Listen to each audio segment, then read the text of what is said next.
Under the guidance of the ancient texts of the Talmud, dream therapists navigate the bizarre ocean of the subconscious. When a most outstanding dreamweaver encounters a colleague who claims to interpret letters in dreams, two souls spark dangerous ideas in the hall of thought. The Dream Therapy Center they establish soon faces a special case. A patient whose dreams are haunted by unopened scarlet letters. As the artificial intelligence dream machine spirals out of control, the boundary between reality and dreams begins to collapse. It is then they discover that the eternally unopened letter hides not affection, but a deadly code capable of shattering the entire dream dimension. Chapter 1. The flavors of life in the evening air, still at 40 degrees Celsius. The city seems to melt into a blurry mirage, with vehicles and lights dancing like unknown night. Insects sparkling with beautiful, colorful reflections. Helen has grown accustomed to jogging in this city each morning. The streets she passes by in the evening are lined with bustling roadside stalls, while, curiously, the morning transforms into an unusually clean and tidy scene, like the pages of a book that can be flipped back and forth, switching images at will. Since her workplace is nearby, jogging not only saves fuel, but also serves as an effective workout, making it a fashionable activity in the city.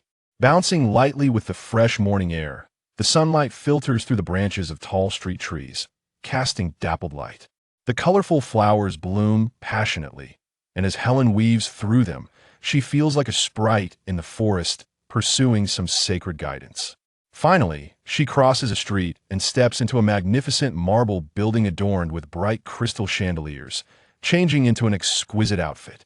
With an air of confidence, she transforms into a super warrior, ready to conquer the world. Today, she is hosting guests from Saudi Arabia. She initially thought that with wealthy Saudi clients, the orders would be completed swiftly. After over a month of contact, she was eager for the meeting, only to find they were quite shrewd, negotiating until the sun set. Helen sits by the floor-to-ceiling window, her face illuminated by the sunset, radiating an unusual glow, and her words become even more captivating. The outcome, of course, is satisfactory, although the price is slightly lower than previously discussed. Considering the long-term cooperation, the benefits are substantial. Her boss pats her on the shoulder, saying, "Well done. After this order, you can take a nice vacation." She replies with excitement, but a vacation? The intense battle has come to a close, yet Helen feels full of energy. Does she truly need a vacation, or is it another battle that awaits? Suddenly, she feels a bit confused about her state. She had taken a long holiday from her boss, intending to relax after a hard fight, but now she feels like she has been in this vibrant realm and is very content. Does she need a vacation? The rhythm has shifted. She chuckles at herself, shrugs, and heads into the lounge to touch up her makeup and prepare for the next round of socializing. Is that kind of energetic person, like a perpetual motion machine, always in a state of progress, surrounded by admirers, labeled as city goddess, worshipped with supreme glory. Could that be her ultimate pursuit? Is it true that every seemingly perfect person might have a hidden corner of their heart, different from the dazzling, bustling outer world, where any untouchable emotions are concealed? The dinner gathering is pleasant and without much pressure. These familiar routines, Helen certainly executes with national standard precision. Perhaps she even considers that in every space she traverses, her posture is that of a perfect deity. Tonight, she doesn't want to be escorted home. After bidding farewell to everyone, she walks alone down the street, her steps light and airy, almost as if she might take flight. She is surprised by her own feeling. She usually doesn't restrain herself, just accustomed to such frameworks. Yet at this moment, she finds herself astonished by this weightless state, completely losing the ability to determine her direction, is at the effect of alcohol. Just as she is caught in surprise and confusion, not fully aware of what is happening, she floats to the entrance of a bar. Yes, this city has thousands of bars, standing amidst those colorful streets and uniquely scenic spots, ready to welcome various souls seeking intoxication in neon-lit moments. They may be joyful, lonely, bored, or curious, but certainly not solemn. Helen pauses, steadying her steps as if she has just floated down from a height. She occasionally visits bars, but she is not someone in need of intoxication. She merely sees it as a symbol of the city, where people can gather at hotels, restaurants, tea houses, and roadside stalls, And a bar is also a space where certain needs are met and released. People choose this place or that, quite naturally. Perhaps it's a numbness that comes from being accustomed to city life, or perhaps a mindset of accepting the ordinary. In fact, what is so clearly defined about anything? Helen looks around. She stands in front of this bar, which is decorated with a cozy, pastoral vibe, twinkling starlights, and a wooden sign glowing softly, reading "Come on in." Helen smiles. The name seems to carry a touch of rustic charm, yet also a hint of poetic and trendy Zen-like quality. The atmosphere is nice. It wouldn't hurt to sit inside for a while. Just as she thinks this, a lovely young woman greets her with a smile and pulls open the door, inviting her in. The bar isn't the loud kind. She strolls in slowly, noticing that due to the early hour, it hasn't yet become lively. Her attention is drawn to the large projection screen on the stage. It is adorned with a pile of fairy tale-themed decorations, suggesting a stage play is about to commence while a band plays soft jazz. Everyone on stage is dressed in various costumes resembling jungle sprites. The lead singer wears a fishtail dress embroidered with floral patterns and light tulle, complemented by matching headwear. Her demeanor is casual yet alluring, like a soft, boneless fairy, her voice lazily enchanting, both near and far, as she sings a song titled Future Memories. Loneliness like plankton in the ocean, drifting anywhere, there's a realm devoured. The morning sun shrouded in gray mist, not seeing the true brightness of its glow. Dew leaf traces just shed on the leaf tips. On the streets, the crowd is sparse. Some are in a hurry, some are bored, different smiles, different thoughts, a splash of colors pouring down, freely painting, heavy and light. Fragments of future memories, like elegant branches of cloisonne, a dreamy hue of glaze color. The river is about to surge, rushing into the bottomless dream, lying in the shimmering gloss, soft and gentle, melted and blurred. It's starlight. It's a passionate kiss. Ring, ring, ring. The phone is right beside her. It's not hard to turn over. It's just the temperature after an autumn rain that makes it hard to leave the warm, soft bed like a gentle lover. But the phone won't hang up automatically until someone answers. Hello, who is this? The voice seems to come from a dream. Helen, sorry for calling you so early, but there's a problem with the order from Saudi Arabia. I heard the finance person there has run off, and the advance payment doesn't comply with the contract process, but our goods have already been shipped, and now they refuse to pay the remaining amount. What? How is it so chaotic? I'll be right back. The workaholic's physiological response kicks in. Upon hearing the problem, she instantly transforms from a blob of soft tissue into an armored warrior. Helen doesn't feel any discomfort. That's her norm. Helen, the big boss, is in the conference room. Her assistant, Sheen May, observes Helen's tense expression, holding a pile of documents, and quickly leads her into the conference room as she hastily drops her bag. Mr. Lin, have you had breakfast? Anxiously, Helen was greeted by a middle-aged man standing by the floor-to-ceiling window, who turned around and asked with concern. The troubled figure turned to face her, his expression resolute yet somewhat amiable, though his brows were still tightly knitted.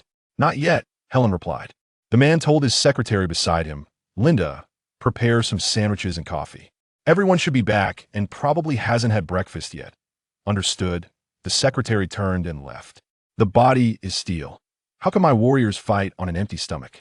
The man flashed a brief, warm smile. This was also one of the reasons Helen was willing to fight. Although he was a tough boss, he was not cold-hearted. He taught Helen many things. From a naive girl to a resilient career woman, Helen received a lot of support, and she naturally lived up to expectations. The estrangement from her father since childhood made her develop an inexplicable expectation and reliance on men of her father's age. However, it was not dependence, but a more tangible and stable feeling of cooperation. She did not know if she had the so-called father complex. She was not dissolved by a certain emotion, but was instead filled with ambition and remarkable achievements. Related colleagues arrived one after another in the conference room. Everyone who hasn't had breakfast, hurry up and eat. The meeting starts in 10 minutes. Upon hearing the boss's order, no one dared to be negligent, especially since another battle might be coming. Chapter 2. Those who cannot solve problems. The legal issues. Lawyer Leong will follow up as soon as possible. Helen, you assist in organizing some materials and contacting the overseas office. Zhao Chun, organize the financial documents to ensure that we recover the debts as soon as possible. Mackle, you and she may assist Helen. Meeting adjourned. After more than an hour of meeting, An unsettling conclusion was reached. It was a scam. Everyone was on high alert. Four seasoned professionals like Lin Yuxing, falling into a trap due to a moment of negligence, filled him with regret. Such obvious loopholes had already shown some signs earlier, yet he had ignored them, as if blinded by some unknown force. Sitting alone in the empty conference room, Lin Yuxing suddenly felt that life was truly like a dream. Although this might not necessarily defeat him, for someone nearing 56 years old, it was indeed a case of an old cat burning its whiskers. Regret and anger surged in his mind, and he felt a wave of dizziness.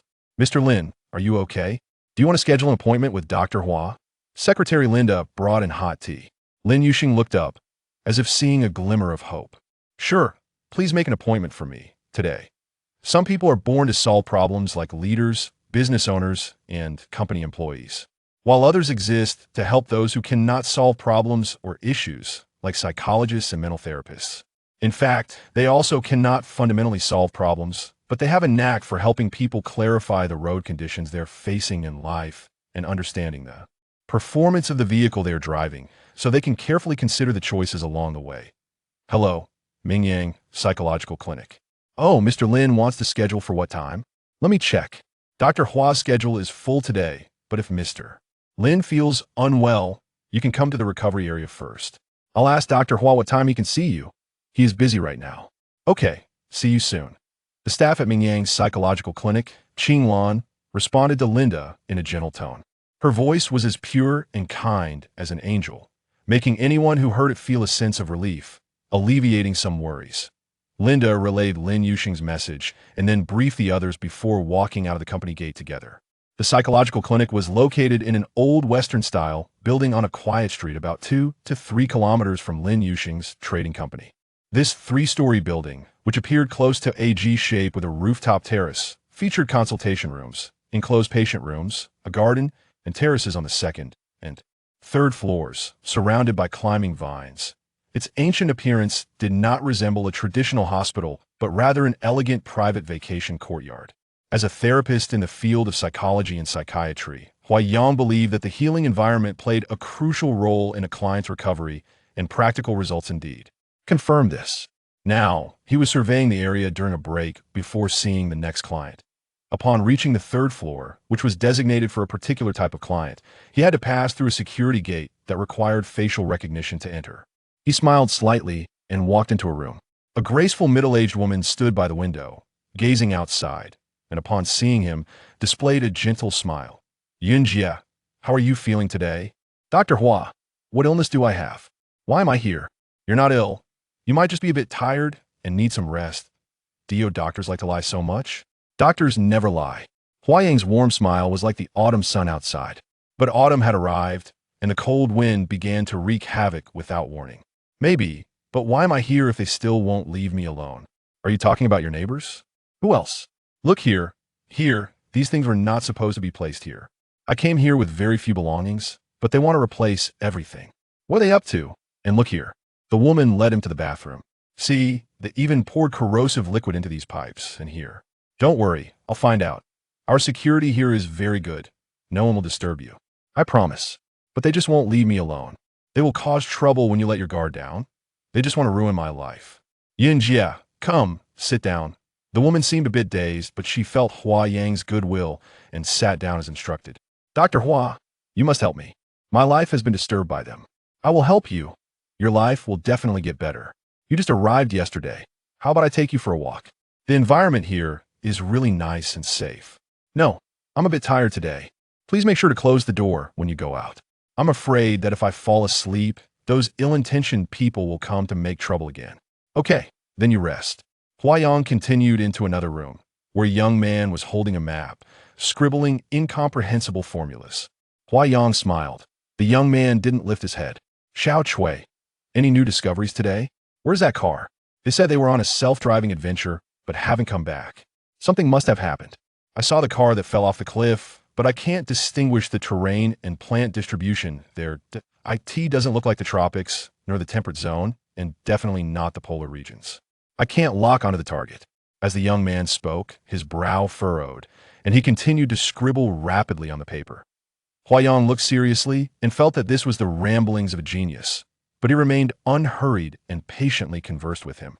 You will definitely find it. Don't rush, but you mustn't stay up all night searching, as it will affect your judgment.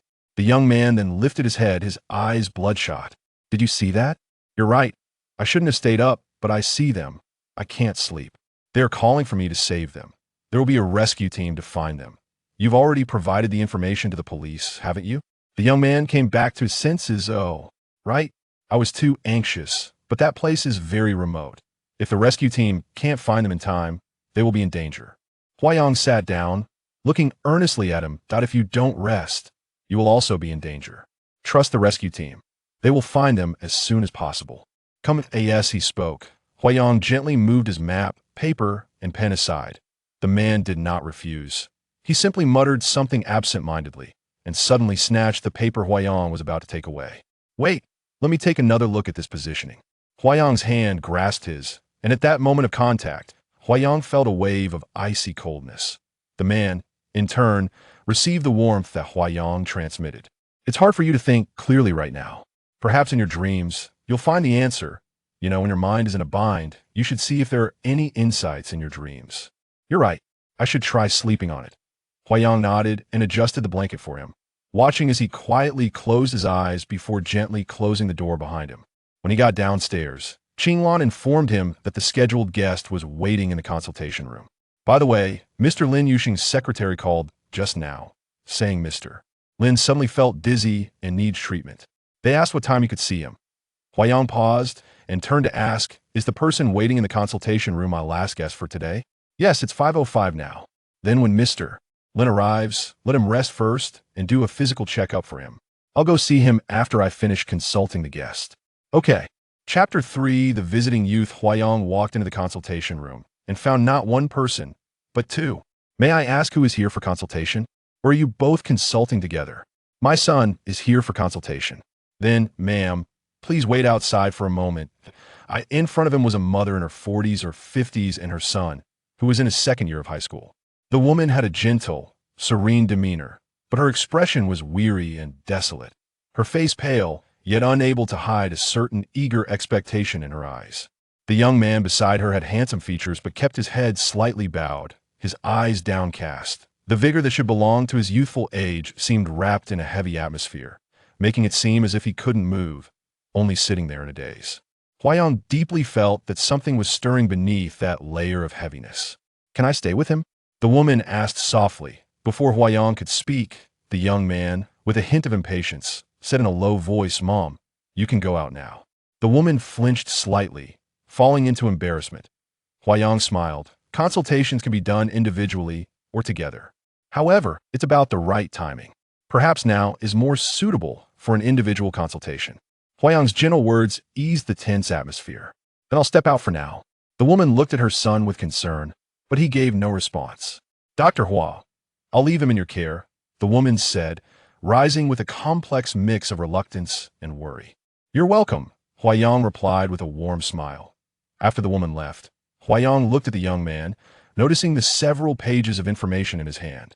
Luo Kaifeng, male, 16 years old, depression, long-term low mood, inability to concentrate on studies, poor appetite, poor digestion, emotional instability. This was a diagnosis from a certain hospital. The following pages contained summaries from different institutions, with the final conclusion stating, after more than half a year of multiple treatments, no improvement. After reading the test report from his own clinic, Huayang raised his head. Hello, Kaifeng, may I call you that? The young man remained expressionless and nodded slightly. You've been undergoing psychological treatment for over half a year. Can you tell me why you've sought treatment at so many different institutions? Because my mom thinks I'm sick. Huayang couldn't help but smile at this response. The young man seemed quite opinionated. And what do you think? I told her this is the last time. I won't see a psychologist again. The young man's expression was serious. His words, though firm, carried a complex mix of emotions that seemed to involve concern, resentment, and helplessness. Last time? Actually, if you feel it's unnecessary, you don't even need to be here this time. The young man suddenly seemed a bit confused by his words. Did he think he was beyond help? Or did he also agree that he was not sick? At that moment, he lifted his head, looking at the person in front of him with a hint of doubt and curiosity. The corner of his mouth was calm, but there was a clear confidence in his brow. He was puzzled but felt a bit of relief in his heart. "Then can I leave?" "That's up to you. Not for me to tell you," Huayang replied, still composed. The young man felt a stir of emotions. The past doctors had always had a demeanor of "go ahead. What troubles you?" or "I really want to help you." "I care about you," or "don't worry, I can definitely help you," which made him feel bored, exhausted, and helpless. This doctor in front of him seemed different from the typical image. He appeared casual, almost irresponsible to others, yet inexplicably warm, like an older brother. The young man didn't know how to respond and fell into silence for a moment. "It seems you don't really want to leave." Huayang remained calm, not mocking nor condescendingly assured. It was more about maximum understanding and retention. Perhaps the young man truly needed him. Indeed, he was in a state of helplessness. But out of some stubborn sentiment, he leaned slightly, seemingly intending to leave. "Since you're here, let's have a chat, shall we?" Huayang continued. The young man did not have the typical resistance of a patient seeing a doctor, even though some psychologists might tell him, "You're not sick," while still implying, "But you still need my help." Huayang conveyed to him, "Do you need to talk?" Not for any specific reason, just a chat. He wasn't sure if this was a psychological tactic or how Huayang viewed him, but he clearly felt that he needed help, and the person before him seemed to be the only one who had. Treated him as a real person throughout this long treatment process, regardless of whether he could actually help. "Actually, no one can help me." The young man stated this with certainty. "It seems you understand yourself quite well." "I certainly know myself. I just can't change." "What do you mean by change?" "This knot in my heart can't be untied. I can't immerse myself in a new life." "Can I understand it this way? You wish to untie this knot, but feel powerless?" "Dr. Hua, don't you psychologists know very well that a heartache requires heart medicine? And what medicine can a psychologist use to treat this heartache? Talking? Group therapy? All sorts of strange and mysterious methods. Do you really know that you are essentially useless?" The young man's tone was calm, yet carried a hint of contempt, a clear and fierce attack. "Oh, what a good young man," Huayang thought to himself. "It seems you understand the predicament of psychologists quite well," Huayang said, still smiling calmly. The young man displayed a mix of pride and helplessness, giving a cold smile. "How much time have I wasted seeing a psychologist?" "Yes, not only time, but also money. If I had the ability to make you feel better immediately, I would be surprised. Even if I could, when you go home, and after some time, you might still face a long period of suffering. Psychologists can be quite useless." The young man fell silent, and without realizing it, tears streamed down his face. "I really don't know what to do." Huayang remained silent, watching his emotions pour out freely. After a while, the young man wiped his tears and lifted his head. "That my life is ruined, that was devastating to hear such words come from a graceful young boy, a boy full of infinite possibilities." Huayang's heart ached for a moment. He faced many people trapped in pain, but he felt a natural sympathy for the young boy. From a professional perspective, a convincing analysis might suggest this was an evolutionary result, a survival need, because the youth represents the future of the world. It is natural to pay more attention to their growth. And now, he was contemplating how to transform this natural emotion into tangible help to lend them a hand. He knew it wouldn't be easy, as the boy already had his own thoughts and understood he was in a predicament. So what should he do? Clearly, it was not about stabilizing emotions. "How so?" Huayang continued to ask calmly to her. "She ruined me." "Who?" "My mom." Unsurprisingly, for a young boy, romantic feelings should not be the cause of such serious consequences. It was likely related to academics and family. "Do you think your mom doesn't love you?" The boy shook his head. "She loves me, and precisely because she loves me, she ruined me." This was also not unexpected. Too many such incidents occur due to inappropriate emotional expression or various forms of manipulation. However, to say ruined indicated that it was certainly not an ordinary event. "Can you elaborate?" "I mean, if you're willing to, I've already gone through the process of recounting the pain many times. If you don't want to talk, don't force yourself that I don't want to say it anymore, but I know very well that if my mom stops meddling in my affairs, at least I could be calmer instead of feeling endless annoyance towards her." "Is your annoyance due to her excessive concern?" "Yes." "Can I feel down? Can't I hate studying?" Huayang increasingly understood that the young boy had strong opinions, but he also cared about the views of others, especially those from his mother. "You don't need to ask like that. You know you have that right." However, When you feel down and hate studying, there will be people who care. The question is, do you mind the concern? The boy seemed to resonate with Hua Yang's words. Dr. Hua, what about you? What would you do? Hua Yang indeed did not expect him to counter-question, which indicated that he was very smart and much smarter than Hua Yang was at that age. He should have been very confident. Why was he like this today? Hua Yang couldn't help but feel a bit wistful. Looking at the boy's youthful face, which bore an age-inappropriate weariness, Hua Yang pondered the role of the mother, why it was always described as so warm, yet in reality was often a source of pain. He thought about how he couldn't even rebel against his parents, and he smiled faintly. It seems I wouldn't, because no one would care. The boy looked a bit puzzled. Did his parents give him a lot of freedom? But he did not delve deeper that if it were others, I wouldn't care, but I really mind my mom's attitude. She always looks so apologetic and endlessly disappointed in me, cautious yet filled with concern, which stings. She knows she ruined me, but still wants to heal me. As he spoke, he sneered again, as if he thought his mother was doing something absurd. Hua Yang seemed to understand. The boy's self-esteem was damaged. He must have fallen from a peak to a valley and couldn't bear the disappointed expressions of those who try to rescue him. Perhaps she felt powerless and disappointed in herself. All right, it's almost time now. Do you want to say anything else? The boy pressed his lips together. Nothing more. Thank you, Dr. Hua. Thank you for what? I haven't helped much, and I'm charging you. I should be thanking you. The boy smiled, this time a relaxed smile. He seemed to share the sentiment that seeking help from a useless psychologist was simply foolish, especially when he had to pay. However, he felt a bit lighter in his heart. After all, it turned out that psychologists could also admit their uselessness, and he seemed not so bad after all. Could this small amount of money buy back a little of his pitiful self-esteem?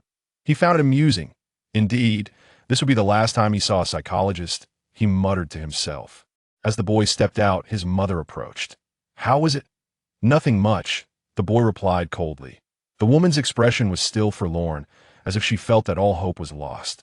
Looking at his haggard mother, a flicker of annoyance and pity crossed his eyes. This truly was a perplexing dilemma, and his heart ached. When would it all come to an end? However, he was certain that he would not see a psychologist again. Let's go back, the boy continued. Wait, I want to speak to Dr. Hua for a moment. The boy followed her and sat on a chair outside. The woman knocked on Hua Yang's door. Dr. Hua, how is my son doing? Hua Yang smiled. He's doing well. He's an excellent child. The woman showed a puzzled and constrained expression, as if to say, what are you talking about? I asked whether my son is better. Why are you being so formal with me? However, her attitude was still quite humble. What about his depression? Hua Yang continued to smile gently. You need to give him some time. It's already been a long time, almost a year. Hua Yang could be sure that when people talk about giving some time in the face of problems, they are referring to the time needed to resolve the issues in their hearts, not the actual time required to truly solve the problems. If this issue really required 2 or 3 years to resolve, then her perception of a long time was actually quite off. Moreover, if her attitude never changed, the duration of this problem could extend even longer, or perhaps it could last forever. However, conveying this understanding in just a few words would be difficult for her to grasp. Perhaps she wasn't completely unaware, just lacking the patience and trust. How about this? Time's up for today. If you need further consultation, we can schedule another appointment. Maybe next time you can come alone. I would like to talk with you about your son's issues. All right, Dr. Hua, then I won't disturb you.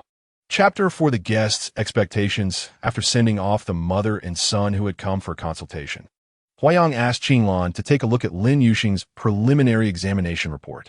Blood pressure was slightly high, heart rate was mildly elevated, and there were signs of anxiety. How is the guest doing now? He just received an injection of antihypertensive and vasodilator medications, and Mr. Lin is resting in room 02. Okay, I'll go check on him now. Upon arriving at the therapy room, Lin Yuxing in bed 3 was resting with his eyes closed, while Linda was sitting beside his bed, sending and receiving messages on her phone. Hello, is Mr. Lin asleep? Seeing Hua Yang had arrived, Linda stopped fiddling with her phone, leaned forward, and the two exchanged smiles.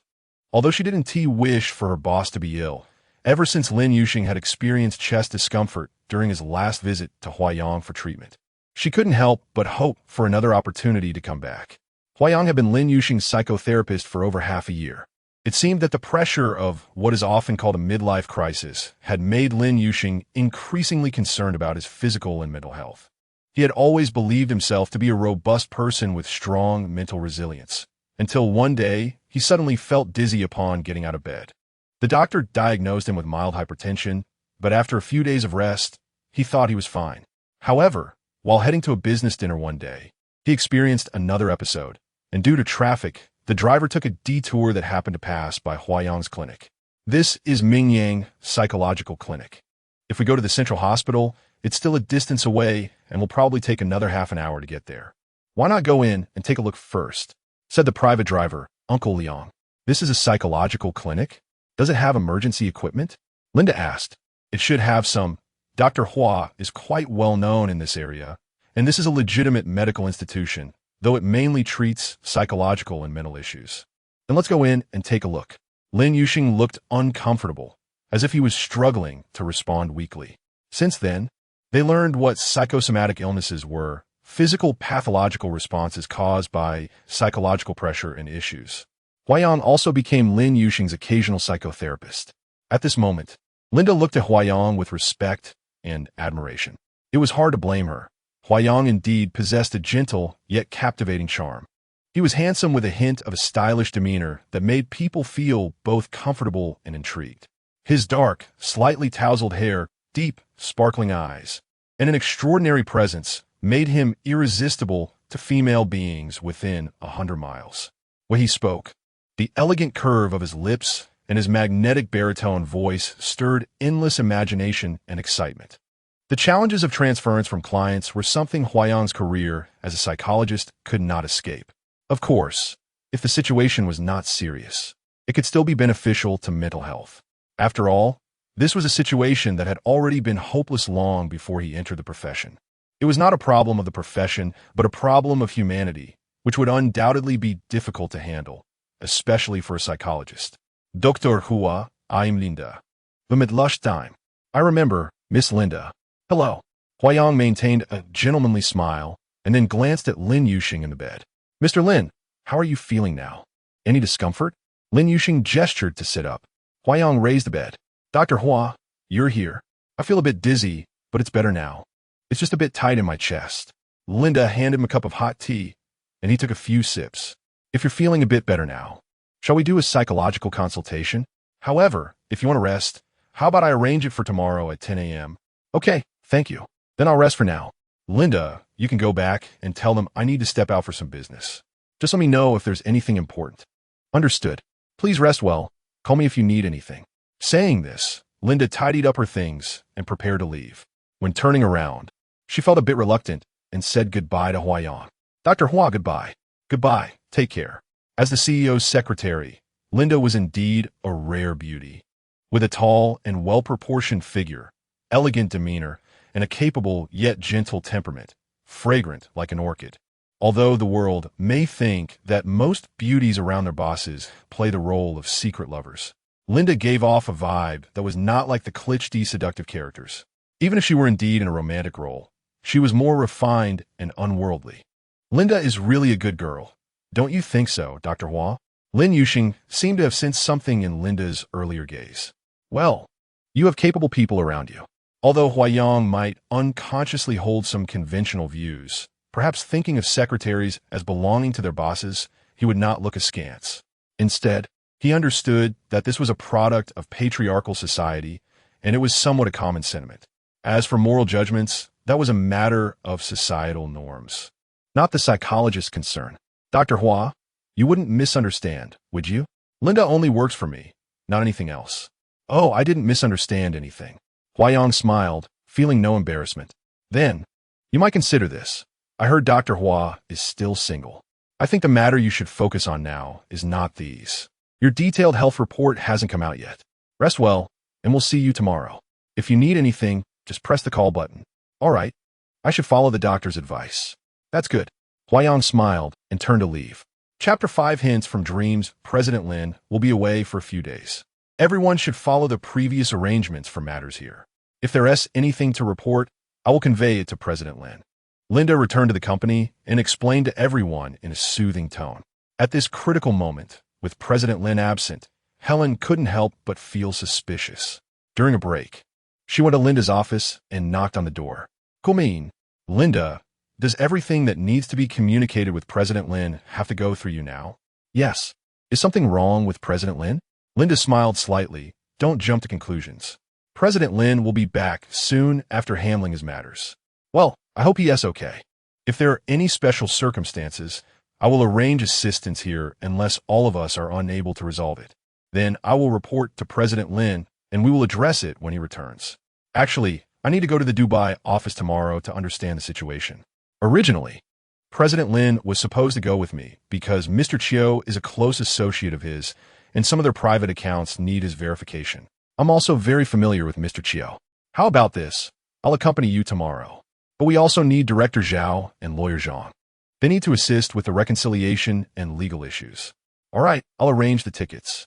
Helen's heart was still uneasy, hoping that the big boss was truly okay this time and that the turmoil would soon settle down. Her vacation plans were ruined, and she hoped that things wouldn't get too bad from here on out. Mr. Lin, how are you feeling today? Huayang welcomed Lin Yuxing into the consultation room, his tone still sunny and warm. Lin Yuxing felt that visiting the doctor wasn't a bad experience. After each consultation, he felt much more relaxed both physically and mentally. Dr. Hua, I think I'm getting old. Huayang smiled, looked at his health report, then raised his head with interest. Mr. Lin, your health is excellent. You regularly exercise and pay attention to your diet. Your body functions are actually 10 years younger than your actual age. However, it seems you've been under a lot of stress recently, which has weakened your nerves and caused high blood pressure leading to some capillary ruptures. This is something to watch out for. If it continues long-term, it could lead to cardiovascular diseases. Yes, the pressure has indeed been quite high. The company is facing a crisis of being defrauded. Indeed, business owners face constant crises every day. But you've been in the business world for many years. You must have seen a lot of such situations, right? Lin Yuxing smiled bitterly, the strong wrinkles on his face revealing a sense of weariness. He sighed. There have been many storms, but this time it's due to my negligence. I was too focused on pushing everyone forward and forgot to be cautious. So you feel guilty, and with the matter still unresolved, your stress is even greater. Exactly. I had a dream last night. In the dream, I was like Robinson Crusoe, left with only a broken bamboo raft, drifting in an ocean. I looked at the sunset and felt a sense of despair as the night approached. Suddenly, a huge wave flipped me into the sea, and then I slowly sank into the water. Huayang listened, somewhat worried about his current psychological state, furrowing his brow for a moment before relaxing again. What was your feeling in the dream? How did you feel when you woke up? Did you wake up startled? No. I naturally woke up from the dream when the sun rose today. After falling into the sea in the dream, I felt very free and peaceful, no longer feeling despair or fear. When I woke up, I thought, why not go out to sea to clear my mind? A hint of unease crossed Huayang's face, but he quickly maintained a calm smile. Do you often go out to sea, Mr. Lin? Yes, sometimes when I feel troubled or confused, or I might go out to sea for a short vacation. Do you usually have family or friends accompany you? Sometimes yes, sometimes I go alone. So, do you want to go out to sea alone now? Maybe. I want to see the ocean to lift my spirits. Perhaps the sea breeze can wake me up and help me find a better way to solve my problems. However, I wouldn't recommend you do that right now. Will you stick to it? Not necessarily. I just have this idea in mind. Dr. Hua, why do you not recommend me going out to sea? Do you think it's a bad omen from the dream? Huayang smiled. The predictive nature of dreams generally corresponds with one's psychological state. It's not some mystical premonition. Given your current situation, it's best to rest and avoid risky activities. If you want to relax, going for a picnic is also good, breathing in some fresh air. Oh, I was worried that such a dream might be inauspicious. Huayang thought to himself that Lin Yuxing's current psychological state was still below average, and the dream might indicate something worse, possibly hidden suicidal tendencies. But he didn't want to cause alarm and continued to smile. Your dream serves as a reminder that your physical condition is not good and you still need to rest. Is that really the case? But Dr. Hua, I don't understand. Why did I feel so comfortable and free after my boat capsized in the dream? It seems to really tell me that this is a good way. Well, of course, it's not entirely negative. However, I hope you will still accept my advice. Going out to sea is not very suitable right now. What do you think? All right. Thank you, Dr. Hua. I will consider your advice. Lin Yuxing's thoughts were a bit scattered. Huayang sensed that his confusion and troubles still needed to be addressed properly. Mr. Lin, are you still worried and feeling guilty about the company's situation? I really regret it, Dr. Hua. Do dreams really have predictive abilities? Oh, what do you mean? This business deal was introduced by an old friend of mine in Dubai, related to his company. He was a very good classmate of mine in high school, and we hadn't been in touch for many years after he went abroad. I ran into him during a trip to Dubai, and it was like meeting an old friend in a foreign land. I learned that their business needs coincided perfectly with ours, and I was overly excited, subsequently investing a lot of resources to secure this deal. In fact, some people in the company had warned me to be more cautious. But I had a good personal relationship with that old friend, and the conditions over there seemed quite good, just that some details needed to be worked out. I trusted my friend a lot and didn't want to miss this big deal, but I didn't expect to accidentally fall into a trap. Yes, this often happens in business, being betrayed by someone you trust. But it's strange. One night while we were still in negotiations, I had a strange dream. What was it like? The dream was a bit terrifying, but later I didn't think much of it. The dream was roughly like this. I was in a foggy forest and no one responded no matter how much I called. I felt a bit scared, wandering around, and suddenly I seemed to kick something with my foot. I looked down and was almost scared to death. There were several corpses on the ground, all from my company. Now that I think about it, those people were involved in this deal and they were lying there. Later, someone approached me, pulled out a knife, and tried to stab me. I looked, it was my old friend. I dodged, and at that moment, someone on the ground suddenly got up. He was originally a corpse, but suddenly rose, and I thought he wanted to help me. But he also came at me with a knife, and I woke up scared. I thought it was just a nightmare due to work pressure, but now I think that dream seems to have predicted what happened later. This dream likely reflects your subconscious feeling of danger. Those corpses are probably your company personnel involved in the incident. With your business experience, you may have noticed some issues in daily interactions, but you blindly trusted that old friend and suppressed your doubts. Therefore, your dream reminded you of existing danger factors in an extreme way, resulting in a nightmare. It really is the case that I've been blinded, but my experience allows me to sense something is off. So perhaps, as you said, my subconscious is trying to alert me. Unfortunately, I ignored its warnings. Lin Yuxing sighed again. If there's still a chance to salvage the situation, please do your best, but first, you need to manage your mindset. Well, I understand better now and realize how my oversight came about. I think I can still face it. Huayang smiled, thinking that this veteran in the business world should still be able to be strong. By the way, you mentioned earlier that one of the people in the dream was actually a corpse, meaning he was originally supposed to be one of your people, but later turned against you. What do you think that signifies? I think there might be an insider, which is also what my subconscious is sensing. Some things in the process have been covered up, and I happen to not pay special attention. If it were an obvious issue, I wouldn't have overlooked it. So, do you know who this person in the dream was? In the dream, his appearance was a bit vague. I only know he was one of those corpses. Was it a male or female? I feel it was a man. That might align with what you said, but I can't be entirely sure. Dreams don't always correspond to reality one-to-one. Maybe this is just a projection of your unease. However, if that's really the case, the situation is quite serious. So do you think we should thoroughly investigate the people and matters around us? Well, thank you for the reminder. I think I should go back and properly handle these matters. Your physical condition now requires some rest. Perhaps it would be better to arrange for you to be discharged tomorrow.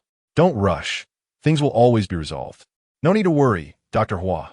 If I need anything, I'll come back to you. Still, let's arrange for me to be discharged now. All right, it's best to have someone come pick you up. That way, we'll feel more at ease. Lin Yuxing smiled and dialed the phone. Linda, I'm preparing to be discharged. Can you come pick me up? Mr. Lin, don't you need to rest a few more days? Discharging today? I'm fine. I want to go back to the company today.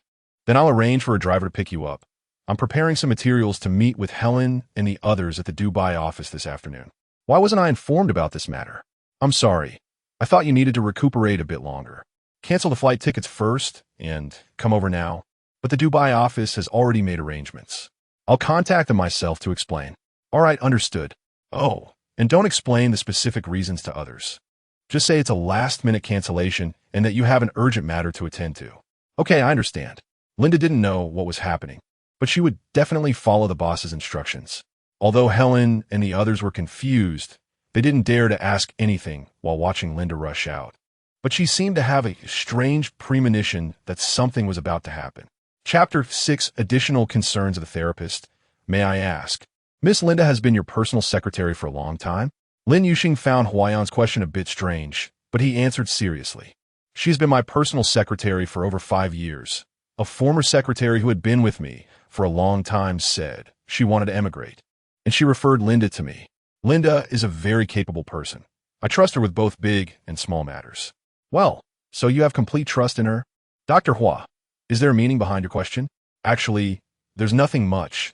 I just thought you must be very familiar with the company's affairs, and I was just asking casually. In fact, I treat her like a daughter and really hope she can find someone who treats her well.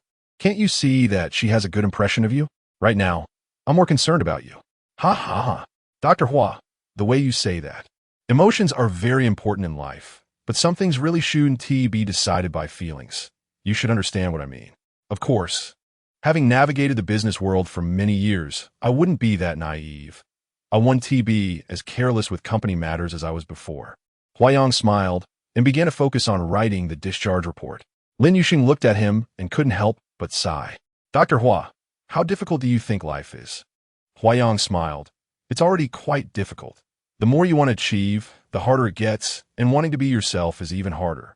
Lin Yuxing also smiled indeed. I didn't expect Dr. Hua to have such profound insights at such a young age. Mr. Lin is overpraising me. This is just my own response to myself. So I often comfort myself to face challenges when I want to break through and to retreat when I want to rest. Ha ha. It seems that therapists are just ordinary people after all. That's how it is. However, I don't have the option of retreating in the face of difficulties. Of course, that's why Mr. Lin can achieve extraordinary things, while I'm just fortunate to assist in those achievements. What extraordinary things? I'm just on a boat. I can't get off. After Huayang finished writing the report, he put down his pen, raised his head, smiled, and handed the report to Lin Yuxing. Mr. Lin, I'd like to remind you to pay close attention to your health after discharge. If there are any issues, please don't neglect them. I hope your difficulties can be resolved soon. Okay. Thank you, Dr. Hua. Just then, someone knocked on the door. Come in. It was Linda. Hello. Dr. Hua, I hope I'm not interrupting. I'm here to pick up Mr. Lin. You arrived just in time. Dr. Hua has just finished the discharge report. Please take a seat, Huayang said politely. Linda's restrained, friendly demeanor couldn't hide a certain joy that showed in her bright eyes as she looked at Huayang. Dr. Hua, how is Mr. Lin's condition? Does he need to continue resting? Huayang smiled at the two of them. Some individual clients always choose not to heed the doctor's advice. Linda looked at Lin Yuxing in confusion. Lin Yuxing also smiled. Don't worry. Dr. Hua has written the discharge report for me, and he will take responsibility for anything that arises. Huayang smiled wryly. Those with strong self will always want to control the situation themselves. Of course, therapists must protect their self-esteem. But Linda still showed some concern. Are you worried about Dr. Hua? Lin Yuxing teased. Facing her boss's teasing, Linda's face flushed. What are you talking about? You're joking. Ha ha. I really wish it were true. Of course, Huayang couldn't show any embarrassment. As a psychologist, regardless of his inner thoughts, this was a treatment process, and it was inappropriate to discuss matters outside of therapy. He maintained a measured smile. Miss Linda, Mr. Lin has complete trust and care for you. It is indeed fortunate to have such a good boss. Yes, so I really want to help Mr. Lin with his worries. With such a good assistant, Mr. Lin will surely be able to overcome any difficulties quickly. Now you can go and handle the discharge procedures, but do pay attention afterward, especially not to overwork yourself. This seemed like a complete psychological consultation, but Huayang felt that things were not going to conclude so quickly. Lin Yuxing's subconscious suicidal tendencies had not yet been realized by himself. However, Huayang could neither tell him directly to prevent him from reinforcing such thoughts during emotional lows, nor could he inform those around him, as there might be an insider regarding his company affairs, and Huayang was also unclear about who around him could be fully trusted. Although some concerns exceeded the responsibilities of a psychologist, Huayang still hoped that Lin Yuxing would genuinely accept the advice not to go out to sea as previously suggested. Chapter 7. The changing tides of business, sitting in the car back to the company, Lin Yuxing began to reflect on the hints he learned during the consultation earlier. Is there really an insider in the company? Who could it be? He glanced at Linda, his expression turning serious. When Linda looked back at him, he turned his face away. Linda sensed something unusual, but couldn't quite put her finger on it. Upon returning to the company, Lin Yuxing quickly walked back to his office. He instructed Linda to inform everyone that there would be a meeting in the conference room in 15 minutes. He picked up the phone to check on the situation with the Dubai office and to arrange his travel plans. Helen felt somewhat reassured when she saw the boss return, so she immediately organized the materials with her assistant, Xin Mei, in preparation for the meeting. Lin Yuxing was still in his office, sipping the hot tea that Linda had brought him, trying to calm his mind. Linda, if the company really suffers a huge loss this time, what should we do? He asked. Mr. Lin, we will do our utmost to recover for the company, she replied. But what if we can't recover? Lin Yuxing felt a wave of headache coming on. Mr. Lin, let's not be pessimistic, she urged. All right, let's have a meeting. The atmosphere in the conference room was unusually tense. How have we been sorting out the incident with Dill Trading Company over the past couple of days? Do we have better strategies? Lin Yuxing asked.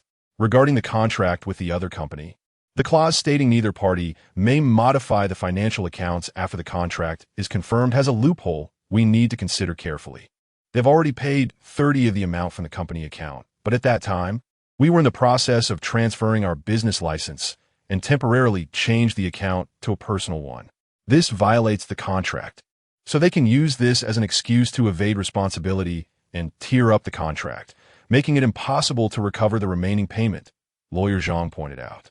Actually, this clause itself doesn't have a strict requirement, but it wasn't noticed at the time of signing because it was added later. However, we overlooked this point when they made the advance payment, said Financial Director Zhao.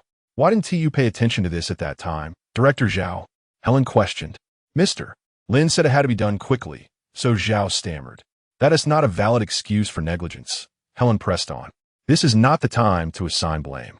If we're talking about responsibility, I bear the greatest weight. Let us focus on finding a solution, Lin Yuxing interjected. Lawyer Zhang, is there a way to pursue the remaining payment through legal channels? Lin Yuxing asked. There are ways, but it will be quite complicated. We need to go to the local.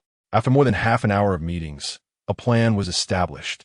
Lin Yuxing, along with Helen, Lawyer Zhang, and Director Zhao, set off for Dubai to handle the matter while Linda and the others remained at headquarters to manage their business affairs.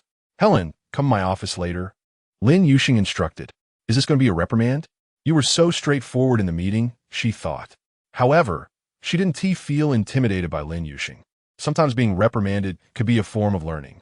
She knew her questioning was not childish but necessary, so she wasn't particularly worried. Yet, she felt puzzled about what the boss wanted to arrange for her, given how tricky the company's situation was. Helen, do you think I'm getting old? Lin Yuxing asked, and Helen felt a weight in her heart. Mr. Lin, why would you think that? She replied, I feel like I have weathered many storms, but this time I feel besieged from within and without. Is there some dissatisfaction among the people I lead, or have I committed some wrongdoing? If it's just about competing for benefits, straightforward competition would suffice. Why sabotage our company? I truly don't understand. Moreover, I was so careless.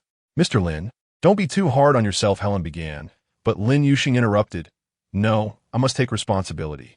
You reminded me at the time, and we invested so many resources in this deal. How'd I get deeper into this pit without realizing it? I think Helen hesitated, wanting to express her true thoughts, but worried about being overly suspicious. Do you think something is amiss? Lin Yuxing asked. Yes. Do you also think we have an insider? She continued. From the whole process, the areas where we could have overlooked something must be familiar to someone who knows our working methods, using some blind spots to achieve their goals. If there were no internal support, the other side's loopholes would likely be easy to spot, such as confirmation letters and procedures for goods transfer, all of which would ultimately require your approval. The repeated oversights in the process don't seem like mere negligence. They resemble a series of collusions. Lin Yuxing nodded, agreeing with her perspective. So, who do you think it could be? After a basic analysis, Lin Yuxing had a clear understanding, and then he sent someone to investigate internal matters while he was out. The overseas trip went relatively smoothly. After negotiating with the local lawyer, they had commissioned the case, but the evidence collection and submission involved many details and took considerable effort. While in the overseas office, Lin Yuxing received the investigation report. At that moment, his hands trembled slightly. He feared the report contained the results he did not want to see.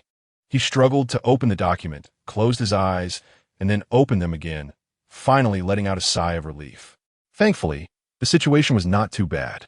He gave Linda a long-distance call, instructing her on what to do, although the overseas recovery was still a complicated process. When Lin Yuxing and his team returned to the country, Director Zhao was met at the airport by the criminal investigation team.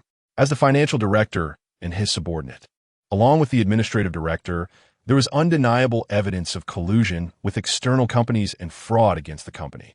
Although Zhao Chun was guilty, he had been momentarily blinded. His father had cancer, and he had accumulated enormous gambling debts, which drove him to take risks. Let us send some condolence money to his father. After all, he has been with me for so many years.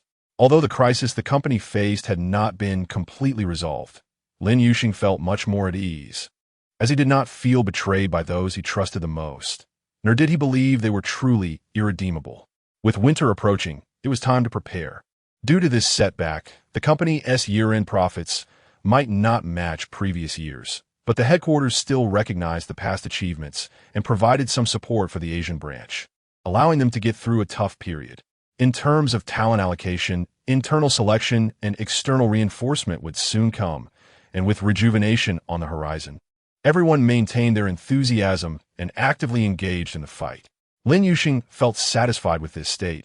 It seemed he had not been overly impacted by the setback. He couldn't help but sigh. Maintaining a youthful and vibrant company culture was indeed the best way to face challenges, and he remained full of confidence in everyone. However, he began to entertain thoughts of stepping back. The fading sunset outside the window seemed to be telling him that he was no longer so needed here, and perhaps it was time to start new endeavors. After handling all matters, it was time to step ashore. Chapter 8: Hidden Issues. Dr. Hua. I came to talk about my son. Sitting across from me was Luo Kaifeng's mother, who had consulted before. All right, I'm glad you're here. Can you share how things are going for you now? The woman looked less haggard than last time, but still a bit desolate. He still locks himself in his room when he gets home, and he said he wouldn't see a psychologist again after the last visit. I'm still quite worried about him. Has he been eating normally? Sort of. He doesn't eat much and goes back to his room right after meals. Huayang understood this was a state of refusal to communicate. Perhaps he didn't want to face their mutual disappointment, falling into an endless cycle. Have you noticed how his emotions are? He seems all right, except he doesn't go out. Oh, he was supposed to play basketball with friends on Sunday. So he should be happy, right? So, he just doesn't communicate with you? Seems that way, and he hasn't been studying either. Is he on a break from school now? Yes, he has skipped classes multiple times. The teacher talked to me about it, and after I explained his situation, the teacher agreed to give him a temporary break. But they are concerned and hope he can return to school soon. Can you tell me why he is like this now? Sigh. The woman sighed deeply. It's all because of me. Huayang listened quietly as she spoke. In the past, we had a good relationship. I was always an open-minded mother, never pressured him about anything, and never arranged anything for him. He was very self-disciplined and happy, with good grades. He often said, "You are the best mom in the world. I love you." He was so adorable back then. The woman's lips revealed a happiness that had never been seen before. Huayang looked at her and felt that the young boy she described was indeed very lovely. Something must have happened to cause such a drastic change. But later, when he entered high school, I thought the school was mediocre. Although he still seemed happy, I felt his future should be brighter. At that time, a relative in country C told me there were opportunities for studying abroad, and I was tempted. It was a good high school. So I discussed it with his father, and at first he disagreed, but after my persistent urging, he eventually supported it. However, when I told my son, he refused. He had just adapted to the new school, and it hadn't even been a year.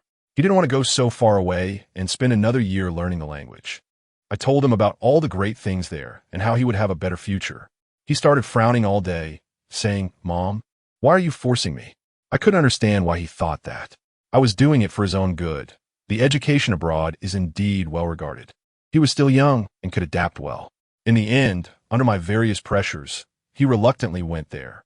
The woman paused, her eyes downcast, still desolate. Huayang understood that this should have been his turning point. And then, there, he struggled to adapt. The school was far from his relative's home, and I wasn't there with him. He repeatedly begged me to let him come back, but I told him to hang in there. After almost a year, he fell seriously ill. I can't imagine how hard it was for him there. I just unilaterally thought he would gradually adapt and get better. But I never expected the outcome to be like this. He still pleaded with us to let him return to the country, or he would die away from home. In the end, we had no choice but to bring him back. When he returned, he blamed me for a long time, but he said he still wanted to continue studying. At that time, his peers were already in their last year of high school. I contacted his former school, and they said if he wanted to repeat, he would have to start from the first year. After many requests, the principal reluctantly agreed to let him start from the second year. But the worst part was that he couldn't keep up in the second year. He hadn't caught up on the first year material and didn't want to repeat with students 2 years younger than him. Under such pressure, he became dejected and simply skipped classes to sleep at home. I advised him, but he became even angrier, pointing at me and saying I ruined him. If it weren't for the wasted year abroad, he would already be in his last year preparing for university. Sigh, it really was my fault. As she spoke, tears streamed down her face, and Huayang handed her tissue. Did he start to sink into despair from that time? At that time, he was resentful, but later, he became indifferent, no longer speaking to us, and sometimes not even eating. Huayang couldn't help but feel a sense of regret. A promising young man, just like that, fell into despair. The mother had indeed made mistakes, but there was still room for redemption. However, his proud heart found it hard to bow down. I want to ask you a question. Why did you insist on sending him alone to a foreign country at that time, especially when he didn't want to? You mentioned you never arranged anything for him and let him study on his own. Why did you make such a big change later? Yes, I admit, I suddenly transformed from a sheep mother to a tiger mother. Huayang smiled. Don't label yourself just yet. You don't seem like a very strong-willed person. At that time, I read a lot about employment situations, saying how difficult it is for university graduates to find jobs. I was worried he wouldn't be able to get into a good university if he attended that high school. How do you view your choice now? I regret it. Truly regret it. I really shouldn't have forced him. She choked up again. Huayang looked at the woman before him, who seemed to have once been a radiant figure, now worn and unrecognizable. Her son might one day repeat the same mistakes. They both needed help to regain their past beauty. It seemed impossible, but at least life shouldn't be reduced to only regret and resentment. For a young person, his possibilities were still infinite. He might not even realize he could still break through and transform. What do you plan to do now? Continue to regret and worry about your son's future? How can I not worry about his current state? But do you know why he doesn't want to communicate with you? He hates me for forcing him back then. The pain one feels from a blow is a momentary response, but a lingering pain that continues over time. Whether deep or shallow, is the kind of pain that gnaws at the soul and may accompany one for a lifetime. Dr. Hua, I don't quite understand. Do you really think your son's current abnormal behavior is solely because of your past mistakes? The woman looked at him in confusion, lost in thought. Do you think your son lacks the ability to accept the consequences of your mistakes, will forever resent you, and be unable to extricate himself? Or is it you who cannot accept it? The woman pondered for a while, lifted her head, and indeed realized, I can't accept my own mistakes. And I'm worried that the harm I cause will leave my son forever in despair. Huayang seemed to have found the key to her heart. What else are you worried about? I'm worried my son will end up like me. What do you mean? I attended an ordinary high school back then, later went to a mediocre university and found a stable job, but it was too mundane. Later, I started my own business and realized many connections with classmates from university were very close. I thought if I had gotten into a better university, starting my own business wouldn't have been so difficult. Although it is tough now, and I have a little return, I still feel some regret. You are making some non-existent assumptions. Yes, that's true. Although it is hard, my family supports me, and my life is actually quite good now. I feel I should be content, but there is still some regret. As she spoke, the woman recounted her past joys and sorrows, mentioning that she often dreamed of her youthful days, traveling with friends. Huayang deeply felt that she actually wanted to be a happy youth at heart. But due to the pressures of life, she had to endure hardship. She longed to return to her youth. yet feared the anxiety of facing the harsh realities after the joy had passed. Not wanting her son to bear this anxiety, she intervened to plan his path. As Huayang watched her ramble on, she had already entered her own world. He didn't want to disturb her, but if this continued, she wouldn't be able to come out. The heart of a parent is indeed pitiable. But you also see that what you worry about isn't all about your son. Yes, I know. I think helping him choose is a way to compensate for my own regrets in life. But I was terribly wrong. You just treated your son as if he were you, not realizing he is actually an independent individual different from you. What else can I do? The mistake is already irreparable. Essentially, you have to accept this fact, even though it's very cruel. But you can choose not to make the same mistake again. I know what I'm doing now isn't right either, but I don't know what to do to help him return to normal. To get him back to normal? He has always been normal. What will happen to his future if he remains so dejected? So what help can you provide him? Worry all day? Advise him? Do you think that that's useful? It's useless, but what else can I do? Give him confidence. Help him as much as possible when he needs your practical assistance. Cultivate his independence. Assist him only at critical moments. Guide him, rather than worry and control him. I actually understand all this. I used to think the same way, but when it came to that moment, I made mistakes. You should care more about your own life and happiness, rather than revolving around him. Don't you think that binds you and her together, leaving everyone unable to move? Indeed, it is like that. Actually, you can take more time to regain your youthful happiness, even if it will be very different from before, perhaps. It will bring new feelings and discoveries. A glimmer of light shone in the woman's eyes. That is a good suggestion. All right, today has been a bit long, but that is okay. My next guest won't arrive so soon. Let us end it here for today. Okay, thank you, Dr. Hua. My thoughts are much clearer now. I didn't realize how much these years of issues have influenced my important decisions. In fact, you have taken your son to see so many psychologists. So you should also understand where the inefficacies lie and what is effective. Indeed, although I feel there hasn't been much overall effect, I have learned some things. And after talking with you, it has become clearer. The most important thing is that you truly want to understand yourself. The woman nodded, her face showing a look of comfort. Huayang hoped she could truly come to understand and also hoped their lives could really be rebuilt. After sending the woman off, Huayang looked out the transparent, floor-to-ceiling windows of the reception room. It was a small courtyard with a small pond at the edge, filled with greenery. Water flowed down the scenic wall, clear as spring water, gently curling, tinkling, as if quietly washing away all restlessness. The stone benches, with their natural shapes, adorned the wooden platform nearby, blending harmoniously like a fairyland in the deep mountains born of nature. At this moment, he felt a myriad of emotions. The feelings of kinship were so subtly natural, yet often produced discordant sounds due to differing views and perceptions. How can it be like this courtyard, with various objects differing yet blending so harmoniously? Qinglan knocked on the door and came in to provide information about the next visitor arriving in half an hour. Huayang asked if Huaming hadn't been coming for public consultations for a long time.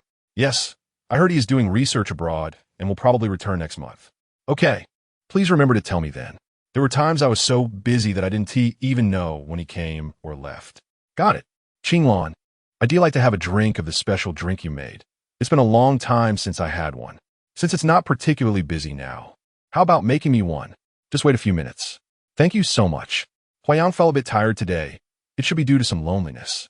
Seeing the situation of this mother and son reminded him of family issues.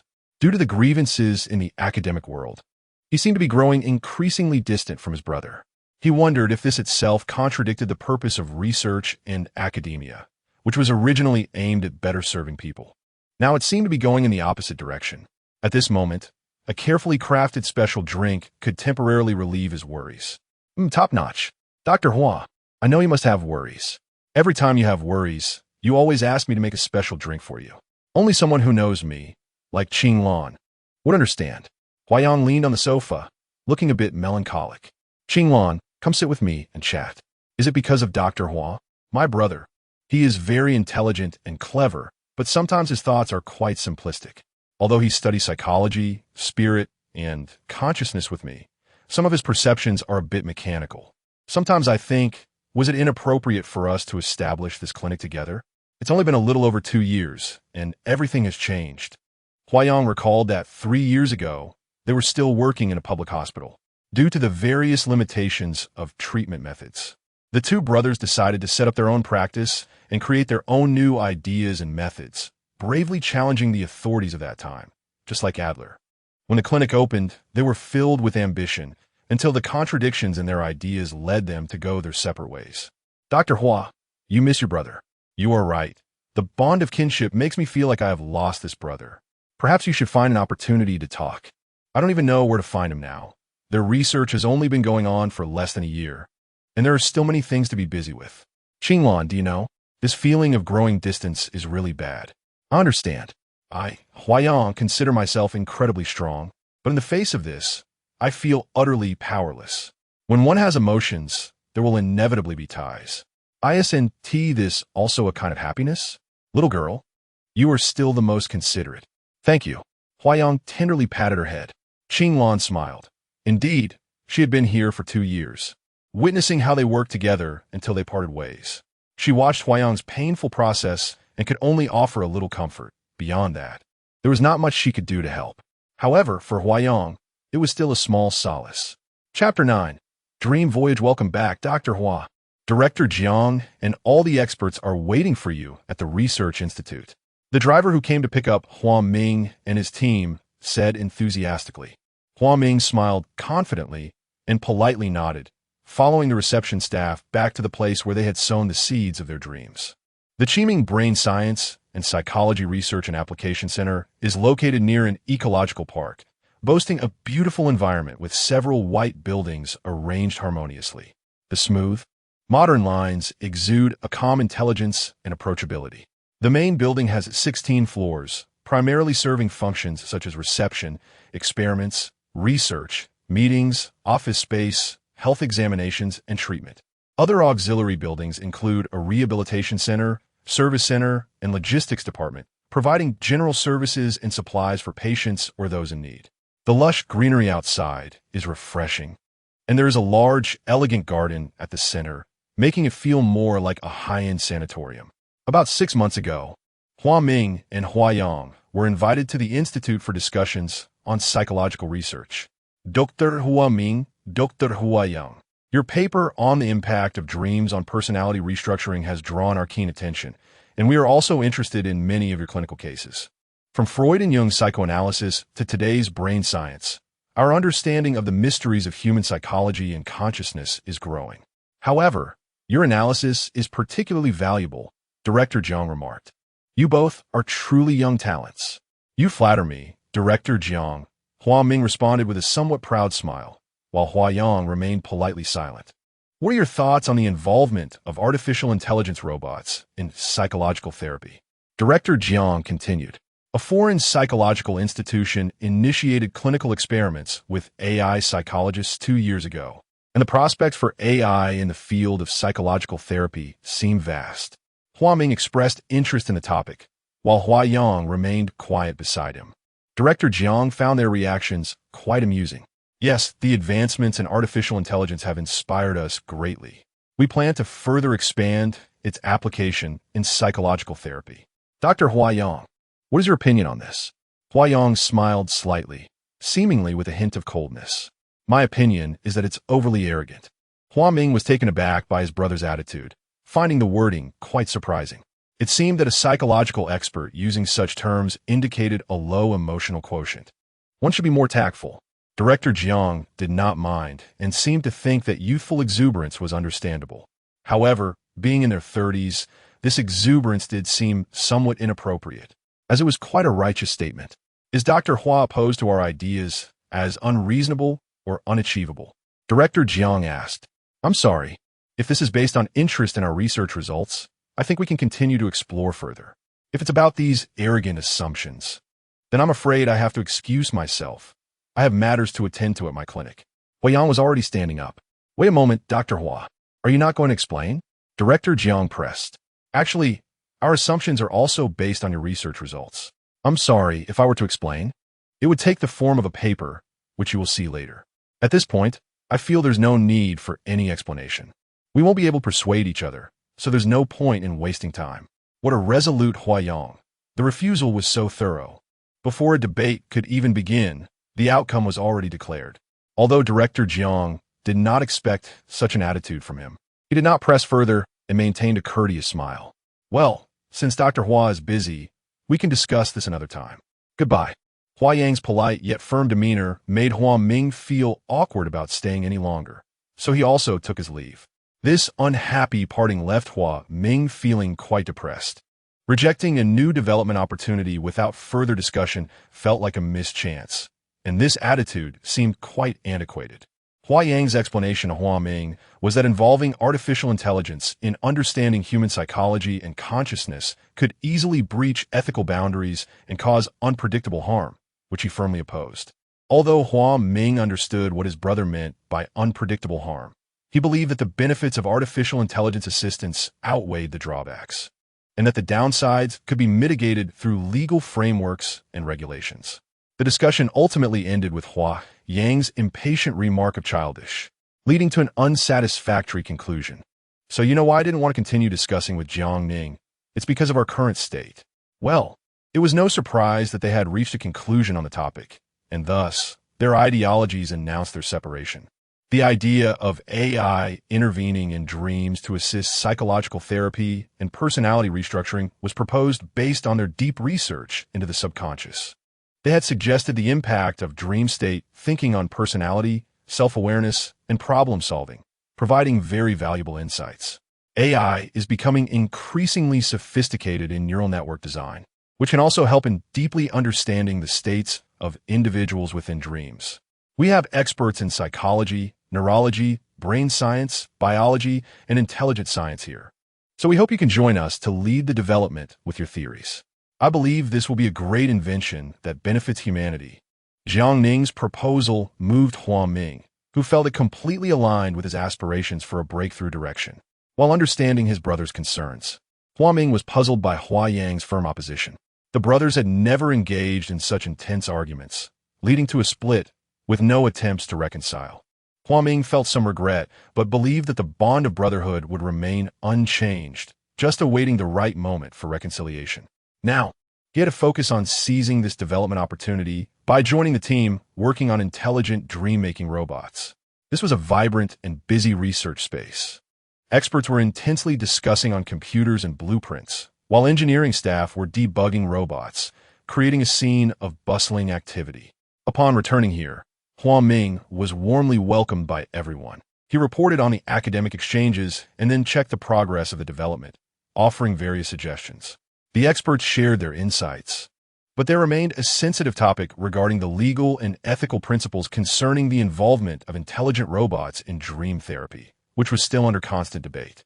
The elements related to dreams, clues, feelings, perceptions, intuitions, consciousness, are complex and not the focus of our research. Our dream-making machines need to accomplish certain settings and transformations, integrating scenes and characters, without intentionally designing elements that would induce negative emotions in dreamers, unless they are excluded from the design and stem from the dreamer's own dreams. As the dreamer's emotions fluctuate, such as during fear or doubt, scene transitions should occur to avoid excessive stimulation and harm. There can be no controlling or suggestive cognitive implants. As dreams are always personal territories, we cannot overstep this boundary.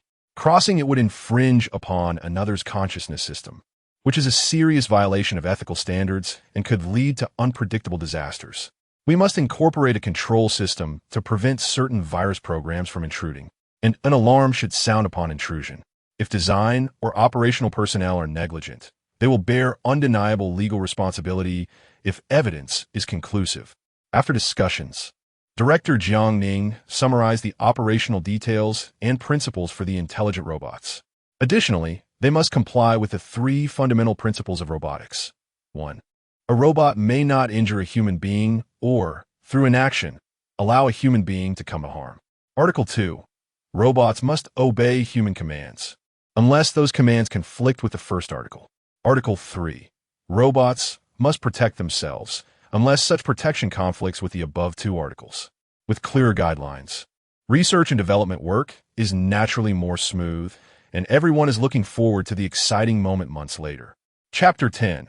Workplace superheroes. Spring has arrived, everything awakens, and flowers compete for beauty. However, the issue of holiday syndrome is also quite prominent. Huayong needs to carry out promotional guidance before the holiday ends, helping people adjust to the discomfort of returning to work after a long holiday. After nearly a year of intense research and development work, Huaming also reminisces about the art activities he used to participate in with his brother. However, the ideological rift between the brothers seems to remain unresolved, and they only managed a brief meeting during the Spring Festival. The work on robot development is becoming increasingly busy, and he feels that he also needs some adjustment. Perhaps a date with art would be a good idea. For trading companies, the spring season is like a joyful carnival, with orders coming in like snowflakes. At this time every year, Helen changes her name to Whirlwind, unable to stop for even a moment. Coupled with the ongoing crisis from previous fraud, which has not been fully resolved, it is truly overwhelming. However, Helen, adept at time management, always handles it with ease. She goes for a morning run, tidies up, arrives at the office early, replies to emails, contacts suppliers, attends numerous online meetings, and negotiates business. Work progresses in an orderly fashion, despite occasional interruptions. Although it is noisy, it is not chaotic. Yet, some more important aspects of life do not receive the same attention. They're like buttons that accidentally fall off clothes, slipping away without anyone noticing. As Mother's birthday approaches in spring, the calendar reminder plays a discontented tune. Her best friend's wedding, her niece's full moon celebration, and the nearing end of a month-long exhibition of Italian masterworks at the Art Museum all remind her that life is still three-dimensional. However, she mostly remains in a one-dimensional space, not to mention the regular invitations from friends that feel as distant as faint signals from alien planets, barely receivable. Genuine concern can only be expressed during work breaks or in rare encounters at artistic venues. As for love, it can only be seen in the countless gazes directed at her, wilting in the shadows of neglect. It is not hard to imagine that beneath this polished exterior lies a desert, with work as the only oasis. We seem to have grabbed the wrong lifeline. I think we need to break out, Cindy exclaimed, taking a deep gulp of cola. Otherwise, Helen listened to her colleague's rant while checking her phone. Otherwise, the mountain of work will eventually squeeze us dry like this. Cindy nibbled on some dry fast food fried chicken, looking both disdainful and resigned. Too much complaining can lead to heartbreak. Since our lives have already become a desert, we must thrive and work. That is our oasis. Helen proudly sipped her juice. It's so bad. Who told me this is juice? It tastes like plastic water. Huh. This is your water source in the oasis. Enjoy it, master of absurd logic.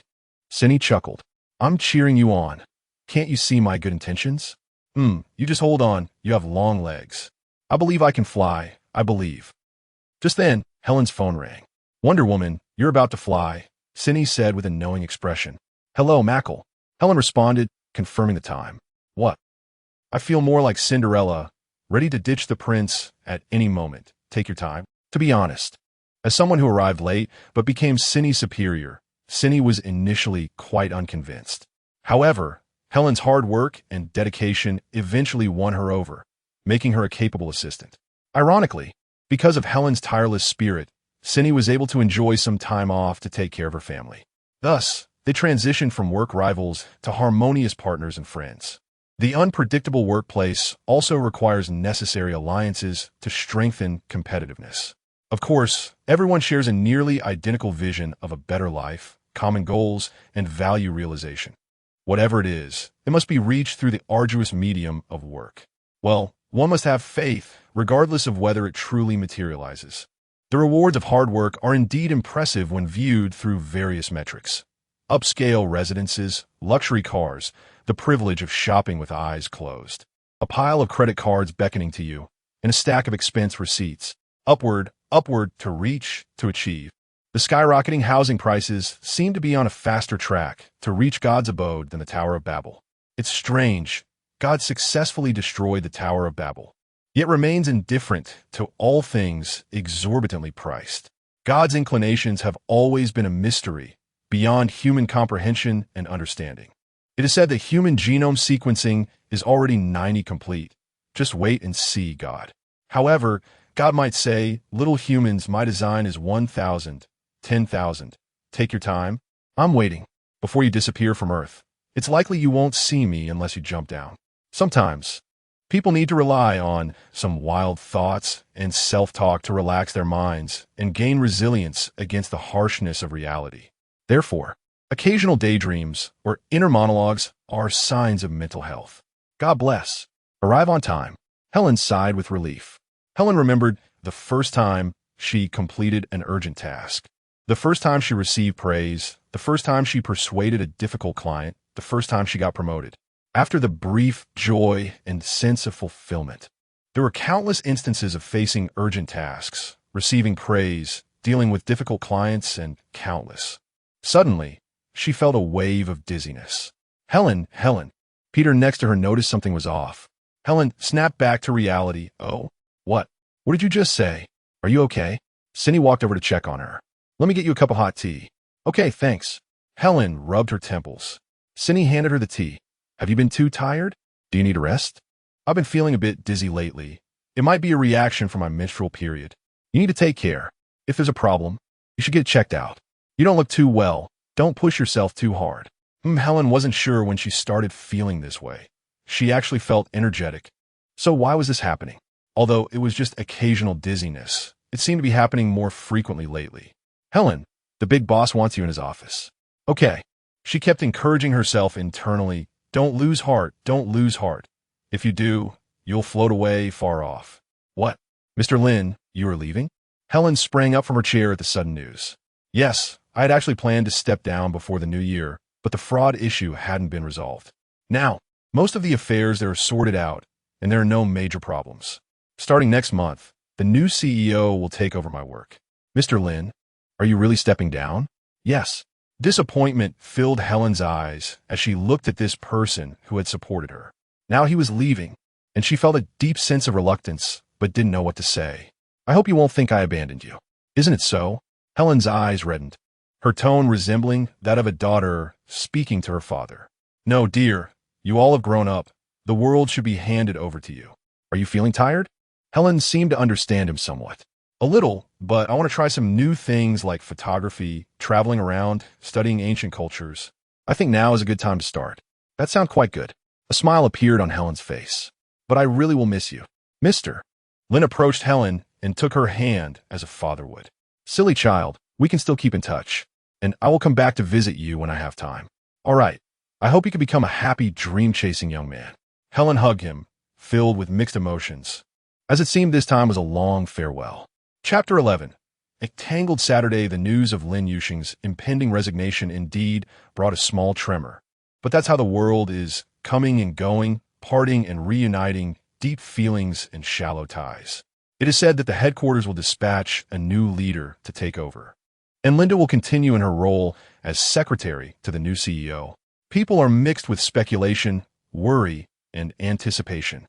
New twists are always hard to judge as good or bad, and the atmosphere during the transition period is always strange. Oh, Saturday is my best friend's wedding, but there's a damn meeting. Helen is pouring coffee in the break room, sounding quite disgruntled. Dear, you just said damn. Shimei walks in, ready to pour herself some tea. Did I? Oh, yes, it does seem a bit too elegant.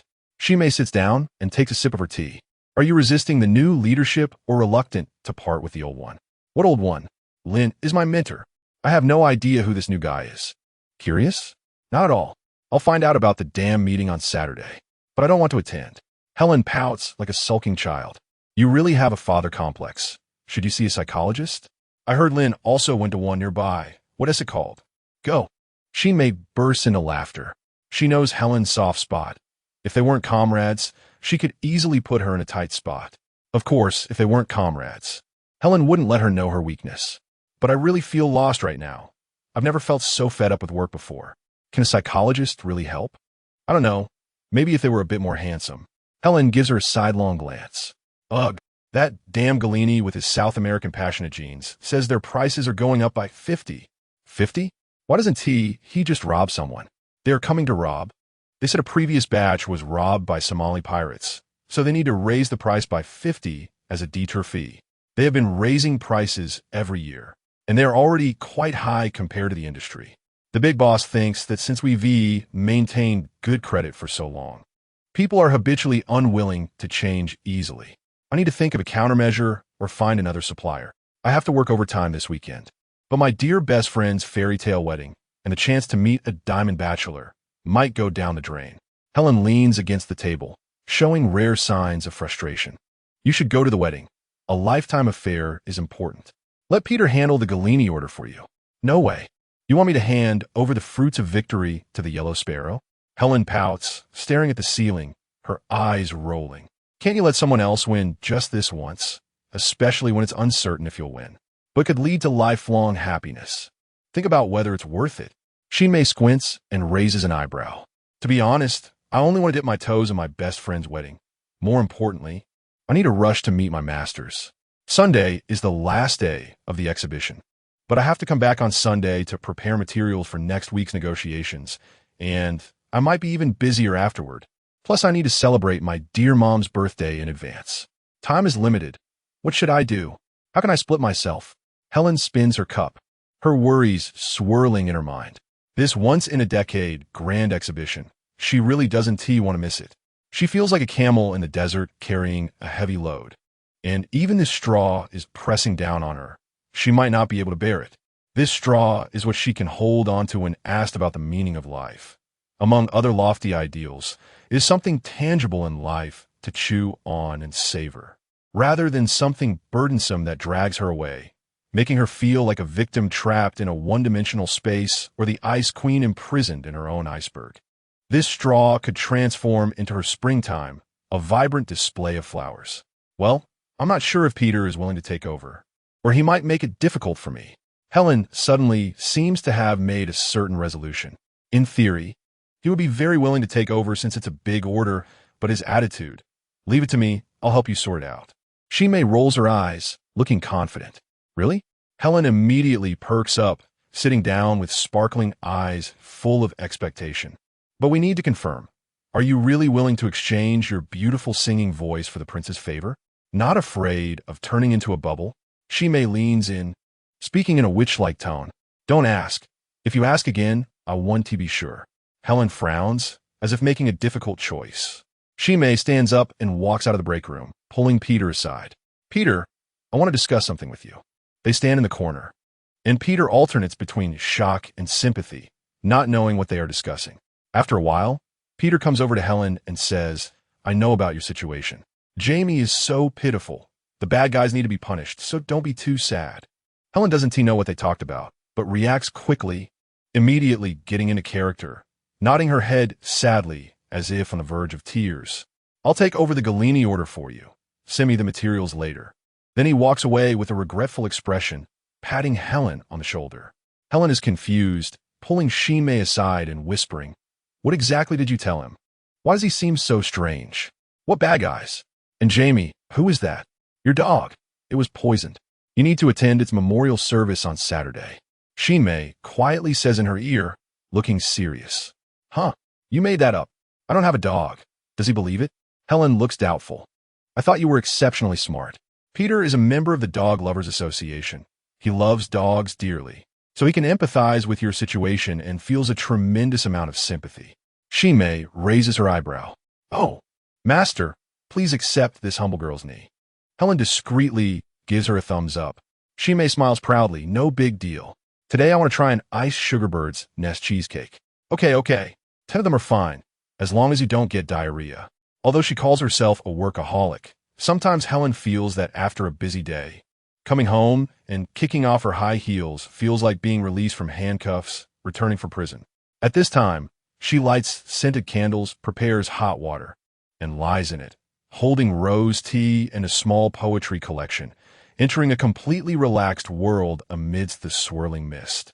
She imagines the bubbles as elegant gentlemen by the Luo River, carrying away all her beautiful, weary girls, so she can let them go as if they were marrying off daughters. Then, she recites poetry for them, a tree full of flowers, a fleeting moment in time. Reflections in the cup as people drift afar, a light laugh, a glance, with smoke curling lushly, The wind brings endless fragrance, leaving a bit of leisure in the heart. Though spring has no scent, when flowers bloom, words flow. Chapter 12 Encounter. It had been a long time since I had a beautiful dream. Where is this? This garden is so beautiful. The sound of birds chirping and the fragrance of flowers fill the air, with various plants competing for beauty, lush and abundant. Like a fairy tale world. Most notably, there are hundreds of colorful fountains, arranged in varying heights, dazzling with colors, featuring classical, Eastern, and Islamic styles, both magnificent and minimalist. There are a few cats playing hide and seek, tumbling around and making Helen giggle. Your lovely smile welcomes the most beautiful morning light. The alarm clock's song gradually increases in volume, pulling Helen back from her dreamy state into the real world. Isn't today the weekend? Damn it. Did I forget to turn off the alarm? Oh, no, it's the weekend. Today is the day to dress up nicely. Angela. My dear, you are truly beautiful. Which lucky man is blessed to have you? He must have saved the world in his past life. Helen teased affectionately. You are beautiful too, but such a waste. No, you must catch the bouquet later. Angela pulled Helen and guided her on where to stand. Helen laughed so hard. Angela had actually planned this out carefully. She didn't dare express her doubts about the magical power of the bouquet. At this moment, Angela's husband walked over, kissed his beloved, and then greeted Helen warmly. William, please take good care of my good sister, and don't let her become fat and ugly. As she spoke, Helen felt a bit emotional. Don't worry. No matter what she becomes, she will always be my most beautiful goddess, William said, squinting his eyes. What are you talking about? Angela playfully punched him. This show of affection is too much. I need to go find some dog food. Dear, quickly introduce your brother to my good sister. Angela gave William a mischievous glance. Hey, not yet. I want to date freely. No matchmaker nonsense. What matchmaker? We're celestial beings, the god of marriage, you know. All right, celestial couple, you entertain the guests. I'll wander around and see if I can bump into a Prince Charming. Okay, dear, this meadow is yours. Helen lifted her skirt, walked to the long table filled with drinks and food, picked up a cocktail, and strolled slowly to the lakeside, watching the swans swim elegantly. Helen felt a bit envious, at least of such beauty. This outdoor wedding was her favorite romantic style, especially the lush green lawn beside the sparkling wide lake, which made her feel a tranquility she hadn't felt in a long time. At this moment, she breathed in the fresh air, listening to the melody of nature, unaware that a pair of eyes at the wedding entrance were watching her. Summer, I didn't expect you really came. I heard you're going to Northern Europe for an inspection in a few days and specially came back for our wedding. We're really touched. Angela and her husband greeted warmly. How could I miss my good brother's happy event? I also need to see if I can meet my goddess, Summer replied. You strange bird without feet. If there's a good girl who can bind you, that would be a good thing, William teased. If there's a beautiful woman like your wife, I would immediately ask for a binding. Oh, that would be a bit difficult, as she's one of a kind. All right, it seems I need to pick up some dog food to fill my empty heart, he said, preparing to walk away. All right. Angela was about to say something when several friends came to congratulate them, and they got busy greeting them. Summer was about to head to the long table when he looked up and noticed a figure in a green satin dress mixed with light gauze by the lakeside, which deeply attracted his gaze. She stood there quietly, as if chatting with the swans and the surrounding birds, like a fairy emerging from the surrounding plants, listening to the sounds of the earth, then flew through the grass and appeared before him. Summer gazed for a few minutes, just as he was about to approach her. He heard familiar voices coming over to greet him, so he had to engage with them. After a while, the wedding music began, and guests prepared to take their seats. Summer and his friend sat down, and he noticed that the green fairy was sitting a few rows away from him, facing away. He gazed at her back, lost in thought, and decided he must invite her to dance later. After the bride and groom kissed, it was time for the bouquet toss. Following Angela's earlier instructions, the bridesmaids eagerly awaited. Angela swung the bouquet behind her with force, but unexpectedly, it veered off course and landed in Summer's hands. He was stunned for a moment, and Angela turned around with a surprised expression. At this time, Helen glanced at her watch. It was already past 12. She hurriedly bid farewell to Angela and her husband and headed to her art exhibition date. Summer was still in shock when that green figure gracefully floated away. Then a group of bridesmaids rushed over to pull Summer along. His mind still hadn't returned, and he was swept away by this wave of excitement as everyone entered a lively mode. As Helen stepped out of the hotel, she was about to hail a taxi when she saw a double-decker sightseeing bus by the roadside, with a stop sign indicating it passed by the Riverside Art Museum, as if it were there to welcome her. Helen changed her mind, thinking it would be nice to leisurely enjoy the scenery along the way. So she hurried over and boarded the upper deck of the bus. It was wonderful. Today she could truly enjoy this brief little vacation.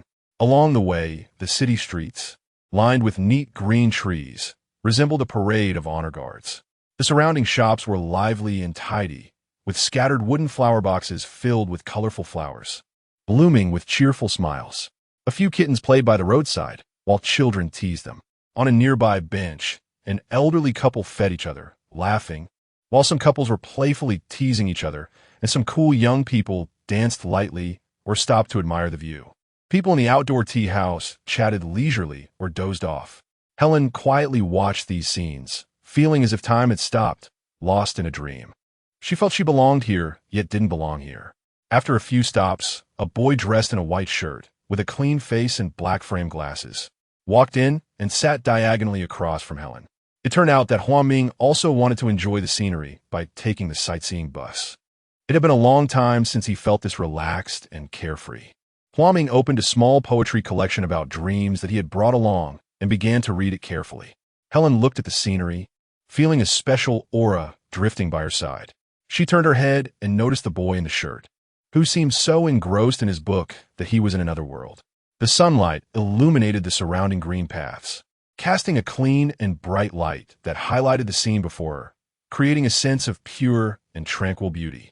Helen's heart felt like it was stung by a jellyfish. Astonished by this beauty, she couldn't help but gaze for a long time, as if admiring a delicate work of art, while he seemed completely unaware. When they arrived at the art museum, Helen got off the bus, her gaze still following the bus, wondering where this boy was headed next. Would she have a chance to see him again? Hua Ming was so absorbed in his book that he didn't realize he had passed the art museum and gone 2 stops further until he reached the terminal. He quickly closed the book and hurried off the bus. 2 stops was only about 2 kilometers, so he decided to walk. The art exhibition exceeded her expectations, and Helen was overjoyed. Whether it was the innovative ink paintings from domestic artists or the exquisite oil paintings from abroad, they were full of novelty and conveyed rich emotions. Helen admired their superb skills and abundant spiritual world, feeling like a fish released into the water, happily swimming among them.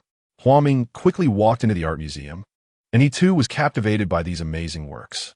However, it seemed time was limited, so he kept taking photos to preserve them for later appreciation. Helen stood in front of an oil painting of the deep sea for a long time, clearly enchanted. The mysterious deep blue curtain, the sea creatures sparkling like fireworks, and the graceful figures submerged within seemed to tell a story from the depths of her heart. Her thoughts flowed along with the painting, drifting off into the distance. Snap! Hua Ming, not wanting to disturb Helen as she moved on from her brief stop, captured her silhouette along with the artwork, then stepped over to the next piece. Countless figures passed through the art museum, leaving behind countless yearnings and emotions. Back home, Helen lay in the bathtub, her mind still lingering on every moment that had touched and moved her that day, feeling a sense of fulfillment wrapped in happiness. She sipped her tea, closed her eyes, and let her thoughts drift freely. Perhaps this signaled that something wonderful was about to happen. Chapter 13, Unexpected Encounter. After a delightful little holiday on Saturday, Helen was full of energy again. The office on Sunday was not busy. She was the only one working overtime today. She hummed a little tune, and despite having a mountain of documents to process, her mood remained light and cheerful. In moments of pause, Helen couldn't help but recall that refreshing scene, the focused expression of that young man, which gave her a warm, lingering feeling, as if she were seeing her former self during those pleasant times. Deep in concentration, Helen did not notice someone had entered. Helen! Helen turned around, startled, unable to believe that the person standing in front of her was Fong Hong, who had caused her so much heartache years ago. She froze, unsure of how to respond. The wounds from years ago were ruthlessly reopened, and all the painful memories surged back like a tide. He had abandoned her in pursuit of wealth and new horizons. And now, standing before her so suddenly, it felt like an absurd and unbelievable story. The shock combined with a certain degree of resentment left her feeling at a loss. "Phone? What are you doing here?" Helen stood up, leaning against the desk, feeling as if she might faint, hoping she wouldn't, needing something to support her. "I just returned from Australia last week." "Why are you back? And how did you end up at our company?" "I was sent back by the headquarters in Australia to replace Manager Lynn. I arrived yesterday, but you weren't here." "What? You're the one replacing our big boss?" Helen felt like she had just heard a thunderclap. He had suddenly appeared and told her that he would be managing the company from now on, working alongside her. Oh my God. If running into him on the street felt surprising, it was just an encounter, perhaps without causing too many ripples. But now, he had just shown up and told her that they would be facing each other every day in the future, which felt like a tsunami, making her dizzy. "Yes, I was just here to greet everyone yesterday. I'll officially take over in about a week or two." Helen remained stunned, unable to process everything. "I'm back. You know, I came back for you." Fong Hong moved closer to Helen, his tone gentle and ambiguous. Helen looked at him in shock, as if listening to a fantastical story. For her, 7 years ago, he had crossed the ocean with his beautiful fiancée, Elizabeth, without a backward glance. And now he claimed to have returned for her. She had no idea how to react and struggled to calm herself, although his gaze seemed deeply affectionate and charming. Helen wanted to be more rational to figure out what was going on. "For me? What are you talking about?" "Helen, do you know? I've always missed you. I deeply realize that you're my true love. Especially now, you're more beautiful than ever." Fong Hong moved closer, trying to reach for Helen's face. Helen leaned away, doing her best to maintain distance. Although she wanted to slap him, she refrained, unsure if she could handle the consequences. "Stop talking nonsense, Mr. Fong. Your beautiful wife is waiting for you at home. Elizabeth was paralyzed in a diving accident 2 years ago. She hasn't come back." At that moment, Helen truly wanted to slap him, but she fought hard to control her anger. She felt sorry for his wife, and even more sorry for herself, for having fallen for such a jerk back then. But he would be the big boss here, and regardless of whether she would stay or leave, she couldn't afford to fall out with him now. She couldn't believe she was still able to assess the situation calmly at this moment. She smiled. "Then shouldn't you be taking good care of her in Australia?" "I can't take it anymore. She often loses her temper, and it's driving me crazy." "So you just ran away?" "Not exactly running away. The headquarters wanted to expand deeply into the Asian market, and I'm more familiar with this area and have many resources, so I had this opportunity." Helen didn't want to engage with him any further. She wasn't mentally prepared to accept this reality. She was about to say she needed to leave when Fong Hong continued. "Helen, actually, I really missed you. It's all in the past. I hope we could just be colleagues from now on. I need to go." Helen began to pack her things. Fong Hong seemed a bit apologetic about it. "Perhaps my timing was wrong. I hope I didn't make you feel uncomfortable. But, no, I won tea. I have to go celebrate my mother's birthday tonight. I need to get the cake. Bye." "Oh, it's your mother's birthday? I haven't seen her in a long time. How is she?" "She's well. Thanks for asking. I need to go now. Then please send my regards to her and wish her a happy birthday. Bye." Helen quickly gathered her things and hurried out of the company. She pressed the elevator button hard, hoping she wouldn't see him walk out before the doors opened. She felt like she was dodging a beast chasing her, wanting to escape immediately. While waiting for the elevator, she anxiously glanced at the company entrance. Beep! Thank God, the lifeboat has arrived. She stepped inside and quickly pressed the closed door button, finally letting out a long breath. "I hope I didn't make you feel uncomfortable. If I did, it's my fault," she muttered. This missing man had brought her to tears for so many days. She had struggled to get through those lost years. But he suddenly appeared, so nonchalantly, saying he missed her and wanted to be her boss. Her thoughts became a chaotic mess. She felt that if she didn't escape quickly, she would suffocate. She arrived at her mother's house in a daze, only to realize she had forgotten to pick up the cake she ordered for her mother. Although her mother gently comforted her, saying, "You don't have to celebrate my birthday specially," Helen still cursed that damn Fong Hong in her heart. If it weren't for him, she wouldn't be so confused. Even though her stepfather also reassured her, "You need to take care of yourself, come back to have soup when you have time," it made Helen feel even more indebted to them. It's fine. I'll go get the cake later. No need. I'll go later. You chat with your mom. So hi. You're really the best, moi. Daughter, you seem a bit absent-minded today. Has something happened? Her mother, who knew her best, picked up on it. However, Helen wanted to process things on her own and didn't want to worry her. Nothing. I'm just thinking about tomorrow's meeting.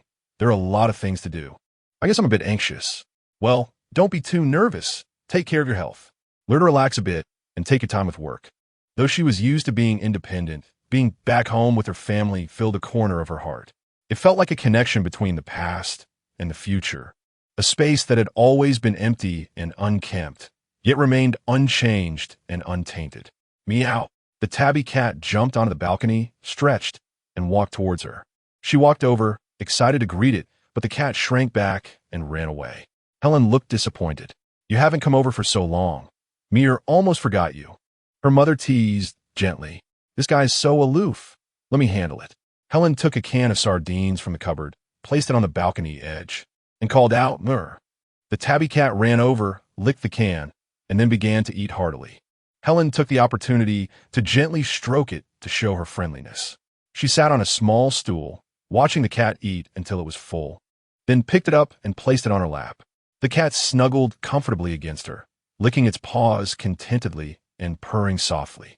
They say cats are the best psychological therapists, and this feeling was wonderful, as if all her worries had disappeared in an instant. But when she returned to her empty apartment, that hollow feeling hit her again. Her mother had her stepfather to care for her, which allowed Helen to pursue her ambitions with peace of mind. But when she was tired and came home, she was still alone. She enjoyed her independent space, but she also hoped to have someone to share her joys and sorrows with. If it weren't for her extreme aversion to the troubles of family chores, she might have been willing to give it a try. But right now, not to mention troubles, there isn't even a shadow of something that bothers her. No, Fang Hun.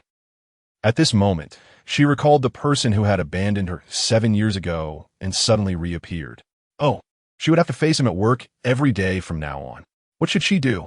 She began to feel a sense of chaos in her mind, and her head hurt. She asked herself if she still had feelings for him, or if she couldn't forget the shame of being abandoned, the pain of failure, or the complicated emotions of love and hate that made her feel an unprecedented emotional turmoil. She needed to sort it out, but it seemed she couldn't. So, she decided to call Shinmei and tell her about the trouble she would face the next day. Shinmei, I feel overwhelmed. Helen, what's wrong? Are you okay? Nothing much, but if you could talk to me, I'd feel a bit better. Does it have to be tonight? We can see each other at work tomorrow. Can we talk then? The kids haven't gone to sleep yet. Never mind. Take care of the kids and rest early. See you tomorrow. Helen hung up the phone and suddenly felt a wave of loneliness wash over her. The space she usually enjoyed was truly empty, and when she needed interaction, there wasn't even an echo. She laughed at herself, knowing this was the inevitable price. She should face it independently and not complain. However, what she needed right now might just be a shared emotional experience, and she felt a bit helpless. So, she thought about running some water to take a bath and relax. Ding, ding, ding. After finishing her bath, the phone rang just in time. The kids are asleep. What happened to you today? Did you encounter some trouble? I don't know if it's trouble, but my ex-boyfriend from 7 years ago told me today that he is coming to take over our company. What? You mean Fong Hong? He's your ex? Oh my God. Shinmei's surprised tone told Helen that it was good to have someone reacting the same way, proving that her reaction was normal. I felt like a panicked hamster escaping today, but I'll have to face him every day from now on. Shinmei, what do you think I should do?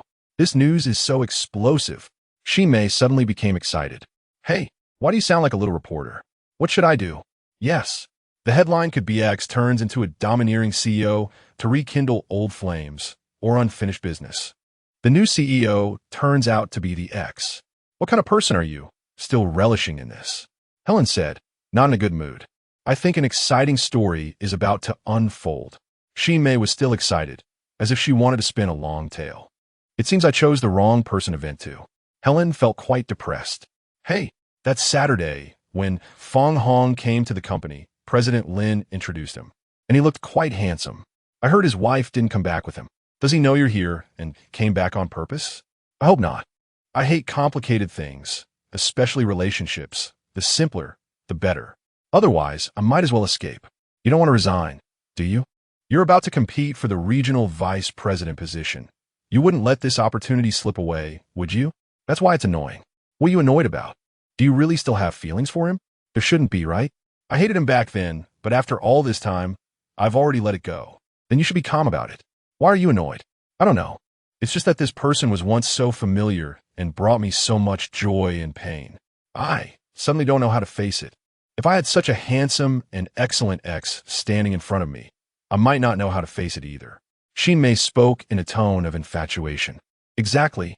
So handsome, yet so heartless, and so charming, and so... Oh my God, you bad person. The devil is in your heart. Shinmei's teasing tone was testing Helen. How can I dispel the devil in my heart? I'm really scared. Scared that you still have feelings for him? Yeah. Also, having loved deeply, how hard it is to let go.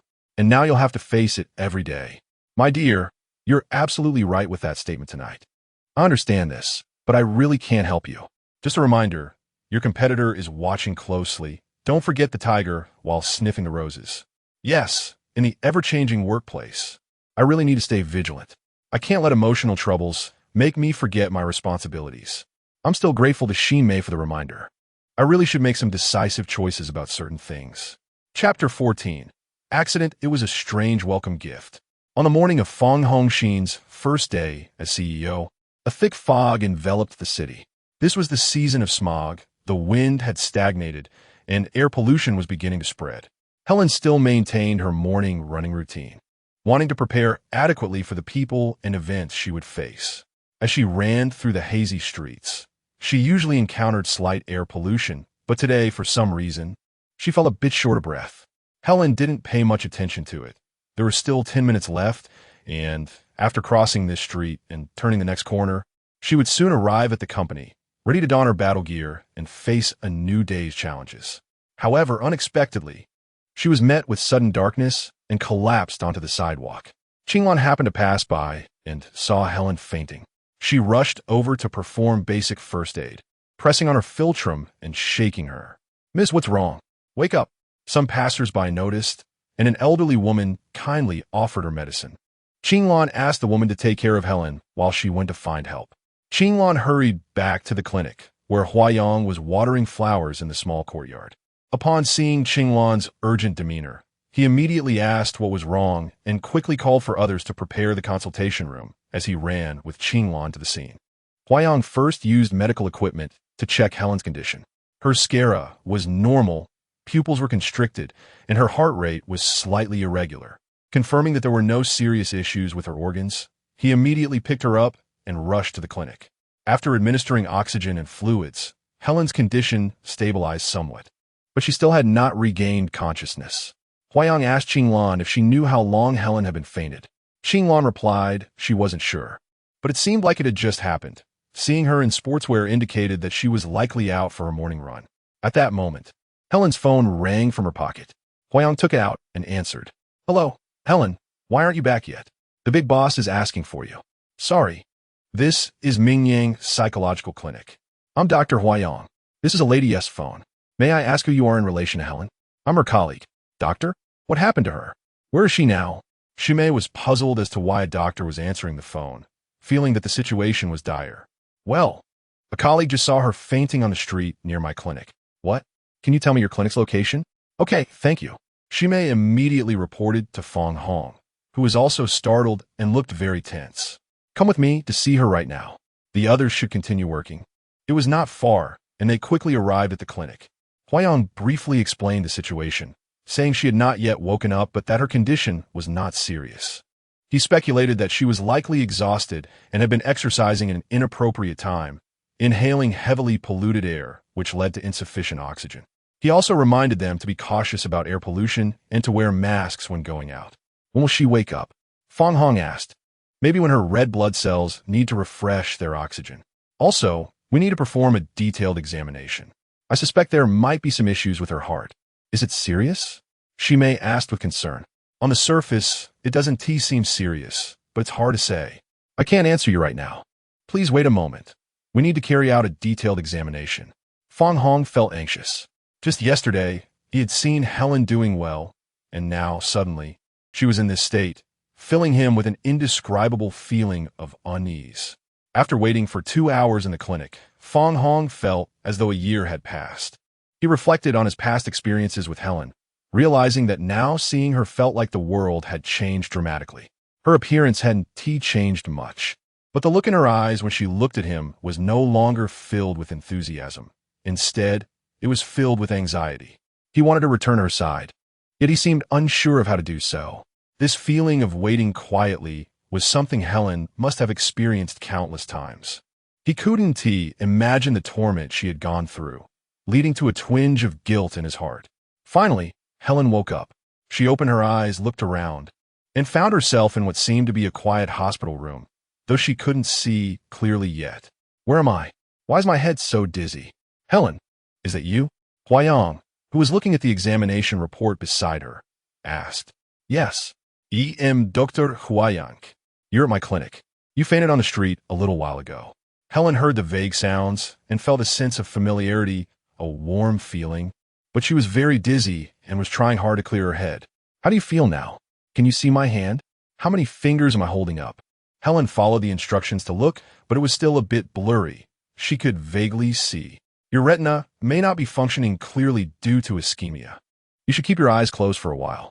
Helen closed her eyes, listening to Huayang's gentle and magnetic voice, feeling much more comfortable, though her body felt weak. Almost as if it wasn't her own. We just performed various tests on you. You have slightly low blood sugar, elevated blood lipids, and your heart is a little bradycardic. You must often stay up late or work under high stress.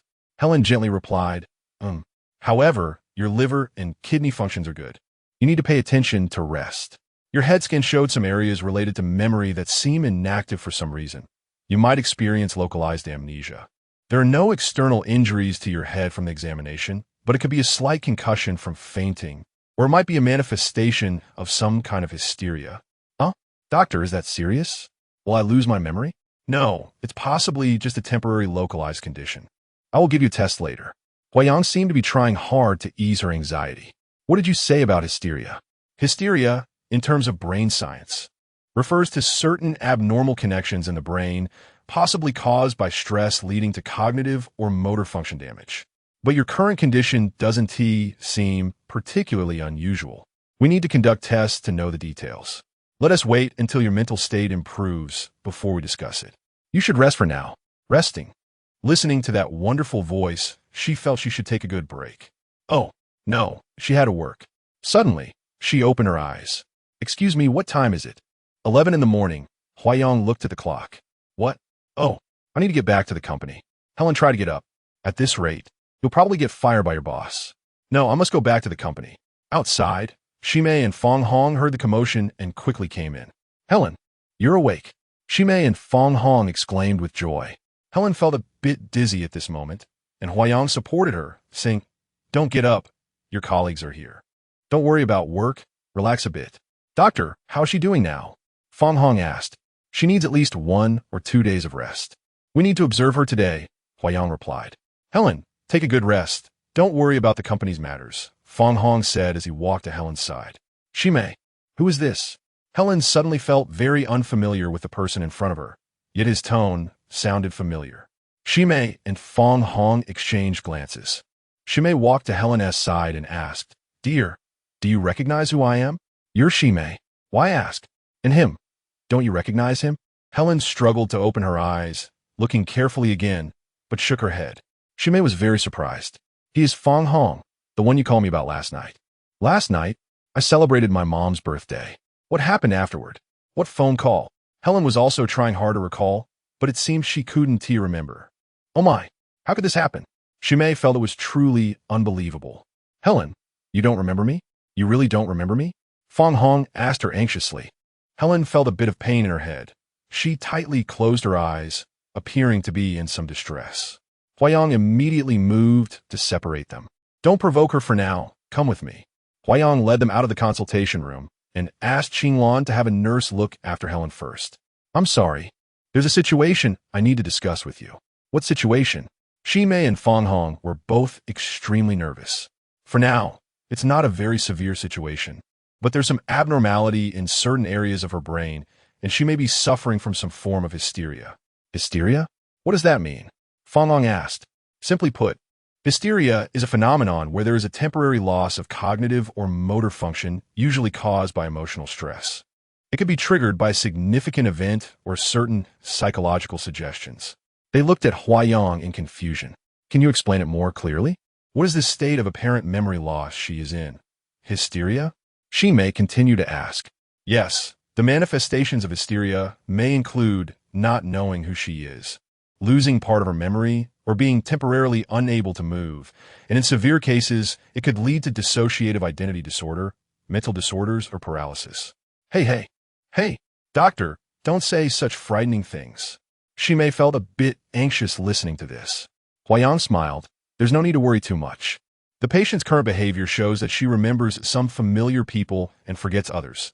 This is a symptom of selective amnesia.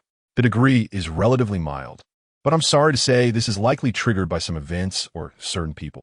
Huayang glanced at Fang Hong, but hesitated, unsure if he was the cause. Fang Hong looked worried and awkward. Could Helen's fainting be related to him? Shimei still had a puzzled expression. So what do we do now, doctor? You should go back for now and let her rest for a couple of days. It's possible she might improve by then. She primarily needs to relax. Huayang continued. All right, Shimei, you go in and talk to Helen. Let her know to relax and not worry about work. If anything happens, call us, Fang Hong instructed Shimei. Okay, by the way, how can we contact her family? Not needed for now, to avoid worrying her elderly relatives. We can take care of her, Shimei said. Then please come over and register in the contact column, so we can reach you when necessary. By the way, who will pay the consultation fee first? I'll do it, Fang Hong said. Helen, it's Shimei. I just helped you take a leave. Don't worry. Just rest well and don't think about work. In a daze. Helen nodded slightly and fell asleep. Chapter 15. After the incident, doctor, I've been feeling like someone is following me lately. Sitting across the table was a middle-aged man in his 40s, looking somewhat dazed and anxious. Your physical examination shows you have diabetes and high blood pressure. Huayang walked over and shone a light into his eyes. The conjunctival hyperemia was quite severe. How long has it been since you've slept? Huayang asked. Doctor, it's not that. It's just that I always feel like someone is following me, and I can't sleep. The middle-aged man had a helpless and pained expression. How long has this been going on? When did it start? I can't remember. I guess. It's been a long time. I really don't remember. The man looked bewildered. Would you agree to try hypnosis? It might help you find the source of the problem. Hypnosis? Wu and tea that bring that ghost out? The middle-aged man suddenly seemed a bit uneasy. Ghost? What ghost? Have you seen a ghost? Huayang looked at him, estimating his issues in his mind. Yes, I've seen it. It's a vengeful spirit that has been around for a long time. It doesn't want to leave, and it comes out from time to time. It doesn't harm anyone. It just wants people to feel its presence. But I haven't seen it for a long time. Where do you live? In Chamingshan village. Oh, that is a densely populated area with many old houses. Yes. You notice you always feel like someone is following you. Hasn't it been since you last saw that ghost? I don't know. I really don't remember anything. The man still looked confused. Are you afraid of that ghost? Huayang asked, looking at him. The middle-aged man's face began to look a bit unnatural. I wouldn't say I'm afraid, but I don't really want to see it. So, are you a bit worried about something? After seeing it, Huayang continued to cautiously probe. Doctor, can we skip the hypnosis? I'm afraid of it. It's okay. We will respect the guest's wishes. Then can my problem be solved? You mean the feeling of being followed? Yes. Have you verified whether this could be a reality? Is someone really following you? Or is it purely an illusion? It's been several months, but I don't think there is anything worth following. I'm not a millionaire. I haven't committed any crimes, and no one has actually come looking for me. But I always feel this way, so one day I called the police. They said I might have a mental illness, and the social worker brought me here. Don't be nervous. If you think it might be a psychological issue, then relax. With people coming and going around you, you might feel someone seems familiar or someone who is on the same path as you, and you feel they're following you. This could be caused by your living environment leading to certain illusions. But I can't relax. Here's the thing. You show some signs of neurasthenia. I'll prescribe some medication for you to help you sleep. Take it and see how it goes, and come back for a follow-up if needed. Although the situation seems complicated, for now, we can only use a soothing approach. This is also a waiting issue that psychological treatment often cannot avoid. If problems in the world could be solved immediately with the right remedy, then the word trouble wouldn't exist anymore. But things operate in such a way, with limitations in time and space. Knowing that change is needed doesn't mean it can happen immediately. After the middle-aged man left, Huayang walked out of the consultation room and poured himself a glass of water. He happened to pass by Helen's consultation room, where she had just finished her 4-drip and was about to get up. Huayang walked over to inquire about her condition. Helen felt a certain sensation. For some reason, this doctor seemed to have a kind of power. She had already started to feel better, and seeing him made her feel even better. A hint of a smile appeared on her still pale face. If you want to take a walk, you can go to the backyard. Seeing that she had been sleeping all day, Huayang suggested this, thinking she could use some fresh air. Okay, thank you, doctor. Helen expressed her gratitude, but suddenly she had a more advanced thought. Dr. Hua, is it? Yes. I feel weak, but want to go out for a walk. Could you accompany me? Seeing her pitiable appearance, Huayang checked the time. There were no clients for the moment, so he agreed. They walked through the moon gate to the backyard, and Huayang helped her sit on a bench. The air here was nice, refreshing. Helen looked around. It wasn't a very big place, but had a small pond, a gazebo, and a wooden platform with a bamboo fence beside it, resembling an elegant courtyard. She looked at the clinic standing nearby. A 3-story building with a rooftop with balconies on the 2nd and 3rd floors, covered in vines, giving it an ancient look, almost like a vacation villa rather than a clinic. Helen felt very comfortable. Her spirits lifted, especially with a gentle and powerful energy coming from beside her, making her feel at ease. Dr. Hua, the environment here is really nice, like a holiday house. Huayang smiled slightly. This was the feeling he wanted, to gain the approval of his clients, which made him very happy. Did you design this place? Helen asked with great interest. The concept was proposed by us. This used to be an old magazine office, and after years of changes, it was abandoned for some time. I applied to the local authorities to repurpose it as a private clinic and offer to provide some public consultation services. They agreed, and we hired a professional healing environment design company to assist in renovating the interior and exterior and applied for some rental subsidies from the government. Oh, so you turned it into a garden-style clinic. Huayang smiled knowingly. I like that name, garden-style clinic, or how about garden-style psychological club? Dr. Hua, you're really interesting. It feels like you want to turn this place into a resort or amusement park. You're absolutely right. That's exactly my intention. This place had received much praise from many clients, but the insights into their thoughts were not often expressed. Huayang felt that this patient was somewhat different, or rather, a beauty. Her eyes sparkled, no longer the sickly appearance from before, but with a hint of weakness and allure. He paused for a moment, as if something was brewing in his heart. Helen seemed to feel something different as well. It felt like there were many interesting things here for her to slowly explore. Dr. Hua, what is behind that bamboo fence? That's another small garden, but it's not open to the public because it faces the psychological consultation rooms of me and a few other doctors. Oh, that is really nice. Getting treated here is also a kind of enjoyment. Huayang couldn't help but laugh. Ha! You're the first person to say that seeing a doctor is enjoyable. Of course, we strive to create such a space to help patients, or rather, guests, feel more relaxed. This is really great. It feels like paradise. Helen didn't feel it was inappropriate to exaggerate. For some reason, she thought it was the most fitting feeling. She looked at Huayang, feeling a strange familiarity, as if she had seen him somewhere before, and his eyes were so keen yet gentle. Helen couldn't help but feel a bit her face suddenly flushed. To avoid awkwardness, Helen's eyes wandered around. Seeing the beautiful branches of flowers extending from the rooftop garden, she was pleasantly surprised. Is there a rooftop garden up there? Yes, I could take you up to see it when you have time. Why not now? Helen asked, becoming a bit excited. Right now, I need to prepare for the next client, and you just started to recover a bit. You shouldn't climb the stairs yet. You need to rest first.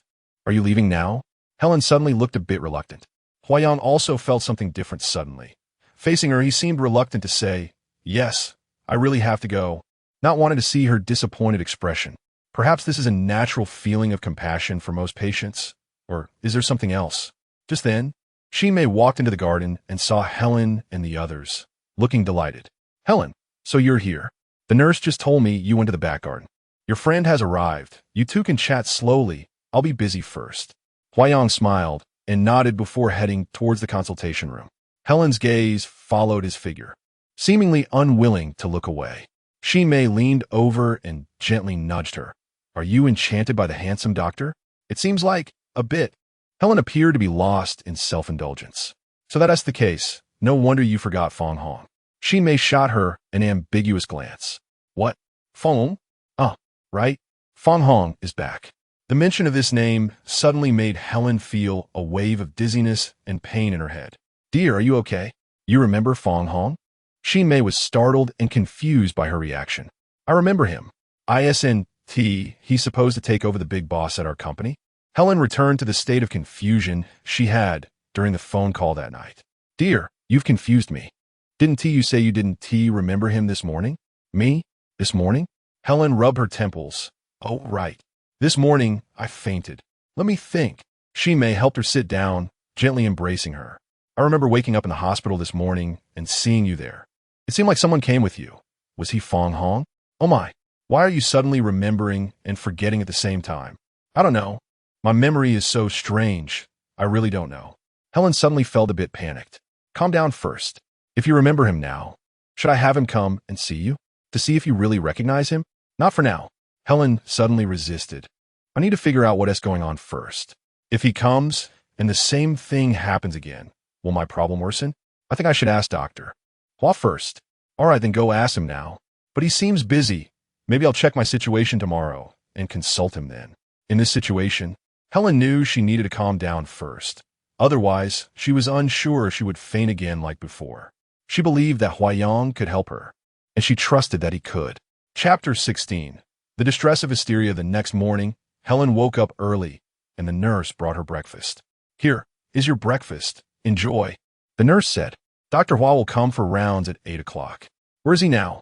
Helen suddenly felt a strong desire to see him for some reason. The nurse smiled. He is having breakfast in the rooftop garden upstairs. How picturesque, Helen thought. Can I go up?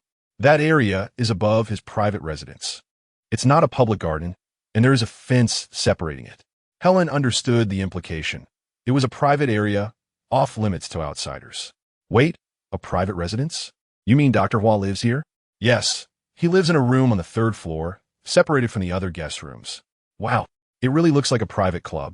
Doctor, I might think so too. You seem quite interested in him. The nurse chuckled, as if she could see through Helen's thoughts. I'm just curious about this place. Doctor, Hua does give me a special feeling. He's quite different from other doctors, and this place is different from other hospitals, Helen said honestly. Indeed, anyone who met him would be drawn to him. Perhaps that's what they call charismatic personality. This place was founded by him and his brother. They wanted to make it different from other hospitals.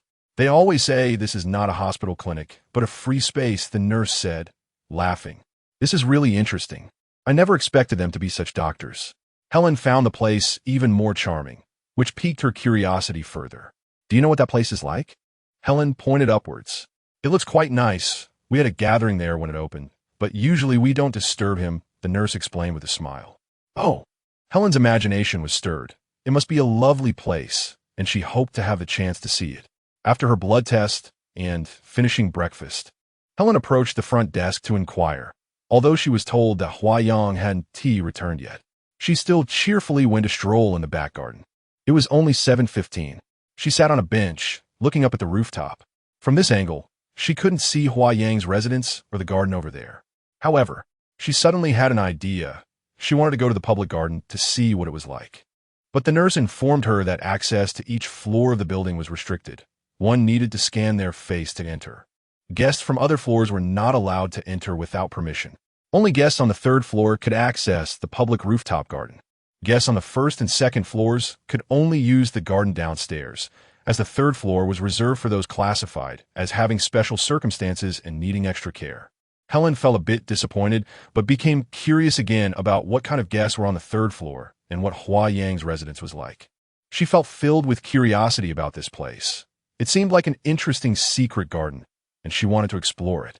Huayang entered from a special passageway, down to the basement, coming out through a small door on the other side, then circling back to enter through the clinic's main entrance.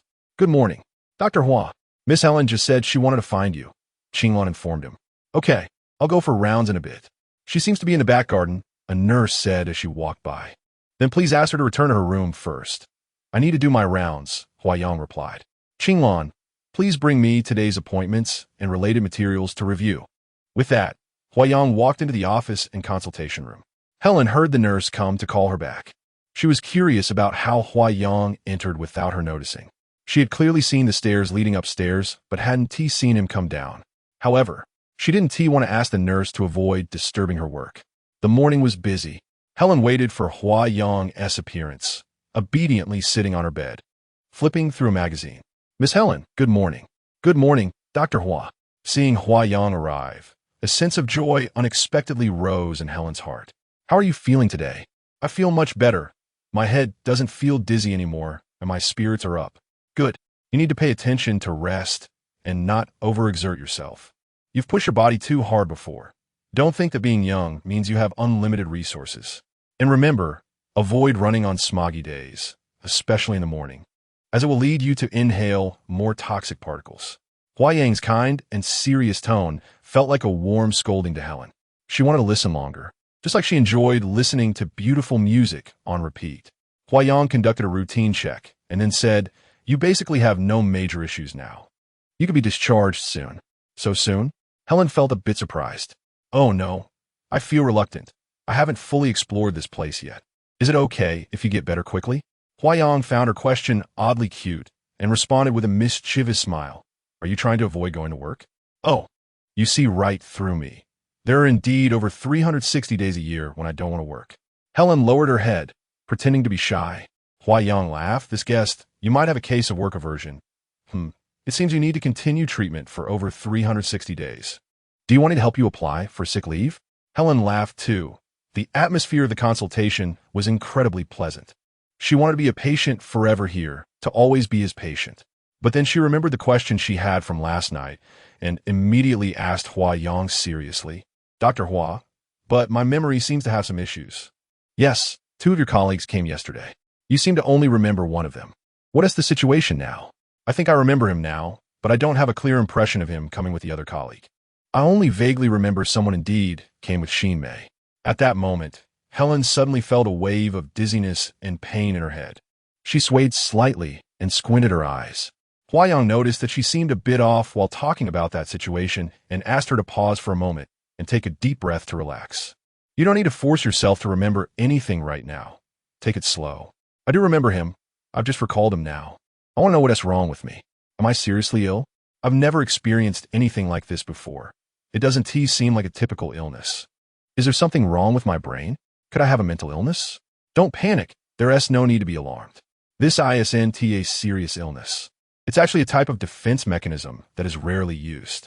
It's usually triggered by sudden stress or pressure. Don't worry too much. If the problem doesn't worsen, there is no need for concern. It will naturally get better. Your condition isn't serious, and everything was normal during today's checkup. Really? There is no need to worry? Don't lie to me. Doctors can't possibly lie. Huayang smiled. Helen felt a bit more relaxed seeing his sincere and cute smile. His smile seemed to brighten the world instantly. If you don't trust the doctor and keep being suspicious, you might turn a non-illness into an illness. Huayang felt like he was starting to enter a mode of comforting a child. No, he absolutely believed this was a serious matter. Helen sighed. Doctor Who? I've really never felt this panic before. You mean? My work, my life. Huayang prepared to listen seriously to her. My job is very busy. I have to deal with many things every day, but I've adapted to this state, and I think my adaptability is still strong. But after he returned, I suddenly felt so chaotic. I couldn't face this confusion and didn't know how to cope. Helen seemed like a bewildered child, restless. You mean him? The colleague who came with your female coworker, whom you temporarily forgot. Yes, although I don't understand psychology very well. I think you should know he might be the trigger for my condition. Please clarify. Psychology isn't just random guessing. It seems I can't keep anything back anymore. Huayang couldn't help but laugh. Do you still want to hide things from your doctor? I think that's not very wise. Huayang looked at her with his arms crossed and head slightly tilted.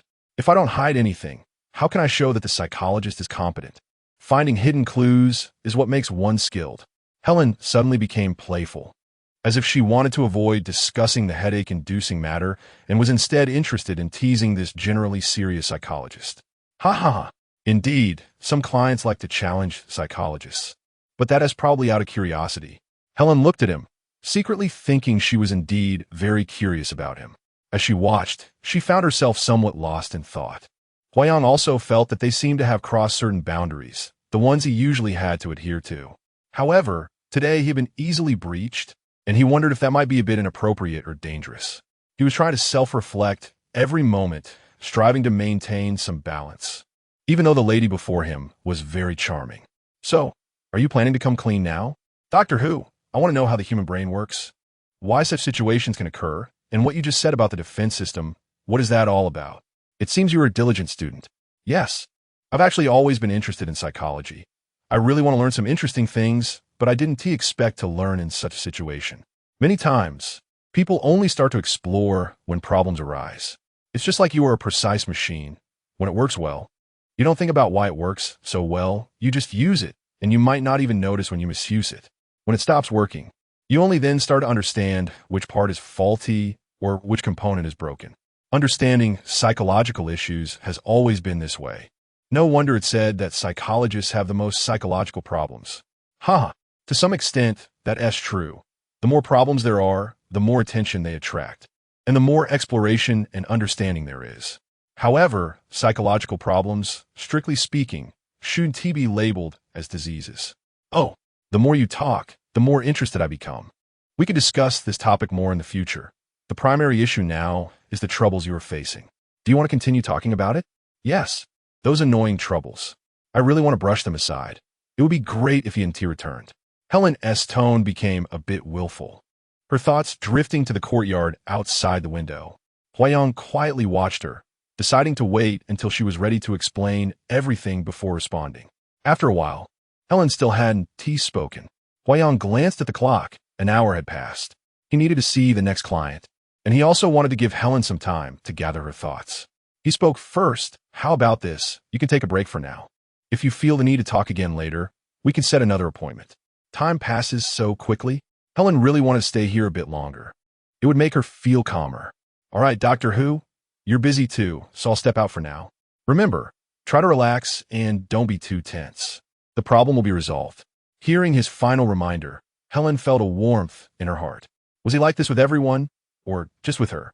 Helen couldn't help but let her thoughts wander. Chapter 17 Coincidence. Dr. Hua, your monthly public consultation has been scheduled for tomorrow. Please arrive on time. Qinglan called Hua Ming, who was in the laboratory at the research institute. Since establishing the intelligent robot research team, Hua Ming had been engrossed in his studies, almost forgetting the promise he made with his brother when they set up the clinic. He came back to his senses and replied to Qinglan, "Okay, I will be there at 10 a.m. tomorrow." Helen just passed by and heard Qinglan on the phone. She was also thinking that the nurse had mentioned this clinic was jointly established by Huayang and his brother. Indeed, she had never seen the other Dr. Hua. Who could he be? She peeked curiously, but saw Qinglan was busy, so she didn't want to disturb her. Time seemed to pass, particularly slowly, while she was still hospitalized. Besides wandering around the garden or looking at magazines and books when bored, there was nothing else to do, and she couldn't go out onto the streets yet. Helen felt a bit guilty. Now that her health was mostly fine, should she return to work? However, she was still unsure how to face Fong Hong, and she wanted to stay here a bit longer. Was it really a vacation? Or did she like the feeling here, especially the feeling of seeing the person she wanted to see? One good thing about this clinic was that the meals were quite nice. Although light, they were still delicious, and the service was very attentive. During lunchtime, the nurse informed Helen that lunch had been delivered to her room. She wasn't hungry, so she walked back slowly, wondering if Huayang was also on his lunch break, when Huayang happened to appear in front of her. "Dr. Hua, are you done with your work?" "Yes. So, do you think we need to talk more today?" Huayang looked at her with concern, which made Helen feel both reassured and somewhat anxious. "Dr. Hua, I really appreciate your care, but I want to take a moment to gather my thoughts. I understand. This is actually beneficial for you as well. It allows you to seriously understand your inner feelings and thoughts, which is a good way. Thank you for making me feel so relaxed. I really..." Helen hesitated. Huayang quietly watched her, waiting for her to finish. "If I want to chat with you, can I come often? I mean, not just for consultations that require appointments. Helen seemed to gather her courage to say this. Huayang smiled at her, sensing she had more to say. Helen continued to explain, I don't mean to ask for free consultations. I want to know more about this place. Her face flushed a little, half shy, fearing that such a request might be too abrupt and also afraid of being rejected. Huayang laughed at her expression. Oh, I see. Of course, you can. I would be very happy to. When Huayang said he would be happy to, Helen felt joy bubbling up inside her. But she tried to suppress her excessive excitement, reminding herself not to be too thrilled and to maintain her composure rather than acting like an overly enthusiastic fan. She politely responded, Thank you, Dr. Hua. All right, then go eat. Okay. After Huayang turned and walked away, she couldn't help but start dancing with joy. During the lunch break, Huayang came to Helen's bedside and left a note with his phone number. I have a few guests to attend to this afternoon, and you have a report to come out today. How about I arrange for you to be discharged tomorrow? Hearing Huayang's gentle tone, she felt herself sinking deeper. She wanted to blurt out, I don't want to be discharged. Then you can keep talking to me so gently. However, she managed to force out a simple okay, suddenly feeling quite cowardly. Do you need some calming medicine? If you do, I can prescribe some for you. Of course, if you don't have sleep issues, you can choose not to. Please prescribe some for me. If I can't sleep well later, I might need. Okay. Then you can handle the discharge procedures before 10 a.m. tomorrow. All right. But if I want to call you, what time would be convenient? You can call anytime. But when I'm working, I will switch to voicemail. You can leave me a message or add my contact number where you can receive messages directly. However, I may not be able to reply promptly. I hope you can understand. You're so busy. I understand. Of course, these were all polite words. Understanding and being able to accept calmly are two different things. When the desire to see someone is especially strong, the situation goes beyond understanding. Anyway, for now, she felt excited and happy. Everything seemed so wonderful. The next day, Xinmei came to accompany Helen for her discharge home. Helen glanced at Huayang's office. The door was closed, likely because he was attending to guests, so she decided not to disturb him. While they were waiting at the service desk for the discharge list to be printed, suddenly, a figure passed by the front desk, which felt somewhat familiar to Helen, just as she was about to walk over for a closer look. The figure quickly slipped into a consultation room. Helen approached the front desk and asked Qinglan, Who was that person who just walked by? Excuse me, who was that person who just walked by? There are many people who walk by here. Which one are you referring to? He just walked to the front desk and quickly went into that room over there. Huh. Could it be my imagination? Oh, you mean the person who just came to the counter? He is Dr. Hua Ming, Dr. Hua's brother. Dr. Hua Ming. Yes. His photo is displayed over there in the staff section. He is here for a public consultation today. Oh, so he is one of the founders of this clinic. Helen felt a wave of inexplicable joy. Was it because she had been curious all along? She quickly walked over to the photo section. She wondered why she had never noticed the introduction here before. Perhaps the photo was too small, or maybe she hadn't been paying attention. As she approached, she was stunned. Dr. Hua Ming, neurology, director of psychological counseling. The person in the photo, wearing glasses and looking refined, was him. He was the one she had seen reading a book on the sightseeing bus that day while passing the art museum. This was truly unexpected. She ran into him here, and he was the brother of her therapist. No wonder she had felt a sense of familiarity with Huayang. It turned out that the brothers had similarities in appearance and demeanor. She felt as if it was a kind of destined coincidence. At least these coincidences made her feel this way. Nothing could be more delightful than this. As for why she felt this way, well, it was hard to explain, and perhaps there was only one explanation. Helen turned back and asked Qinglan, Does Dr. Hua usually not work here? I feel like I haven't seen him before. Doctor Hua started working with a research team at a research institute a few months ago, so he doesn't come back to work here. But he will return once a month for public consultations. Oh, I see. No wonder. Even after leaving the clinic, Helen kept looking back. Hey, is your neck crooked? Xinmei teased, looking at her expression.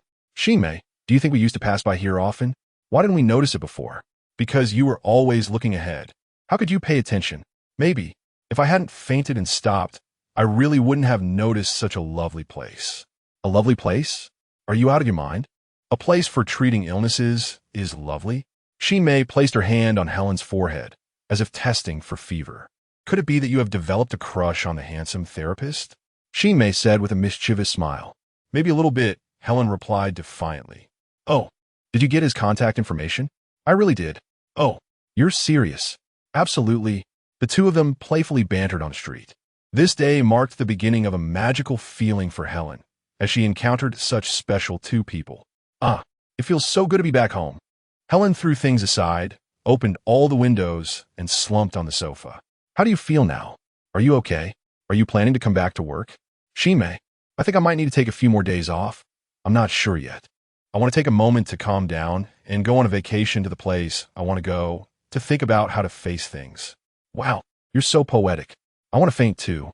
Saying that, she pretended to faint and leaned against Helen. Don't faint, don't faint. If you're going to faint, go faint towards your husband. Helen playfully pushed her and teased her. Hey, but Fong Hong seems to care about you. He keeps asking me about you, and he's afraid of upsetting you, so he doesn't dare come to see you. However, I still have unresolved issues in my heart. I'm afraid of facing him and that the problems will resurface. So what did your therapist say? Can't they help you solve your problems? We didn't go into depth. I feel like I should keep some thoughts to myself for now and sort them out. Actually, a psychologist isn't just for curing illness. So what do psychologists do? Do they just talk about feelings? Shinmei teased her again.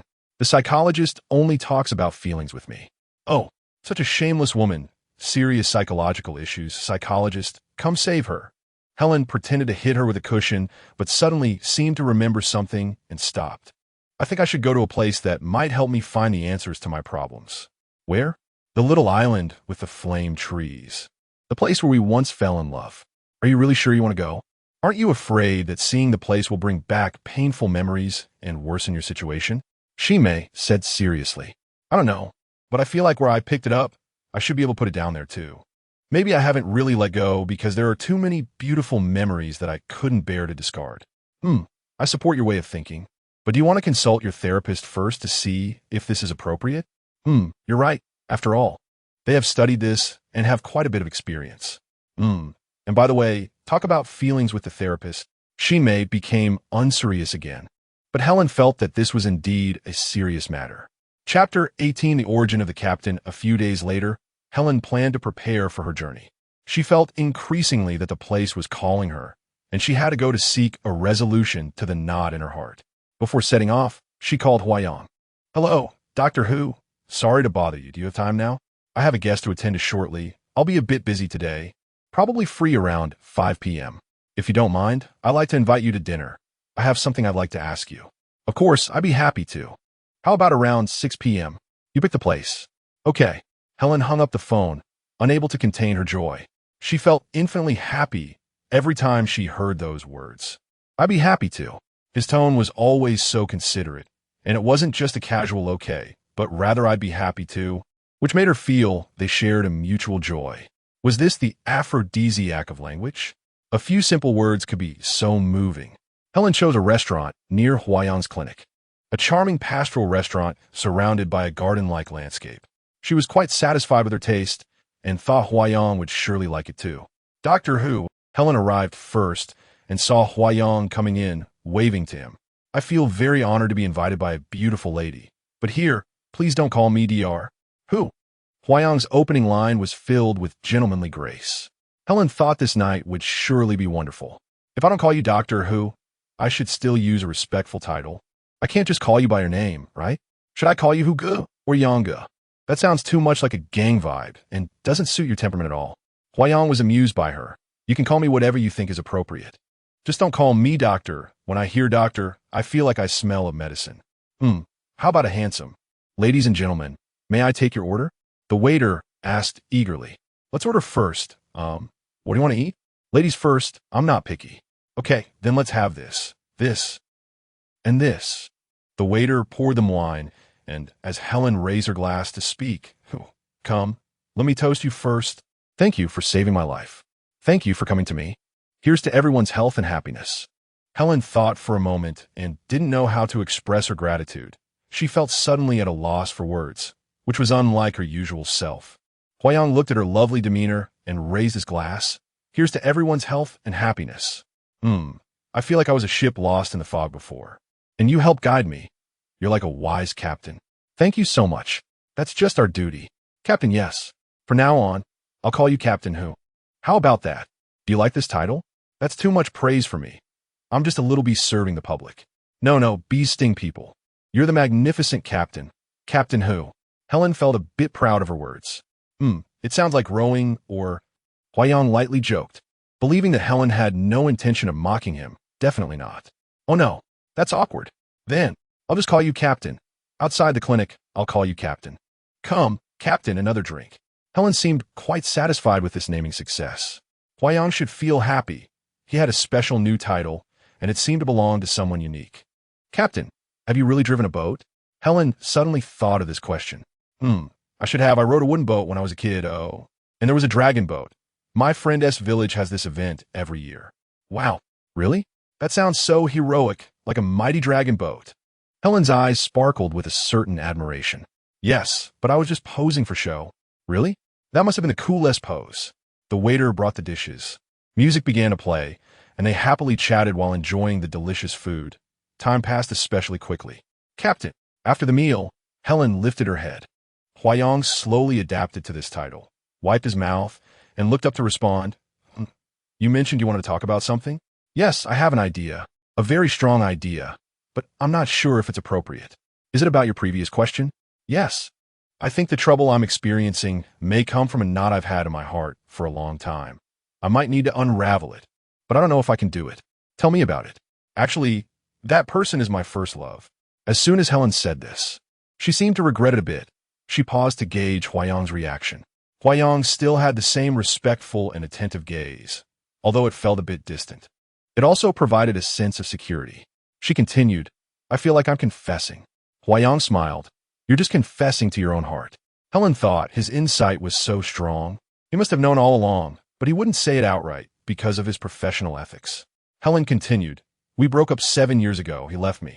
She paused. For a long time after that, he was out of touch, and after being heartbroken for a while, I decided to pick myself up and began working hard. I don't know if it was work that brought me joy and achievement, or if I needed work to numb myself. Captain, do you think I'm a bit of a failure? I'm not as passionate about work or have any great ideals as people might imagine, but I feel very satisfied with everything work brings me. Do you think of yourself as a failure? I'm not sure, but I hope not. After all, I don't want to deny myself. Well, as a friend rather than a doctor, I want to express my position. I support you. Thank you. Helen seemed to know he would do this, but still needed to confirm if it was indeed so. Experiences in love can't be said to be a complete failure. They can teach you things like recognizing unsuitable people and how to choose the right ones. However, these temporary setbacks can lead to some low self-esteem evaluations, causing you to lose confidence for a while. I've realized that having a friend with professional insights seems more important than a doctor. Helen couldn't help but praise. This is indeed very important. At least you will forget you're a patient. Huayang felt very relaxed in this state. He could also forget he was a therapist. Helen understood his thoughtfulness very well. Captain, how about you in your work? It seems that to be a psychologist, one needs a strong sense of mission. Otherwise, how could one face so many troubled people with such mental strength?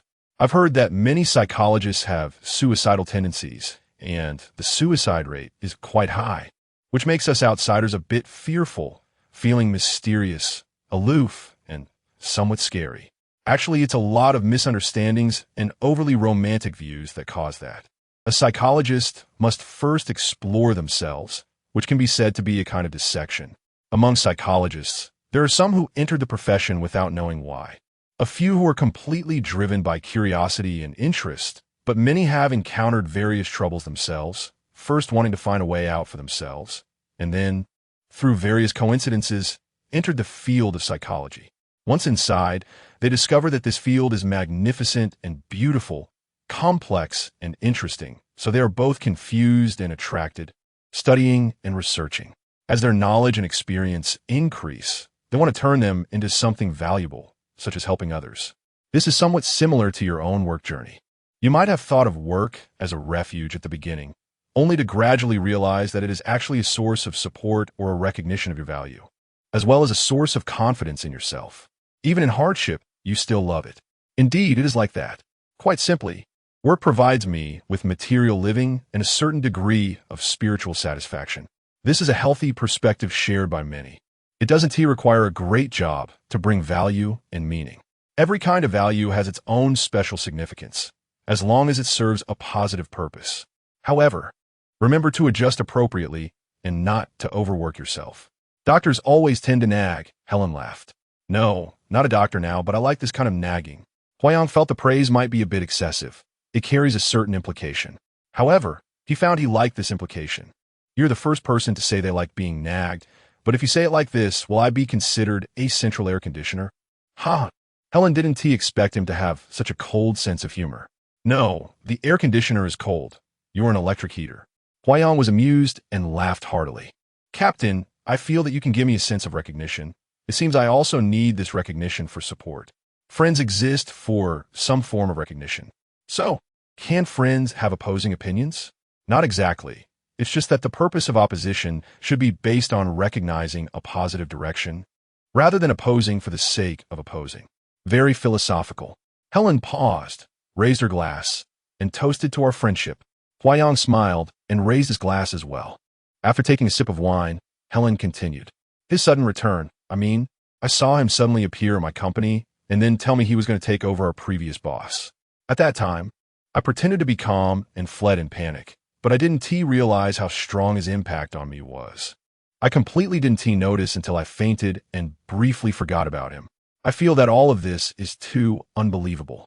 I suddenly felt like I didn't know what was happening to me, as if I had fallen into an abyss. Do you understand that feeling? In fact, hysteria is not uncommon. Sometimes our tinnitus, brief dizziness, inability to hear external sounds, or not knowing what the person in front of us just said are all manifestations of mild hysteria. When a stimulus is too strong, our nervous system cannot handle it, leading to obvious problems. You should understand that his impact on you is very strong, and you are suppressing it, causing double pressure.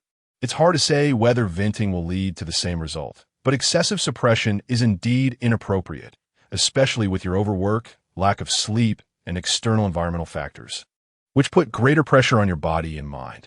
However, now that you recognize these things, you should be able to pay more attention to adjusting.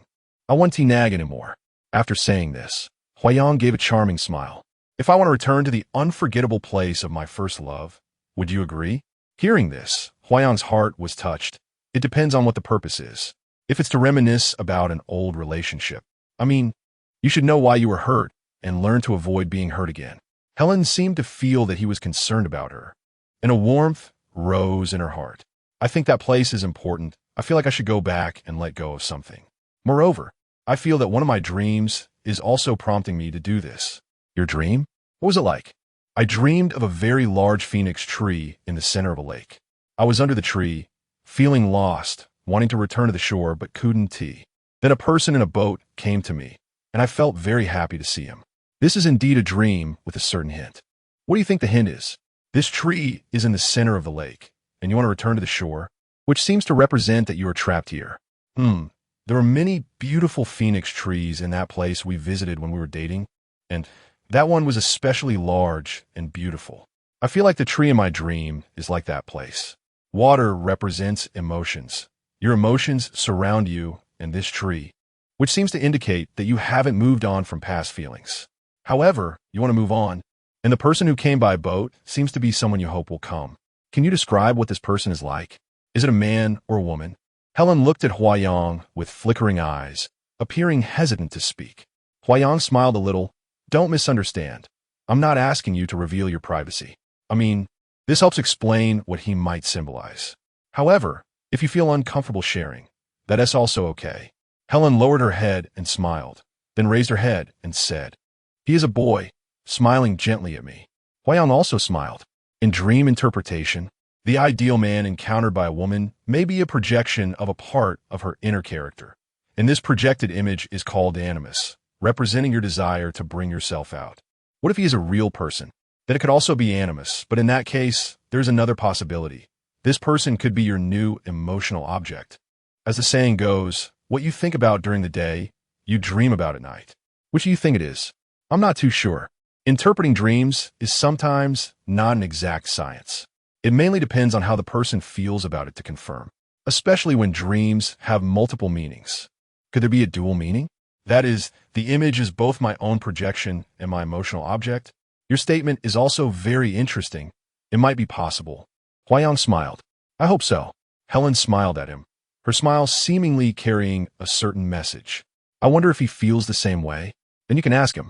But it's best to understand clearly whether it is suitable for long-term development. After giving this advice, Huayang felt that he might be overstepping. After all, this was the other party's matter. However, now he is acting as a friend, not a doctor, so offering a suggestion shouldn't hurt, he told himself.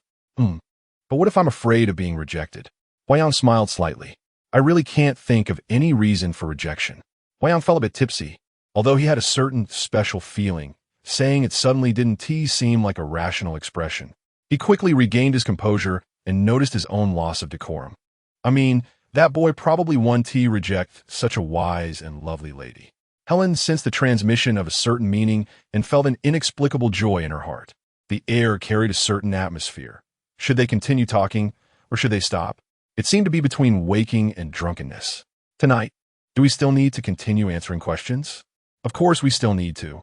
Captain, so you support me going back to that place, right? Your thoughts seem to carry a sense of ritual. If you strongly feel the need to do so, it should really mean a lot to you. I support everyone as courage to explore themselves. In fact, you are quite brave. Your choice does not need my endorsement. Thank you, Captain.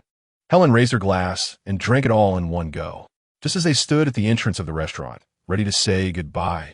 It seemed they were still immersed in their conversation. Helen looked at Huayang, her eyes filled with a burning intensity. Captain, if that person in my dream is truly the one guiding me, then I really want that dream to come true.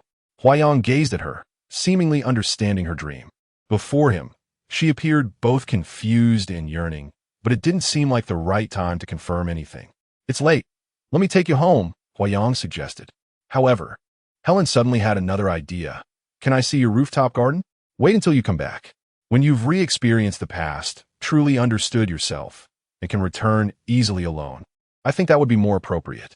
Huayang looked at her with a gentle and expectant gaze.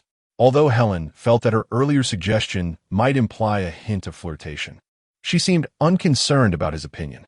She received a positive response from him and grew increasingly appreciative of him, finding comfort and enchantment in his rational restraint. Chapter 19. Enchanting glamour. A special guest arrived at Mingyang's psychological clinic, a 7-year-old hysterical patient.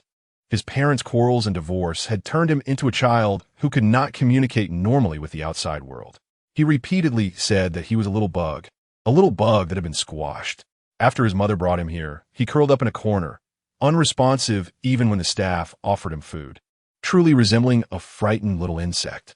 He was placed in the children's ward, which differed from other wards by having a touch of fairy tale colors, with tones carefully matched under professional guidance, neither overly stimulating nor losing the essence of childhood innocence.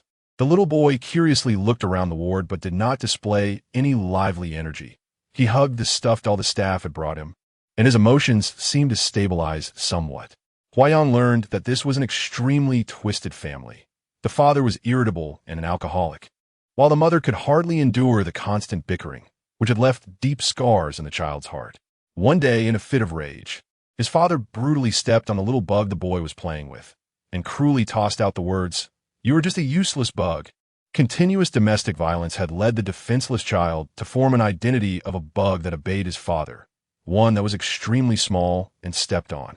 Huayang felt inexplicable pain. Why did such things keep happening?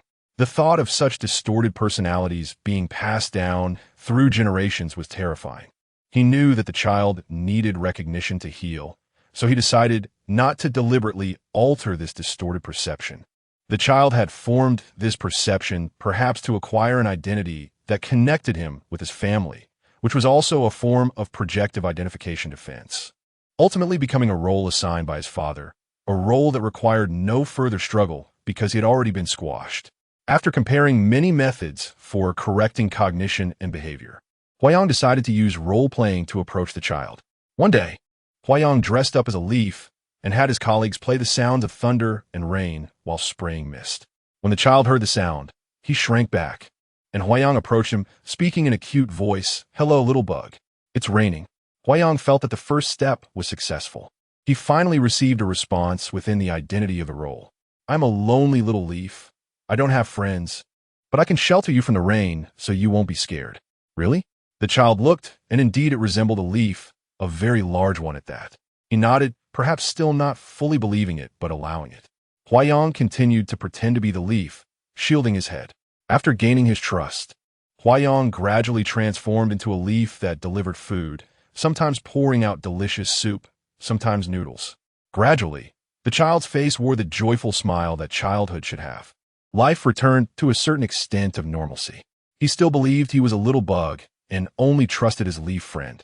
But being able to eat and drink normally was a good sign.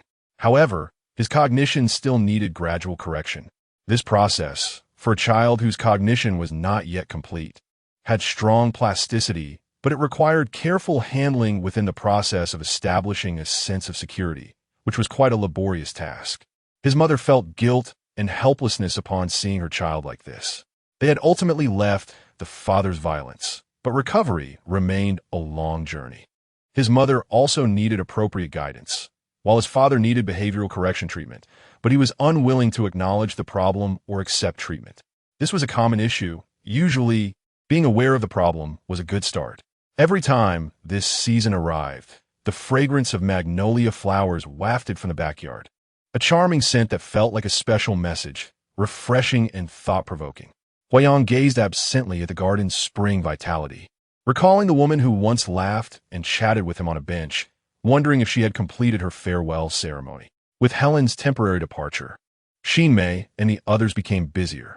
Passers-by rushed along the road, and the world continued to turn as usual. Facing the gentle breeze, Helen boarded the ship, about to re-enter that long-forgotten, once-twisted dreamland that was buried deep in her heart. She felt both anticipation and apprehension, although she was returning to an old place. It felt like pulling out a long-embedded sword from her heart. She did not know whether what lay ahead would be joy or sorrow. However, she had never felt so determined to move forward as she did now. Phoenix Island was famous for its many lush and vibrant phoenix trees, one of which, planted in a natural resort, was particularly stunning and reportedly over 100 years old. The resort featured an elegant and ancient architectural style, filled with a romantic and natural atmosphere. In this setting, every blooming season, petals flew like the lines of a poem, describing leaves like phoenix feathers and flowers like the crowns of red phoenixes. Being among them felt like a guest from fairyland. Years ago, Helen and Fong Hong shared a passionate and pure love here. How could they not leave behind unforgettable memories in such a place? As spring was nearing its end, in early April, the phoenix flowers had not yet reached their peak season. Perhaps for this reason, Helen felt that it mirrored the parable of her past love. Not that it had not bloomed, but rather that it had withered. In her heart, it had already faded before it could fully blossom. After a long journey of about 5 hours, many people would get seasick, so not many came to this small island, allowing it to maintain its unique and pristine beauty. Helen unloaded her luggage, opened the hotel window, and the sea breeze blew against her, awakening her further. Once again, she stood beneath the tree where they had made their promises. Memories, both clear and blurry, flooded her mind. Thinking of her once passionate and innocent self, she unconsciously shed tears. Under the clear blue sky, her tears seemed to merge into the sea, clear yet flowing away to an unknown destination, never to return. She strolled through every corner where they had left their footprints. The flower vines he had woven for her once framed her smiling face so brightly, but now, the kind of charm had been squeezed out of her personality. She had become strong, yet it seemed that a hint of her former charm still lingered, not completely lost. Passing through the sandy area where they had drawn various strange creatures, she could no longer find the specific forms of the odd things they'd buried in the mud. As if they were washed-out diaries, leaving no trace except for the slowly fading scars of time. Yes, she knew these had faded, and gradually, Helen began to feel much calmer. At sunset, she arrived at the seaside, with a gentle sea breeze wrapped around her past love and pain, kissing her tenderly. A little girl nearby was jumping around, searching for beautiful shells. Watching her expression, a faint smile appeared on Helen's face. The little girl looked up, saw Helen watching her, smiled back, and came over to give her the shell she had collected. Helen looked at the exquisite and beautiful shell in her hand, feeling that this earthly paradise of an island and her past memories began to shrink in her mind, gradually becoming as small as the shell. Yes, all her past affections were also gradually shrinking along with the island, reduced to the shell. She seemed surprised yet somewhat joyful at this feeling. Returning to the hotel, she rummaged through her bag and took out the colorful crystal necklace she had always kept close, a gift she had once hesitated to part with, and gave it to the little girl. It was the first gift Fong Hong had given her. In this moment, she exchanged all the memories in her heart in this way. The past feelings were sent away, while the once cherished memories were sealed in the little shell. Finally, she broke free from the past and found her freedom. That night, listening to the sound of the waves crashing, Helen slept soundly. She had a dream where she stood alone by the sea, gazing into the distance as the ethereal sail gradually drifted away. When she turned around, she was surprised to find a 1-foot-long knife handle embedded in her arm. She touched it in astonishment, feeling no pain, but the handle was abruptly stuck there. Confused, she heard a voice that seemed to tell her she should try to pull it out. So she pulled and pulled for a long time. There was no blood, no pain, but beneath the handle was a sword as long as a snake, shining and seemingly endless. She didn't know how much time passed. It felt like a long time, but not too long. When she finally pulled it out, she felt a great sense of relief. The wound didn't bleed profusely and healed quickly. She was a bit surprised, wondering when this long knife had been inserted into her body, hidden away for so long without her noticing. Later, she woke up naturally, and the immense lightness she felt at that moment told her that she had resolved all her issues in the dream. Perhaps it was because she had indeed solved those problems that the dream provided her with this clear answer. Maybe it represented her completion of a ritual, a farewell to the past. In life, people usually come and go in a hurry, and many goodbyes are abrupt and sudden, leaving little psychological preparation and always carrying various incomplete regrets. So at this moment, Helen was filled with gratitude, realizing that she could truly fulfill her wishes this time. She was thankful for her courage and for the support of others. Looking back, she thought perhaps she had already completed half or more in her heart before arriving, which made the actual coming so easy. In any case, she was grateful for this fulfilling journey. Back home, she gently placed the seashell in a delicate box, locked it, and then put it in the corner of the bottom drawer. She knew she could look forward to the future without any burdens and eagerly anticipated starting a new journey. A journey she had long awaited. Chapter 20. A half-hearted date, Captain. I'm back. In the cool morning air, Helen stood in front of the small door of Huayang's exclusive residence, which was an iron gate with a grass-green background, sealed with floral carvings. With a heart full of joy and a bit of nervousness, Helen rang the doorbell, and Huayang came down to open the door. Hearing Helen's energetic voice, along with her radiant smile and flowing hair in the morning light, Huayang felt awestruck. This was the demeanor of a goddess descending. Welcome back. The two of them gazed at each other in the gradually warming sunlight, as if there were many things to say, yet seemingly without the need for any words. Just silently looking at each other. Finally, Helen took a step forward and tightly embraced the person in front of her. Huayang was momentarily stunned. The moment he had long awaited had finally come, but he felt that happiness seemed to come a bit too suddenly. He also responded by wrapping his arms around Helen's slender waist, intoxicated by her scent, the scent he had long dreamed of getting closer to. Captain, I missed you so much. It feels like I've been thinking about you for a long, long time, Helen said, her excitement barely contained. Me too, Huayang replied, his words short but gentle, giving Helen a deep and heavy response. After a long while, Huayang looked at Helen seriously. Her carefree and cheerful demeanor was like a different person from when she had just received treatment. She had finally arrived, all by herself. I knew you could do it. Huayang seemed to have always had confidence in her. Well, am I great? Is there a reward? Helen's playful and innocent expression stirred Huayang's heart. Of course, there is. Seasoned single dog food. Do you want some? Is there cheese flavor? Also, salmon flavor, sardine flavor. Everything you could want. With a gesture of his hand, Huayang led Helen inside. Helen finally arrived at this courtyard shrouded in mystery, she could finally lift the veil and explore. This place was more free and vibrant than the courtyard at the clinic, with many bright color combinations that gave it a wild, artistic feel. Paired with green plants and hanging plants, and a deep gray zigzag staircase that balanced stability with a touch of liveliness and romantic enthusiasm. The iron stool with bright yellow cushions, a small flowing water feature nearby, and the moss-covered stone sculptures with playful expressions made the place full of life. Helen marveled. This place is really beautiful and comfortable.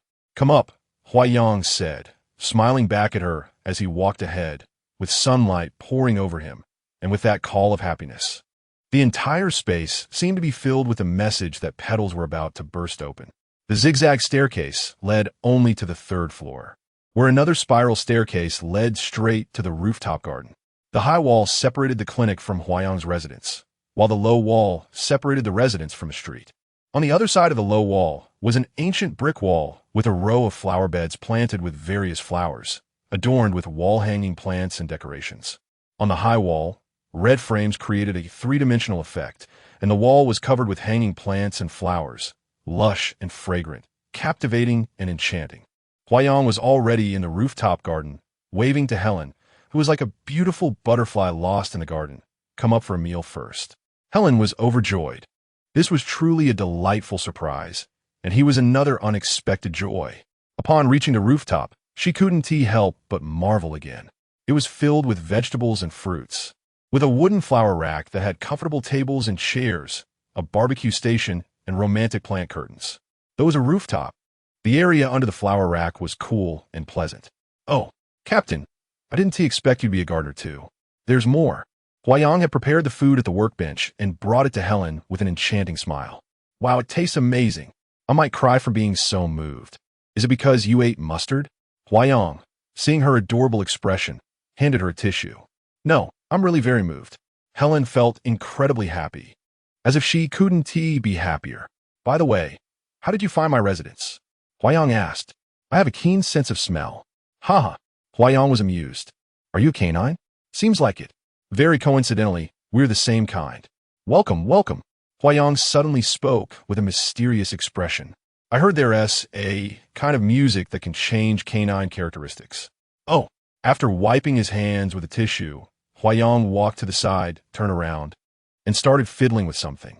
Soon, a piece of guitar music floated over. It was a melody he had never heard before, but the tune was truly beautiful, like flowing clouds. Captain, do you also sing? He looked so charming, like a magician. Helen, you'd better be prepared to faint. This is a song I just composed for you, Goddess in the Dream. Do you like it? This is simply heavenly music. I feel like my happiness is almost unreal. Huayang smiled and continued to play and sing. Helen ate her breakfast while watching Huayang's heartfelt performance, feeling as if she were in a dream.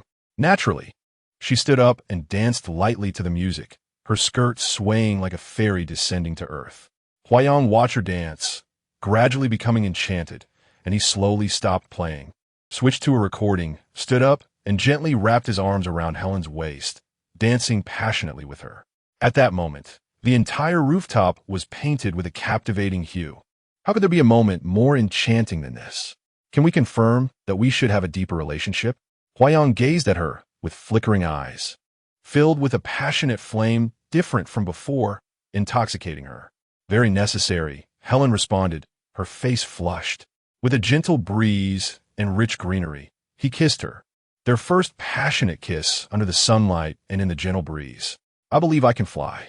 Just as they were about to enter a more heated moment, Helen's phone rang at the most inopportune time.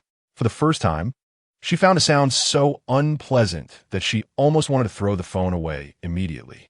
The ringing showed no signs of stopping, ringing again and again. They paused, feeling a bit reluctant and awkward. Huayang gestured for her to answer the phone first and watched her with a look of unfulfilled longing. Helen picked up the phone and walked to the side, lowering her voice to respond. Hello? Helen, good morning. I hope I'm not bothering you. It's Fong Hong. Helen wanted to curse him in her heart. Yes. Of course, you're a big bother. Nothing much. What can I do for you? I heard you were back from vacation. Although you haven't returned to work yet, there's something I wonder if you could help with? I just took over the job not long ago, and I'm still not familiar with it. So, I kindly ask you to help. What is it? It's like this: the client you were working with, Mr. Jiang from Tongfei International, his wife is coming over this time and plans to tour around. She mentioned that your art appreciation is quite good and specifically requested you to accompany her. So, it would be great if you could come back. I'm afraid I won't be able to host properly. This sounds pretty good too. She remembered this was a big client, and their last communication had been very pleasant. Perhaps there would be new cooperation. However, oh no, her date was about to be ruined. All right, what time? If possible, you can come over now, and we'll prepare.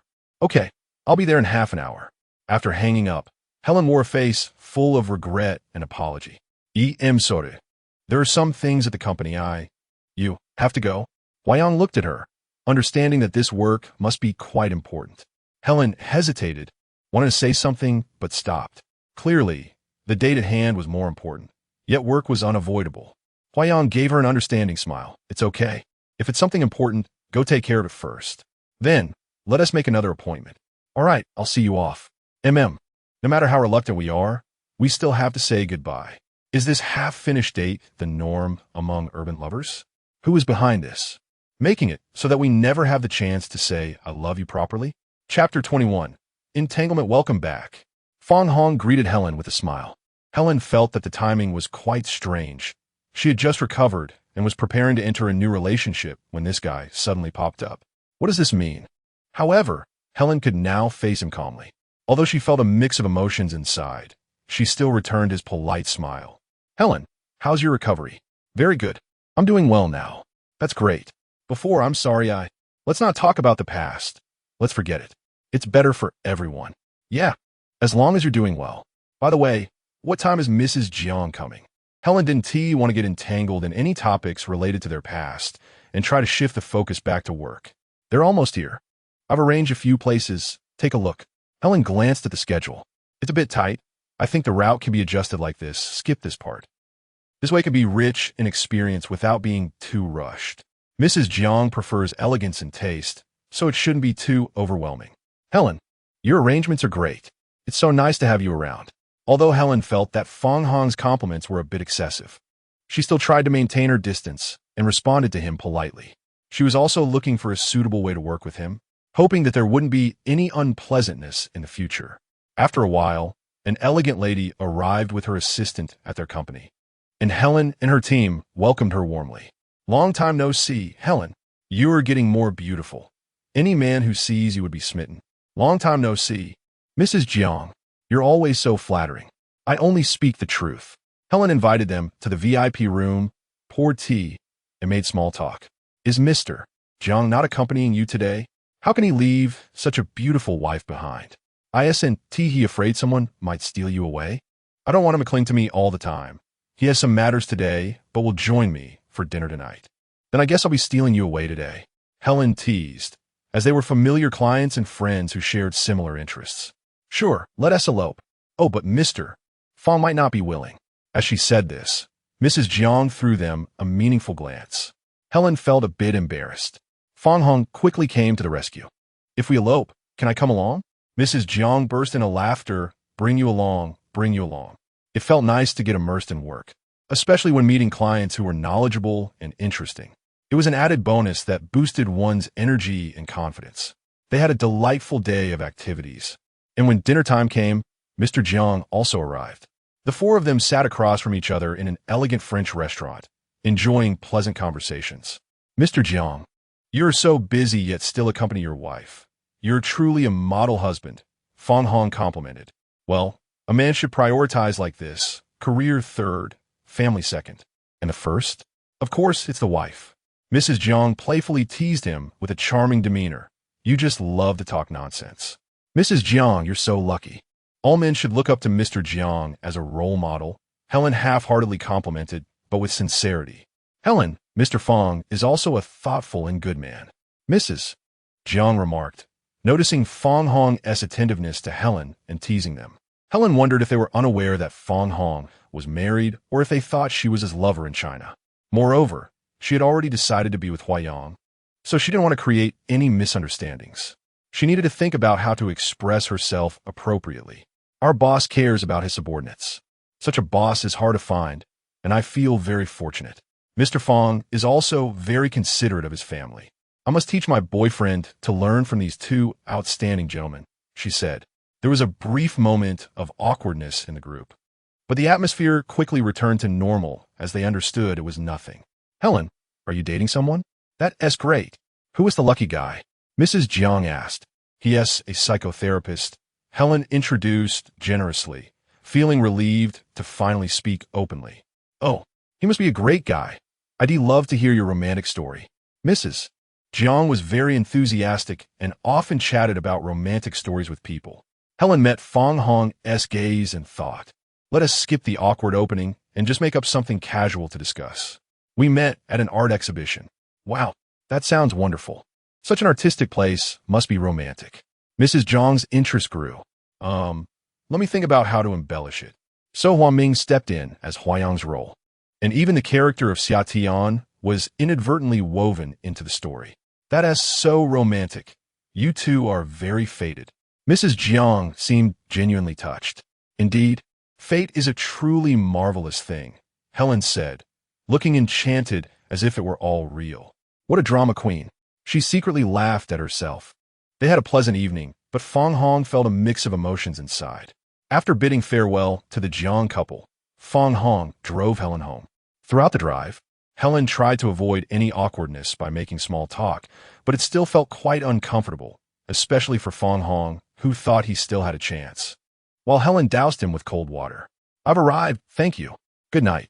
Helen was about to get out of the car. Helen, are you really dating that psychotherapist? Yes, I am. Are all those romantic stories made up? Have you really progressed so quickly? The story is made up, but not entirely. How could I tell them the truth? Helen glanced at him as if to say, don't forget, it was because of you. I mean, are you really together? Or is this just an excuse to avoid me? You're overthinking it. You and I can only be work partners. There won't be anything else. My relationship with him is real, even if it's just starting. Can you really let go? Helen looked at him sincerely. Fang Hong, I let go a long time ago. It just wasn't thorough enough before, but after this, I've completely moved on. I hope you can too. Fang Hong pulled her suddenly. I can't. Helen broke free from him. Then I can only resign. Fang Hong calmed down and thought about the long road ahead. Pushing her now wouldn't be wise. I'm sorry. I take back what I just said. Good night. See you tomorrow. Good night. Helen got out of the car, feeling relieved as she walked away quickly. She truly hoped to put everything behind her and not have any more entanglements in the future.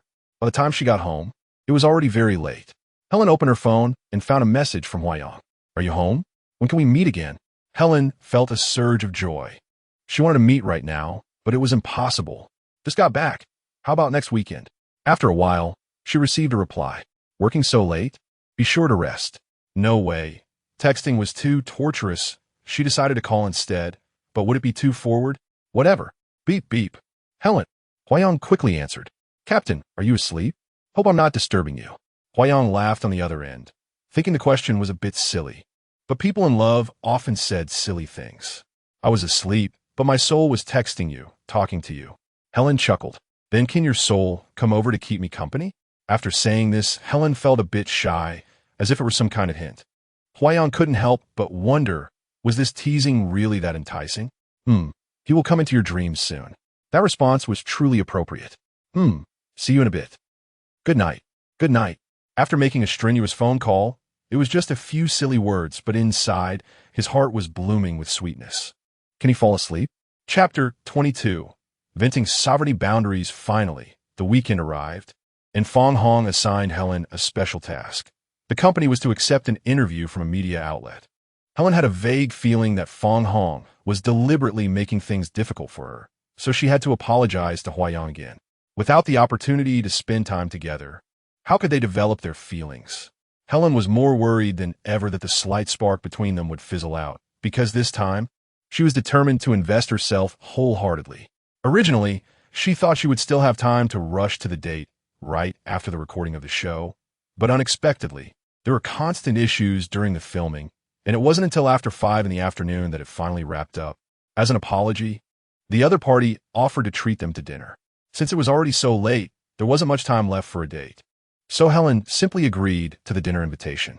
She didn't dare to complain to Huayang about work, fearing he might overthink things. But is it not overthinking a basic quality that a psychologist should possess? That day at the clinic, when Huayang saw the impact Fong Hong had on Helen, he realized that he and Helen had a connection and understood her current situation. If he wanted to take things seriously, he had to quickly establish boundaries and let everyone know that she was the one he wanted and no one could stand in the way. After the dinner, everyone was just about to leave for the next event. Suddenly, Shimei unexpectedly nudged Helen and gave her a suggestive look. Following her hint, Helen looked over and saw a deep blue car parked not far from the restaurant entrance, with a person standing next to it holding what looked like a warm and thick cashmere shawl. The knight waiting for the princess was none other than Huayang. Helen was taken by surprise and filled with joy. The female colleagues from the company also noticed him, staring and whispering among themselves, their faces almost universally displaying a lovesick expression, while Linda, Fong Hong's secretary, was nearly fainting. When Huayang saw Helen come out, he walked straight over without glancing at anyone else. Helen, his gentle and affectionate gaze conveyed an irresistible charm. Except for Shimei, everyone else looked at them with strange expressions. Did this handsome guy know Helen? Linda was about to greet him when Helen, surprised and delighted, stepped forward a few steps. "Captain, what are you doing here?" Huayang smiled gently and directly draped the shawl over Helen's shoulders. "I knew you'd forget to take care of yourself while working, and it's chilly tonight. I was worried you'd catch a cold." Helen stared at him without blinking. Such a gesture could warm a person's heart and make the earth bloom with splendid flowers. "Dr. Hua," Linda approached with a face full of questions. The envious gazes of everyone erupted in excitement. "Helen, when did you collect such a handsome guy? You didn't introduce us." Fong Hong stood aside, feeling oddly displeased, thinking that this guy was showing off. Only then did Huayang notice that Linda and Helen were colleagues, and he suddenly felt a bit awkward. However, Helen had already entered a state of shyness and was completely unaware of this. She stood by Huayang's side and generously introduced him. "This is my boyfriend." "Oh!" Everyone erupted in cheers. "Helen, you really keep this a secret?" Linda's expression changed slightly. "Dr. Hua, so you're Helen's boyfriend? That's really surprising." "Miss Linda, hello."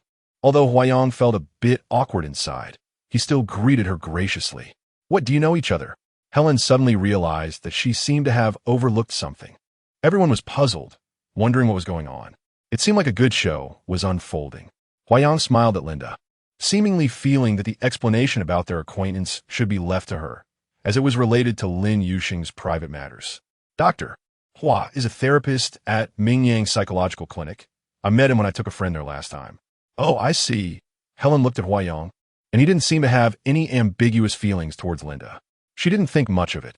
She just felt that the world was indeed small, and it was such a coincidence. "Oh, I've heard there's a psychological clinic near the company.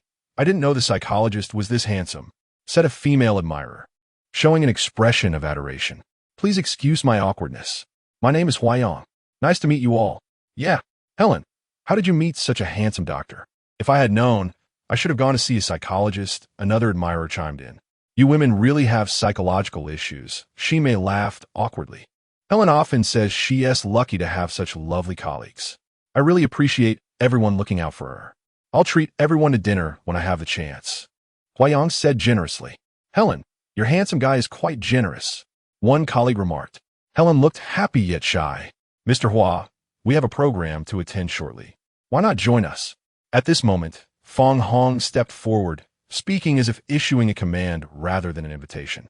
Huayang smiled and thanked everyone for their enthusiasm, saying, "Next time, I'll treat you all. But I haven't seen Helen for a long time. Can we have a little more time for just the two of us tonight?" Saying this, he took Helen's hand, and their display of affection made everyone else almost catch a cold from envy. "Oh, that's a must," Shimei exclaimed. "Mr. Fong, let Helen go tonight. Look at them."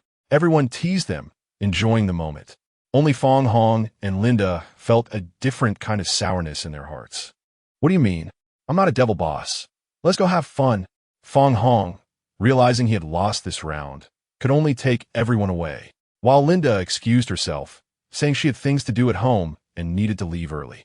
On the way, Helen kept stealing glances at Huayang, feeling delighted. But Huayang's feelings were complicated. He had indeed come to show off, yet he felt awkward thinking about how Linda was Helen's colleague. He couldn't help but worry about the situation Helen faced at work.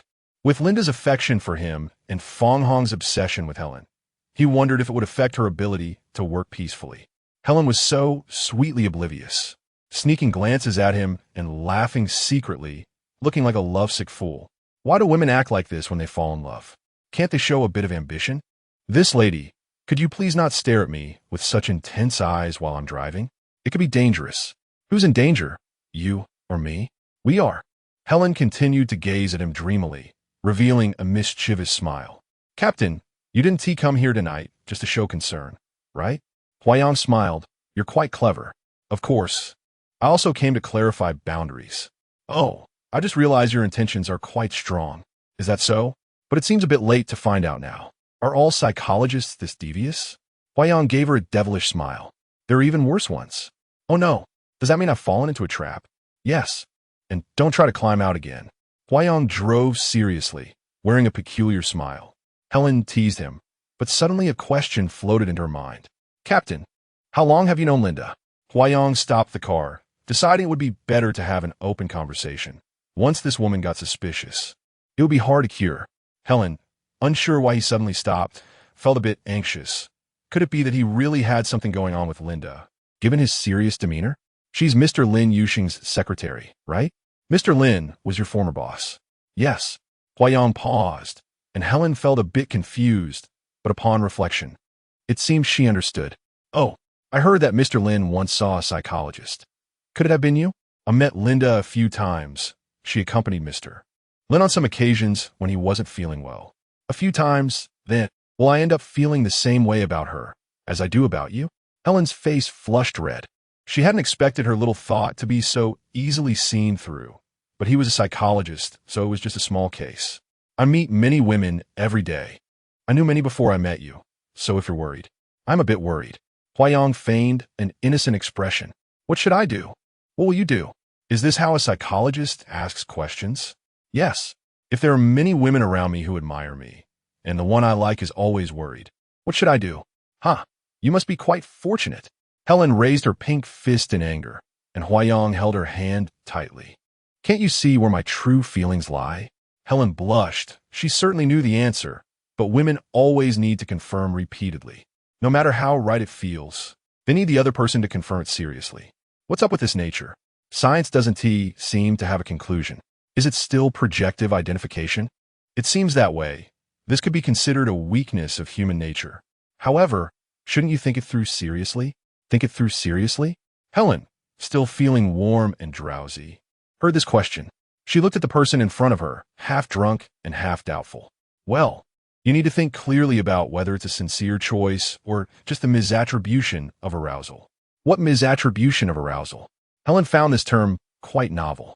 It's because you were panicking due to a previous hysterical episode, causing emotional fluctuations, and your physiological response is similar to being in love. And then you just happen to meet me, so you mistakenly think you have really fallen for me. Ha ha ha. I didn't know such a thing could happen. At this moment, Huayang looked at her with a serious face. What about you? Could it be that you're experiencing some kind of heroic impulse? No, I am a psychological expert. I know myself well. A psychological expert. Then, you should also know the person in front of you well. I really want to understand. You just mentioned the misattribution of arousal, but there's no suspension bridge now. Moreover, it's the fact that I can't see you every day that causes emotional fluctuations, making me restless. How do you explain that? This can only mean that women's ability to say sweet words is not inferior to that of men. So how does it feel? Helen mischievously smiled. It feels like a serious answer is needed. Then, it can only be explained by an undeniably sincere gaze and passionate lips. Fong Hong's temporary defeat certainly hasn't made him give up completely, but this is destined to be a sleepless night, though not lonely, as there is still someone else accompanying him at this moment. Linda originally thought she should have a chance, but unexpectedly, Helen suddenly emerged as a rival, which is quite a shock. She is wondering whether Helen got there first, or if she has been dating Huayang for a long time. Perhaps it's because she hasn't been proactive enough in creating opportunities. Has she really missed her chance? It doesn't seem certain. The freedom before marriage is still quite large, and perhaps she can wait for an opportunity. It seems Fong Hong shares a similar glimmer of hope. Chapter 23. From a distance, an expert. Up close, a poet finally. The weekend has arrived, and once again, they can enjoy a blissful moment in the sunny rooftop garden. Huayang glances at the phone Helen placed on the table and smiles bitterly. Helen picks it up and turns off the sound. They can finally kiss passionately without fear of being disturbed. Today, he can take her inside, showing her the core of his heart. Huayang pours coffee for Helen. She walks slowly, meticulously observing every detail of this one-bedroom apartment, which is open and bright with a simple color scheme. The furniture is tastefully adorned with some colors and patterns, but it is restrained and not ostentatious. There aren't too many separate small spaces, just a living room, an open kitchen, a bedroom, a bathroom, and a storage room. The living room is large, like a small exhibition hall or library, where one can casually appreciate a piece of art or pick up a book, sitting on the floor, leisurely writing or reflecting. As they pass through the hallway leading to the bedroom, Helen is captivated by a large framed photograph that looks like an oil painting. More precisely, is a delightful discovery. It features a familiar silhouette standing in front of a deep-sea-themed oil painting, as if carefully scrutinizing the artwork. That figure, dressed in a light green silk dress, is indeed her from in front of the gallery painting. How do you have this photo? Were you at that art exhibition too? Huayang walks over, hands her the coffee, and then turns to sit on the sofa. I didn't take it. It was taken by Huoming. Dr. Huoming, your brother took it? That pretentious art enthusiast. You've heard of him? Why say that about your brother? Helen is curious, sensing a subtle nuance in their relationship. An honest assessment, Huayang smiles. So how did this photo end up here? I remember seeing him on the bus to the gallery. He was still reading when I got off. Helen examines the photo, feeling a strange sensation of being quietly observed, which is quite marvelous. You've met him? Yeah, I was sitting by the window, and he sat diagonally across from me as soon as he got on, reading seriously. I was drawn to his focused and pure demeanor, like an extraordinary piece of art. Helen turns to look at Huayang. So you're a fan of that silly boy? Huayang smiles meaningfully. He's so adorable, don't you think? Just as cute as his brother. Helen says earnestly and playfully, can I really describe him as adorable? That seems so childish. Can't you find a more appropriate adjective? Huayang feigns an innocent, pained expression. Adorable, absolutely adorable. Helen insists playfully. However, besides being adorable, you also have a special charm, Helen says, a blush rising on her face. With you saying that, I feel I should show some kind of reaction. Huayang gazes at her dreamily. Helen turns away, avoiding his gaze. Too bad it was just a fleeting glance. If I had known he was at the gallery, I would have struck up a conversation. I was late to the exhibition, almost missing it, and I even overshot my bus stop. I would have noticed if a fairy had dropped from the sky. I foolishly thought I could take pictures of the artwork and appreciate them later. But art isn't meant to be appreciated that way. It's like a cow gnawing on a peony. The artist's thoughts and emotions must be felt and savored in every brushstroke. Leaning back on the sofa, Huayang sips his coffee, admiring Helen standing in front of the painting, just like appreciating a piece of art. Suddenly, he seems to realize something. How? He sits up straight, increasingly astonished. Helen notices his sudden silence and turns to look at him, sensing he has discovered something. She glances at the photo and, understanding, turns her back to him, just like she did in the picture. Then she turns back to face him, smiling meaningfully. Huayang, surprised, stands up and walks to her side, as if he has finally uncovered this magical thing. This is you. Helen elegantly poses, smiling silently at Huayang. Huayang wraps his arms around her waist. It's you. No wonder I felt something special when I first saw you. It was like I had seen you somewhere before. I thought it was just infatuation, but who would have thought? Well, this is destiny. Helen leans against Huayang's shoulder. So, this photo was hung up by Huoming. I picked it out, had it enlarged, framed, and hung up, she replies. Hey, didn't you just say Huoming was a pretentious art enthusiast? How come you were too? Helen looks at him playfully. Huayang smiles mysteriously and walks over to a small room. Helen follows, curious about what is happening. There, he has many photographs of various sizes, featuring friends, brothers, landscapes, flowers, animals, and more. So you're a photography enthusiast too. Helen realizes that his treasures seem endless. and she can't help but want to explore more. Actually, I'm also a pretentious art enthusiast, Huayang laughs. At this moment, she understands that his honest assessment was actually a form of self-deprecation. She looks at one photo after another, exclaiming, "This one is so cute. This one is beautiful. This one is so bizarre." Huayang watches her with amusement. Huaming loves to mess around with this stuff too. We used to love going out to capture inspiration. Back then, we felt like true wandering artists. Huayang's expression reveals a deep longing for those beautiful memories. "You two are really adorable." Helen finds them increasingly interesting.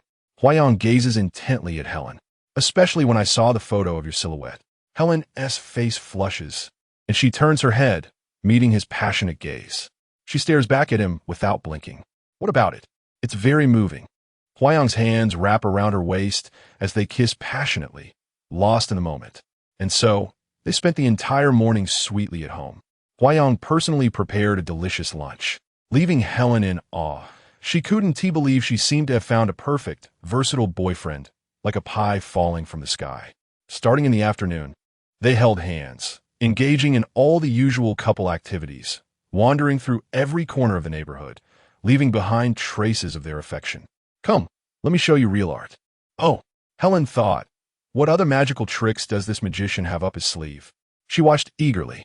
Huayang led her through the winding streets to a small house full of classical charm. The space was not large, 3 floors, with the first and third floors used for exhibitions and the second floor as a coffee and tea area, featuring a fresh and elegant environment. Today, the first floor showcased the watercolor paintings of certain artists, and Helen loved watercolors. Especially today, she felt her life was like a transparent, vibrant watercolor, happy and bright. But Huayang pulled her along, hurrying up to the third floor. Climbing the beautifully crafted wooden stairs, they took a few turns. And by the time they reached the third floor, the atmosphere had shifted. The corner featured distorted abstract patterns, illuminated by a strange blue light from an unknown source, reflecting in a corner as if it led into a mysterious door, hiding some secret. Helen looked on curiously, glancing at Huayang. He smiled knowingly and continued pulling her up. Upon seeing the artworks before them, Helen was astonished. These pieces, with exaggerated colors and forms, conveyed a strong intent, brimming with inner conflict, mutation, madness, yet seemingly drawing out a life-expanding force, exuding a unique charm. "These are," Huayang pointed to the signature on one of the pieces, "a schizophrenic." She looked at the other works, noting the artists were labeled as those with depression, bipolar disorder, delusions. Helen's expression was one of awe. Their works are so beautiful. Sitting in the second floor CAF, Helen still looked at Huayang with an incredulous expression. Huayang took a sip of coffee. "So what do you think? This art exhibition is quite nice, isn't it? Although it's not large, it really opened my eyes," Helen replied.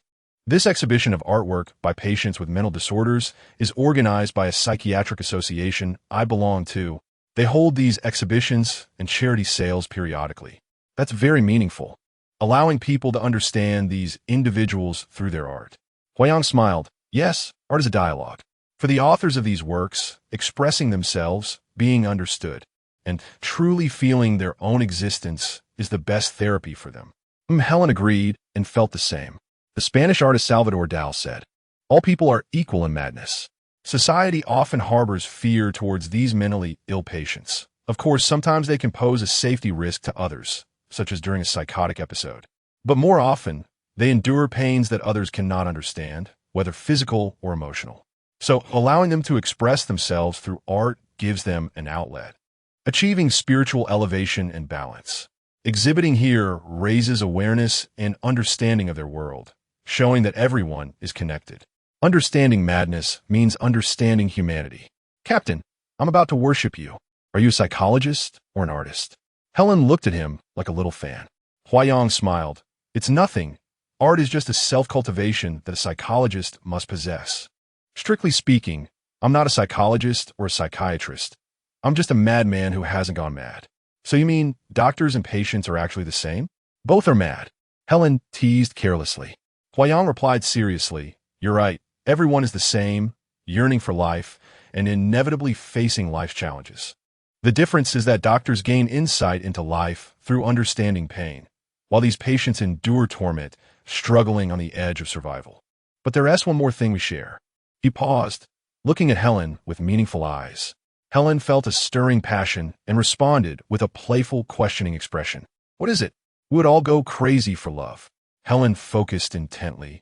The person before her seemed to radiate a certain glow. A glow that made her feel both captivated and excited. Chapter 24, The Mysterious Rooftop. There's a place I want to take you to. Where? Helen always looked forward to Huayang. Huayang took her hand and walked to the entrance of his clinic, and she began to feel puzzled. Why are we going back to the clinic? Aren't you curious about the rooftop here? Oh, that's right. Huayang remembered what she had said, which made her feel inexplicably touched.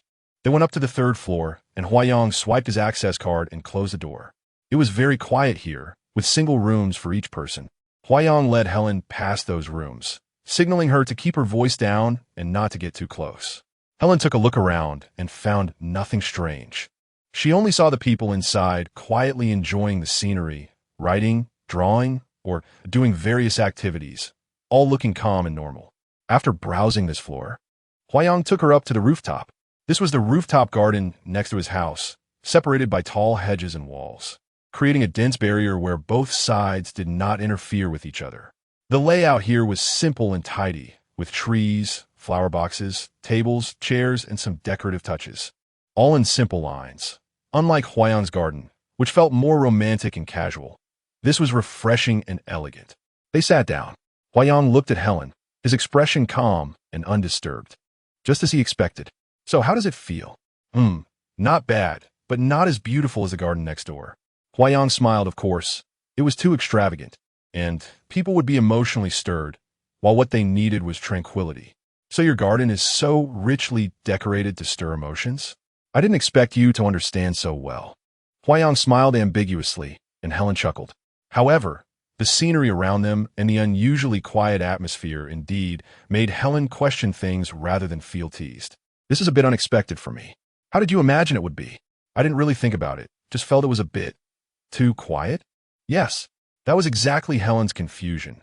She couldn't articulate anything special, but Huayang put it into words. You imagined that I specially designated this area to make it mysterious. And it should be a place filled with nonsense, a madhouse of sorts, right? As he spoke, Huayang made a crazy face. Helen burst out laughing and nodded. But she quickly composed herself, fearing that he might think she disrespected his patients or looked down on them. Huayang smiled, saying she didn't need to hold back. Being misunderstood was commonplace. Captain, I feel sorry for you. Helen reached out to hold Huayang's hand in sympathy. It's nothing. Just share more of your feelings. I feel. They seem very normal. Huayang smiled and asked, Do you remember the woman we saw in the first room? Helen nodded, recalling. She was standing by the bed, looking around as if searching for something. But she didn't feel there was anything particularly abnormal about her. She was looking for signs of crime. Signs of crime? Helen's heart skipped a beat. Is she a police officer or a detective? She's a housewife. Her husband brought her here a few days ago. She suspects her neighbor wants to harm her. Not only has he replaced or stolen her belongings without her knowledge, but he also often damages their property. Try to disrupt their lives. Wow. Helen listened, somewhat incredulous, showing an expression of disbelief. Do you remember that guy with glasses focused on a map? Yes. He was sent by his sister. He has been here for 2 or 3 days. His sister told me he broke up a few months ago. His girlfriend left him for someone else and went far away. So is he looking for clues about his girlfriend with the map? You're right about half of it. Huayang showed a strange expression. One day, in a daze, he told his sister that he saw his girlfriend and friends going on some adventure trip, falling into a cliff. He saw them calling for help, but he didn't know where they were, so he was looking at maps and searching online while calculating their location. You know, he's an engineer. The more Helen listened, the more incredible it sounded. So what was the outcome? There hasn't been any result yet. No wonder they are treated so specially. Do you know why they are arranged to stay on a rooftop? To avoid being disturbed? That's one aspect. The other is that I think they are the people closest to divinity. Helen's eyes were filled with compassion. Yes, they are so special. Huayang said slowly. Delusions are generally thought to involve beliefs that are inconsistent with reality. The most commonly heard is paranoid delusions, where individuals suspect others want to harm them. In fact, many of them may not have any personality defects, and when you talk to them, they respond fluently and appear normal, except for the astonishing things they say. It is indeed like that. They are so quiet yet so astonishing. Helen still felt amazed, but she really wanted to know how Huayong viewed them and why he said they were the closest to divinity.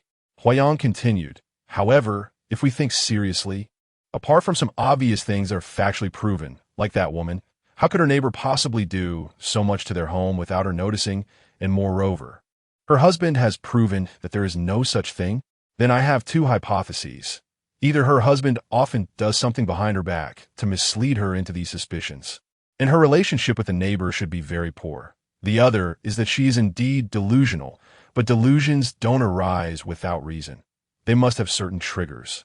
And these triggers are definitely related to external, family, neighborly, or work relationships.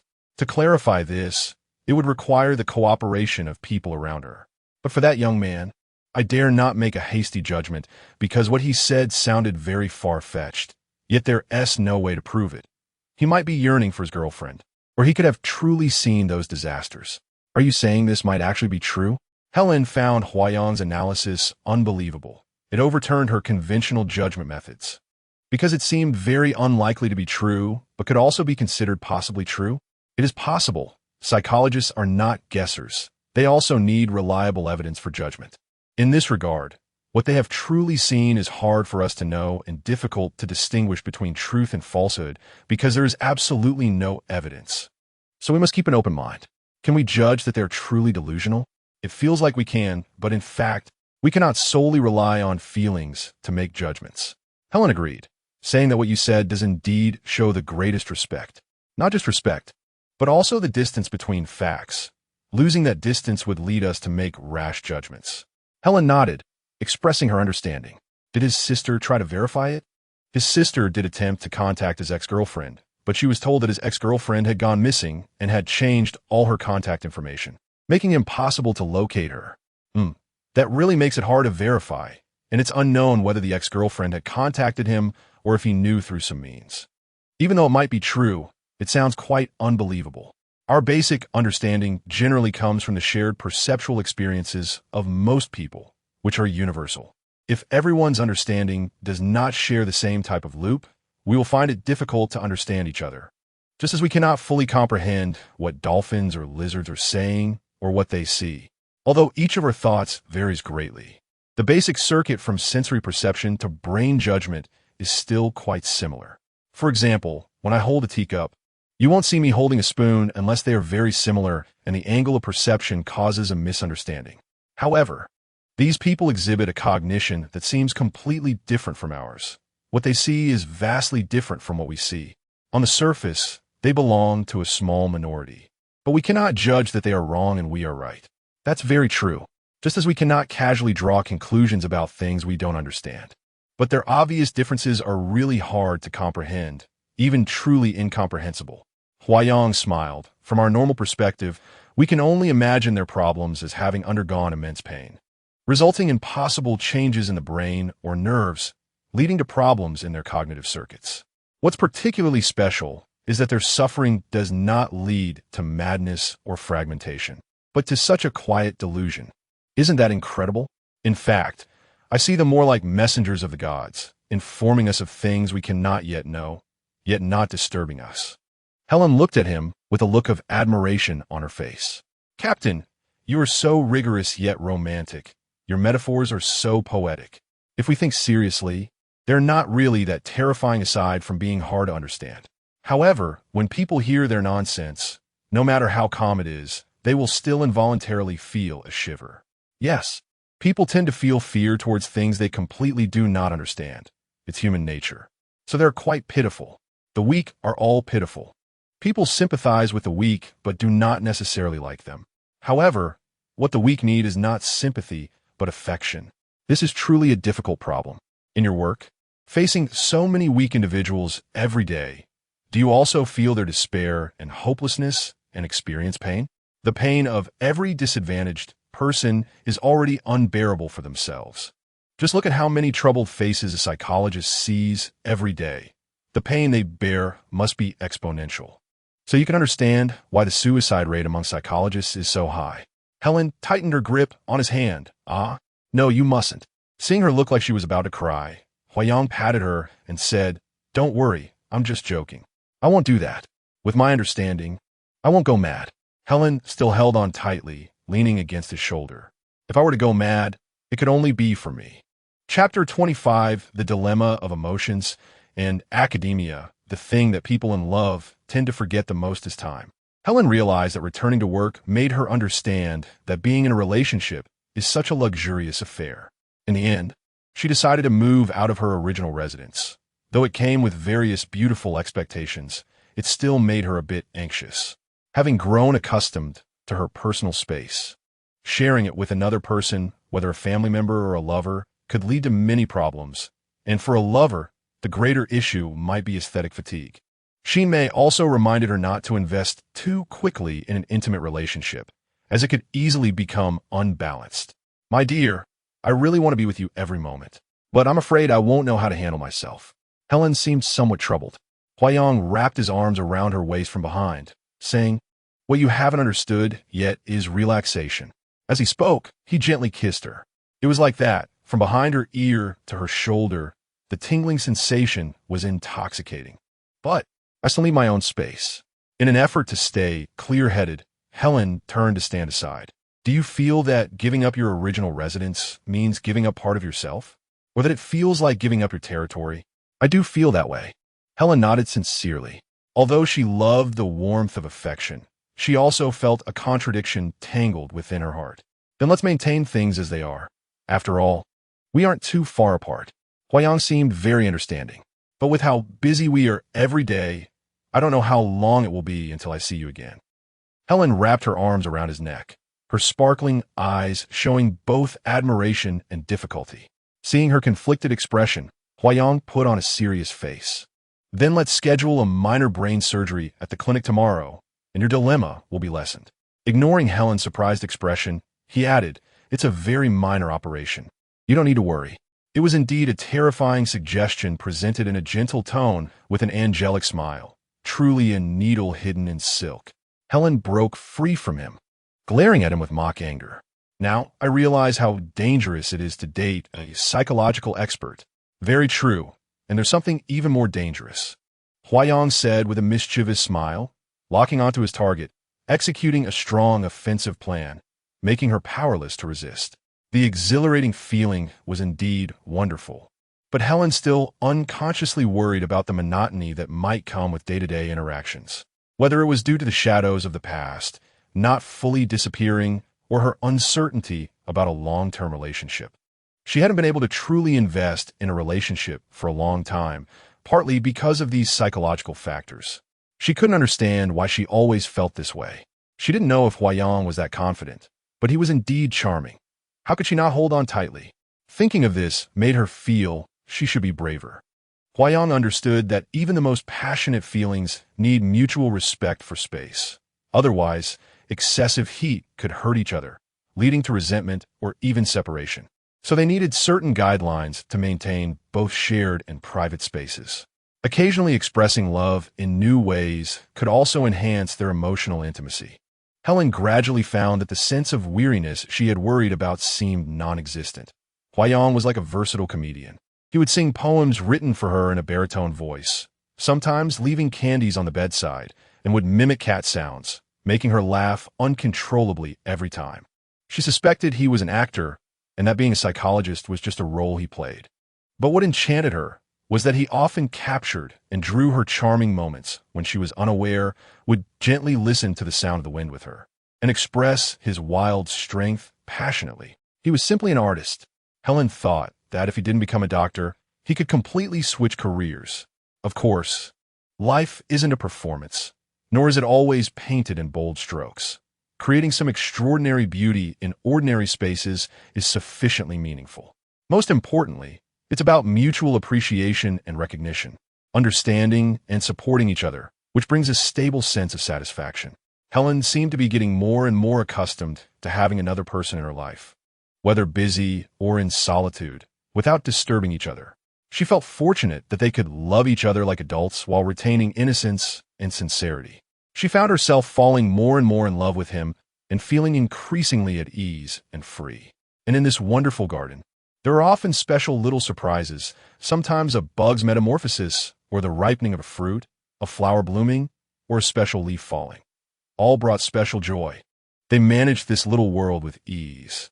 Whenever she had leisure time, Helen would search for treasures in the house, always feeling that Huayang was like an unsolvable puzzle, with treasures hidden everywhere. While Huayang was seriously cooking, Helen browsed through the bookshelf and indeed found a new discovery, Peeping in Madness by Huayang. "Hey, Captain, is this author you?" "Yeah, just published." Huayang replied casually while cooking, as if to say, "What is the big deal?" "Impressive, my captain." Helen looked at him and noticed a hint of pride on his face. If we don't take care of the unknown corners within ourselves, we won't know how crazy we can become, but can we really take care of it clearly? Helen casually opened a page and started reading line by line. "Wow, this is really well written. Thank you for the compliment." Huayang gave her a gentlemanly response. "But I don't understand it." Helen decided to ignore any potential eye rolls he might throw her way. She held the book and lazily leaned against the cushion. When she saw the large, deep, blue-toned photo at the entrance, she suddenly remembered Huoming. She had been with Huayang for almost 5 months. It seemed she had never met Huoming formally, and her curiosity was piqued. Huoming seemed like a mysterious shadow. Had she never seen him face to face? Helen recalled seeing him on the double-decker bus. This charming man in her heart had now been mostly overshadowed by his brother, but she hadn't forgotten his expression that day. "Let's find a day to have dinner together. I'll introduce you." "Sure, when?" "That's hard to say. It could be in the next quarter of an hour or in the next century." "Is your relationship with your brother that bad? Will you never see each other again in this lifetime?" Given his casual response, Helen turned her head deliberately to provoke him. "Compared to our relationship, it's a bit worse," Huayang said, pinching his fingers together to illustrate, looking a bit mischievous. "Actually, I'm really curious why he opened a clinic with you and is now researching intelligent robots. Did you two fall out?" Helen cautiously observed Huayang's expression, checking if she was asking the wrong question. "Isn't it obvious?" Huayang, seeing her slightly dazed expression, continued, "You don't need to guess. Our views on psychology and the application of brain science are different." "How different? Is it really irreconcilable?" "Different viewpoints, different methods, and different goals." "What are the different goals?" "Isn't it all about helping people?" "It is about helping people, but the degree of help varies, which leads to fundamentally different directions." Huayang raised the onion he was about to cut. "I believe that no matter how much we dig, what we understand is just the surface. The core has to be repaired by the individual. The deepest things can only be estimated, but cannot be judged with certainty. We can aim to expand possibilities, because the human brain, no matter how much effort we put in, still only understands superficially. We should respect this superficiality and not overly mythologize the profession. No matter how professional we are, we still cannot understand everything, and mistakes often occur." That makes some sense. What about Huoming in them? They believe that by continuously peeling away the core and evolving through artificial intelligence, they will gradually solve the problem of consciousness and will definitely resolve it completely. They consider themselves gods. They have such goals, and isn't ambition a good thing? Helen turned her head back to continue reading. "The key is that their ambition will be built on more uncertainties, making the cost of trial and error very high, and disasters may be endless. Our original goal was to liberate people, to free them from the disturbances of their own cognition and emotions, which is towards freedom. However, their direction will make people more reliant on tools, and the more tools there are, the more mistakes they want to correct, leading to more errors and resulting in deep constraints. It's serious to say this. You say the more tools, but for example, the new products in today's technological development are also increasing. That's another matter, and these indeed bring about certain constraints. How is it another matter? Can I understand it this way? You're too conservative." Huayang paused and looked at her with a meaningful expression. She listened as he suddenly fell silent, thinking he was angry. But to her surprise, he turned and had already gotten close to her side, startling Helen. "I just want to know, do you want to be conservative or ambitious?" Helen knew that whenever he didn't want to discuss something, it would always be like this. So she quickly pleaded for mercy. "Hero, just go with what you like." "I like this." Saying this, he gently kissed her cheek and then continued preparing the dishes. "To be honest, Helen was quite infatuated with his seemingly domineering, yet very gentle demeanor. It was a bit childlike, but he understood restraint very well. She didn't know what they in the field of psychology were always arguing about, but whether as a lover or a therapist, she felt he was the best. However, the developing matters were not as Helen thought.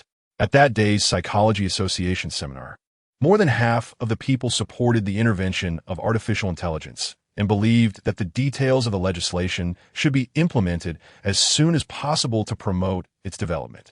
Huayong naturally stormed out. He didn't understand when people would learn to revere rather than be arrogant. However, he didn't have time to be troubled by this. He wanted to run his clinic well and do what he thought was right. Dr. Hua, I support you. A blonde woman followed Huayong out. Thank you, but I don't quite understand. Aren't you going to join Huaming's team? What does it mean to say this to me?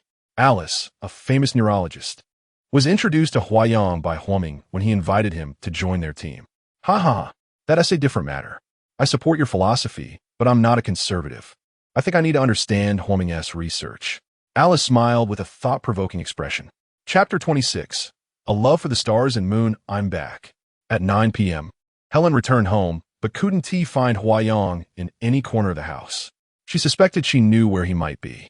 As expected, she went up to the rooftop and saw Huayong sitting alone in a rattan chair, smoking a cigarette, looking somewhat desolate. In all the time she had known him, she had seldom seen him like this. She felt he must have something on his mind. Dear Helen slowly walked over. Huayong shook off the ash from his cigarette and took another puff, not responding. According to their usual agreement, if either of them wanted to think quietly or needed some personal space, the other would respect it. However, if he normally said, Dear, I want to be alone for a while, or I have some things I want to think about quietly, Helen would consciously not disturb him. But today, she sensed something was different. He was completely silent and seemed a bit downcast. She felt it was a different kind of plea for help, as if he was saying, Stay with me. I'm facing a dilemma, but don't know how to express it. Helen sat down on another rattan chair beside him, leaning against his shoulder. They sat in silence for a while until Helen suddenly sneezed. Huayong turned his head, took her hand, and said gently, You should go sleep. Don't catch a cold. Captain, I've never seen you like this. I'm a bit worried. Can you tell me what is going on, if you're willing? Don't worry. I just feel a bit tired. Helen turned to go downstairs, but after a while, she came back up with 2 blankets, one draped over herself and the other for Huayong. She sat beside him again, still silent. After a while, Huayong looked up at the sky. A new moon, pure and white, hung in the clear night sky, accompanied by 2 particularly bright stars, resembling a pure maiden in deep blue satin, smiling mysteriously. He remembered that the news had forecast a special astronomical phenomenon of the double stars accompanying the moon tonight. Helen also looked up at the sky. Wow, how beautiful. What a spectacle. It's called double stars accompanying the moon. From the Earth's perspective, it's a phenomenon when bright stars appear close to the moon. Tonight, the moon is very close to Venus and Jupiter, passing between them. The 2 stars are particularly bright, also known as Jupiter and Venus with the moon. Helen stood up, stretched, and marveled at nature's wonders, observing the 2 stars embedded beside the moon, looking like loyal guardians, competing suitors, and a family all at once. It's really interesting. Huayong smiled and stood up too. Yes, like a family that can only reunite after a long time. Saying this, he embraced her. How often does this spectacle occur? On clear nights, once or twice a year. Other planets, or stars coming close, can also create similar phenomena. But for Jupiter and Venus with the moon, it's every few years. The orbital periods of the celestial bodies are different, so it only happens when they're close together. That is really precious, so we should cherish it. Helen looked at him, leaning against his shoulder, and softly asked, Captain, life is short. We should love passionately and express ourselves fully. We shouldn't wait until the stars and moon have set while we're still wandering on a fork in the road. Huayong kissed her, but some expressions are hard to articulate. Sometimes, it feels like there's no right path to take at a fork in the road. Are you talking about you and Huaming? Conflicted emotions and differing views are always a difficult problem. Huayong seemed to affirm this. Yeah, many difficult problems are born by you men. It's tough on you. We're just asking for trouble and leaving the sweetness for us. So bitter. It was rare to hear Huayong complain, truly complain. Come on, Let me share some sweetness with you. Helen cupped Huayang's head in her hands, stood on her toes, and gave him a long, sweet kiss. Huayang held her tightly. Right? Let us not waste this beautiful moment. Huaming must be missing you like this too. Mid-Autumn Festival is coming. Will he come back? Qinglan said he won't be back until next month. He's busy with academic exchanges abroad. Qinglan said, don't you two brothers have any private exchanges? Now that you mention it, it's really been a long time. Huayang lit another cigarette and walked to the edge of the rooftop to smoke. Helen didn't like the smell of smoke, but she walked over and stood beside him. Although I'm not a psychologist, this way of communicating with family seems a bit off. Huayang smiled. You're more of an expert than the experts. Some problems can't even be solved by them. Then how about I, the expert, help you with this? Helen smiled. Huayang turned to look at her. How do you plan to solve it? Give me his phone number. He.S. abroad, and didn't he give me his contact information? Qinglan has it, right? What do you want to tell him? Tell him his future sister-in-law wants to meet him. After saying this, Helen's face turned red. Really? Huayang looked at her with great interest. I'm not sure about the first half, but the second half is true. Then you have to confirm the first half before the second half can stand. Huayang teased her. Uncertain, uncertain, uncertain. Helen's shy look was extremely cute. Huayang took out his phone, preparing to dial.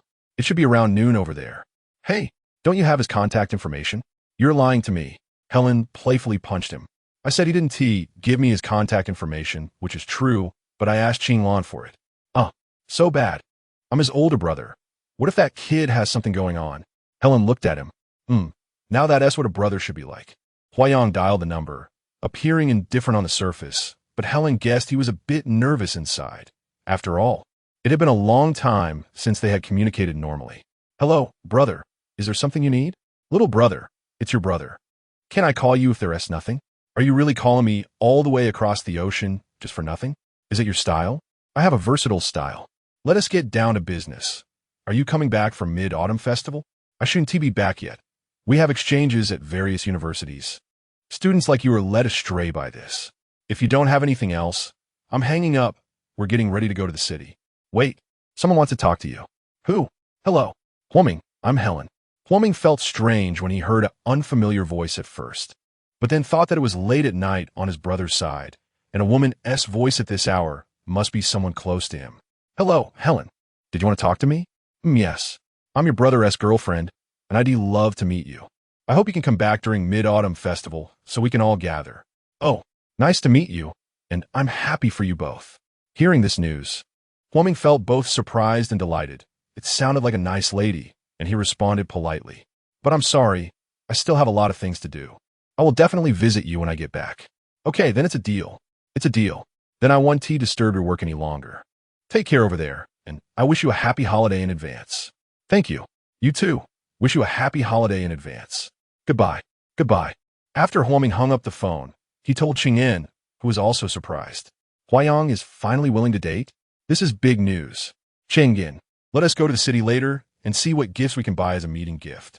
You're a girl. You owe me pick something. I really want to see what kind of girl could conquer Huayang. Me too. Huaming seems to have not communicated with her brother for a long time, and this feeling of joy has revived what once felt like stagnant water. Helen returned the phone to Huayang with a proud expression, saying that he wouldn't be back for the Mid-Autumn Festival, but he would definitely come and visit us when he returns. Using the word visit is quite impressive. It seems that the charm of women is indeed great.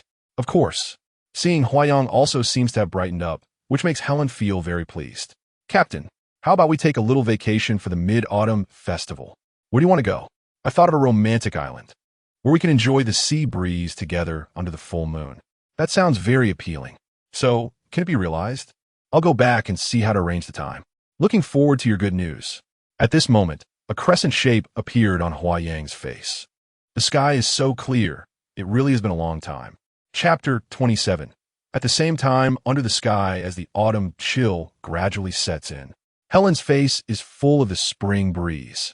She may teases Helen while pouring tea, because I live in the spring breeze. Helen can't hide her sweetness. Wow, look at that lovesick look. Things seem to be progressing quite well. You need to be careful and hold back a bit. You don't want someone to get jealous. True, I need to pay more attention. Accompanying the king is like accompanying a tiger. Helen immediately lowers her voice and acts mysteriously. Are you taking your psychologist home to meet your aunt during the Mid-Autumn Festival? What kind of talk is that? It sounds ominously old-fashioned, right? Why does it feel so strange? They laugh while playfully insulting each other. I think it's too soon to meet the parents. It feels like a lot of pressure. But I informed my mom, and she said I can do whatever makes me happy. Just take care of myself. My mom really understands me. How about you come to my place to meet my parents for a preview? Will your husband suspect that I am your illegitimate daughter? Having such a big daughter would be troublesome, and still not married. Hey, I still want to enjoy some free time. So what are your plans? I took a vacation and plan to enjoy the spring nights under the warm hibiscus curtain, and then the king won't have to attend court early, right? She may grins mischievously. That essay must. Wow, how shameless. But I want to go to a very far, very beautiful place. After bidding farewell to the slightly chilly autumn air, Helen and Huayang immerse themselves in this tropical island thousands of miles away, like two free-flying parrots, bursting with the vibrant colors of the island and overflowing with enthusiasm, adding a fiery atmosphere to the small island. Captain, we will stay here forever and not go back. As long as you are willing, we can watch the sunrise and sunset here every day, fish in dry nets. I am willing. I am very willing. Then we'll have a bunch of monkeys, and the monkeys will have a bunch of monkey babies, and the babies will have more. Captain, wake up, wake up. Helen laughed and shook Huayang's arm. Helen hadn't felt such unrestrained joy in a long time.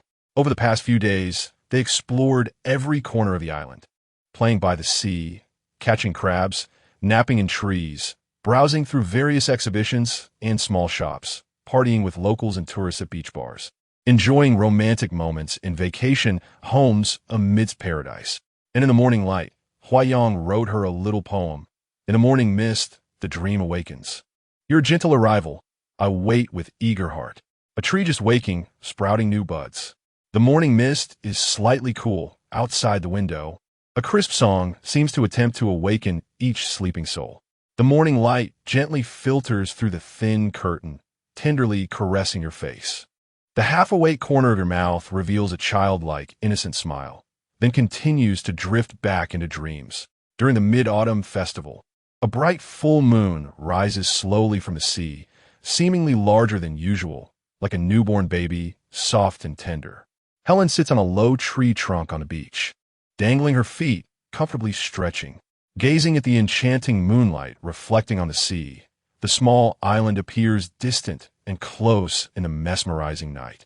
As if it might float to an unreachable faraway place, her heart gently caressed by the waves, wrapped in a sweet, sticky dream.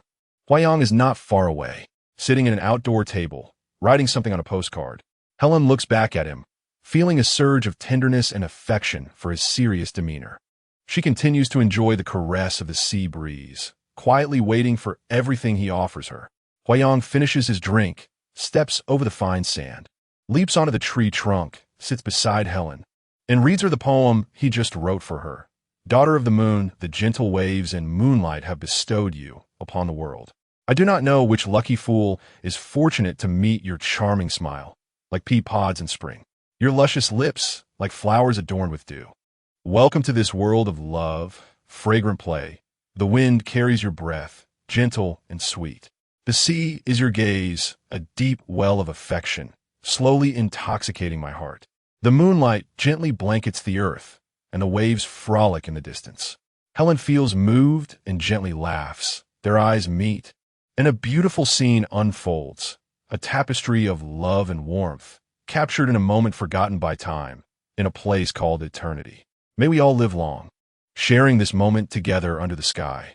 During the festive season of family reunions, relatives and friends far away also gather in this beautiful atmosphere, while Huaming and others in a distant land prepare to celebrate the Mid-Autumn Festival in a foreign country with traditional customs, lighting lanterns, guessing riddles, tasting mooncakes, composing poetry, and of course, presenting English poems to their foreign friends gathered together.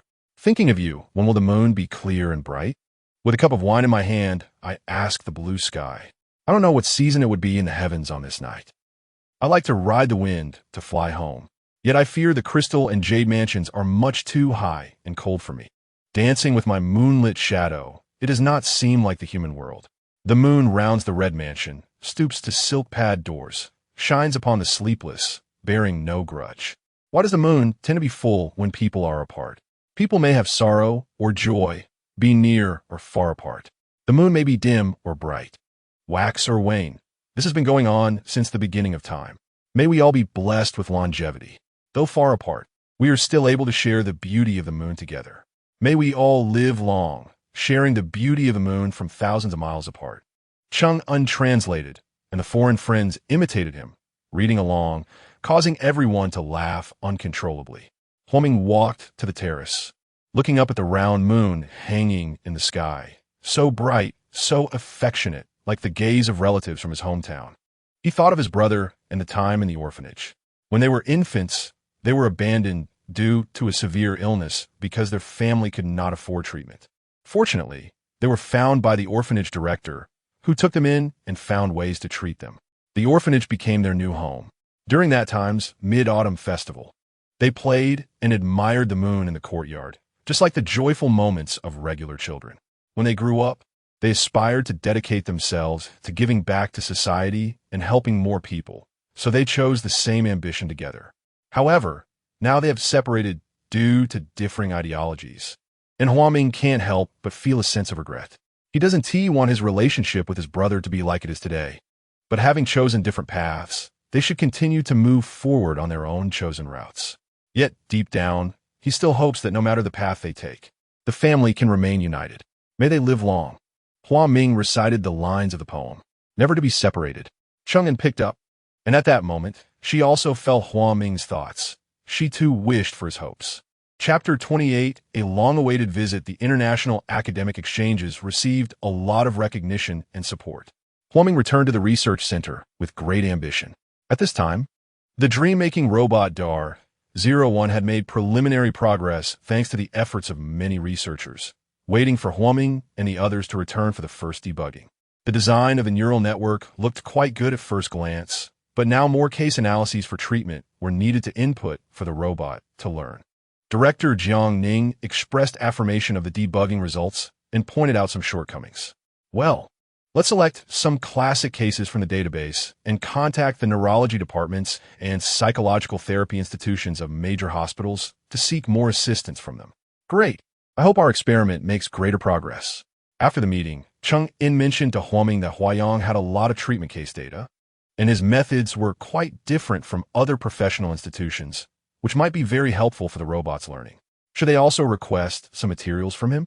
Of course, that would be great, but he isn't very supportive of our experimental development. I wonder if he would agree to help. Aren't you going to visit your future sister-in-law? Take this opportunity to talk. Maybe it will work out. A visit is definitely necessary, but I don't hold out too much hope. Considering the beauty, Huayang won't be that heartless. You should really check out who your future sister-in-law is. Huayang told Helen that Huoming was back and would come over on Saturday, making Helen overjoyed. I can finally meet my idol. Your real boyfriend is here. Are you going to act like that around another man? What other man? That's the relative of my beloved boyfriend. Helen wrapped her arms around Huayang's neck. Hey, it seems so reasonable to admire another man so confidently. Of course. Hey, I need to tidy up and buy some good ingredients. What does Huoming like to eat? I'll go buy it early in the morning. I'm so jealous. He doesn't treat me this well. Not all.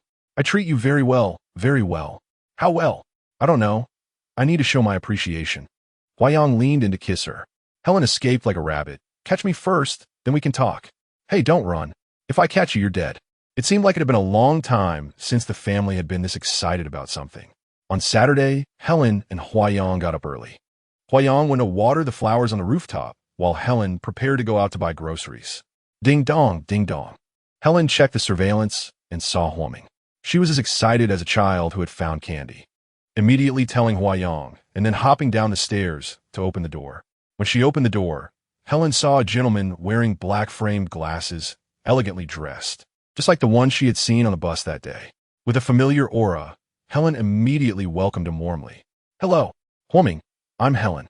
Huoming looked at the elegant lady in front of him, wearing a white shirt and ripped skinny jeans, her long figure tied back in a casual ponytail, adorned with a colorful silk scarf bow on her head and a bright sunny smile that was fresh, cute, and graceful.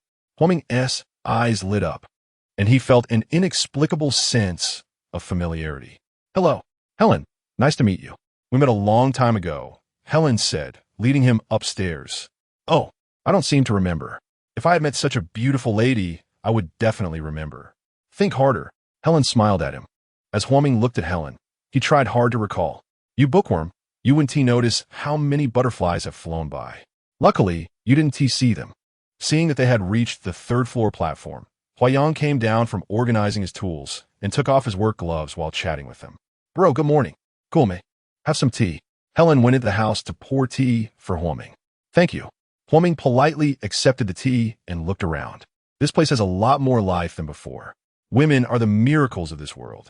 Huayang sat next to Helen, and the two inevitably began to show their affection. "It really is a miracle. I've never seen you so gentle, brother." What is there for a man to be gentle about? For his younger brother, Huayang couldn't help but put on a brotherly demeanor. "I'm really happy to see you both together, my idols." Helen smiled charmingly. "Beautiful lady, this is a small gift for our first meeting. I hope you accept it." Huoming took out gifts he brought back from abroad: scarves, perfume, and crafts selected by Chang'an. "Wow, so beautiful. I really like it. Thank you, Huoming." Helen was as happy as a little girl receiving candy. Seeing her happy, Huayang looked at Huoming, then pointed meaningfully toward the entrance. "Look at that photo." Huoming got up and walked to the large photo of Helen's back that he had taken at the art museum, examining it closely. It also had Huayang's calligraphy poem attached, which read, "Remember the green gauze skirt, everywhere cherishing the fragrant grass." "Bro, you really are a sentimental guy." Huayang and Helen laughed at him. Huoming continued to look, feeling that the back view had a sense of familiarity. He turned to look at Helen. "Oh, it's quite similar. This person, is it you?" "Helen." Helen smiled. "I told you we had met. It really is you." Huoming suddenly felt very surprised. "What a coincidence." Helen said, "This is called destiny. She was meant to come to our house." Huayang rarely showed a happy smile in front of Huoming, as if saying, "Good, you're back. The family is complete. This is really magical." Huoming couldn't help but exclaim repeatedly, "That day, I saw you on the bus, lost in your book.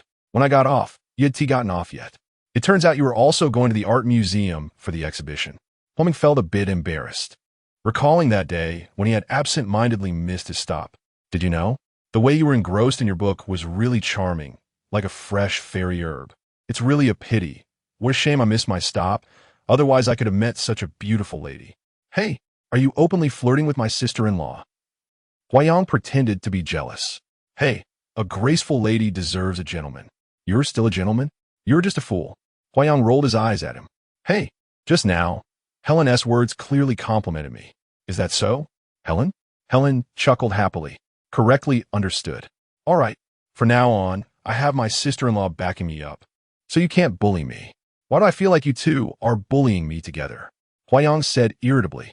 Helen and Huoming exchanged knowing smiles, and Huoming felt that this harmonious atmosphere had really been absent for a long time. He was truly grateful to Helen. "Captain, I'm going to buy groceries now." "Huoming, what do you like to eat?" "Anything is fine. With a beautiful lady accompanying me, everything is delicious." "Okay, you two chat first." Saying this, Helen fluttered out like a butterfly. "Captain." Huoming glanced ambiguously at Huayang. "Pet name, you know." Huayang proudly said that Helen called him her guide. "It seems your story is quite wonderful." "Definitely." They chatted while walking around the house and garden, reminiscing about the past moments of the two brothers. "Bro, I'm really happy for you. With Helen by your side, I feel much more at ease. What do you have to be uneasy about?" "You're the one who makes me uneasy." "How have you been lately?" "Busy with experimental research." "How about you?" "Same as before. But ever since Jiang Ning poached you away, I've lost an arm." "Bro, we're still brothers, aren't we? Let us put work aside for now." Huayang stared at him for a while. "Rare. Why didn't you persuade me to join?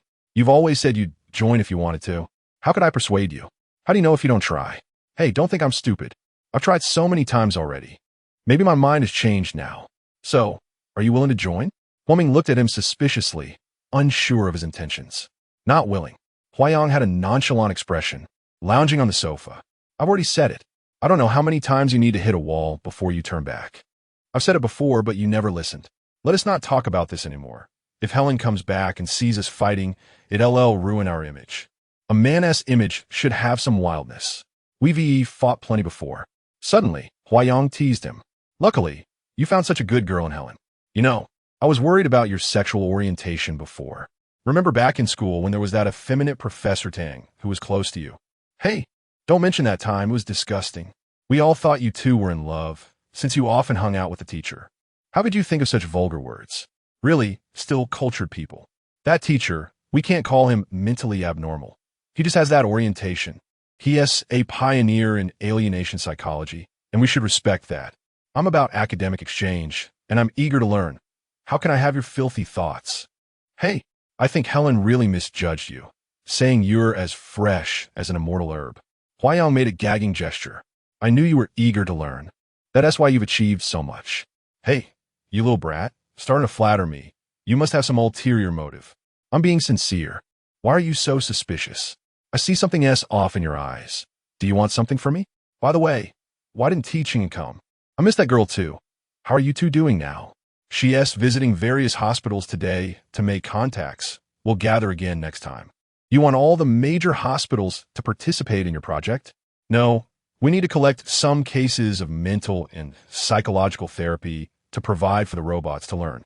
So that is how it is. Huayang paused and looked at Huoming. Huoming didn't say anything, seeming to wait for his response. No wonder you looked strange earlier. Did I look strange? Was my disguise really that bad? Terrible. I'm back. Helen returned with a large stack of seafood and drinks, and Huayang and Huoming immediately got up to help her carry them. What were you talking about? Seeing their good atmosphere, Helen felt happy inside, just chatting about daily life. Come on, Huoming, you help wash the stuff first. I'll go pick some vegetables and fruits. I'll leave this to you guys. Helen really wanted the two brothers to stay longer, chat a bit, and bond, which made her feel so happy. I didn't expect that it had been so long since they worked together to cook. They were still as in sync as before. It was rare to happily sit around the dining table, and Huayang opened a bottle of red wine. To our happy gathering today, Helen happily raised her glass, and everyone clinked glasses and drank it all. More. Helen continued to pour wine for everyone. Huoming, you should come more often and talk to me about art. Sure, I'd love to. Helen was really happy. All the men in this family were so charming and lovely. Huayang asked, when are you coming to do public welfare consulting? Wednesday, I guess. Don't sneak in then. Remember to find me, and I'll organize some case materials for you. Huoming was surprised. His brother was actually willing to help. He looked delighted. Bro, thank you. Helen saw them discussing something official, and they seemed to get along well, which made her very happy. Come on, eat more vegetables. After a pleasant lunch, Huoming said he had to go back to the research center to take care of some things in the afternoon, so he said goodbye. Helen expressed that she was really happy today, but it was a pity Huoming was leaving so soon. If he doesn't leave, should he stay as a third wheel? Huayang hugged Helen, looking like he wanted to kiss her. Huoming was really thoughtful. Helen looked at him with admiration. Can't you tone it down a bit? Huayang pretended to be jealous. Helen wrapped her arms around him, saying, I'm really so happy. After the warmth, Helen became curious about what they had discussed earlier and cautiously asked, what case materials were you talking about just now? Did you discuss some official matters? We didn't discuss anything official. They just want to collect more data, and I have some, so I just gave them some. Such a good brother. Even if you disagree, you can still help out with all your might. Of course, I want to see how they fail. Otherwise, when they fail later, they'll blame me for not helping. So you have such a malicious heart. Helen looked at him with disdain. What, just finding out now? It's too late. Then Huayang prepared for another strong kiss, but Helen broke free and stood up from the sofa. No way, I have to run away. Run then. Let's see how you escape from my grasp. However, this time Huayang didn't chase after her playfully. He sat on the sofa with a somewhat lonely expression, and Helen walked back over. What's wrong? You were fine just now. I don't know, maybe it's because my uncle came. Helen sat down ungraciously. This man was really hard to read when he got emotional. Yeah, you still want tea? Comfort me. Come on, baby, be good. Helen really looked like a kind mother. Baby is feeling distressed. Huayang pouted, leaning against her. The younger brother is growing up, but the road is still long. As an older brother, Huayang knows he can't control him, nor should he over-control him. But who can truly understand the contradictions in his heart? Perhaps even he himself can't sort it out. Chapter 29. Fool, madman, or idiot? Huoming sat in the consultation room. A client had just finished their session and left. He pulled open the curtains, and the gentle afternoon sunlight streamed through the blinds, warm but not overwhelming. Huayang knocked on the door, and Hua Ming smiled amicably, inviting him in. "It seems like it's been a long time since I've seen such a friendly attitude from you," Huayang said as he took a seat. "Bro, we are mirrors to each other," Hua Ming replied with a smile. "You always score high in theory classes, but you still have a long way to go in understanding the essence of things. That's why I'm trying a new approach," Huayang said fervently. "As a passionate new believer, I hope you won't fall into the hell you've woven for yourself." As he spoke, Huayang prepared to hand a storage device and a stack of documents to Hua Ming, but his hand hesitated and pulled back. "I have conditions," he continued. "What conditions?" Hua Ming asked, appearing to understand him. After all, these were his own files, so it was reasonable to make some requests. His brother probably wouldn't ask for anything excessive. "My condition is simple. You can never use yourself or your family and friends as subjects for experimentation." "What kind of condition is that, bro?" Hua Ming responded. "First, I'm not going to experiment on normal people for no reason, and of course, I won't involve anyone without their permission, whether they are family or friends. To be precise, I have no right to experiment on anyone. As for myself, your request neither conforms to the limitations of personal freedom nor seems necessary. I know whether I will experiment on myself. That's my freedom." Upon hearing his brother's demand, Hua Ming couldn't believe such words came from a rational person. He felt a mix of anger and amusement. Anger because it seemed like his brother treated him like a child, always hesitant to trust him, and amusement because his brother seemed to have lost some perspective. Huayang knew what his brother was thinking. With a serious expression, he said, "That's right, it doesn't conform to the limitations of freedom rights, but that doesn't make it unnecessary. I want to exchange that part of your freedom rights." Hua Ming chuckled again. "Bro, you're making a basic mistake. Freedom rights, in a legal sense, cannot be exchanged. Even if I agreed to never experiment on myself, if I felt it was necessary, you wouldn't be able to stop me." Huayang stared at him, his eyes filled with intensity. But he knew he couldn't get angry. That would only express his helplessness.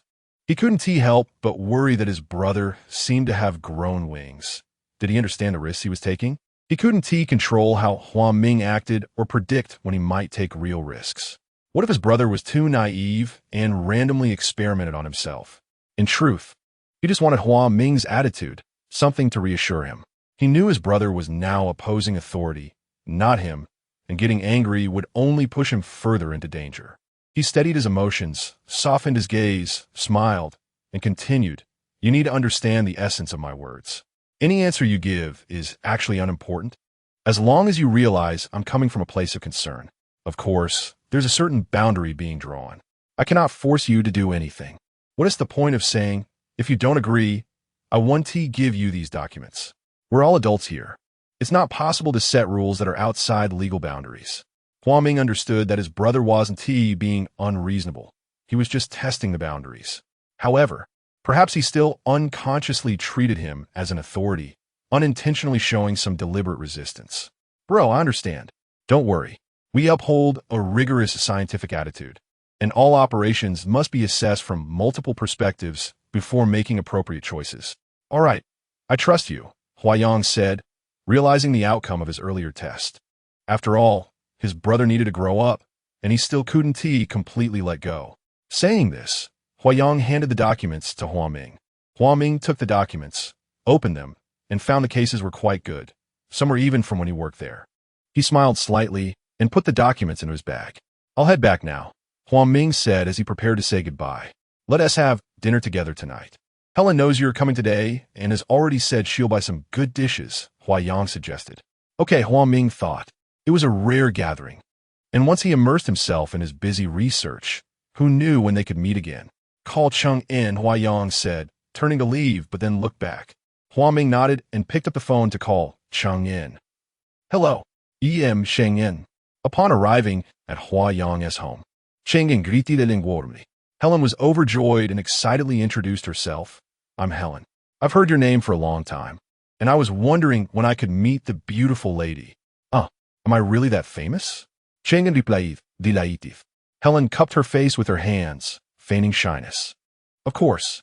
The rumors of you pursuing the handsome doctor are already known nationwide. Huayang teased as he cut vegetables. Helen immediately walked over to hit him.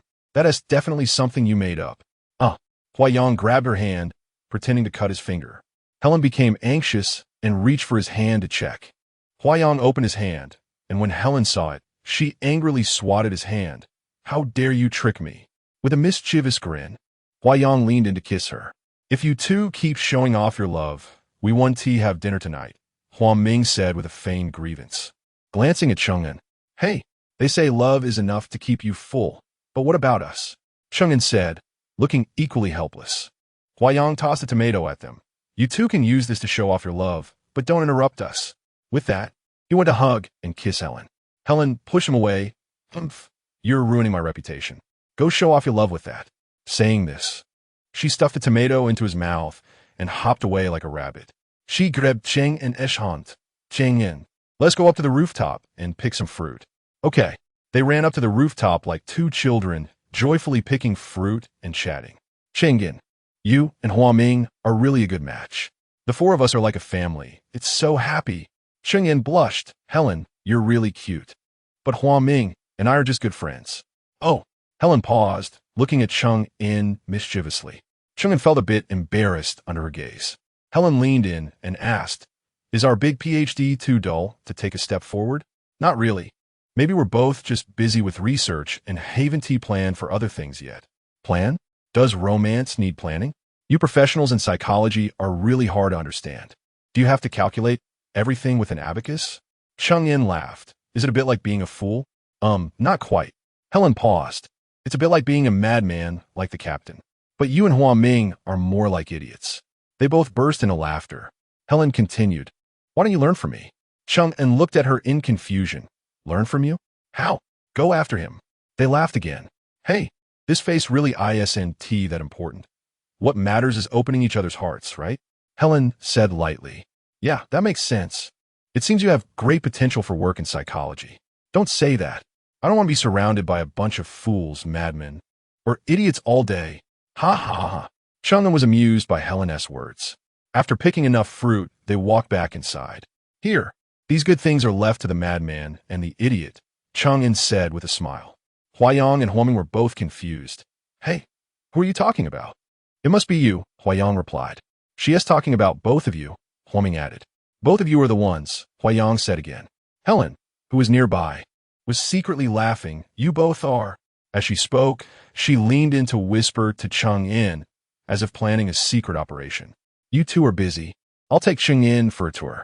Huayang and Huaming exchanged wry smiles, wondering what these two women were up to, and ignored them to continue their work.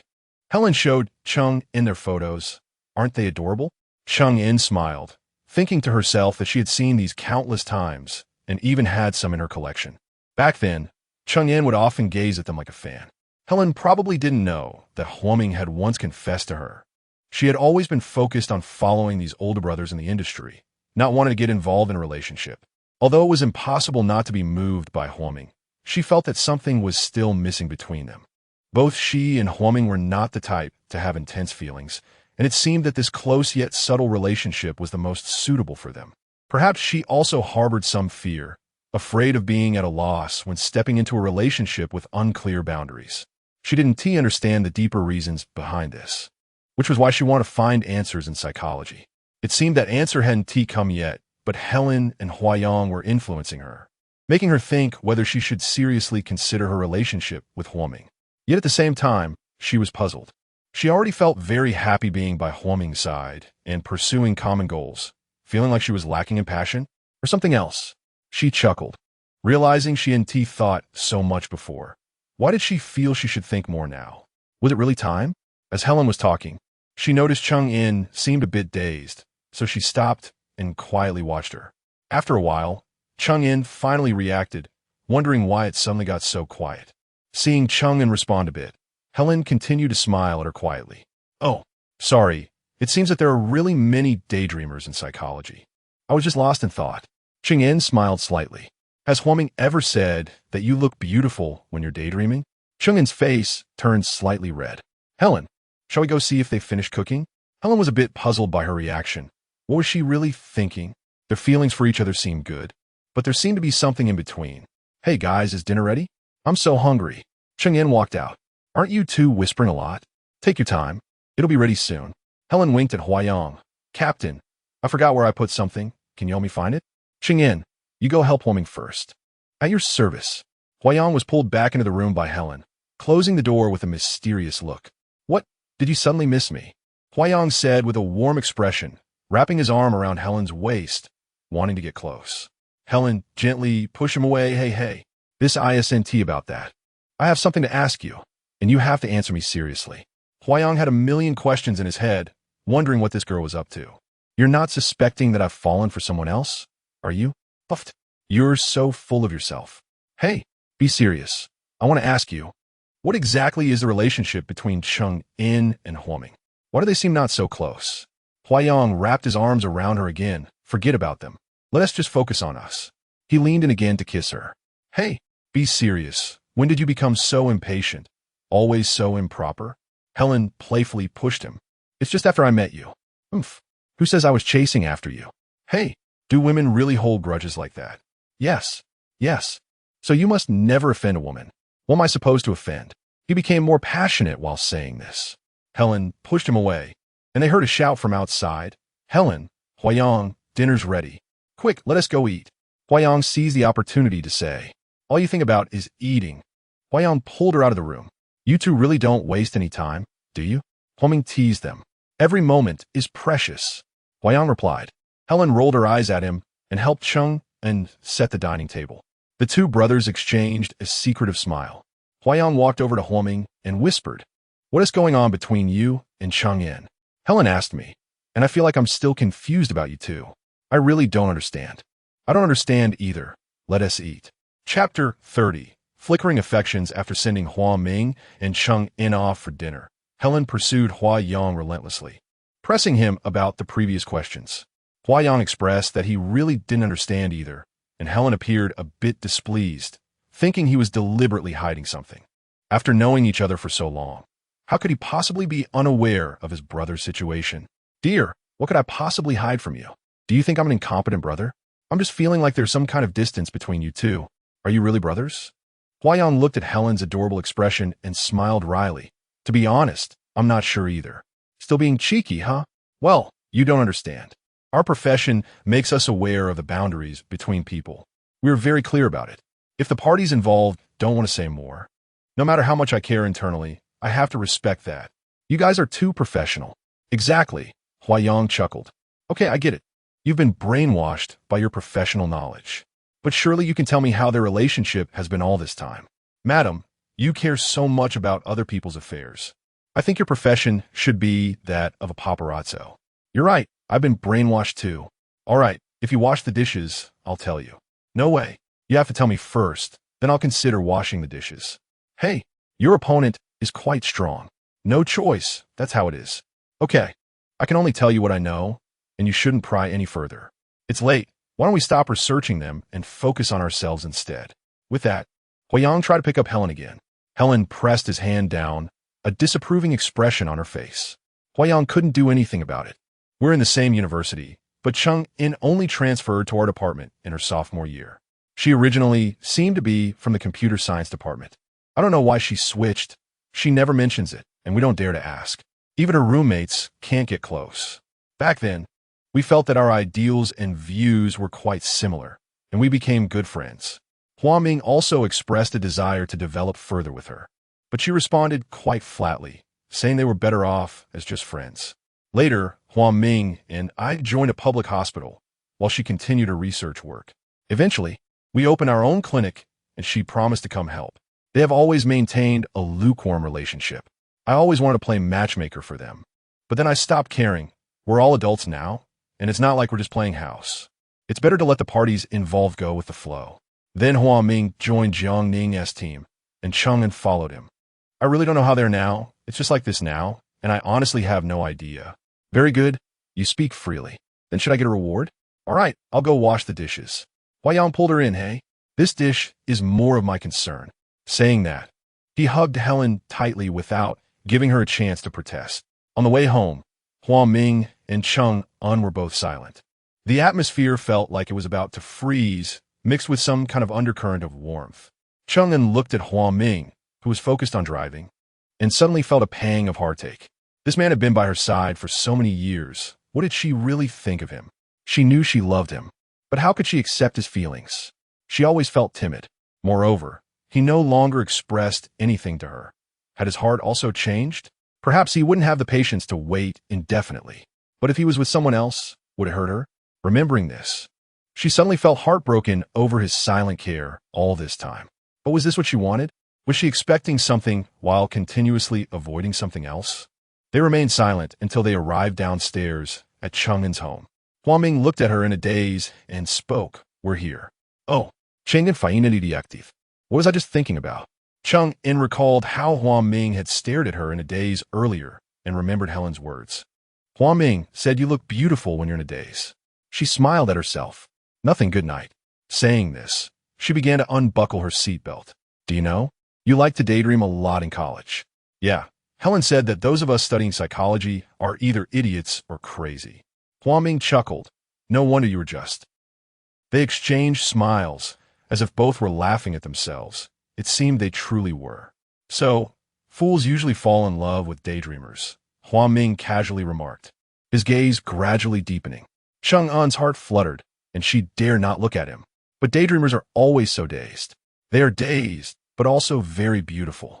Chang'an felt as if her heart was a chaotic melody, with no coherent tune. She couldn't respond. She still didn't understand why she was so afraid of intimacy. She didn't want to hurt Hua Ming. All she could do was temporarily avoid it. No, she had always been avoiding it, but she didn't know how. Gathering her courage, she looked up to see Hua Ming's affectionate gaze. She wanted to respond impassionately, but she couldn't. She was scared. Good night, drive safely. In the end, she only managed to whisper this softly. Hua Ming also didn't dare to act recklessly, fearing he might scare her. He cherished her, but didn't he understand what obstacles were in her heart? He didn't want there to be any awkwardness or distance between them. Good night. He felt it was difficult to utter these two words, as if his stomach was twisting and his heart was racing. Yet, he could only watch silently as Chang'an walked away. The lights in the room were still off. Chang'an stood by the window, slightly lifting the curtain, staring blankly at the car that had already driven away. She felt her heart trembling. She clearly knew that maintaining such an attitude was painful. But why did she want to continue this way? She wanted to understand her inexplicable timidity. At this moment, she truly felt like she couldn't bear it, because Hua Ming's feelings were becoming heavier. If it went on like this, what would happen to them? She was even more afraid. Until the lights went out, Helen still thought about Hua Ming and Chang'an's situation, and she couldn't make sense of it. Do you think Chang'an has always been following Hua Ming? It seems like she really cares for him, but why are they so strange? Chang'an didn't seem like someone who had any emotional knots or deep thoughts. She felt very innocent. Why? I say, Miss Helen, are you still pondering other people's affairs at this time? If you keep this up, I might suspect you have some issues with your orientation. Hey, no, why don't you care a little? Care? I need to care about something important right now. Saying this, Huayang ignored whatever nonsense she was thinking. He understood that sometimes a woman's mind is filled with things beyond her goals, and it takes a man to correct her to get her back on track. Thus, he could only use decisive actions to correct her, which is often referred to as being domineering. Although they, as psychology experts, didn't usually show their masculine strength this way, it was still quite effective at times rather than letting her thoughts wander aimlessly, ultimately losing track. Huayang thought that perhaps Hua Ming didn't understand this yet, or maybe he was too hesitant and too gentle. This was the difference in temperament between him and his brother. What was wrong with that? It didn't seem there was anything wrong. The only downside was that others were always anxious for them. Faced with the complexities of work, Hua Ming and Chang'an could only temporarily set aside their stirring affections. Yes, again, they didn't know how many times they had to put out the fire. They were like drifting boats at sea. Although they both had a desire to draw closer, they were constantly pulled apart by the surging waters, going through an endless cycle. However, they both seemed to have no discomfort with this. Perhaps there was some, but it soon passed. They always had more important matters than those flickering feelings. After more than a month of collecting and organizing materials, the Huaming team's resources are sufficient to build a library. The preliminary classification model and neural network debugging are progressing rapidly. Undoubtedly, these are arduous and complex tasks. In the field of artificial intelligence, development is currently more mature in the realms of physical mechanics and artistic endeavors. Physical mechanics falls within the scope of engineering.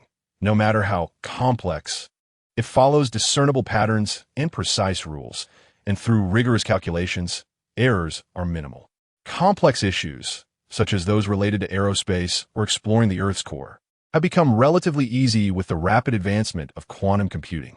In terms of art, while artificial intelligence cannot replace the emotionally rich and imaginative human brain, it can still achieve a score of 70 or 80 out of 100 through vast databases and neural network designs. At least in terms of memory, it surpasses the human brain, and people do not mind the shortcomings of AI in this area.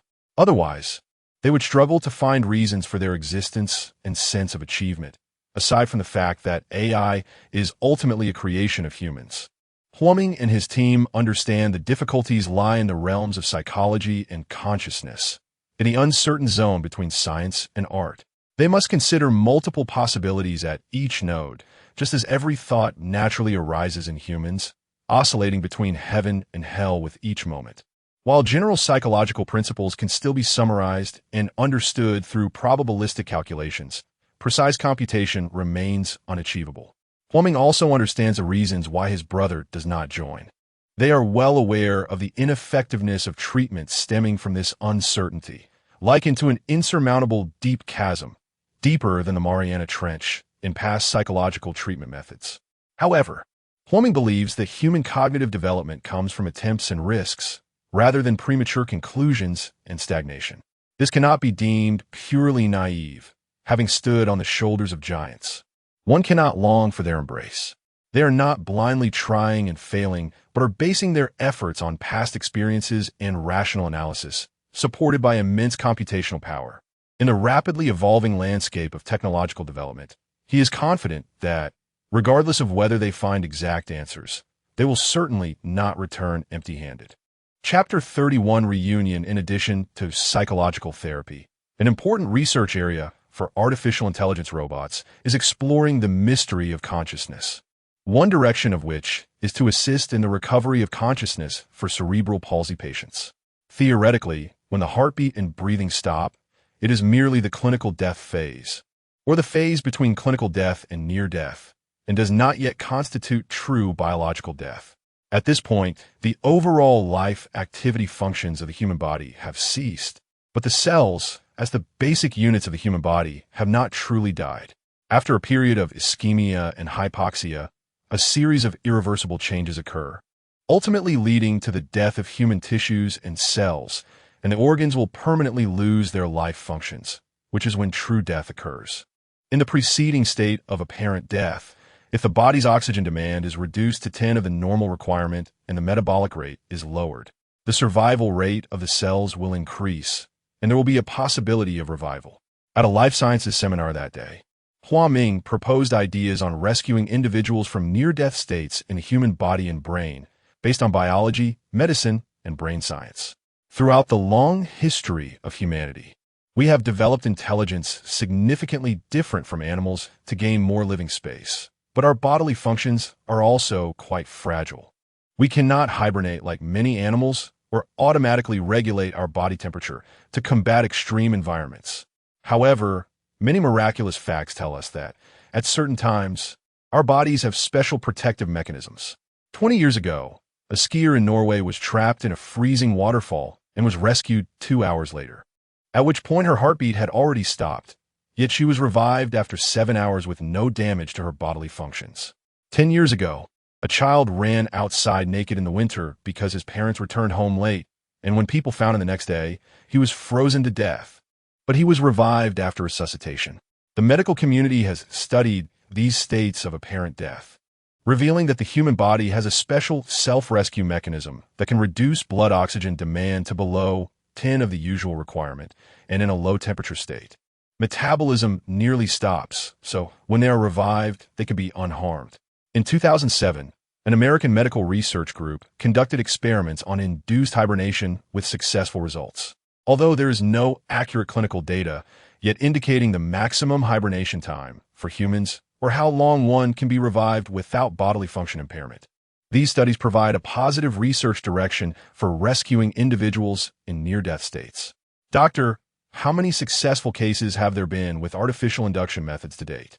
Someone in the audience raised their hand to ask. In the 20 years since the research began, we have conducted over 2,000 experiments, with a success rate of about 20. Based on the collected data, many factors influence the success rate, so there remains significant uncertainty. However, we continue to strive for breakthroughs in this direction. How do you envision this as an effective method? To be honest, it's because there are no better methods available to slow down the approach to death, so this method is relatively effective. Although the success rate is not very high, there are too many factors affecting the chances of success, and medicine has not fully unraveled all the mysteries yet. What help does induced hibernation offer for the treatment of brain diseases? This is precisely our research direction. Based on saving individuals from near-death states, we aim to develop methods to bring people back from brain-death states. In other words, one of our research directions is to rescue vegetative patients and activate their consciousness. Provided that there are no fatal physical injuries or organic changes in the patient's brain tissue and nervous system, we aim to activate their brain cell biological responses through dream connections, bringing them back from the edge of consciousness. Doctor, what if a patient has no physical injuries but suffers from functional decline or viral invasion causing organic changes? Are there better methods to help them? This is indeed a topic worth discussing, and our research is dedicated to addressing these issues. Thank you.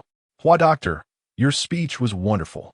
A stylish man with slightly curly hair walked over, clapping his hands. What day is it today? Xiao, you're back.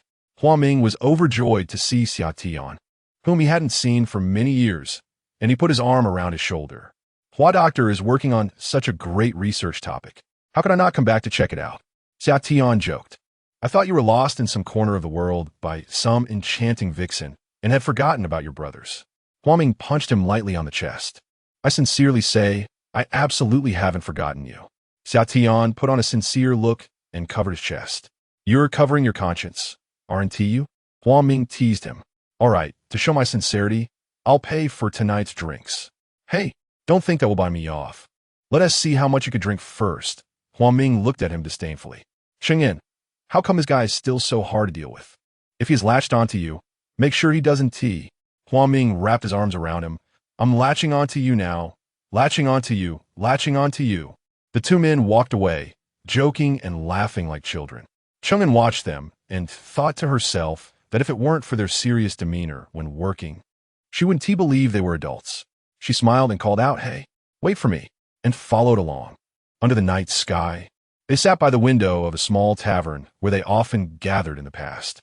Under the warm lights, the quaint tables and chairs and decorations felt as if time had not moved at all, still radiating the nostalgia of yesteryears.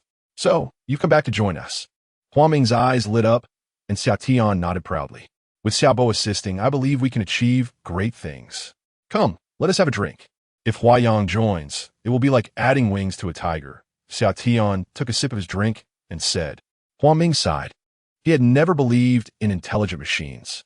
After so long of research, they had asked him to participate in theoretical research and clinical trials. But he always had a sour face.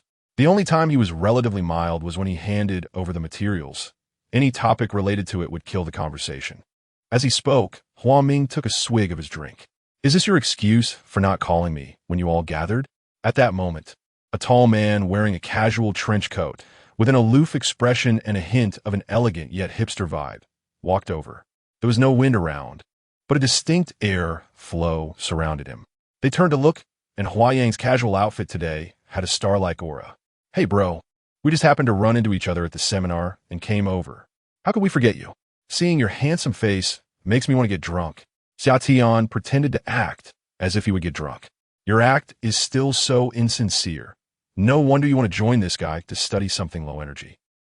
For some reason, today, Huayang had a cocky demeanor, seemingly deliberately provocative, perhaps as a welcome gift for Xia Tian. Ming had no choice but to retort. In your eyes, everything is low energy, and only you are the most brilliant, right? Cheng Yin and Xia Tian sensed a bit of tension. Xia Tian played peacemaker, saying, "Bro, it's been so long since we last met. Let's have a drink first to warm our hearts." Xia Tian really was an old hand at acting. He suddenly put on a serious face. Cheng Yin wisely poured Huayang a drink right away. Huayang raised his glass, putting away his previous sharp demeanor. "Cheers to friendship." Hua Ming looked at him, feeling a bit unconvinced, but at Cheng Yin and Xia Tian's urging, he reluctantly clinked glasses with everyone. Huayang took a sip of wine, leaned against the back of his chair, and looked at Hua Ming with a somewhat serious yet provocative expression. The two seemed to be engaged in a silent battle of glances, and the atmosphere around them grew tense, as if a small spark could ignite an explosion, leveling the small tavern to the ground. Oh no, not just that, but leaving the surrounding area barren for 100 miles. Cheng Yin and Xia Tian sensed that the situation was a bit precarious. Huayang always played unpredictably, and it was unclear whether a fight would break out soon. Cheng Yin exchanged glances with Xia Tian, who seemed to want to say something, but Huayang spoke up first. "It's not uncommon for brothers to fight. Isn't it better to have a good fight and feel refreshed afterward?" Huayang still maintained his cocky demeanor. Hua Ming looked at him and suddenly blurted out, "Come on." They stared at him in surprise.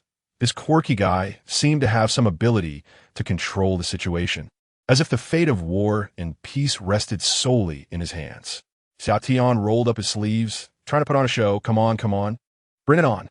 Huayang raised his cup and extended it, and Xia Tian cooperatively clinked glasses with him, both downing their drinks in one go. Cheng Yin poured wine for each of them and raised his glass. "I'm in too. Can't fall behind." Xia Tian quickly chimed in, seeing that the two hadn't made a move. Cheng Yin rolled his eyes back and forth. "Women are our stumbling block. The fire has gone out." As he spoke, Huayang also raised his cup, pretending to be reluctant. Cheng Yin smiled proudly, glancing at Hua Ming.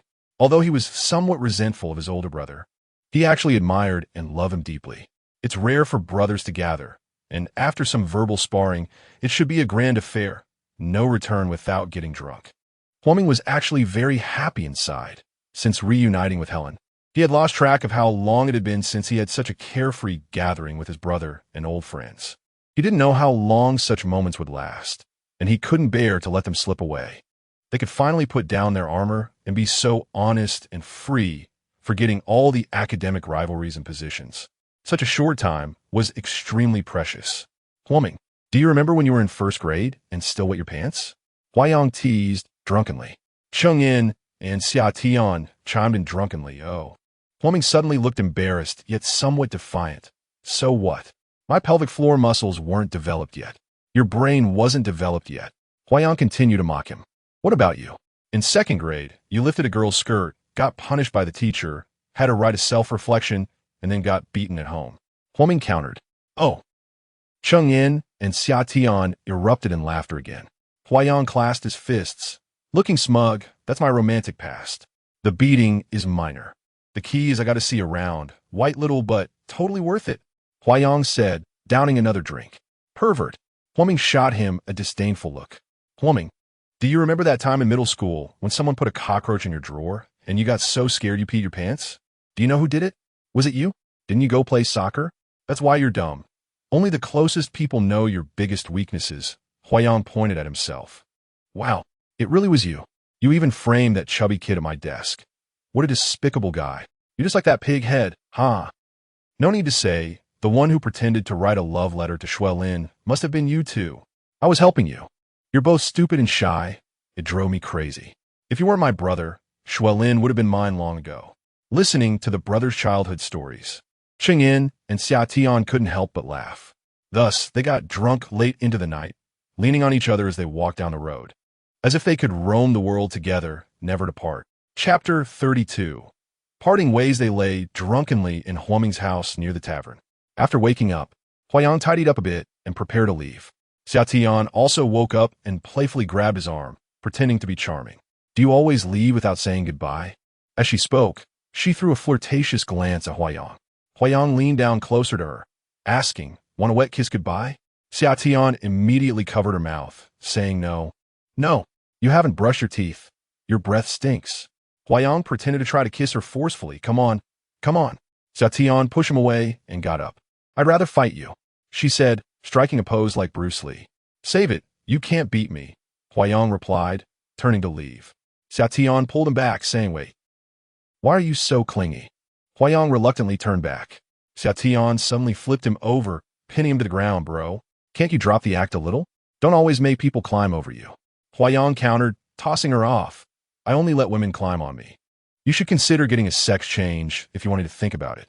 After saying that, he stood up and dusted himself off. Their commotion woke Cheng In and Huoming, who thought about what these two were up to so early. Xiaotian stood up and made a flower gesture. How about this? Huayang pretended to gag, and Cheng In and Huoming joined in the act. Xiaotian stuck her tongue out at them and hugged Huayang as they walked out onto the balcony. Bro, let's get cozy. The early spring breeze was cool and pleasant, yet still carried a hint of winter's chill, and the delicate flowers on the balcony lacked the warmth to welcome guests. I know what you want to say. You don't need to say anything. Brothers are brothers, and positions are positions. I won't join you. With that, she turned away coldly, like a knight bidding farewell. Is staying 1,000 miles away and despising all technology truly humanity's best destination? Xiaotian said, standing still. Huayang paused, turned back to look at her, and sneered, humanity has no best destination. Your best destination is to obediently stay where you are. Xiaotian stepped forward and asked, then what are you doing? Why do you want to be a psychologist? Why do you provide psychological counseling? Why do you strive to help those in distress? What difference is there in our positions? What I do is from a standpoint of being human, not from the standpoint of becoming a great person. Don't think about how to write a grand history of humanity. Many stupid people have done it in the past, and many stupid people are currently doing it, Huayang said, his expression serious, as if war was about to break out. Yes, many stupid people have made mistakes, but they also drive the development of research and improvement of skills. I really don't want to engage in these childish conversations anymore. After saying that, Huayang turned and left without looking back. Cheng In helplessly looked at them, and Huoming walked over, patting Xiaotian on the shoulder. I've told you, that's just how he is. No one can persuade him. And for some reason, his attitude towards you is even more. Xiaotian sighed, watching Huayang's retreating figure, feeling helpless and confused. After breakfast, they were set to go to the Research Institute to continue their grand mission. Huoming was still filled with passion and anticipation. He had long made up his mind to embark on a new journey, unafraid of any storms. Shouldn't we also try to understand Huayang's stance? On the way, Cheng In finally voiced something he had been holding back for a long time. He always only has his own standpoint. Huoming often made this judgment about his brother because every time new ideas were discussed, his brother's response was mostly negative. He felt like a small creature in a monster game. As soon as he stuck his head out, his brother would knock him out cold. Under his brother's strong conclusions, he was too lazy to explain anything further. He could only find his own way. Don't be discouraged. The emergence of new things is always frightening. Even the invincible Huayang isn't an exception. Are we all? Xiaotian, unsure if he was genuinely relaxed or just pretending, seemed to take everything lightly. Unless you have the courage to reach a place where you can't see the shore, you'll never be able to cross the ocean, Huoming said firmly. Hey, good kid, your brother is Huayang, not Columbus. Our goal is the same, to find a better route to reach the shore. Xiaotian didn't care about anyone's position. His goal seemed more utilitarian. I think, can we also look at it from his perspective? The reasons for his denial, as a seasoned psychologist, he wouldn't just stop because of fear. If we think any further, we'll become like him. Right here, come. Upon arriving at the research center, Huoming became animated, his eyes sparkling as if the place was nurturing the seeds of some extraordinary treasure ready to sprout and shine. Xiaotian, impressed by the scale of the research center, maintained a certain calmness regarding the field of human psychology and consciousness that he had studied for years. He was somewhere between Huoming and Huayang. He could accept innovative or whimsical ideas while also keeping a distance and caution. Of course, he chose to join Huoming's team primarily because he recognized the feasibility of this innovation, rather than taking reckless risks. It looks fantastic. I have a feeling it will be 1,000 times stronger than Moniz's and Feynman's experiments, Xiaotian said, half in awe and half in jest. If you don't get rid of Huayang's shadow, don't follow me. Huoming shot Xiaotian a sharp warning glance. Xiaotian immediately acted as if he wanted to shake someone off, waving his hands and shouting, "Go away, go away," and then followed, humming into the research center. Chapter 33. Like a tiger with wings, they arrived at the robotics laboratory. Enhua Ming enthusiastically introduced Summer to the development process of intelligent robots. 2 years ago, the Qi Ming Brain Science and Psychology Research and Application Scientific Research Center, an authoritative institution in international brain science and psychology, established a new technology research and development project group for human brain research, led by Dr. Hua Ming.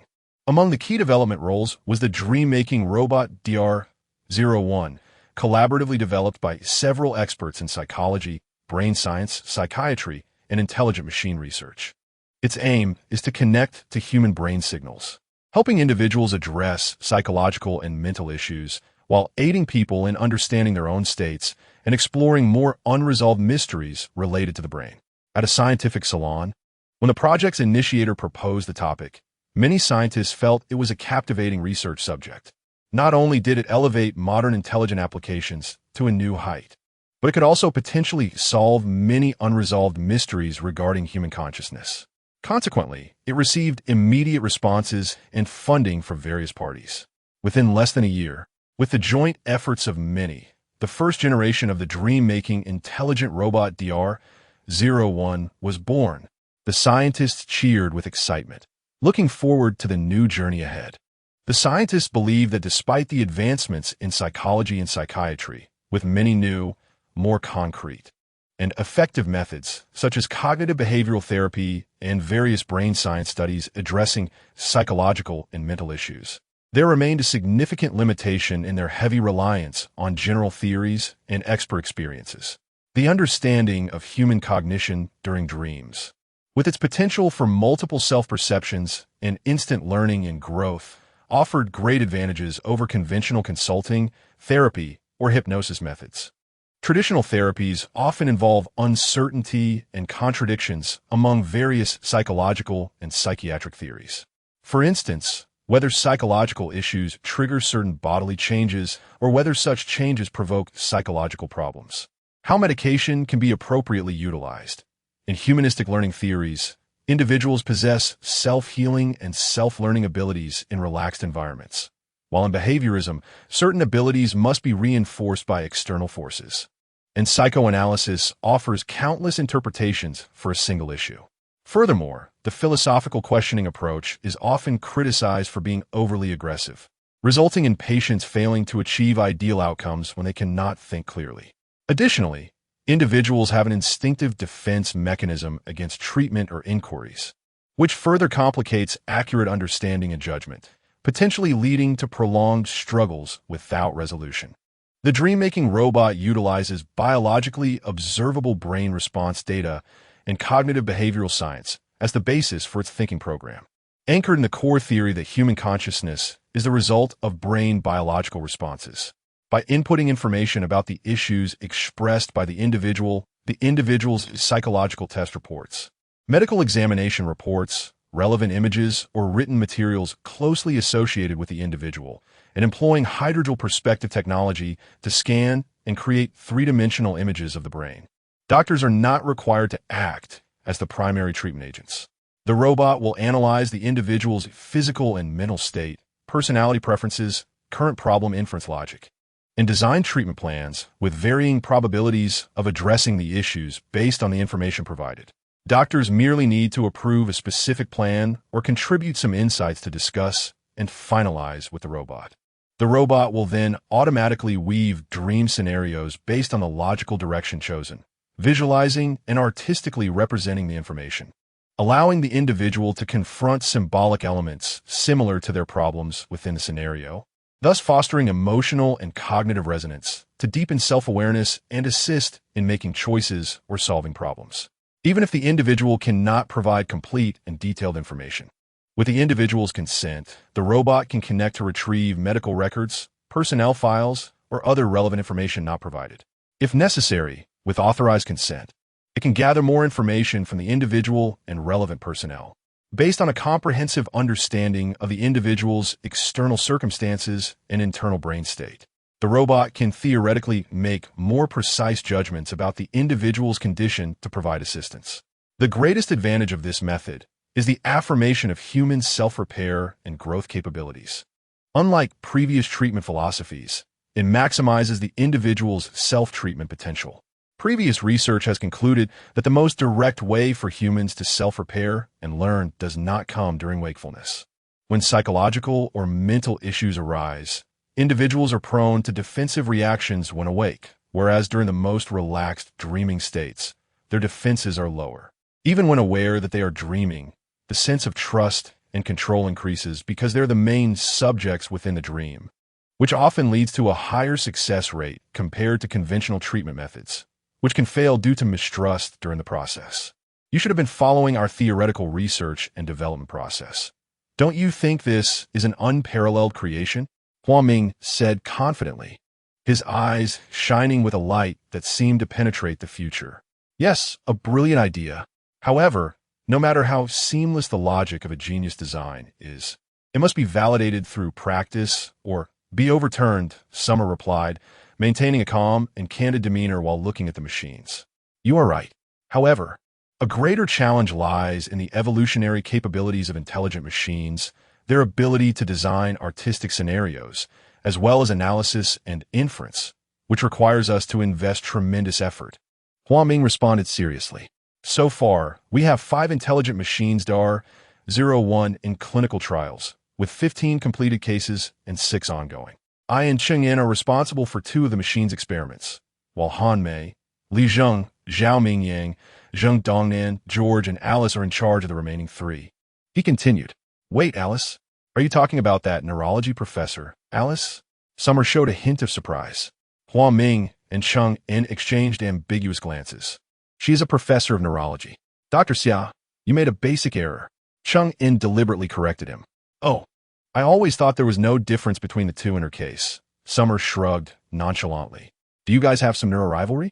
It must be quite exciting. Cheng En said with a gossiping demeanor. Huaming, keep an eye on your woman.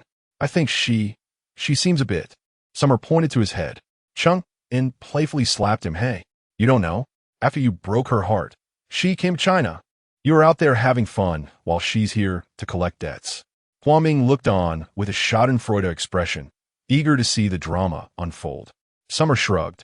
It's her who abandoned me. When did she join your team? Your information lockdown is quite tight. This is a national key project, collaborating with experts from multiple countries. We invited you back while you were abroad. You said you wanted to study in Northern Europe. Did you expect me to report every detail to you, Lord Xia? Huaming said, glancing behind Summer. I'm also conducting more research related to our project. Is it research on daydreams? Just then a tall, fair-skinned, blonde beauty walked gracefully behind Summer, her voice soft yet magnetic, filled with a teasing tone. The newcomer was indeed Alice.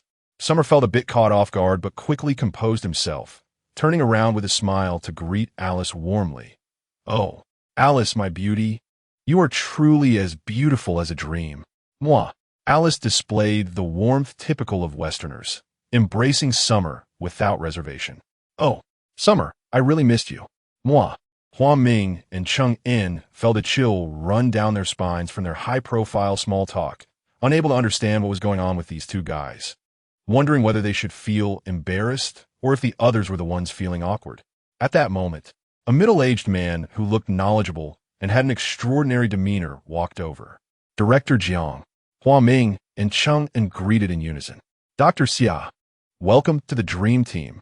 Jiang Ning smiled and extended his hand, which Xia promptly shook, saying, It's an honor. Your addition truly injects new energy into our research. I've heard you conducted in-depth studies on induced hibernation abroad, and I'm very interested in learning more. I'm happy to share my research findings. All right, everyone, let us head to the conference room. Chapter 34. Insights into induced hibernation. The meeting room at the research center is more of a versatile stage than a conventional meeting space. The central structure can be adjusted according to presentation needs, and the seating can be intelligently rearranged. Jiang Ning pressed a control button, and the central conference table moved aside, transforming the space into a platform with 3 descending steps surrounded by several circles of seats. Summer stood at the edge of the stage, holding a bare-eye AR player remote control, and clicked towards the center of the stage, projecting past research images in three-dimensional form before their eyes. Beginning in February of last year, we conducted a year-long observation study on induced hibernation in a laboratory at University School of Biomedical Engineering in Canada. Summer presented the results of the year-long experiment one by one. We collected information on individuals worldwide who experienced near-death situations in harsh natural environments and later revived. The AR displayed a scene of a mountaineering team encountering an avalanche on a snowy mountain in Switzerland, where survivors were found with no heartbeat or breath, but later revived. A female skier in Norway was frozen in an ice waterfall, resembling an ice beauty, completely devoid of vital signs, yet she was later rescued. A skier from Japan. This is Switzerland. This is Norway. This is Japan. In fact, a research team in the United States had already begun related studies and experiments 20 years ago. Overall, these rescued survivors shared two common points. One, they were all in extremely cold conditions. Two, their bodily functions did not maintain a stable temperature during the freezing process, and their metabolism was incredibly weak, appearing to lack vital signs, but they were actually in a state similar to hibernation found in other animals.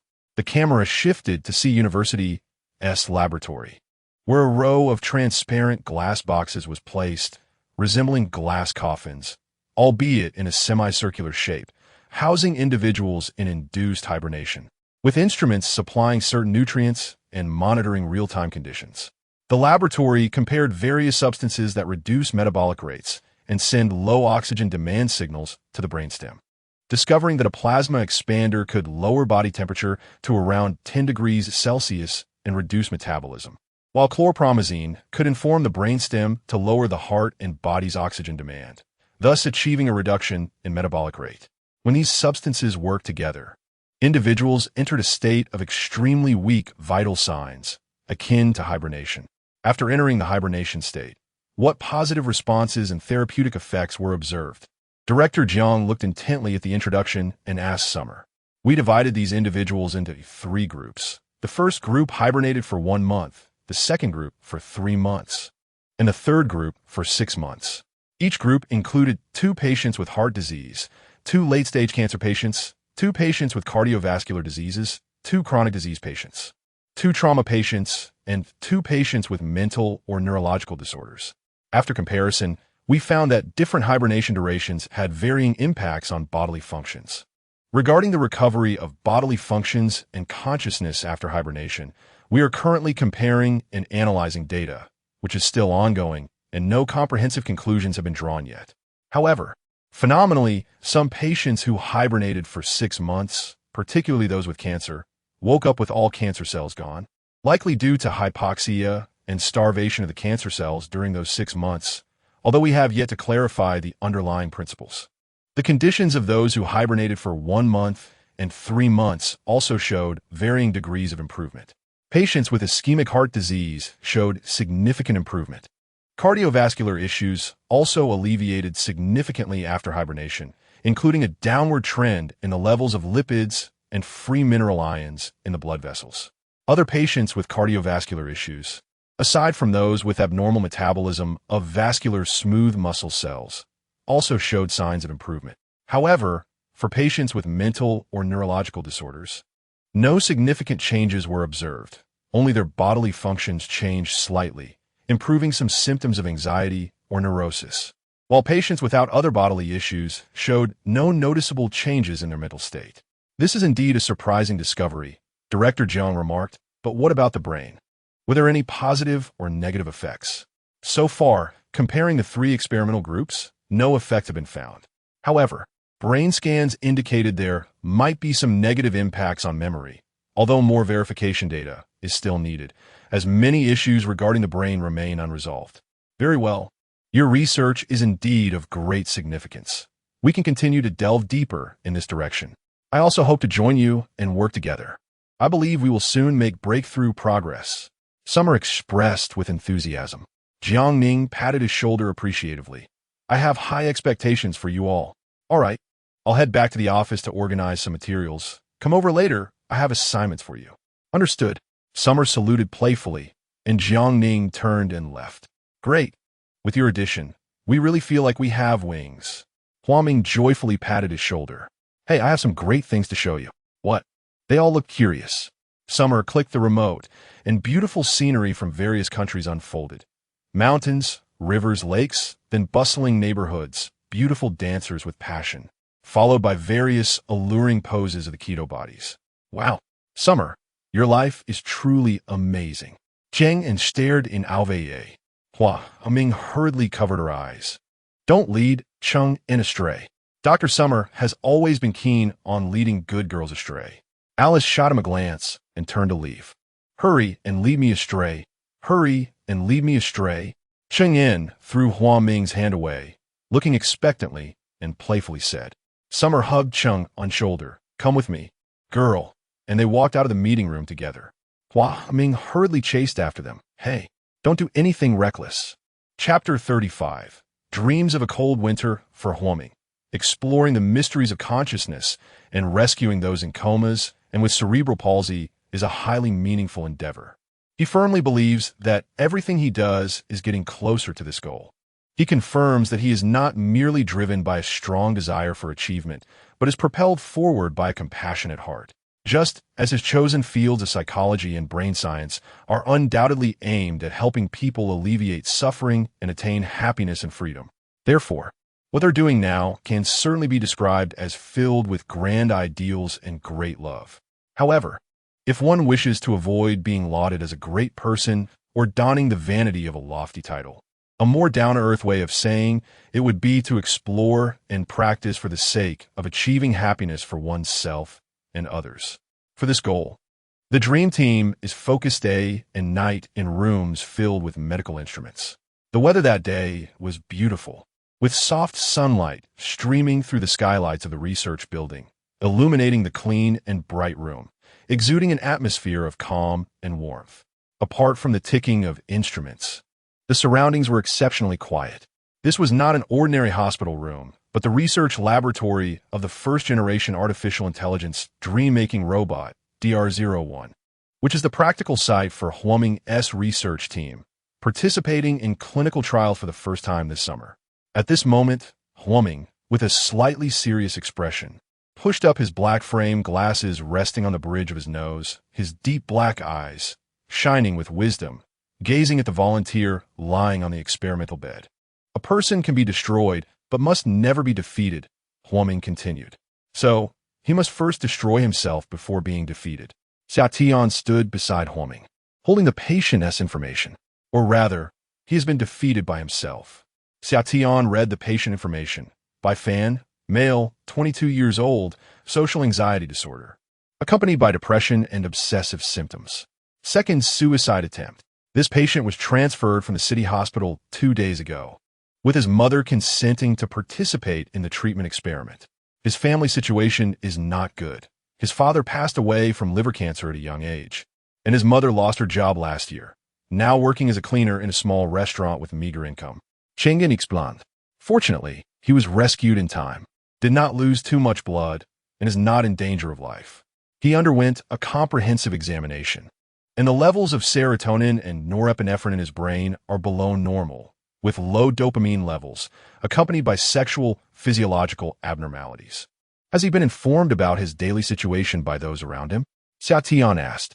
He hasn't stepped out of his house for 2 years, has almost no friends, and hasn't he been in contact with his former classmates for a long time. His mother provided a small amount of diary written in a notebook.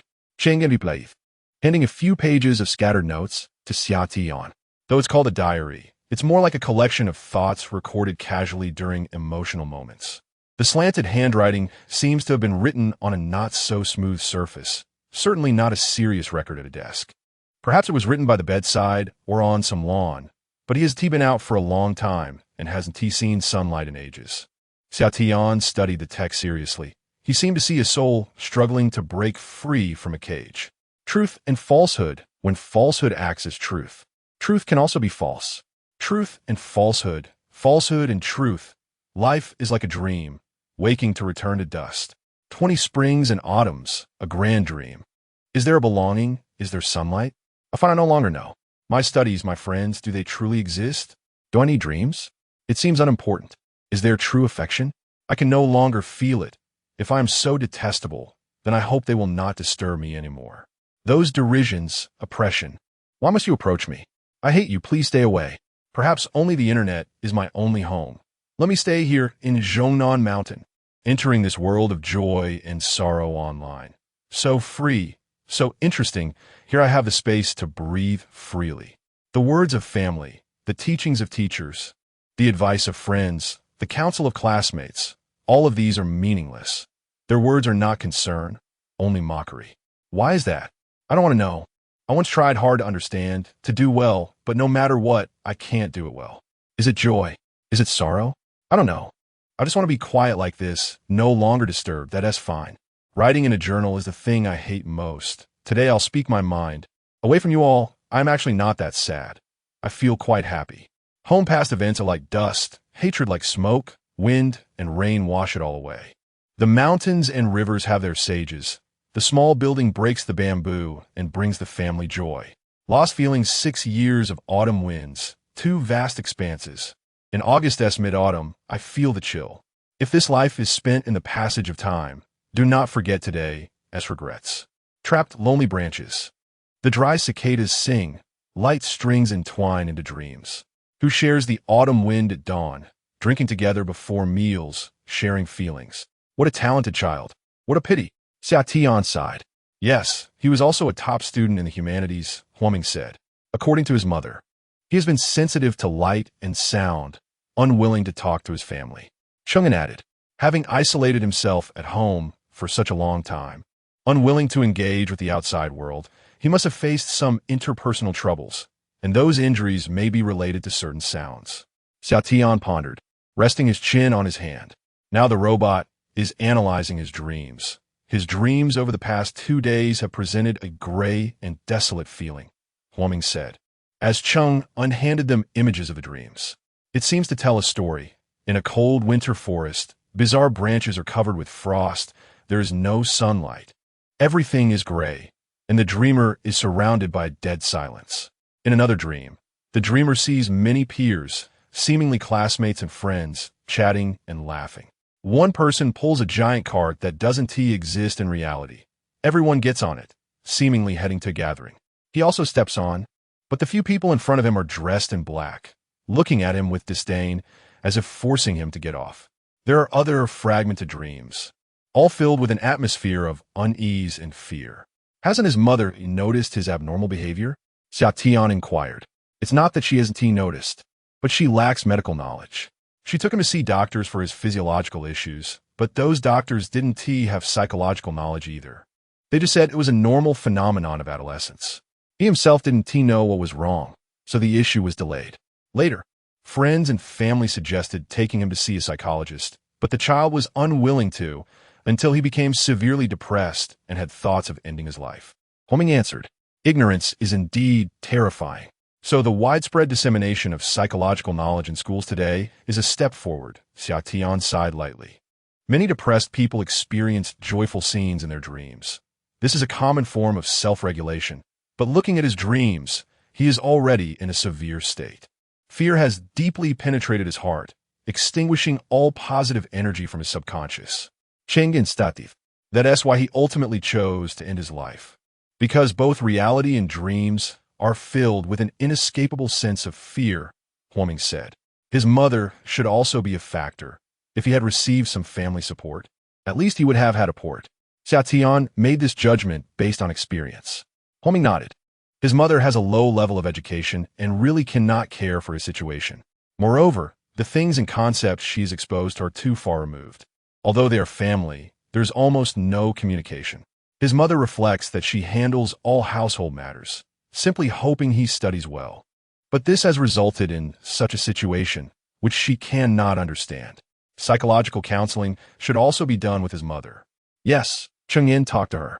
What I understand is what Huoming said. She has no time or patience to care for her son, and she feels powerless. As a traditional woman with limited knowledge, there are some knots that are hard to untie.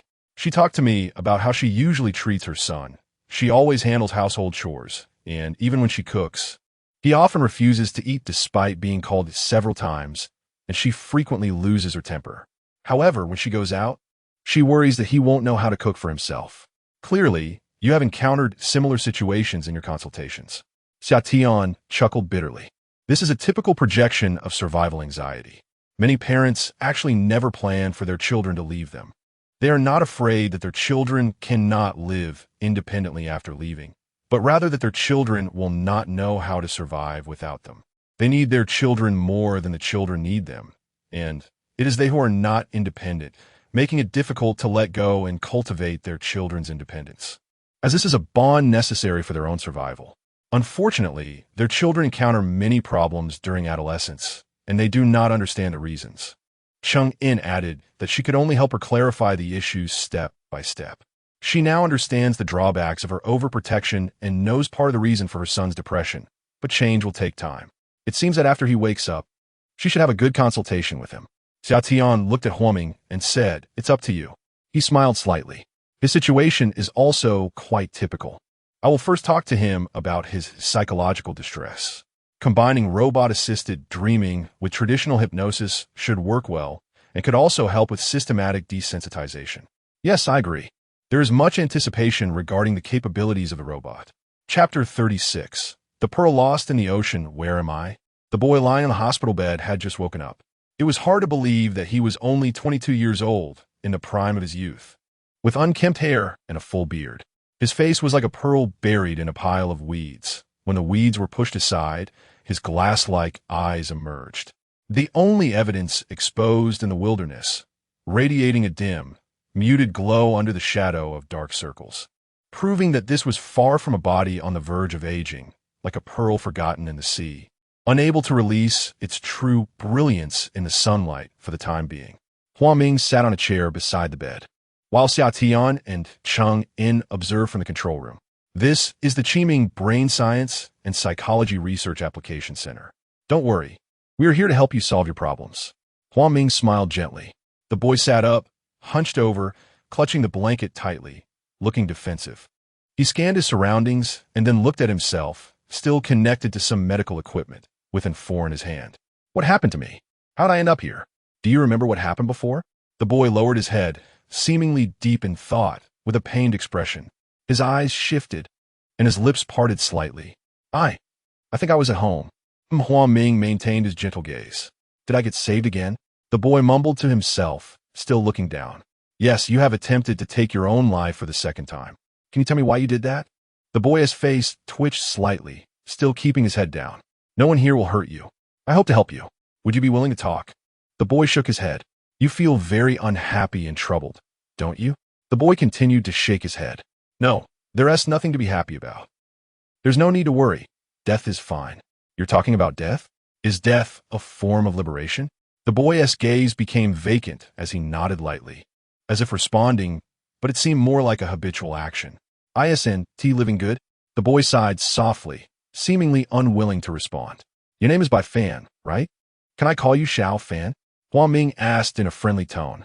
The boy tightened the blanket around himself, his eyes scanning the surroundings again. What is this place? Why am I here? Who are you? I am your attending psychologist, Dr. Huaming. This research institute is a psychological treatment facility, hoping to help you out of your predicament. Help me? Can you really do that? The boy glanced at Huaming's face and continued to look away. If you are willing, we can. Huaming extended his hand, indicating for a handshake. The boy looked wary, clutching the blanket tighter. Huaming withdrew his hand and moved the chair back a little. Will this make you feel more comfortable? Further back. Huaming smiled and continued to adjust the chair until the boy felt at ease. Does this feel a bit better? The boy nodded. I know you have some troubles. Feel unwell and have had some bad dreams, right? The boy thought for a moment and nodded. What were these dreams like? Can you share with me? The boy's face seemed to twitch a few more times. They are suffocating dreams. How long has this situation been going on? A long time. If you are willing to talk about it, we may be able to find a root cause together and figure out how to help you escape this predicament. I really don't want to live like this. I know I'm beyond saving. It seems he doesn't understand his situation very well. Huaming patiently explained. That is not true. You just haven't identified the problem. You're trapped in a predicament and can't find a way out. The boy's face twitched again. What troubles you? Can you slowly tell me? Maybe I can help you. I just want to be alone. Why can't anyone let me be alone? Why? Do you feel pain when you are alone?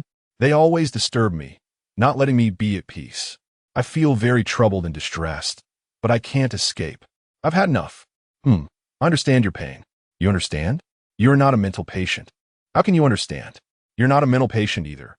You're just someone caught in a predicament. But aren't you a psychologist? Isn't it a psychologist's job to treat mental illnesses? It seems you have a point there. Do you believe I can help you? I don't know. Is there still hope for someone like me? Huang Ming smiled. Isn't it the job of a psychologist to save you? Why is it only me who has a mental illness? Everyone is human. Why do I have a mental illness? It's true that psychologists specialize in helping people heal from psychological issues, but it's like learning concepts. Concepts correspond to definitions based on certain foundations within a scope. For example, a psychologist is a profession based on helping people understand and resolve emotional issues caused by psychological factors or other adverse physical conditions. Mental illness doesn't mean a person is mentally abnormal or perverse. It means being in a bad mental state for a long time. So don't have an overly negative view of the term mental illness. What you said seems reasonable. Then explain, am I pathological? Your issues are indeed causing you distress, which is not a normal state. Some problems may be physiological, leading to emotional issues, which in turn cause more emotional problems due to cognitive distortions, creating a cycle. I hope to help you identify the problem at some point and break this vicious cycle. It sounds like what you said makes sense. So what should I do? The boy's gaze still didn't meet Huang Ming's, but he began to discuss with him, seemingly responding positively. Huang Ming smiled, thinking that the boy seemed to have some knowledge, but his logical reasoning seemed rigid. Perhaps that's why he didn't dare to confront his own problems. However, based on the flow of the conversation, his thoughts appeared relatively clear, and Huang Ming began to feel confident about helping him. Next, we plan to use a dream-inducing robot to hypnotize you. Before that, I hope you could talk about some of your troubling situations, starting from your initial troubles. The boy, who had been tightly clutching the blanket, gradually loosened his grip. Huang Ming felt that he was beginning to trust him and relax a lot, although he still didn't completely let down his guard. The conversation went smoothly as they understood his general situation. Upon understanding, the boy revealed that his father passed away from illness when he was 13, and his mother raised him alone. He had been doing well in school until his senior year of high school when, due to academic pressure, he began to experience physiological abnormalities and developed a dislike for sounds. Later, he turned to online gaming to relax, but the external stimuli made him increasingly uncomfortable, leading to more immersion in the online world. His college entrance examination results were not very ideal, and he barely got into university. However, during his first year of college, he felt increasingly isolated, believing that his classmates were distancing themselves from him and even harming him behind his back. At home, he had almost no communication with his mother, which was likely another reason for his distress. Eventually, he developed a fear of light and any loud noises, feeling even more lost in the communal dormitory at university, leading him to drop out. Thus, he spent more than 2 years at home, with the situation worsening. He felt that the sounds around him and even sunlight were attacking him, and he had nowhere to escape, ultimately seeking a way out through drastic means. After completing the preliminary consultation and diagnosis, Huang Ming comforted the teenager to rest. Then, he coordinated with Xia Tian, Cheng En, and the robot to arrange a program to solve the problems. The situation was basically clear. The physiological abnormalities during puberty led to psychological inferiority, which, in turn, caused an inability to adapt due to increased academic pressure, resulting in auditory hallucinations. These hallucinations were not about hearing non-existent sounds, but rather an inability to tolerate normal sounds, amplifying the stimuli of normal sounds infinitely. We checked his ears and found no abnormalities, so it should primarily be a hearing nerve issue caused by psychological pressure. Regarding his social anxiety, it stemmed from poor communication within the family and with the outside world, and he did not know how to cope with it. Huang Ming explained the specific situation. Cheng En shared the robot's suggestions with them. The robot's hypnosis suggestions were generally consistent with their thoughts. Next, they would perform hypnosis on him to identify the specific events that triggered the issues and resolve them one by one. Xiatian expressed confidence. In the following days, the robot conducted hypnosis dreams with the teenager. In the hypnosis dreams, the teenager re-experienced a series of psychological changes after losing his father at a young age, releasing the repression of grief. He then gained a more detailed understanding of his mother's neglect. He originally did not realize that he harbored dissatisfaction towards her. His conscious mind believed that his mother was just like that, unable to communicate, and he hoped for her attention rather than discipline. He thought that his ordinary emotions were just his own fault. During hypnosis, he expressed the anger from his subconscious and also understood his mother. He recognized her helplessness and realized that he often lost his temper due to his own powerlessness. In the dream, he no longer felt ashamed of his dissatisfaction, understood his feelings toward his mother, and felt a sense of ease. The repressed hatred was released, and he accepted his negative emotions as well as his mother's lack of understanding. He also recognized the troubles caused by issues related to his academic process and physical condition. He had developed a more comprehensive understanding of emotional pressure and physical abnormalities, realizing the need for physiological and psychological adjustments.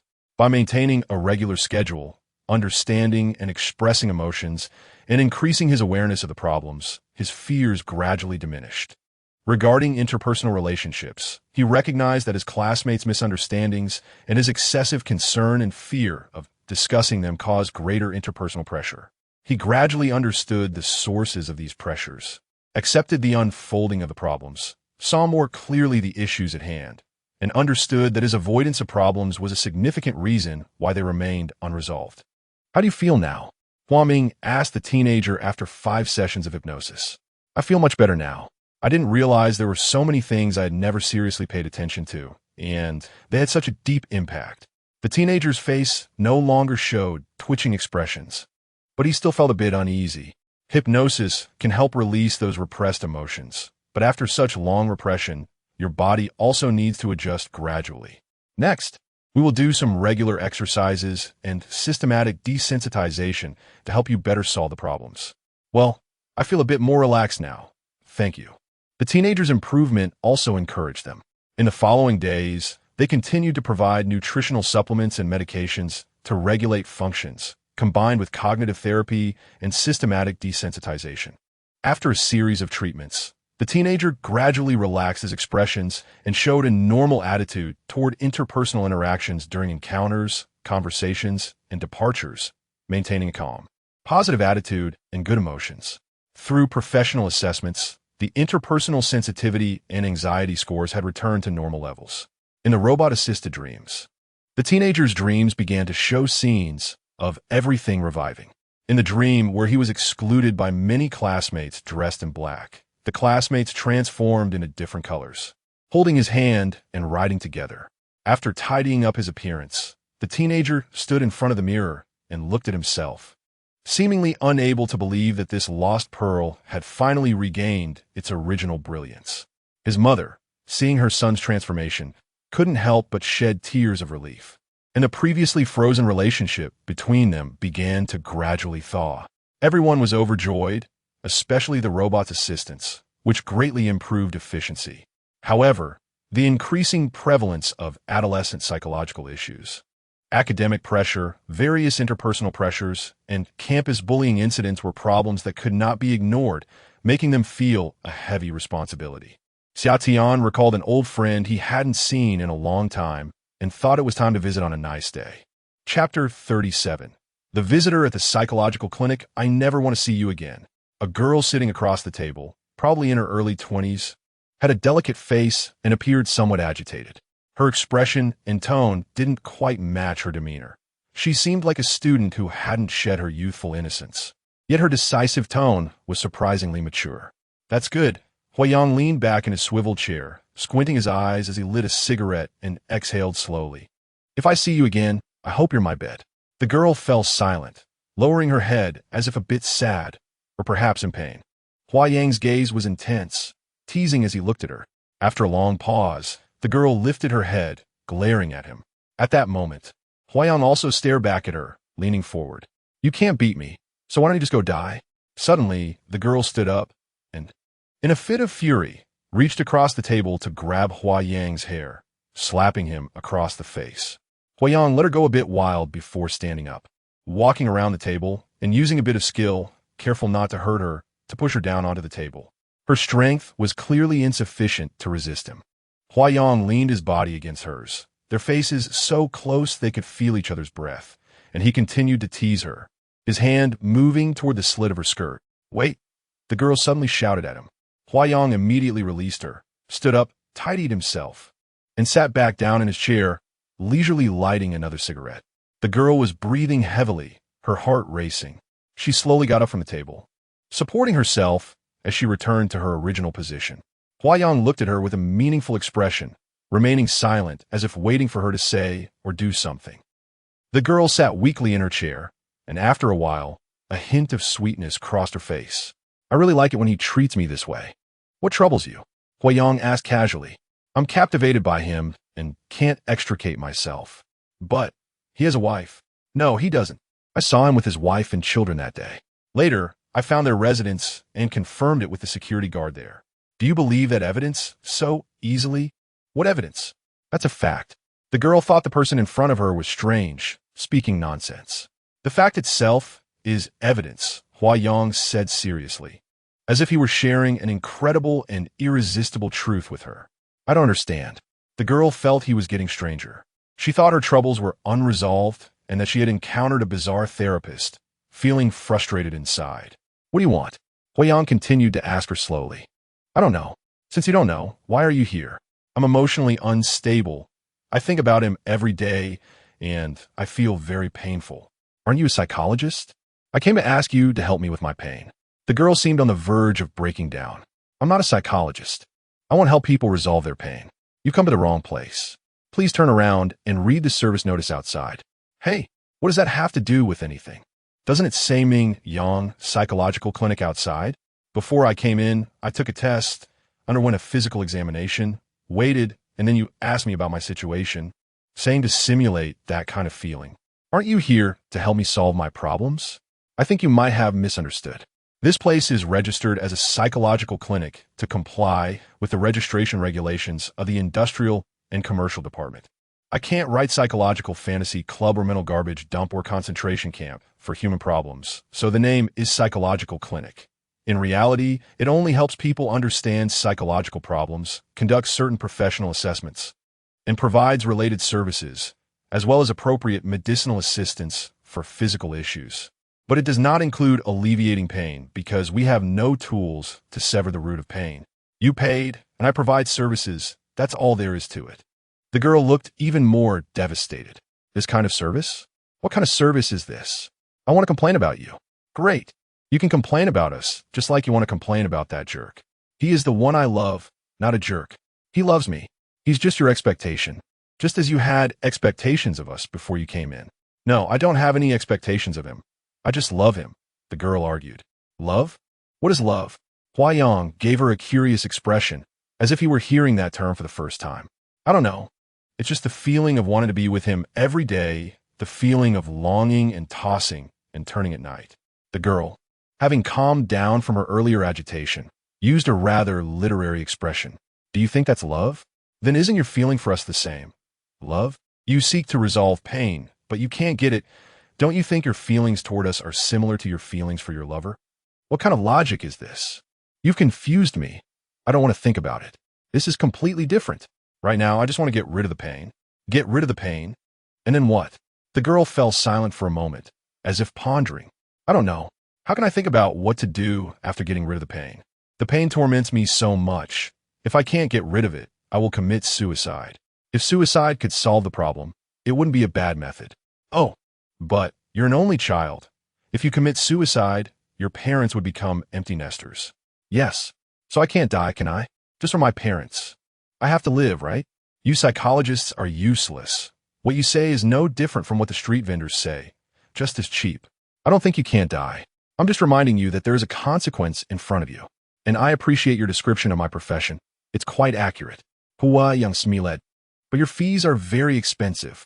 That's where your value judgment is wrong. Since you think it's cheap, why did you come? I heard that psychologists can help solve psychological problems.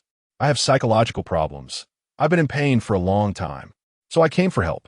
If I had known you were so incompetent, I definitely wouldn't have come," she said, as if preparing to grab her bag and leave. "Then if you knew that the love he gives you is also very cheap, would you still accept it? Where does your pain come from?" The girl didn't know how to continue the conversation, but she still refused to accept Hua Yang's reasoning. "Are you here to teach me a lesson?" "Yes, it's my fault. I should be punished for it. I should suffer, right? You are all liars. The whole world is full of liars, isn't it? I should die, right?" Hua Yang smiled slightly, quietly watching her. In fact, psychologists are really useless. After a while, the girl changed from her earlier agitated and confrontational demeanor, as if she had accepted a heavy and silent truth. "Good, at least you've recognized this fact. I refuse to pay." "Okay, you can choose not to pay the consultation fee now. You've already paid for the examination. You can leave. If you feel the need to consult again a week later, or want to come back to pay, make an appointment. Take care." "Really? You're not charging me?" The role of psychologist is to help people. If the person feels they haven't received help, how can they charge? "Do you just want to see how handsome I am and waste your and my time for fun?" The girl suddenly found this psychologist quite interesting and felt like teasing him a bit. "What if I really came to flirt with you out of boredom? Then we would have to reenact the conversation we just had." Hua Yang returned her with a charming smile. The girl felt a bit helpless and at the same time had the feeling of gaining nothing. She stood up, glanced at him, and reluctantly walked out. Hua Yang called the front desk service and said to send the consultation form directly to her without charging any fees. The front desk wrote a receipt for the girl and said, "Dr. Hua said you don't need to pay for now. You can leave, and you can make an appointment in advance if needed." Although she felt a bit puzzled, since it was a free lunch, she accepted it without hesitation. As for thanking him, it didn't seem necessary. The girl took the receipt and walked straight out of the clinic. "Knock, knock, knock. Come in." After the girl left, Hua Yang was looking at the view outside the transparent floor-to-ceiling glass window of his reception room. This small courtyard still gave a particularly tranquil feeling. No matter how complicated things were, standing here could throw away a large part of it. Looking at the clear, spring water flowing down the wall, it seemed as if the world had never known the word trouble, because with each drop of water that bounced and fell, they sank into the water and then dissipated.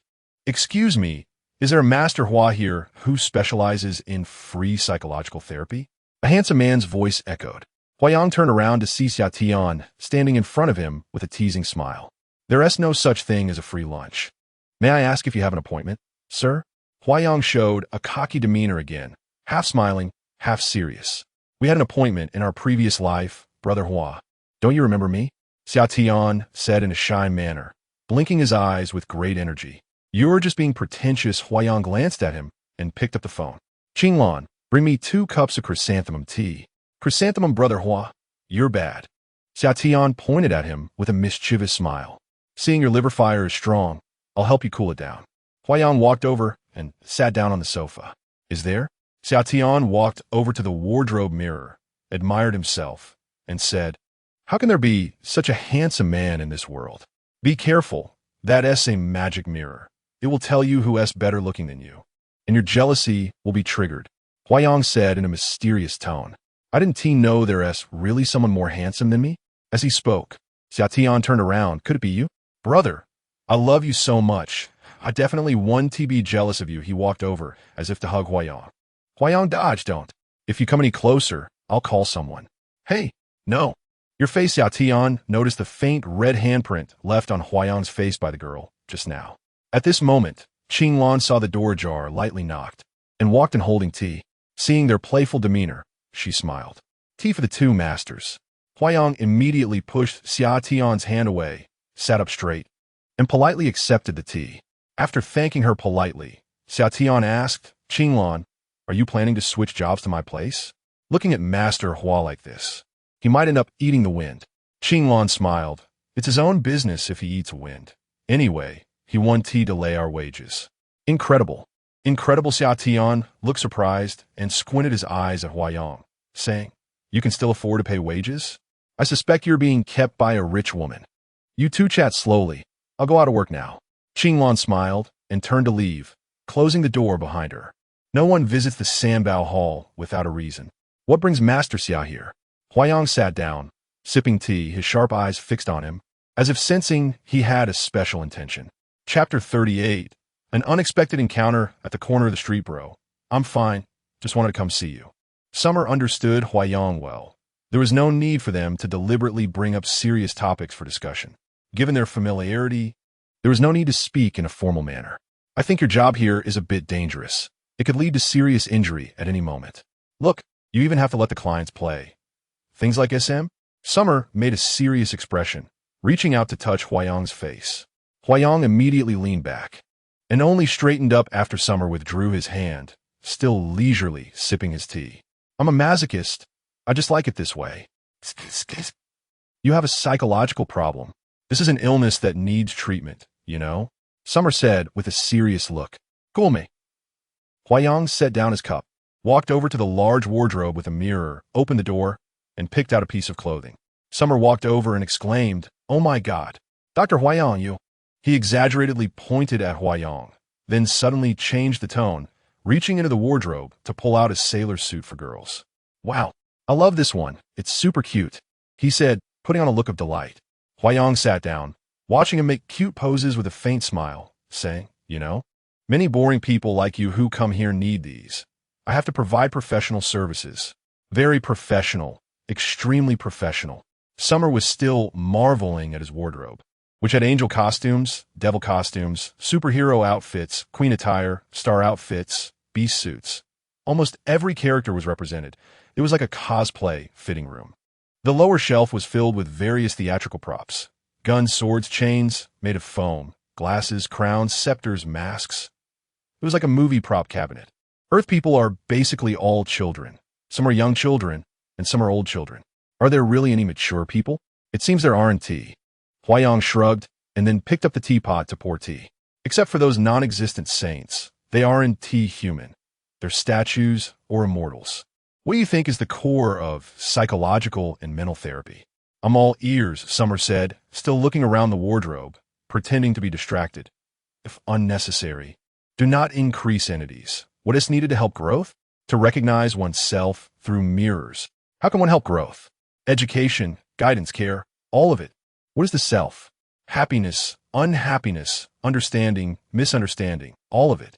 These are all just adding entities, adding confusion.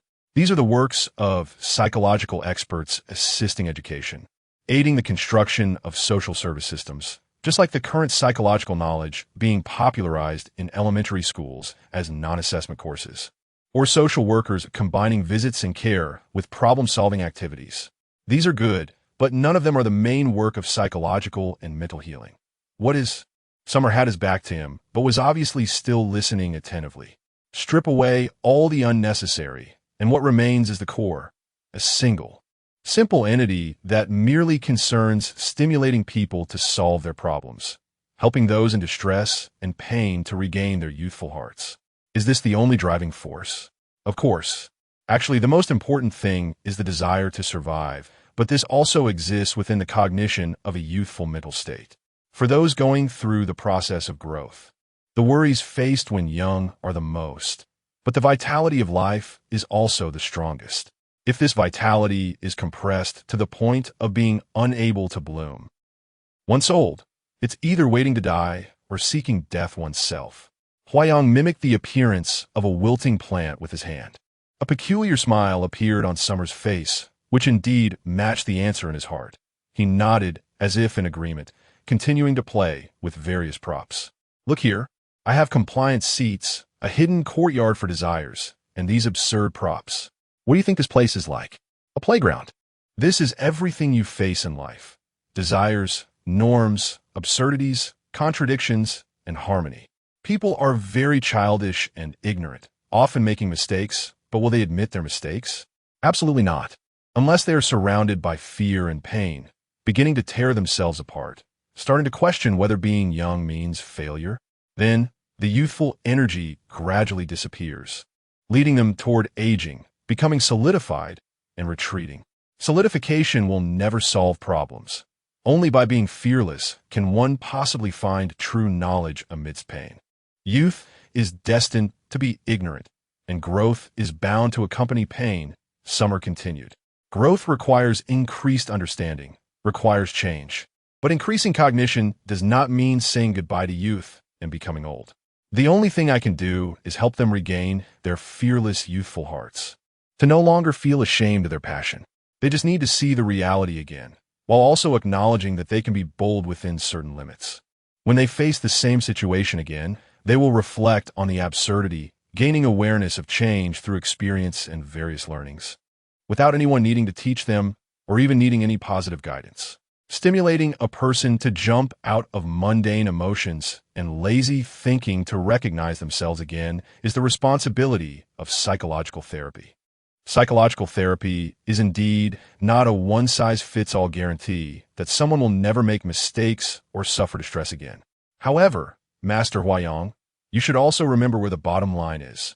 Otherwise, you might be complained about and suspended at any time. I can't worry about that. But looking at you now, you seem a bit abnormal. Summer ignored him, casually picking up a bizarre hat and putting it on, turning around. How about this? Does it match my temperament? It seems you're quite interested in those props. Why don't you play with them here for a while? I'll take my leave. Huayang gave a half smile that seemed to say I'm done with you, and stood up to leave. Hey, you're just leaving like that? A beauty is waiting for me. Bye-bye. A beauty? A beauty is waiting for me. Summer hurriedly threw down the props and quickly followed. Huayang explained to Qinglan, I'm leaving first. I'll leave the rest to you. Okay, take care. Qinglan replied with a smile. Qinglan, think about it. I welcome you anytime. Summer didn't forget to flirt as he left, blowing a kiss to Qinglan. On the bustling street in the afternoon, the setting sun brought the last dazzling golden rays, and the surrounding trees looked like golden saints donning their battle gear. Huayang walked straight ahead, with a cool demeanor.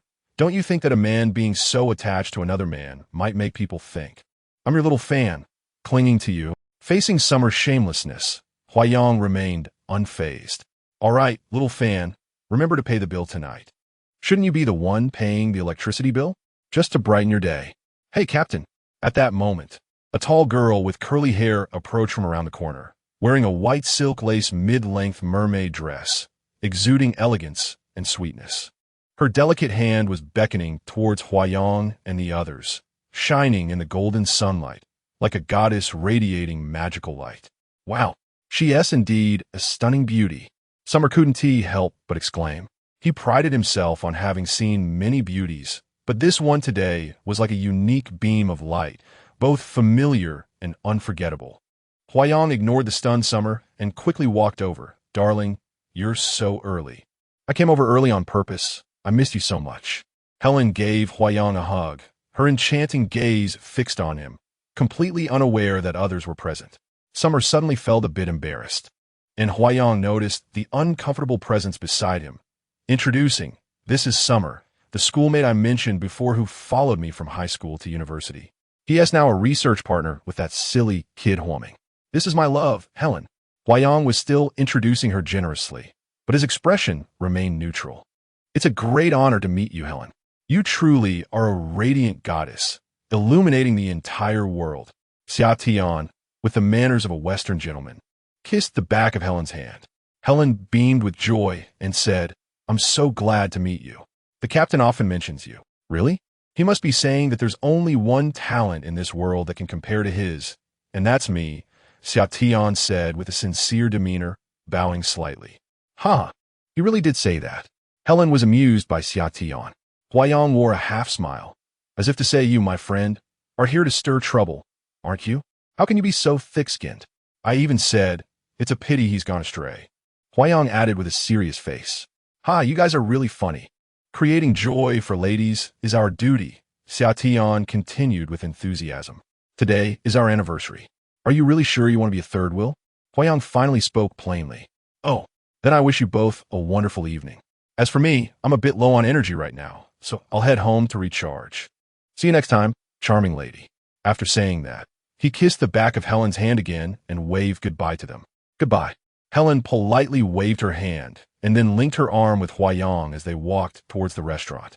Looking at Huayang's cool demeanor just now, Helen felt a bit puzzled. Captain, aren't you usually a kind and compassionate psychologist? Why are you so cool to an old friend? Friends can also be good rivals. You need to understand human weaknesses. The strong challenge each other, and only when facing the weak or those they like do they show kindness. No one is absolutely kind. "Oh, so you have such weaknesses," Helen teased him. "I'm just a normal person, a normal man." After saying that, he winked at her. "So what other weaknesses do you have? Especially those of a normal man." Quite a few, such as being devoted, gentle, talented, a slave to love." "Cut it out. You're just lying. Your biggest weakness is that you love to deceive," Helen said playfully. "No, it's absolutely impossible." "Well, last time." Xiaotian watched their figures fade away and suddenly felt a strange sensation in his heart. Although he couldn't quite put it into words, it seemed like a sense of reluctance. But why did he feel this way? Generally speaking, attraction to a beauty is merely a matter of appreciation, and he had always been someone who couldn't settle down. Why would there be reluctance? Yet he also sensed that this feeling had a certain danger to it, something that shouldn't exist between friends. He smiled at himself, thinking he was being a bit foolish, and figured this feeling would soon pass. So he shouldn't get tangled up in it. With that, he turned casually and walked in another direction. Chapter 39. Romantic melody, your gentle arrival fills me with anticipation. A tree just awakened, sprouting new buds. The cool morning mist surrounds, outside the window.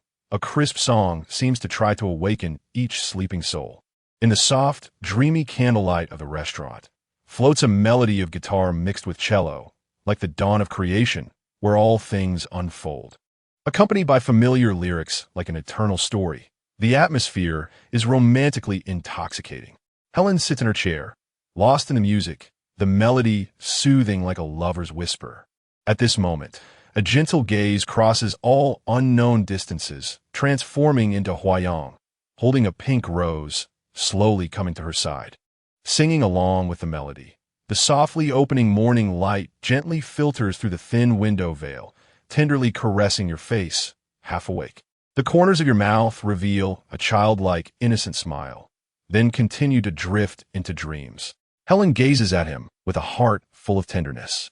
Huayang gently kisses her forehead, her delicate fingers entwined with the pink rose, her lively eyes filled with love melt away the hymn before her. "My dear, this is the poem you wrote. When did it become a song? Do you remember when you wrote it?" "Of course I remember. During last year's mid-autumn trip to in Ing Island, and those beautiful nights, so unforgettable." The light reflects on Helen's flushed cheeks like slightly ripened cherries. In the tender gaze they share, the world seems to transform into a colorful illusion, and only they exist in reality. The beauty of in Ing Island is like an emerald from the edge of the sky, unblemished. Under the moonlight, the islanders light their passionate torches. Surrounded by music and fine wine, the expression of love is the best reward for the beautiful scenery it grants to people. The night moon weaves a dream. The sea breeze brings endless tenderness. In this loving moment, the gentle waves caress the fine sand along the coast, like his warm palm, brushing through her smoky hair.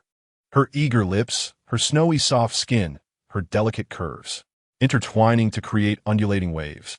The thin veil fluttering in the sea breeze, like a guardian, or like a spirit, wrapping endless warmth, spreading into every corner of tenderness. Like all lovers, they hope to entrust their feelings to the mysterious night, sky's magnificent moonlight, and twinkling gaze, praying to fulfill their eternal vows. Witnessing the moment, they give themselves to each other wholeheartedly, experiencing immense joy and everlasting peace. At this moment, in the restaurant's music, the two embrace and dance. They're the ones who promised each other under the stars and moon, also the ones who have walked countless streets hand in hand, witnessed many beautiful sights and artworks, stepped into rivers, crossed valleys, climbed mountains, the two, gazing intently countless times. Time and space become a beautiful backdrop. Everything seems to return to the beginning. The only thing that has changed is the deepening love, growing with each passing day. On a spring night that is warm yet still chilly, the two walk hand in hand to the riverbank, snuggling closely for warmth, unafraid of the cold wind. "My dearest lover, can you promise me one thing?" Huayang suddenly speaks seriously, and before Helen can react, he is already kneeling on one knee. "Marry me." Helen is surprised and touched, not unsure how to respond, but thinking about how to respond most passionately. 100,000 yes. Helen holds his hand. Huayang lifts her up, spinning her around several times in the air. Your answer just now seems a bit lacking in restraint. Is it? Restraint doesn't seem to suit me. Yeah, I think so too. In moments of playful teasing and deep romantic exchanges, they're a blend of silliness and poetry, as if they are kindred spirits by nature. Captain, I'm really grateful you came into my life. Before this, I didn't believe I was this lucky. In the blink of an eye, Helen returns to her sweet, dependent self. Aside from the will of heaven, we can believe nothing else. Huayong lowers his head, cradling the face he has gazed upon countless times, still expressing a passionate longing as fervent as ever. Can you guess when we first met? Helen raises her head, her eyes sparkling as she looks at Huayong. Huayong is a bit puzzled. This should be unquestionable. Why guess and not remember?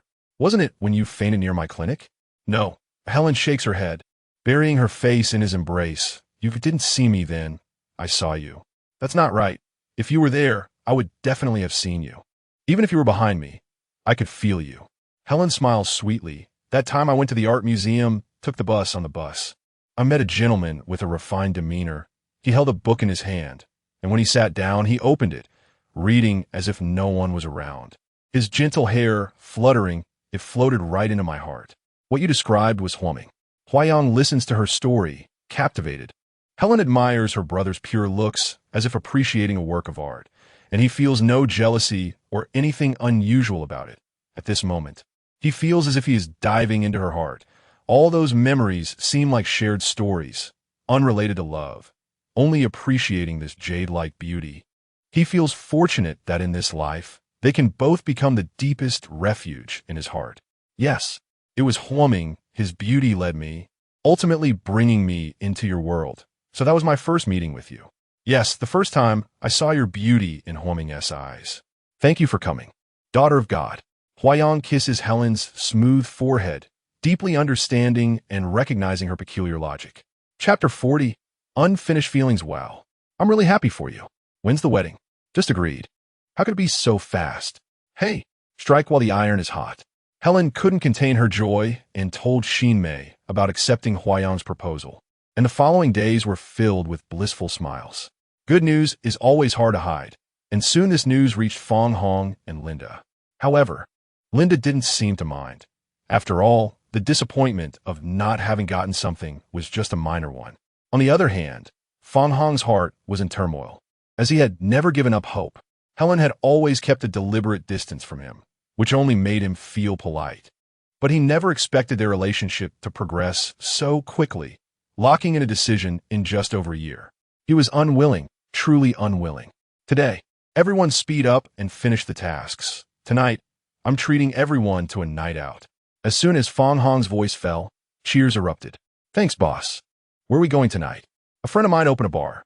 Let us go show some support. Wow. Helen, you must come. Fang Hong deliberately walked past her. Helen felt a bit strange. Her ex-boyfriend, oh no, she no longer defined in that way, had not crossed her mind since being with Huayong. In fact, after getting together with Huayong, Helen hadn't paid attention to whether Fang Hong still had any fantasies about her. They maintained an appropriate distance, and their work collaboration was harmonious. But now that he had suddenly reminded her, she felt a bit uncomfortable. It was just a company gathering. What was the big deal? She called Huayong to say she would be late because of the gathering. Huayong gently reminded her not to be too late and to pay attention to her safety. As it approached 5 p.m., everyone was indeed efficient, and all tasks were completed. The group happily packed up and prepared to head out. Fang Hong gave everyone the address and instructed other colleagues to go ahead. He had a bit of work for Helen to handle. Naturally, Helen had no objections and didn't think too much about it. It was just business.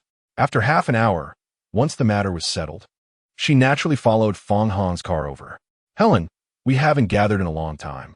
Not understanding the deeper meaning of his words, Helen absent-mindedly responded, everyone's busy. You're such a strict boss. How could there be much entertainment time? Are you complaining? How dare I? It's right for the boss to be strict. I meant the two of us, haven't gathered in a long time. Helen's heart sank. She told herself not to think too ambiguously. She simply turned her head to look out the window at the scenery. Helen, you're really excellent, much more confident than before. Hearing the word before, a sense of boredom rose in Helen. Why bring up the past? Was he trying to dredge up old stories? She had no interest in that. Many things will change, and they'll change a lot. Things are pretty good now. Helen responded while keeping her distance. Yeah, being able to see you every day is really nice. No, Helen was not an immature girl. She could not fail to discern the nuances in his words. But she wanted to stop the conversation right there. She didn't want any entanglements. How much longer until we arrive? Soon. But the road was jammed. During rush hour, one couldn't expect smooth traffic. However, Helen felt anxious inside. She didn't want to hear any more of Fong Hong's feigned tenderness. She felt like escaping. If he weren't her boss, she might have turned her face away long ago. Right now, she felt like a trapped beast, restless. Sensing her tension, Fong Hong tactfully dropped the ambiguous tone and asked, Helen, do you usually like to go to bars? Rarely. She tried to keep her answers brief to avoid any extended discussions.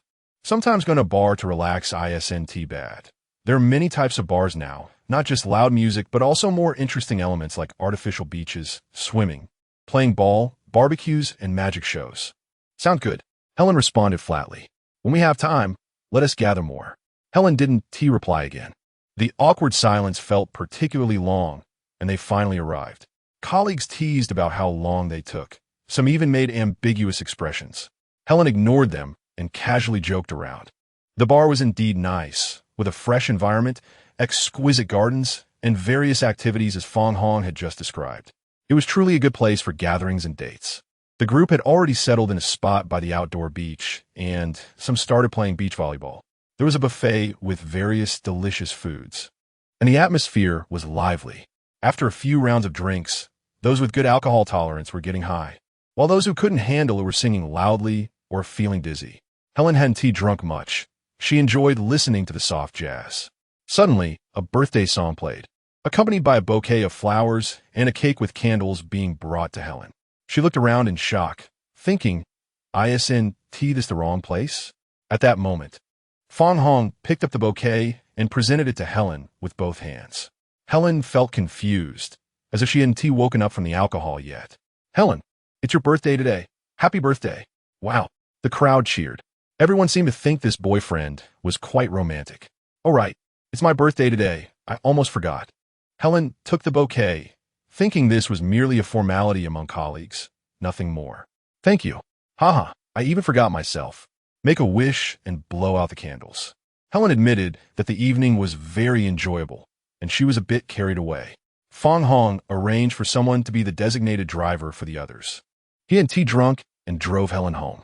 Helen started to feel a bit dizzy and nearly fell asleep as soon as she got in the car. She had thought much about why Fong Hong didn't drink during the gathering and specifically drove her home. But just as she was defenseless with her eyes closed, she suddenly felt something pressing against her lips, even a hint of something more. Helen jolted awake. What is he doing? She pushed him away forcefully, panicking, unsure how to react. I'm sorry, I didn't mean to, Fong Hong hurriedly explained. Helen felt her heart racing to her throat. Regardless of whether it was intentional or not, she felt he had ulterior motives. But did she want to confront him because of this? How could she still have any rationality left? The car stopped by the roadside, and Helen steadied herself to take a look. They hadn't arrived home yet, and the surroundings seemed quite dim. She couldn't just get out like this, as Huayang had reminded her to pay attention to her safety. Helen, I still love you. You can't. Helen finally shouted, filled with rejection and fear. Yes, it was fear. She had never felt such fear towards this familiar person, someone she once longed for. Now she feared he might lose control and do something. Seeing Helen like this, Fong Hong was also startled. He seemed afraid of their relationship turning sour. Helen, don't be nervous. Okay, I'll take you home. The car had reached her doorstep, and Helen appeared shaken. She hurriedly opened the car door and stepped out, nearly losing her balance. She made a strong effort to compose herself before entering the house. She slowly walked up the stairs, and Huayang heard the noise and came down to support her. She felt her legs go weak. Huayang thought she was just drunk, but only Helen knew she was frightened. She slumped onto the sofa as Huayang poured her some honey water. If you don't know how to drink, don't drink so much. It's really worrying. Helen hugged him tightly. Huayang was a bit surprised, not knowing what had happened. And they stayed like that for a long time. What's wrong? You're not thinking of acting crazy after drinking, are you? Huayang teased lightly. No. Just let me hold you quietly for a moment. Don't move, don't make sound. Holding him, she felt secure. Holding him, she felt real. After a long time, Helen finally let go of him, her expression somewhat indescribable. Do you feel better now? Huayang asked with concern. Helen smiled, much better. Huayang walked into the kitchen, and Helen didn't know what he was up to. After a while, he took out a homemade birthday cake and started singing the birthday song. Helen suddenly felt something swirling in her eyes, and her face was filled with a touched smile. Did you forget that today is your birthday? Otherwise, why would you go socialize with colleagues? Helen pouted. Yes, I forgot, but I want to act spoiled. I thought you forgot too, and didn't tell me not to go. It's fine. We can celebrate when you come back. Saying this, he playfully smeared some cream on the tip of her nose. Oh, you rascal. Helen retaliated. The cake was so delicious. It was tasty enough to wipe away all unpleasant things. Did you have fun tonight? But as soon as the question came out, it reminded Helen of Fong Hong, and she suddenly froze. Though she quickly returned to normal, her smile still seemed unnatural. I'm happy, as long as you're happy. Huayang felt that she seemed a bit off, but he didn't want to think too much about it. Maybe she was just still a bit drunk. Even when she absent-mindedly used being a bit tired as an excuse to reject his affection, he didn't mind. He just gave her a solid and reassuring hug. But Helen's mind was in turmoil, and she couldn't sleep all night. Chapter 41 Thunder. On a clear day, the awkwardness of the next day was inevitable. Helen spent the entire day avoiding Fong Hong. Until after work, when the crowd had dispersed, Fong Hong called her into his office alone again. Apologies, if they were effective, wouldn't lead to ex-boyfriends. I hope your apology is the last one. Why are you so cruel? Fong Hong questioned her in an accusatory tone. Why are you so thick-skinned? Helen was already being blunt, thinking that if she lost her job over this, so be it. Because of you. Then, should I leave? Fong Hong fell silent, and the atmosphere became tense. Helen thought to herself that if he really tried to use her job as leverage, she would go all out. Are you really that heartless? Can't you see my kindness towards you? Is there any? She truly couldn't see it. The feelings from the past had faded. So why was he back? Did he want to rekindle her feelings? Impossible. Did he really not know? Why continue to entangle? Don't you feel pain?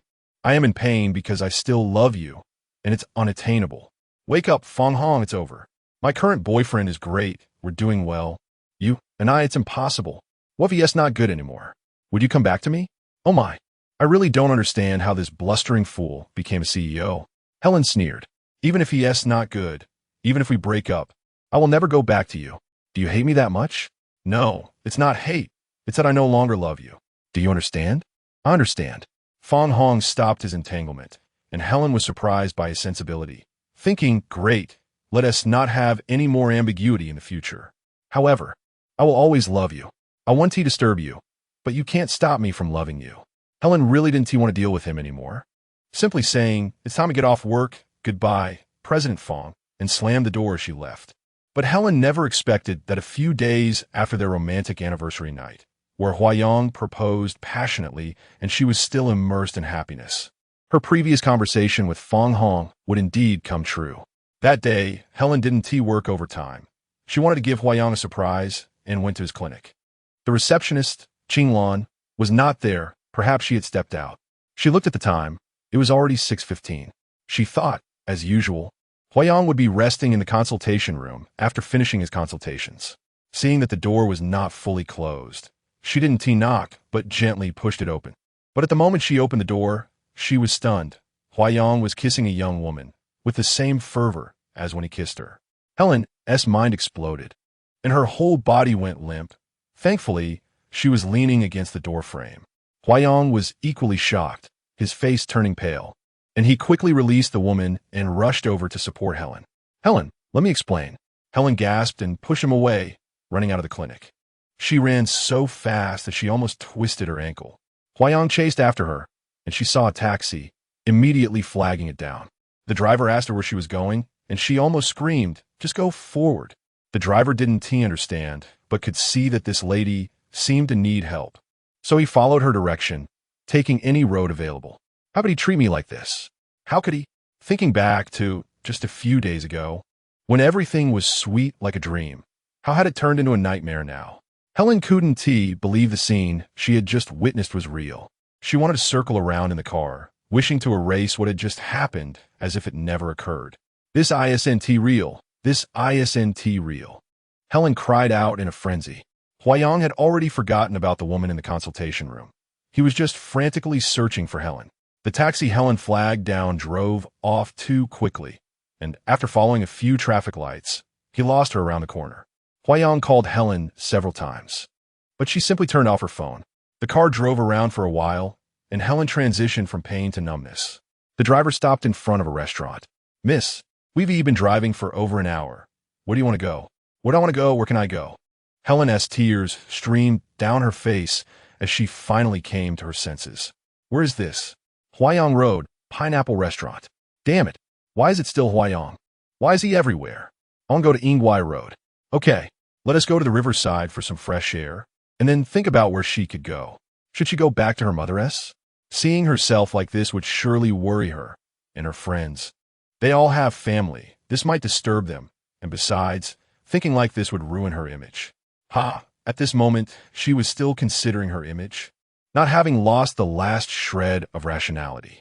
She walked a few steps like a zombie, collapsing onto a stone bench by the river, letting the cold wind blow.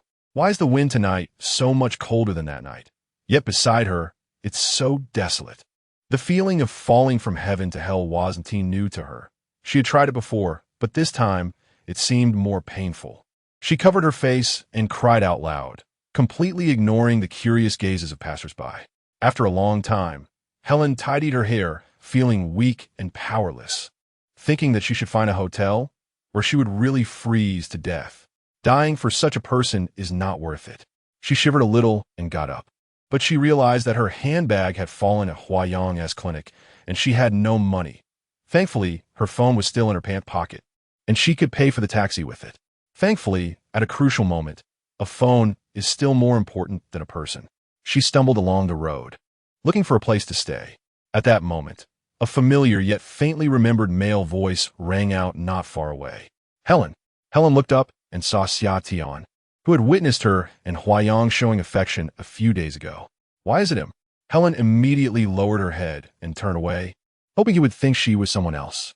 Xia Tian was puzzled. She clearly had the same appearance and temperament as Helen, although the light wasn't particularly bright. He was sure he and recognized the wrong person. But why was she turning to leave? Xia Tian quickly followed her, walked in front of her, and looked closely to confirm without a doubt. Helen kept her head down, forcefully brushing her messy hair and wiping the tears from her face, appearing extremely disheveled and embarrassed as she slightly raised her head, but couldn't utter a word. "Helen, it really is you. What are you doing here alone?" Xia Tian walked closer and noticed her beautiful face was filled with great sorrow. She had been crying, her eyes were red and swollen, and her hands were empty. He sensed something was wrong and first thought of whether Helen had been robbed. "Helen, are you okay?" Helen suddenly slumped, and Xia Tian hurriedly supported her, pulling her into his embrace, feeling her fragility as she trembled. He helped her sit down while taking off his jacket and draping it over her shoulders. "Helen, what happened? Were you robbed?" Helen didn't want to explain, especially since he was a friend of Huayang. She just kept her eyes downcast in despair. "Let me take you to report it." "No, I'm fine. I'll be okay in a bit." Xia Tian still picked up his phone and dialed. "Hello, Huayang beep."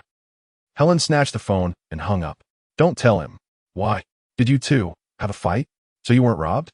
Helen looked forward with a resentful expression, saying nothing as she got up to leave, causing Xia Tian's jacket that was draped over her to slip off. Xia Tian grabbed her, suddenly feeling pity. Had they really fought?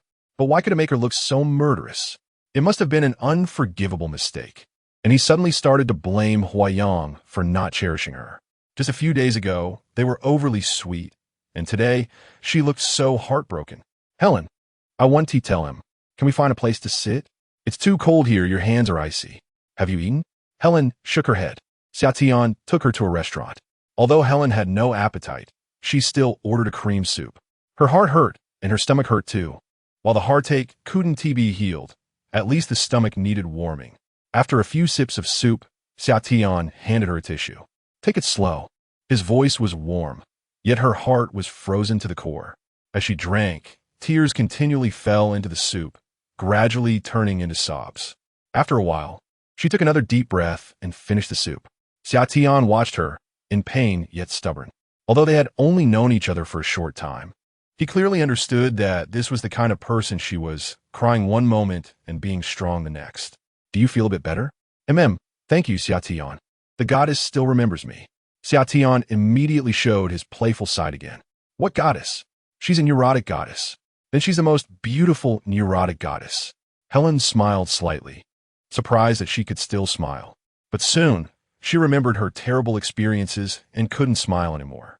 After easing Helen's emotions, Xiaotian thought about it and asked Helen, knowing she would definitely say nothing. But what should he do? He could only use the excuse of going to the restroom to call Huayang. However, this excuse was too easy to see through. During the time he stepped away, Helen left on her own.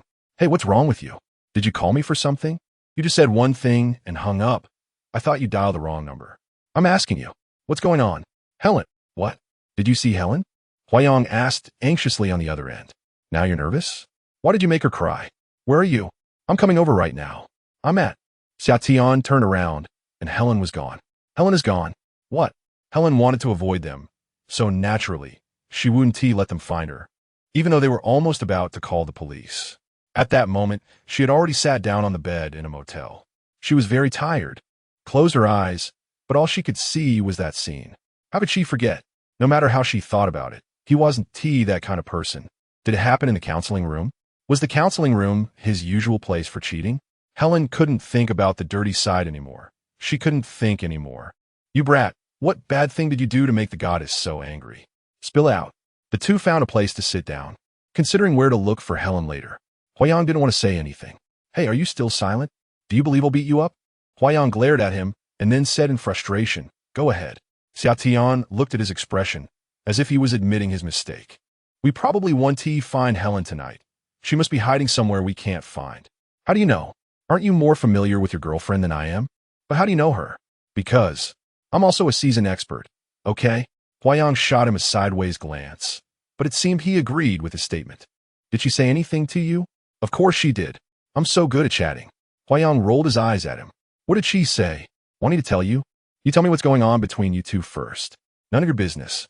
You're giving me a stinky face. Fine, I'm leaving. Wait, if you see her again, just take care of her for me and send me a message secretly. Hey, what does that mean? Am I your spy? Please. She's my life. I can't breathe anymore. Hey, stop, don't be so cheesy. If you treat her well, it wouldn't be like this. His tone had a hint of sarcasm. Go back, and tomorrow go to her company to see if she'll go to work. Xiaotian continued, right indeed. Bystanders see clearly. With Helen's stubborn personality, she would probably go to work even if she were to be shattered into pieces. Chapter 42. Misunderstanding difficult to resolve the next day. Helen indeed went to work, but her deliberate calmness often betrayed her distracted state of mind. In the break room, she nearly mistook chili sauce for coffee creamer. Fang Hong happened to see this and saved both the chili sauce and the coffee. But how was he going to save Helen? At the sight of him, Helen inexplicably felt a surge of anger rise within her. She glared at him, making him feel uneasy. Hey, what did I do wrong? I just saved the chili sauce and coffee. Shouldn't you be thanking me? Why are you looking at me like that? What's wrong, Helen? Helen snapped back to reality, staring blankly at the coffee on the table. Remembering Huayang's analogy about the perspective of a delusional patient on the rooftop of the third floor, she realized she had just seen sugar. So how did it suddenly turn into chili sauce? She must have developed a delusion. Otherwise, how could that scene have happened? It couldn't be real. It couldn't be real. A wave of pain shot through her head as she clawed at her hands in desperation. Helen, are you okay? Fang Hong was startled and grabbed her shoulders. Helen regained her composure, thinking, I must be going crazy. But then she calmed down again. She couldn't let the image of the office goddess be ruined. This habit of maintaining her image was quite powerful, making her feel unbreakable as she had come this far. Even though something like this happened, it was no big deal. I'm fine. Thanks for earlier. Thanks for what? I was just joking. At that moment, Xinmei walked into the break room just as she had witnessed the earlier scene. Her phone rang. It was Huayang. She wondered why Huayang was calling her. But she quickly realized that Helen's earlier state must be related to him. They might have had a quarrel. Xinmei stepped aside and answered softly. Hello. Hello, Xinmei. This is Huayang. Yeah, I know. You're calling about Helen, right? There was a pause on Huayang's end. Did Helen tell her? Yes. I'm sorry. What exactly happened between you two? Why is Helen always out of sorts since she came back? Doctor Who, did you bully her? Huh. These are all questions. Helen shouldn't have told her anything, right? I'm sorry. We had a bit of misunderstanding. Can you keep an eye on her and take care of her for me? Do I even need you to tell me that? Xinmei replied, not too kindly. She had guessed correctly. Helen had been happily sharing her engagement just a few days ago, and now everything had changed. Was this man unreliable? There's one more thing. Go ahead. If Helen is about to get off work, could you let me know? His tone was calm, but carried a careful plea. This seemed sincere. Although I don't know what happened between you two, I hope it's not something serious. I'm sorry, I beg you. You don't need to apologize to me. You should apologize to Helen. Thank you, Xinmei. After hanging up, Xinmei thought his attitude was so sincere. If it was just a minor quarrel, it should be resolved quickly. They had been together for so long, and she had never heard Helen complain about anything. She admired their relationship. A psychologist's boyfriend was good at resolving conflicts. Meanwhile, she sometimes had quarrels with her own husband, so she envied and admired this couple. Helen always seemed happy and sweet. Why was she like this today? However, she didn't dare to ask too much. Just kept an eye on her and corrected her when she made mistakes. Doctor Who, I'm really sorry about yesterday. Your girlfriend, the woman who had been seen by Helen yesterday, stood in front of Huayang. The scene they had yesterday made her feel terribly ashamed. Please have a seat. Huayang politely gestured. Is she okay? The woman asked earnestly. Are you okay? What time was it? He was still concerned about her. If he weren't a psychologist, she would have thought he had some feelings for her, but although she considered herself immature, she wasn't that delusional. I'm Fina. I feel really sorry. It's not your fault. We have nothing. This misunderstanding will be cleared up, as long as you're okay. Though he spoke lightly, the woman still felt a bit awkward and didn't know what to do. Nothing, you can go back now. If you need a consultation, we'll schedule another time. Doctor Who? Yes? Is there anything else? Actually, there's nothing. I realized that I was really too childish before and caused a lot of trouble for many people. Knowing yourself is important. Don't label yourself negatively. It's not a matter of being good or bad. These labels are useless, since you realize your past shortcomings. Do you have confidence in changing? A little. Huayang smiled. That's good. Thank you, Doctor Who. The woman left after paying her consultation fee. Huayang asked Qinglan to postpone the following consultations. He wanted some quiet time. As closing time passed, Helen was still unwilling to leave, working overtime. She wanted to numb herself with work, but found it futile. Despite this, she still didn't know where to go. Xinmei gave Huayang a call, saying she was about to leave, but Helen hadn't left yet, so he needed to figure it out himself. Huayang went to wait downstairs at Helen's office and even ordered takeout for her. Helen would probably think it was from Xinmei. If she knew it was from Huayang, she might rather starve. The food filled her stomach, but her heart felt empty, an emptiness that allowed the cold to invade freely. She stared blankly and cried, recalling everything that had happened. Did this mean they were going to break up? Was love really such a fragile thing? Helen wanted to go back to her mother's house because it was the only place where her wounded heart could find some peace. But should she really show up unannounced? Her mother would definitely worry. The moment she stepped out of the building, she saw Huayang and immediately turned to leave. Huayang quickly followed and grabbed her arm. She struggled hard to break free. She pretended to be in pain, but Huayang held her tighter, and Helen felt powerless to resist. Helen, listen to me. It was a misunderstanding. A misunderstanding? Was what I saw not real? Do I have a delusion? Helen yelled, trying to break free from him again. No, it was real, but not in the way you think. I don't want to hear your nonsense. Let go of me. No, Helen, I can't lose you. Please, let me explain. Hearing his pain shout, her heart ached, and she calmed down. Fine, she would listen to what he had to say. Even though she was prepared for the worst and had resigned herself to the situation, she didn't want to get caught up in the pain anymore. That day, the young woman who had come for consultation previously returned to the clinic. Doctor Who, I'm not here to take advantage this time. I've already paid the previous consultation fee. Huayang smiled. Although I don't think the last consultation was effective, since I need another consultation, I can't be unreasonable, right? Huayang continued to smile. Why are you here for another consultation if you think it was ineffective? Actually, I don't know what psychological treatment really is. Normally, when you see a doctor, you just get a prescription, but why do you have to keep coming back to a psychologist? I don't really have any mental illness. I'm just too troubled. No matter what illness, you can't expect to get better all at once. Consider this a heart problem. Troubles must be resolved. Think of the consultation as the psychologist accompanying you while you take medicine, observing your condition until you feel you no longer need him. The woman pondered, maybe that's true. However, I've been thinking about your question. Love, what is love? It seems you might have found an answer. The woman shook her head. I thought I loved him all along, but later I had a dream where he wasn't there, but another person was. Huayang remained silent and continued to listen to her. In the dream, it wasn't the person I loved dearly, but someone who confessed to me during high school. He has grown up and matured, looking much more handsome. In the dream, he smiled at me, making me feel warm. I wanted to kiss him, but I woke up. It wasn't that I didn't like him before. I was just afraid that an immature relationship would hurt us both. But now I no longer have a chance. I thought that only a mature person could bring me stable love, but it turned out to be hurt. Huayang looked at the girl who was now calmly narrating, as if she had suddenly grown up. I realized I was wrong. I misunderstood the world and love. It's not too late. Dr. Hua, why are there so many regrets in life? Because people always realize things too late. The girl smiled faintly and fell silent. As she shifted her gaze, she suddenly looked up at Huayang, her clear and bright eyes holding unspeakable emotions. Huayang thought that such a woman would be liked by many. In fact, what entanglement and wasting time mean is something that the parties involved must slowly comprehend. Outsiders only see the surface. Dr. Hua, you actually have a bit of a similar temperament to him. That boy who confessed to you? Huayang looked at her with a calm expression. You can let your imagination run wild, as long as it's in a comfortable way. Dr. Hua, may I have a request? The girl suddenly blushed. I have unfinished business in my dream.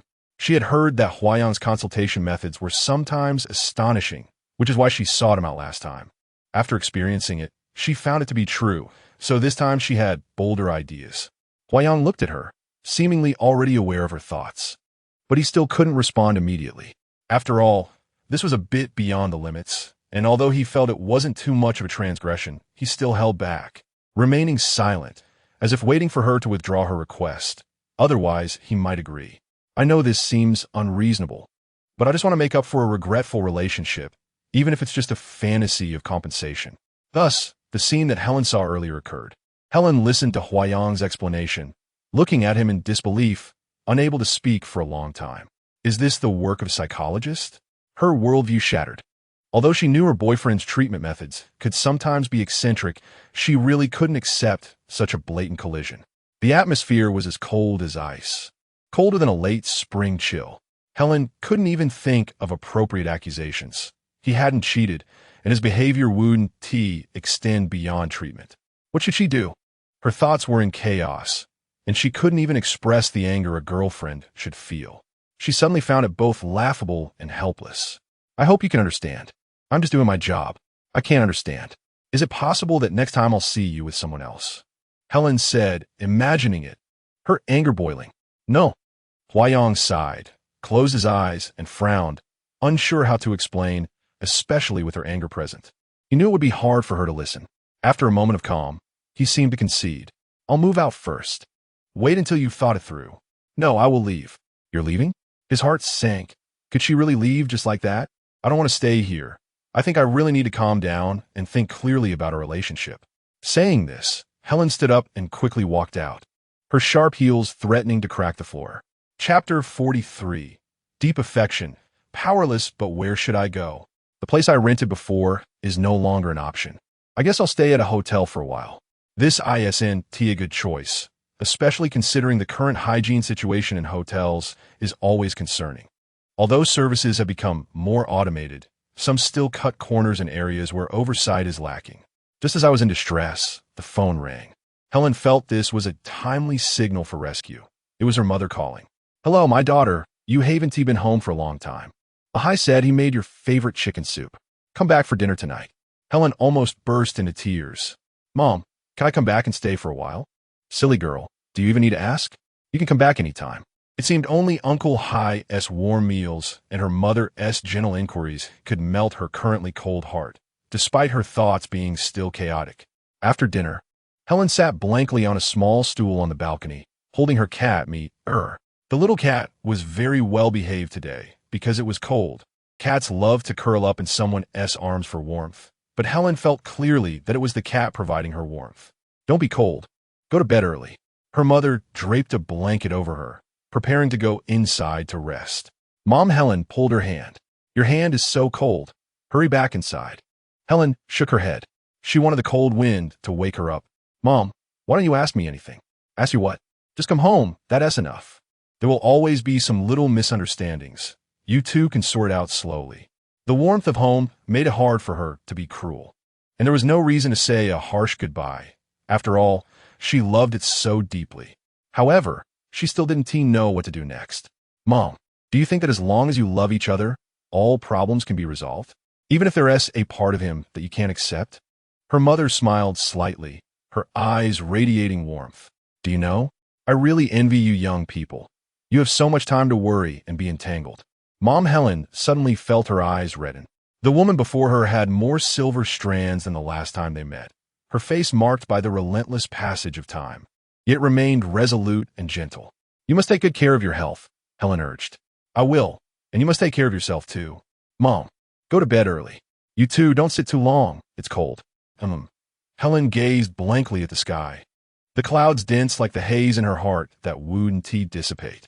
Yet, she couldn't help but think, what is he doing now? If all of this hadn't happened, she would have felt like the happiest person in the world. But it did happen, and most importantly, she asked herself, what is causing this chaotic state of mind? Is it his casual flings? She knew that in this complicated world, many women silently endure their husbands' infidelities, and he was undoubtedly loyal to her at present. Yet she was bothered by a kiss whose context she didn't even know. But how could that be compared? How could she settle for a life like this? What she wanted was purity, something that should have been within reach, but suddenly felt so far away. This psychological gap was something she couldn't accept. She even felt she would rather accept being abandoned like Fong Hong, because that could be shed, just a moment of pain. But facing Huayong, despite such deep love, she would still think of those things that caused her subtle pain. And that was the most unbearable part. Would it get better after a while? She didn't know, nor could she continue to think about it. She could only let time provide the answer. However, more than half a month had passed, and although Helen felt time was hard to bear, she could only immerse herself in work, unwilling to think about anything else. She no longer knew how to contact him. It was as if they had truly separated, and so smoothly. Helen, how did you become so heartless? Seeing Helen dazed in the tea room, Shimei disrupted her tranquility. Hey, Haven TU and the handsome doctor. Well, reconciled yet? I don't even know how to reconcile. Then why don't you talk about what happened? I can help you brainstorm. How can I say that my boyfriend is a psychopathic doctor with no boundaries? It's hard to accept. Hasn't he contacted you? Helen shook her head. Shimei looked at her quizzically. How come he's not even a bit nervous? Maybe we're all getting old. There's no passion to entangle us. Hey, I said, is this psychologist really so cold? I'd rather be with a normal person. Shimei suddenly felt cheerful, recalling how she often bickers with her husband. That expression made Helen want to hit her. She didn't know that psychologists always have clear boundaries. What seemed good before sometimes felt problematic. And this was clearly not how a normal person should be. But this was inherently an abnormal situation. How could such treatment even exist? Is it a cult? It feels a bit like one. How could this be something a normal person would do? Helen's mind wandered with thoughts about Shimei's definition of a normal person. I'd also rather be with a normal person. Are you saying Dr. Hua has some abnormal aspects? Is that what's not normal? Shimei teased her. Go away. Helen rolled her eyes and smirked. Suddenly she remembered his tenderness, and the memories flooded back. Hey, if President Fong sees you like this, he will have ideas about you again. Luckily, he's on a business trip these days. Otherwise, he would definitely take advantage of it. There's no chance for me and him. I don't know about that. This person is a very strange creature. Especially a woman's heart can't withstand too many tests. Tests, right? How many tests can this person actually endure? Or can he not withstand any tests at all? One day, Xiaotian came to Huayang's office to get some materials. Qingluan said Huayang was on leave for a few days, but she would hand over the materials. Xiaotian arrived at his building and rang the bell, but no one answered. She called, but no one picked up. What is this guy doing? Suddenly playing missing. Just as Xia Tian was about to turn around, she bumped into Huayang, who was carrying something back, his face expressionless. Looking for me? Of course there's something, doctor. Hua rarely takes leave. It seems serious. Xia Tian teased with a serious expression. It's very serious. You can leave now. Hey, are you cold-blooded? I've come to your door. Won't you invite me up for a bit? I'm not in the mood to entertain you. It's okay. I can entertain myself, she said playfully with a smile. Huayang opened the door with annoyance. Wow, your place is very different from before. But Xia Tian grabbed the wilting flowers on the table. This flower killer. Huayang ignored her and went into the room to change clothes. Xia Tian helped herself to a drink, and, as she passed the entrance, a large photo suddenly caught her eye. Her heart skipped a beat. That back figure was exactly the person she saw at Angie's wedding. Wasn't he it? At that moment, all the fragments of memories flooded back to Xia Tian's mind. That graceful silhouette seemed to still carry the fragrance of her hair, right before her eyes, leaving her completely stunned.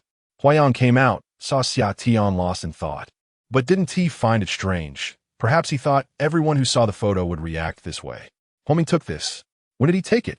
More than a year ago. Why does this person look so familiar? It's Helen. Xia Tian's heart jolted. No wonder she felt so familiar when she saw Helen. It was because that fleeting glimpse was imprinted in her mind. Huayang didn't know any of this. He thought Xia Tian was merely amazed by the beauty of the picture, and at this moment, he didn't want to delve deeper into anything. Xia Tian's thoughts were in turmoil. Why did he miss her? Suddenly a wave of unwillingness surged up. Why wasn't he the one to meet her first? Jealousy flickered in his eyes. How did you two meet? Let's chat when you have time. I'm not in the mood right now. Xia Tian stared at him, and Huayang sensed something unusual, but couldn't articulate what it was. Then why did you make her sad? Huayang had a look of regret and impatience, without explaining. The two of them were in an impasse for a while, and Huayang slowly spoke up. It's because of a customer. Xia Tian seemed to imagine it. It must have been some bizarre treatment method that Helen encountered and couldn't accept. Thinking of his wardrobe full of props, he suddenly wanted to laugh. Then he made a teasing frown. You weren't caught by Helen while performing a striptease for a customer, were you? Worse. SM? Huayang shot him an annoyed glance, then lowered his eyes, fell silent for a moment, and said in a voice that only he could hear, I kissed that customer. What? Huh. You really are. Xia Tian stood up, pointed at him, anger rising, fists clenched as if he was about to fight, but after a while, he calmed down. I told you to be careful with those bizarre treatment methods. We didn't listen. Although there used to be theoretical support for this, it's prohibited in academia. And even if it sometimes produces miraculous effects, you must have a bottom line. Huayang knew very well what he was doing, but he also understood the confusion of others, and he seemed powerless to explain. Xia Tian understood him, even though he didn't agree with his approach. Sigh, forget it. What will you do with Helen now? What to do? Xia Tian even thought it would be best for them to break up, not just out of jealousy, but because Helen didn't yet know how much she would have to endure. At least he could make her a little happier. But he also knew that she loved Huayang now. How could he take advantage of that? A fleeting acquaintance couldn't replace deep feelings. He wouldn't be unrealistic. We are in a cooling-off period. Huayang was smoking. I can't see how you can be calm, but I can't do anything. You understand. My work has a lot of things she doesn't expect. If it continues, she won't be able to handle it, and it would hurt her then too. Let her think about it. But you love her. Huayang sighed deeply, his brows furrowed, lost in distress. Yes, he knew it was deeply ingrained. Precisely because of this, he didn't know how to face her. Sigh. Infatuated men and resentful women. What use is it to be filled with bitterness? Lying on the bed at home, staring at the ceiling, Xia Tian's mind was filled with Helen's lovely figure, the one that occasionally appeared in his dreams, now standing right in front of him, but already belonging to someone else. Unable to sleep at night, he turned over, letting his thoughts, his feelings, burst forth in color on paper. So beautiful, more beautiful than reality. It seemed that only with the accompaniment of alcohol could this dreamlike beauty soothe him and blur the pain of reality. Chapter 44, Unlocking Others' Chains, Dragging Her Weary Body. Helen wandered through the commercial plaza. The anticipation she once felt every day after work of being in a warm embrace had vanished, replaced by a surge of intoxication and pain. as everything within her split apart, oozing blood. Looking up, she accidentally met a pair of clear, bright eyes. Just moments ago, her face had flushed with the embarrassment of past infatuations, but now her gaze slipped away as the newcomer was not the object of her affection. If he had been, it would have ignited a blazing fire. Summer, who had just encountered Helen with her dazed and shy expression, couldn't help but feel a twinge of emotion. Seeing her slightly uncomfortable, he took the initiative to greet her. What a coincidence. I work up here. I just passed by. Seems we have quite the fate to meet again. Helen smiled politely. That day, thank you. That day you left without a word. We were quite worried about you. It's nothing. I can take care of myself. Helen forced a smile, unsure if he knew about her situation with Huayang. Was he here as a messenger? Or was it really just a coincidence? Weren't you going to thank me earlier? How about treating me to a meal? Huh. How very unreserved of you, Helen thought, finding him quite straightforward and charming, making it easy to talk to him. Of course, she felt a bit embarrassed herself. Under Summer's bold invitation, they went to a restaurant. I know why you were so sad that day, Summer said directly. Helen seemed to have anticipated this, wondering if he was sent by Huayang. If so, how would he convince her? She appeared to expect something, yet her expression remained calm, silent. Do you still love him? Summer wished for her to answer. It's hard now, giving him some hope. It's impossible not to love. That was truly disappointing. Why was her answer so quick and certain? Was he really there to help Huayang? No, he probably just wanted to see them be well. After all, they were good friends, and he hoped to see Helen happy. If given the chance, he might consider competing with Huayang, but he couldn't take advantage of someone else's misfortune. Huayang was destined to make those around him feel wronged. Summer didn't know why he thought this, but suddenly Helen's heart ached. If you loved him, can you be a bit braver? Summer asked directly. I'm just an ordinary person. If he wants to be a savior, I might not be able to bear it. The waiter brought the dishes. Summer urged her to eat first. Otherwise, the food would get cold. They needed to rescue their stomachs before their hearts. I really miss this dish, Summer said happily as he started to eat. Helen, too, was infected by his natural cheerfulness. Her worries seemed to lessen as she picked up her chopsticks and tasted the food, realizing it was delicious, as if she hadn't enjoyed flavors in a long time. Have you not had this in a while? Yeah, I've been abroad for too long. I really miss the taste here. As Summer talked about his research and experiences abroad, now back to join Huaming's team, Helen listened. She had heard about it, and knew Huayang didn't support them. Is your current experiment going smoothly? After the meal, Helen seemed to be in a better mood, taking a sip of tea. Pretty good. We've already started clinical trials. I feel like your development has some novelty. I'd really like to learn more if given the chance. Oh, are you interested in this field? Curious, I guess. They were chatting pleasantly, but the word curious suddenly made Helen's heart ache again. However, sometimes curiosity kills the cat, she added. Why say that?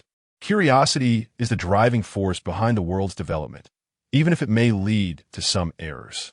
I'm just curious about your field. That's why I'm in such a situation. I suddenly realized that the world I've always known seems so unfamiliar. Summer smiled, explaining that when people suddenly encounter events outside their understanding, they might feel fear. If they can transcend that fear, they might gain new insights. If they can't, they'll retreat into their original world. Do you think I seem cowardly to you? And do you think we're crazy? Helen smiled, recalling Huayang, who truly was a madman. I used to think that some things that are hard to understand can sometimes be beautiful, like the delusions described by the captain. He said they're the ones closest to God. But looking back, was I misled by him? I don't know. But with him around, I fear nothing. But at that moment, it felt like he left me. Helen suddenly looked forlorn. Summer could understand her well. After all, she had never delved deeply into this field, and the uncertainties and unimaginable aspects could be difficult to comprehend and accept. He often felt the same way, but he was someone who understood more, perhaps a bit bolder. Human emotions and feelings are truly marvelous, aren't they? You think you know someone well, then suddenly they feel like they're thousands of miles away. I've always had a kind of adoring love for him, feeling that with him, the world is wondrous and rich, colorful, joyful, and peaceful. I never saw, nor did I ever think about, any dark corners that would make me uneasy. Until that moment, it felt like a bucket of cold water was poured over me, as if everything before was just a dream. I didn't recognize him, and I didn't recognize myself anymore. Love is such an incomprehensible thing, so strong that it can withstand storms, yet so fragile that it can't tolerate a hint of doubt. If I asked you to kiss me to heal, would you? Helen suddenly threw out this question, catching Summer off guard. Of course I would, he thought, wishing to respond this way. It was simply his dream. I'm not a psychologist. He could only reply, You're not? Aren't you an expert too? You were just analyzing my psychology. I prefer doing research work. To be precise, I'm a psychological researcher. I don't participate in treatment work. Analyzing you is just using my professional knowledge to understand people. Then, you wouldn't be asked to kiss clients, right? Summer chuckled at the question. What a question. Helen seemed even more adorable. Are you really that bothered by what Huayang does? Bothered enough to go crazy. Why can't you imagine he is an actor? Don't actors often kiss other people? That's just him in the role, stepping out of the consultation room. He's still him, still the person you love. Well, actors also have passionate scenes. Clearly, Helen was not buying into this line of reasoning. She felt like she had been trapped by these people and was determined to break free this time. Helen was indeed clever. When a woman is suspicious and angry, every trick will be peeled away, revealing the corpses beneath. If she had been sharp all along, she wouldn't have fallen for Huayang, Summer thought, lost in his own daydream. But human emotions are not so clear-cut. This truly is fate playing tricks. Actually, Huayang is much braver than I am. He has the courage to face life and death every day, while I can't. How so? Life and death. A psychological clinic is not an emergency room. When I say life and death, I mean it in two ways. One is the self in everyone's thoughts. We actually say goodbye to yesterday, every day, dying and then living again. This process, Huayang faces many people's pain and partings every day. The other meaning is the reality of life and death that people have faced, which is constantly replayed in the psychological treatment process. After seeing so much, wouldn't one become numb? Then do you think kissing too often would also make one numb? Helen's face flushed. Sometimes, indeed, the feelings might not be as intense. But numbness? That would never happen. I think I misunderstood some things. How could someone with such passion for life become numb? As she spoke, Helen felt a pang of compassion for Huayang. But thinking about kissing, when he kisses the female guest, what do you think he will feel? Helen unconsciously fantasized. What you care about is this point, right? Yes. If he's just an actor, I want to know if he is sincere or pretending. This is hard to say. Xia Tian smiled with a slightly mischievous expression. Helen was not pleased, but it seemed that this answer was the most realistic. Why did she suddenly become so serious about things that could never find a real answer? But caring means caring, and being concerned means being concerned. Maybe years later, decades later, you will still care, but if you can be happy together, isn't that enough? Do you want me to accept all the facts without limits? How many limitless things can a psychologist do? Ha ha ha. Xia Tian laughed heartily. You wouldn't imagine that psychologists do. What, right? Helen also laughed. The two of them laughed for a long time, seemingly able to forget their worries at last. Stopping the laughter, Helen felt much more relaxed. But Xia Tian suddenly looked at her intently. He liked her happy expression. Helen felt something was off about that intense gaze and suddenly became uncomfortable. Xia Tian noticed his own lapse and quickly restrained himself. Oh, it was too hard for him to hide his feelings like this. Thank you, Xia Tian. As long as you are happy, that's good. I think I have always been protected and happy. The captain has borne a lot, and I have never been able to help him share anything. If I continue to just be a child, our distance might grow further apart. Then what about your choice? Xia Tian imagined again that Helen would say, I want to continue being a child, carefree and happy with you. I don't want to bear the entire world of Huayang. It's too heavy, really not suitable for her. I think I still believe in your tricks. They seem to make some sense. I should grow up too, understand more instead of being suspicious. Sigh. He knew he would be disappointed. But can family members ask actors not to shoot kissing scenes, not to shoot passionate scenes? Well, you have to discuss that with him. Helen finally smiled, feeling relieved.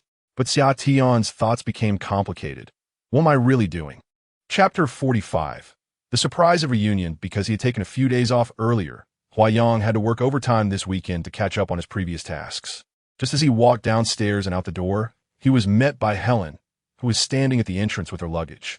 She stood there with a slightly reproachful yet affectionate expression, silently staring at him. Naturally, Huayang was overjoyed just like the first time she appeared at his door. "Captain, I'm back." He hoped she would respond with enthusiasm again, but he knew that was not possible. Her return was already a blessing, and he shouldn't ask for more. He stepped forward and hugged her tightly, as if they were reuniting amidst the ruins of war, unwilling to let go. Helen responded with both hands, her head resting on his chest. She missed him so much. Huayang helped her put down her luggage and walked over to look at her affectionately. "You've lost weight. It's still your fault." Huayang hugged her tightly again. "I'm sorry, forgive me." When they encountered the familiar warmth again, it felt as if they had been apart for a century. "Captain, I never want to feel this pain again. I'm sorry, it's my fault. I won't let you suffer again." However, just like their first date, an untimely phone rang. This time it was Huayang's phone, a call from Qinglan. She said the guests had arrived, and Huayang suddenly remembered he was supposed to go to work. "I have to go back to the clinic to work today." You rest first. I'll be back after work." Huayang gently caressed her face and left a deep kiss on her forehead. It felt as if they had just emerged from the ruins and were facing separation again. But this time, it shouldn't be for too long. The familiar space was filled with traces of past sweetness, and besides, she had previously agreed to his proposal. The ring was still on the bedside. She thought they would still be happy. After tidying up, Helen lay down on the sofa and fell asleep. The world finally calmed down. It seemed like Helen hadn't slept so peacefully in a long time, a slight smile appearing on her lips. Was she dreaming? Even when Huayang returned and covered her with a blanket, she remained unaware. It had been a long time since he had seen her serene, sleeping face. And Huayang gently brushed her hair aside, quietly waiting. After a while, Helen opened her eyes and met his warm gaze. How wonderful! She got up and hugged him tightly for a long time. The familiar scent still captivated and reassured her. Huayang lifted her face, looking at her seriously and tenderly. Just as he was about to lean in to kiss her lips, Helen pressed her hand against his lips. "Captain, can we not do the kissing scenes in the future?" Huayang chuckled and nodded. "I will adjust my consultation methods." Hearing this, Helen felt a bit embarrassed. Is it inappropriate for me to request this? After all, you have your own rules. Actually, it doesn't really matter. There are many ways to solve problems. After all, I'm getting married. I need to tighten my bottom line. This is my captain. He will definitely give me happiness. Helen hugged him tighter. "But if you say we can use other methods, why did you use that method back then? Are you?" Helen inexplicably became entangled in her thoughts. Huayang smiled wryly. How could he explain this? "This is the most direct and effective method in my treatment system, the shortest route. So I used it directly based on my experience." Experience? Oh no. Huayang regretted being too detailed just after saying that. He sighed softly. Did he really have to make excuses like those men who had done something wrong? "So, doctor, Hua has a lot of such experiences, huh?" Helen's tone began to sharpen. "This lovely lady, how about this? From now on, all my consultation methods will be reviewed by you before use. Okay? But now, dinner is ready, and I need to take you somewhere later." "Where to?" "You'll find out soon. But don't you need to explain your experiences first?" Helen persisted as she walked toward the dining table. I think I have amnesia. Dr. Helen, please save me." "Sure. Come here." "No, you're trying to murder your husband." It had been a long time since he felt so appetized. He hoped they could remain this happy forever. Yet tears fell unconsciously. "What's wrong? Is it hard to eat?" "It's too delicious." Helen laughed with tears in her eyes. Huayang wiped her tears and teased her like a child. The sun grew brighter, and the early summer warmth gradually approached. Here, standing by the window, Helen happily watched Huayang holding her hand. "Let's go inside." They pushed the door open. "Welcome." The staff greeted them enthusiastically. "Hello. Can I ask if you can make wedding dresses by design here?" "Yes, you can. Please wait a moment. I'll find the person in charge." Helen didn't expect such a surprise. "Captain, did you design the wedding dress?" "Show me quickly." Huayang smiled proudly. "Of course, I designed it personally. Look, if you don't like it, we can redesign it."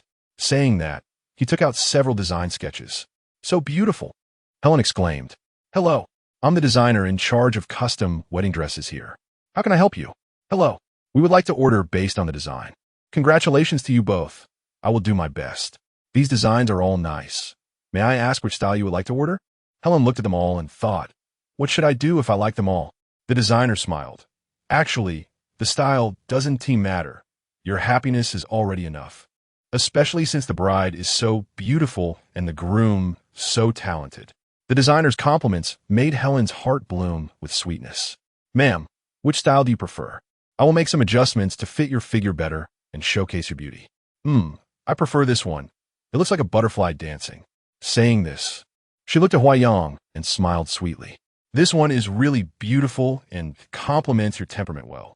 Then we will create a detailed sketch later and discuss the details with you both. Please select your preferred materials first. Okay, thank you.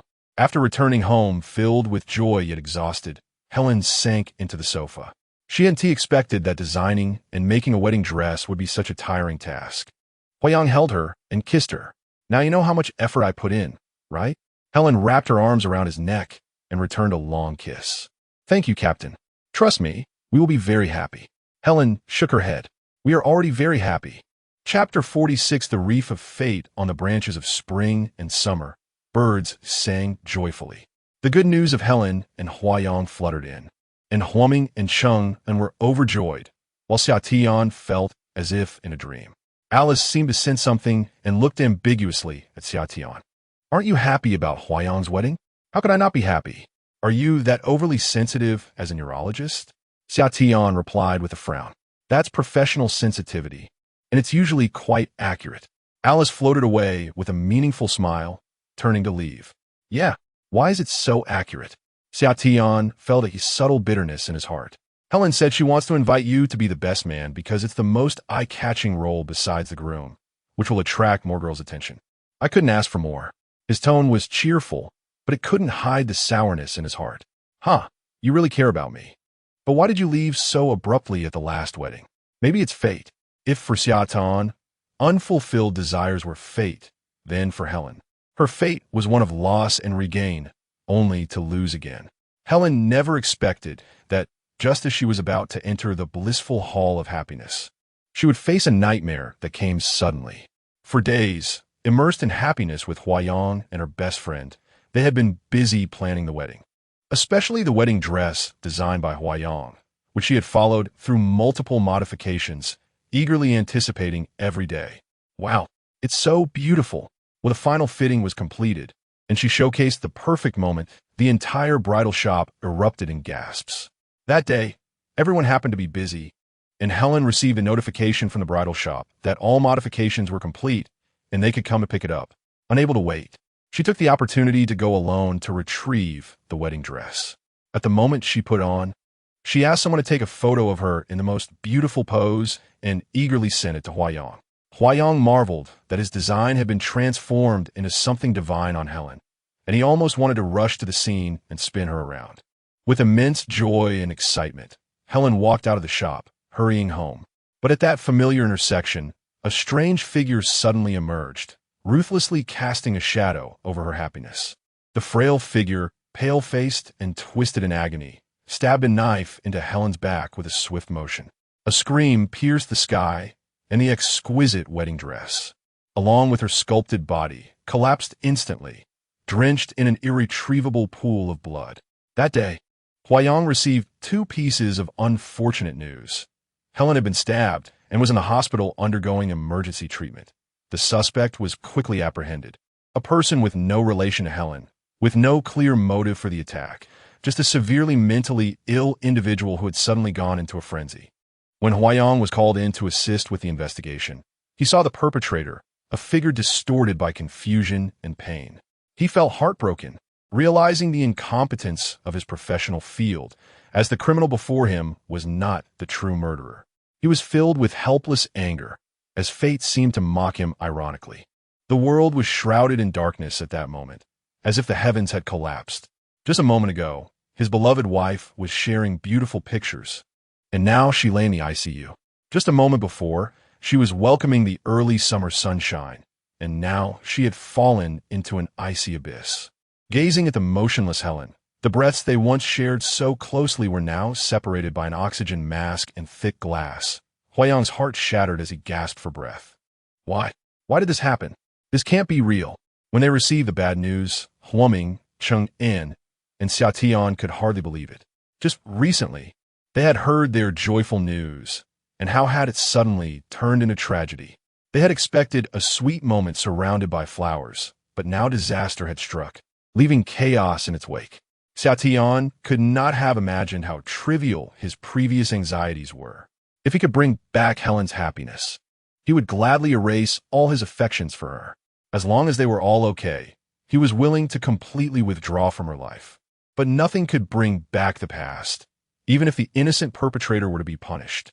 Now before them was the frozen silence and the disheveled Huayang, who had fallen into a nightmarish madness. Fortunately, the next day, Helen was out of danger, just when they thought they could breathe a sigh of relief.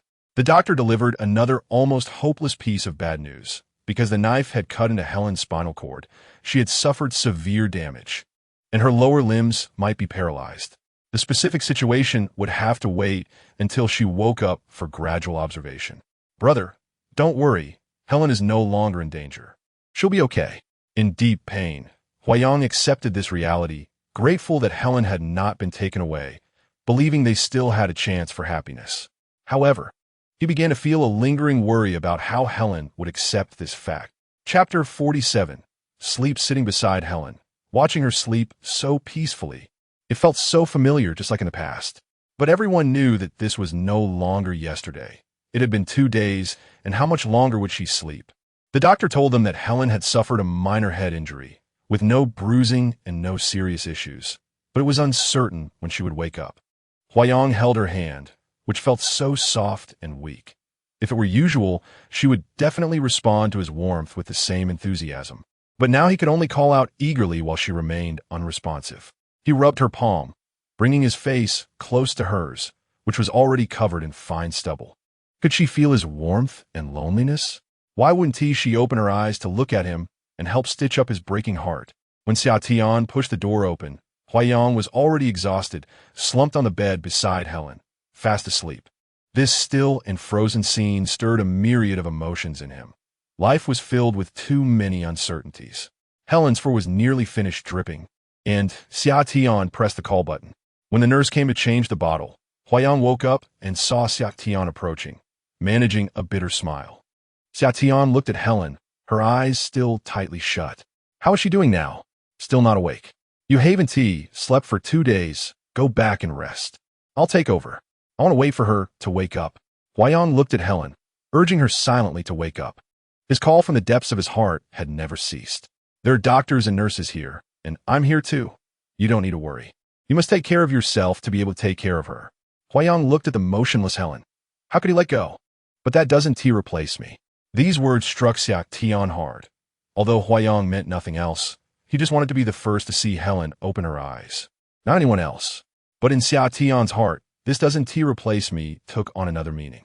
He self-deprecatingly thought, yes, you can never replace Huayang, never replace him. So let us go out and eat something, or I could buy something for you to eat. No need, I just had the hospital food here. Xiao sat down. Helen, you need to get better soon. Thus, they kept Helen company, quietly passing a long time. Thank you for coming. Your research institute must be quite busy, right? You should go back to work. I'll notify you if there's any news. I also want Helen to see me the moment she wakes up. This is what Xiao desperately wanted to say, but he also asked himself what right he had to say it. It's fine. I'm not particularly busy. I mainly handle research discussions, and a lot of the practical work is done by Huaming and the technical staff. I don't have anything particularly important right now. Or if you need anything here, feel free to ask. Don't hesitate. Huayang smiled. Well then, I want to be polite. Seeing that Xiao was genuinely willing to help, Huayang tossed him the keys to his house. This is the key to our home. Can you grab a few pieces of clothing for me to change into? Thanks. No need to be polite. Is there anything else you need me to bring? Huayang thought for a moment and decided to bring over the aromatherapy from the bedside. Helen liked that scent. Okay. Upon arriving at their home, Xiao began to regret asking what help was needed. Every inch of this space was filled with the scent of their love, and Xiao had to silently endure this to maintain their friendship, which was truly a helpless situation, yet it strangely carried a hint of happiness. Every corner was still filled with Helen's presence and vitality, which stirred an infinite warmth and tenderness in his heart.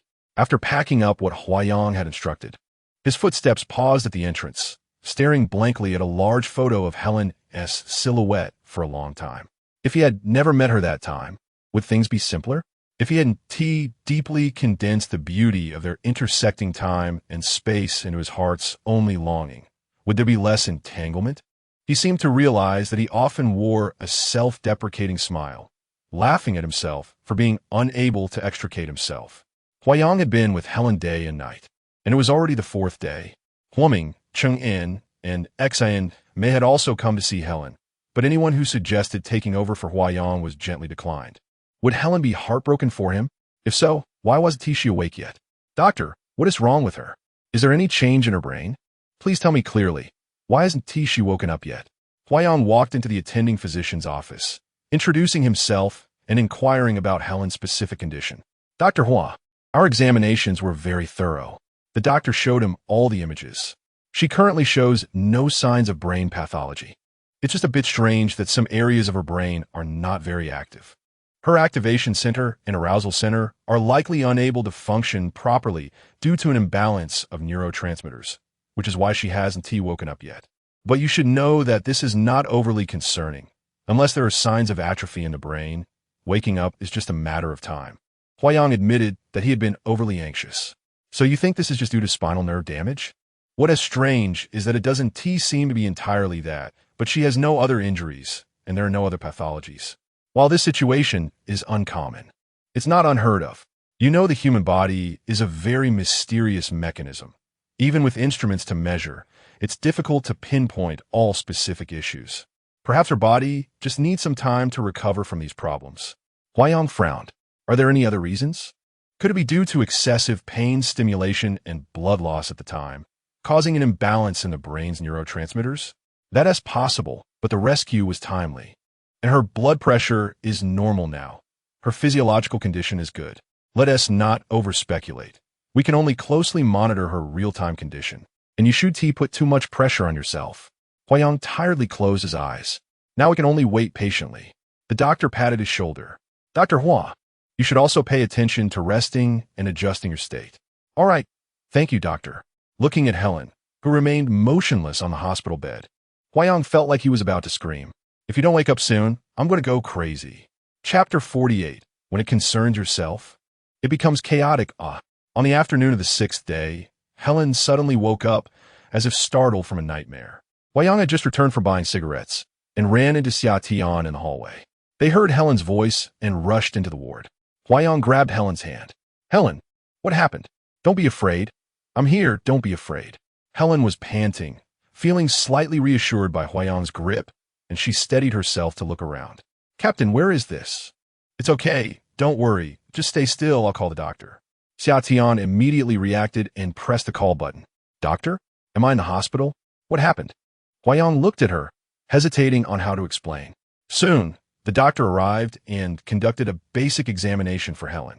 Blood pressure is normal, heart rate 82, checking temperature 37, 5 degrees, no problem, probably just inflammation from the wound.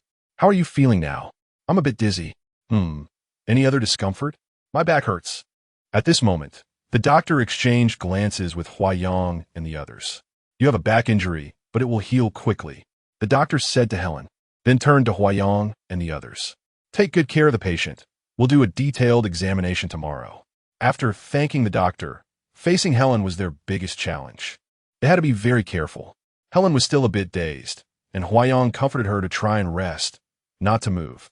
Captain, I just had a nightmare. It's okay, it was just a dream. Helen looked at Xia Tian and asked him, How long have I been asleep? You've been asleep for quite a while. Did the doctor just say I was injured? How did I get injured? I can't remember. Did I get confused and fall like last time? Huayang suppressed the pain in his heart and said calmly, No, you just tend to get confused. No way. That time was because. No, I clearly. Don't think too much, and don't move around. You need to rest well. You'll be fine soon, don't worry. Can we talk slowly later? Xia Tian gently intervened. Huayang gave him a grateful look, holding Helen's hand tightly. Just listen to us, okay? With us here, you don't need to worry. Helen obediently lay back down, but more questions arose in her heart. Why did they all seem to hesitate to speak? Everything felt strange. However, she really felt weak and powerless to investigate further. But the pain in her back made it hard for her to find a comfortable position, and she wanted to sit up. Help me sit up. Xiao and Huayong helped her, one adjusting the bed and the other supporting her. Is this more comfortable? Huayong asked. Helen shook her head. Why does my waist feel so weak? It might be the effect of the anesthetic. Dear, do you want something to drink or eat? I can go get it for you. All right. I think I'm a bit hungry. I want to eat vermicelli and rice cakes. Okay, I'll go get it. Huayong said. I also have something to buy. Andy, can you help us look after Helen for a bit? Xiao had something to discuss with Huayong. So he instructed the nurse and left with Huayong. Huayong felt like he couldn't keep it together anymore. And when they reached the hospital's garden, he slumped onto a bench, wanting to cry without tears. Xiao also felt heartbroken, but Huayong already looked exhausted, and he needed to think carefully about how to help them. Bro, why don't you go back and rest for a bit? I'll take care of Helen. Huayong shook his head. She needs me by her side. Helen needs you, so you have to take care of yourself first. I'm fine. I'm just. Seeing her like this hurts my heart. I'm afraid she can't handle it. So, you being so conflicted here, if you're feeling bad, she will sense it, and she will feel even worse. Huayong thought for a moment. You're right. I should think about how to face this together with her. Xiao patted his shoulder. Don't worry. I'll take good care of her, and I'll notify you immediately if anything happens. Huayong fed Helen some food, and seeing her spirit seemed to recover a bit. He told her that Xiao would look after her tonight, and he would go home to get some things and come back tomorrow. Captain, are you leaving? I'll be back early tomorrow. You just behave, okay? Seeing his haggard appearance, Helen touched his face with concern. You look like you haven't slept in a long time. Don't worry about me. Go home and rest well. I'm okay. Xiao watched them with such deep emotions, feeling deeply touched. All he could do was be a forever supporter, and that night, he made up his mind. Xiao, why does the captain look so haggard? What exactly happened? Can you tell me the truth? Xiao forced a light smile. Look, don't you feel a bit better now? I think I feel okay, but not really. I feel like something's off all over. You're injured now. That's completely normal. Then how did I get injured? I can't remember anything at all. Did I hit my head? Or did I have a hysterical episode like last time? Do you recognize me? I do. You're Xiao. Then that proves you didn't hit your head. Helen smiled a bit. Oh, I see. Exactly. Xiao smiled too, and Helen seemed to feel a little lighter. She sensed that Xiao had a kind of power that always made her feel at ease, allowing her to temporarily forget her pain and listen to him joke around. When Huayong returned home, he felt like he couldn't hold on anymore, slumping on the sofa as if he had collapsed. He was so tired, really so tired, but he still had to face it bravely. The phone rang. It was Huoming. Bro, how is Helen today? She woke up. She woke up? That's great. Huoming was initially happy, but then worried about Helen's condition. So, how is she now? Does she know her situation? I haven't told her yet. I came home. Xiao is with her now. You all don't need to go see her for the time being. Let her rest first until she accepts the reality. Okay. Then let me know immediately if anything happens. Bro. You have to take care of yourself too. Got it. Sitting on the sofa, Huayong closed his eyes. Memories surged like waves. Even a psychologically strong psychiatrist found it hard to bear such drastic changes. When it concerns oneself, it becomes chaotic. What he needed to do was to quickly release the emotions in this chaotic state, then organize his thoughts and prepare to face the storm. To conquer trials and suffering, one must elevate them to the status of partners in fate. Huayong turned on the music, hoping it would temporarily comfort his weary and anxious heart, bringing him courage and strength. Chapter 49. Reality Nightmare. No matter how the doctors and Huayong temporarily concealed it, Helen quickly discovered the fact that she was paralyzed from the waist down. The catheter inserted and the complete lack of sensation below her waist could not be the result of lingering anesthesia. Helen struggled frantically, asking why. Why is this happening? Tell me, why can't I feel my legs at all, and why do I have to use these things? Huayong tried his best to hold her, wanted to calm her down. The doctor then explained, you were stabbed by the assailant that day, damaging your spinal cord nerves. We are researching treatment options, but we cannot restore function immediately. So, does this mean I am paralyzed? Is there any chance of recovery? We need to observe for a period of time before we can draw any conclusions. Doctor, I want the truth. Please tell me the truth. The doctor glanced at Huayong, looking a bit embarrassed. Huayong leaned in and whispered, trust the doctor. He can help you, okay? After calming Helen, Huayong inquired with the doctor in the corridor. who honestly informed him that the chances of complete recovery in her current condition were relatively low. However, it would depend on her further recovery status. And there was still a possibility of partial recovery through physical therapy in the future. Understanding the medical situation, Huayang knew that Helen's outlook was not optimistic. He could only do everything he could to soothe her emotions. He sat down next to Helen and held her hand tightly. "Be strong, my dear, be strong. Don't forget that we still have to live happily together. Is there still a chance, Captain? Believe me." In the middle of the night, Helen dreamed that she was wearing a wedding dress, joyfully chasing Huayang across a grassy field. As she ran and looked back at him, somehow she found herself at the edge of a cliff. When she realized it, there was no time to stop, and she lost her footing and fell. She woke up in a panic, drenched in sweat. Huayang was also awakened by her movements. He immediately grabbed a towel to wipe her sweat. "Don't be afraid. I'm here." Helen tightened her grip on his hand. "Captain, hold me. Can you hold me?" Huayang sat on the edge of the bed and leaned down to embrace her tightly. Helen recalled what the doctor had told her and began to cry. "Captain, don't leave me. Don't leave me. Fool, I will never leave you, never." After a long time, Helen's emotions calmed down a bit.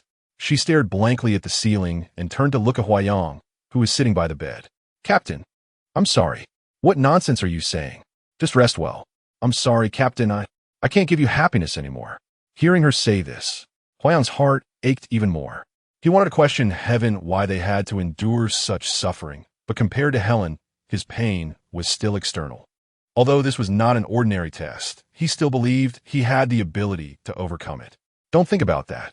We will be happy, forever happy, as long as you are strong and obedient. Okay?"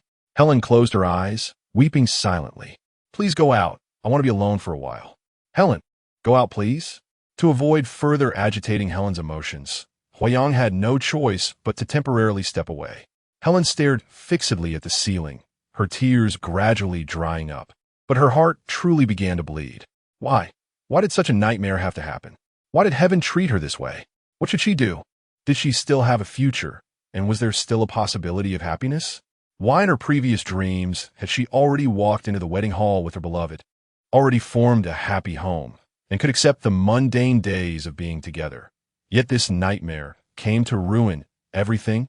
Waking up was even more terrifying than the nightmare. She loved him so deeply, yet she had to face countless unimaginable difficulties in the future, gradually feeling restless, even possibly disdainful.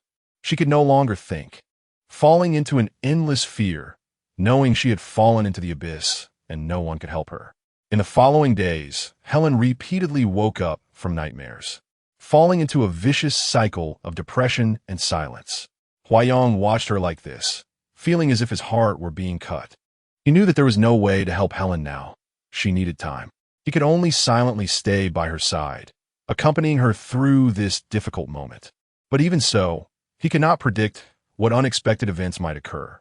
Such an excellent and proud Helen now seemed like an angel with broken wings, left with only tattered scars, no longer possessing her former brilliance. No matter how much concern others showed, she remained indifferent. She wanted to burrow into a black hole where no one could see her. No one could see her in such a distressed and helpless state. Her wounds had mostly healed, and she could be discharged. The doctor advised her to return for regular checkups and to undergo physical therapy based on her recovery. "Dear, the doctor said your condition will improve. Let's go home." "But is this our home?" Helen, sitting in a wheelchair, was pushed into an elevator apartment on the 10th floor, not far from Huayang's clinic. The place was decorated with some of their daily items, along with flowers and a beautiful balcony garden. Although the atmosphere was made to feel warm and familiar, it was no longer the same. "We'll temporarily move here. The old house doesn't have an elevator. Once it's installed, we'll move back." Huayang gazed at Helen gently, hoping she could accept this arrangement for now.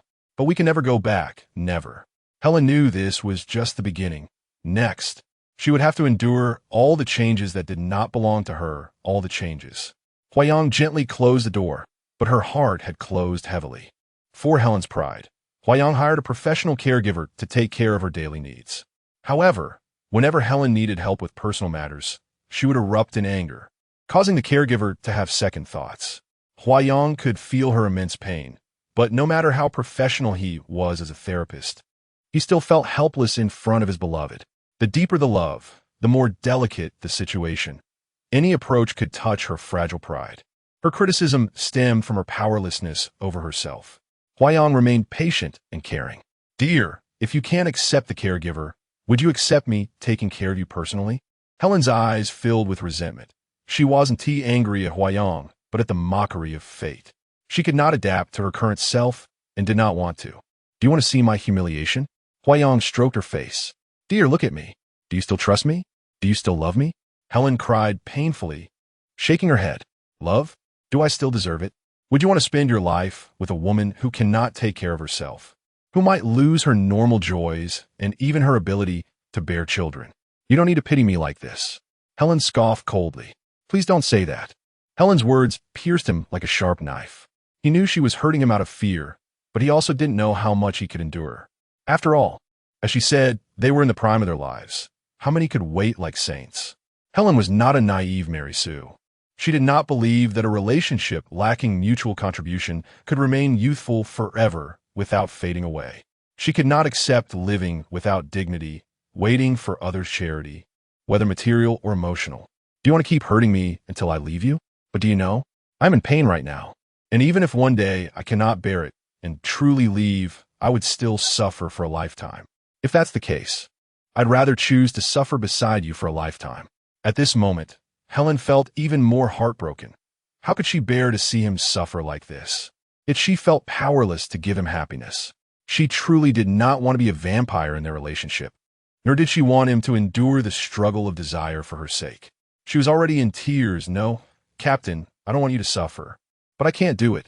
I can't face this version of myself. You know, living without dignity is even more painful. It will be okay. Trust me. Believe me, okay? Be strong. Everything can be solved. Helen knew that she could only use this response to temporarily comfort him. She couldn't even convince herself. How could she believe anyone? But she would rather suffer alone because she could no longer respond to his deep affection. Helen began to accept the care, and she silently chanted in her heart, "Give it a try, Helen. Maybe you'll get used to it." However, every time she saw those unbearable scenes, the accidentally spilled cups, or the caregiver's occasional mishandling, it tugged at her already fragile nerves. Beneath the seemingly calm surface, a turbulent undercurrent was brewing. Although the caregiving was professional and they knew to keep sharp objects away from Helen, one day, when Huayang went to work and the caregiver went out to buy something, a terrible incident still occurred. When she pushed open the door, she found that Helen's left hand was bleeding profusely. Once again back in the hospital, the cycle of nightmares continued, and Helen's soul was being eroded step by step, losing any glimmer of hope. Huaming and the others watched Huayang in pain and suggested sending Helen to their laboratory, hoping that intelligent machines could help her. But as expected, Huayang glared in anger. I've said it before, we can't experiment on family and friends. Xiaotian separated the two of them. Brother, calm down. Our experiments have shown results multiple times. I think Huaming's proposal is reasonable. Besides, think about it. This isn't experimenting on someone. It's that traditional methods have a hard time bringing her out of this. Her heart is frozen right now. You know, you're also powerless now. If this continues, you won't be able to bear it. Shut up. Don't think some low-level machine can save anyone. Don't be so naive and childish. With that, he stormed out. He won't accept our opinions, Huaming said. He can't accept his own powerlessness. Xiaotian understood him very well. Chapter 50. Hopeless deep affection, dear. I need you. Pull yourself together. Huayang grasped Helen's hand. Seeing her pale and haggard face, his heart felt as if it had been frozen and then shattered from a great height, the fragments piercing into his flesh, bringing him close to collapse. I'm sorry, Captain, let me go. Helen painfully closed her eyes, tears uncontrollably wetting the area beside her pillow. Watching them, even bystanders felt heartbroken and helpless, not knowing how to help them escape their predicament. Can you really be so cruel? You're going to leave me, leave your mother, all the people who love and care about you. Huayang pleaded, crying uncontrollably. Mom, don't tell her. Helen still managed to utter this only warm request with all her strength, but she will find out sooner or later. By then, she might not be able to bear such a shock. Yes, how can I abandon them? But what else can I do? Helen already felt unrecognizable to herself. Would her mother still recognize her? Was she still her mother's good daughter? Thinking of this, Helen's heart was tormented, torn apart. How could she stop the heartache? How could she return to a normal life? How could she become strong? Or perhaps simply face everything bravely? She didn't know. She had no answers that offered hope. She didn't know how to continue living. The scorching summer sun was becoming more relentless, and the sky outside was as bright as ever, making people increasingly feel the heat. Meanwhile, Helen's silent and cold state had persisted for several days. This was a sign of depression, and it was very likely that at any moment, thoughts of self-harm could arise again, which was what Huayang feared the most. That day, Huayang suggested taking her out for a walk, hoping that the intense sunlight could drive away the coldness in Helen's heart. Though Helen agreed, she felt wooden, as if her soul had already died. But when the wheelchair stopped in front of the familiar green wrought iron gate, Helen looked up, her heart trembled. How did they return to the original house? Huayang noticed her reaction, seemingly stirred within. He unlocked the door, pushed it open, and wheeled Helen inside. Although it had been a while since they returned, the place was still well maintained.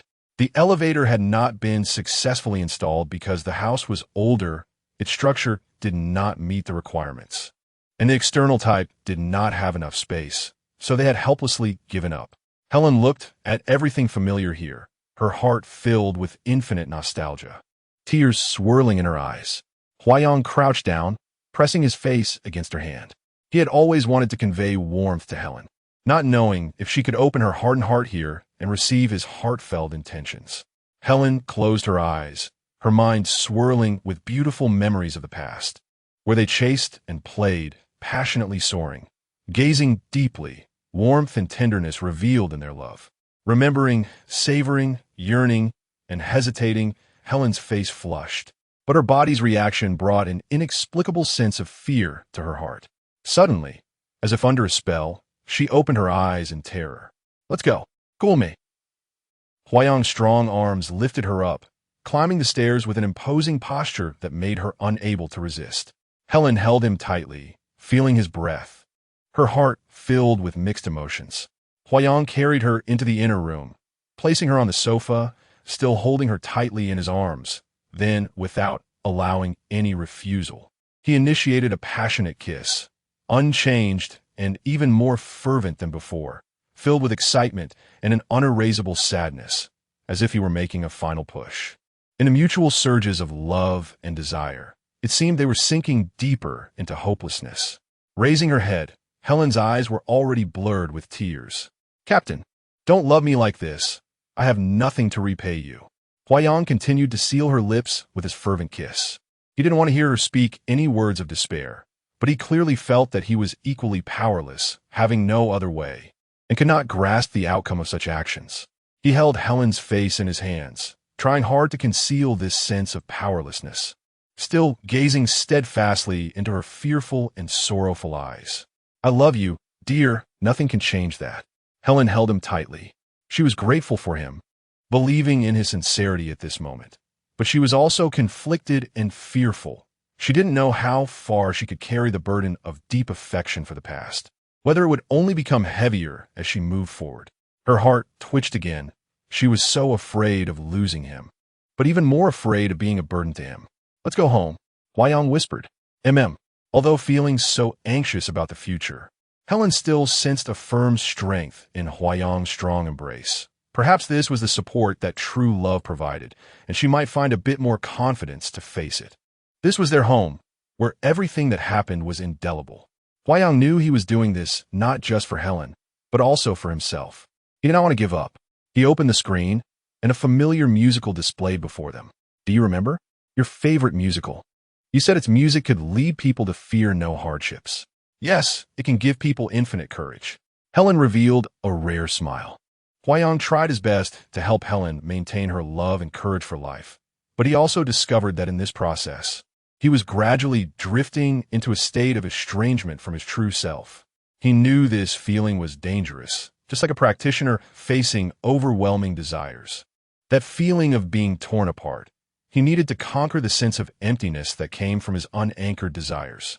Although time finally began to calm down, every time Helen woke up in the middle of the night and found him alone, groaning, Those familiar sounds of passionate breaths felt so lonely to her.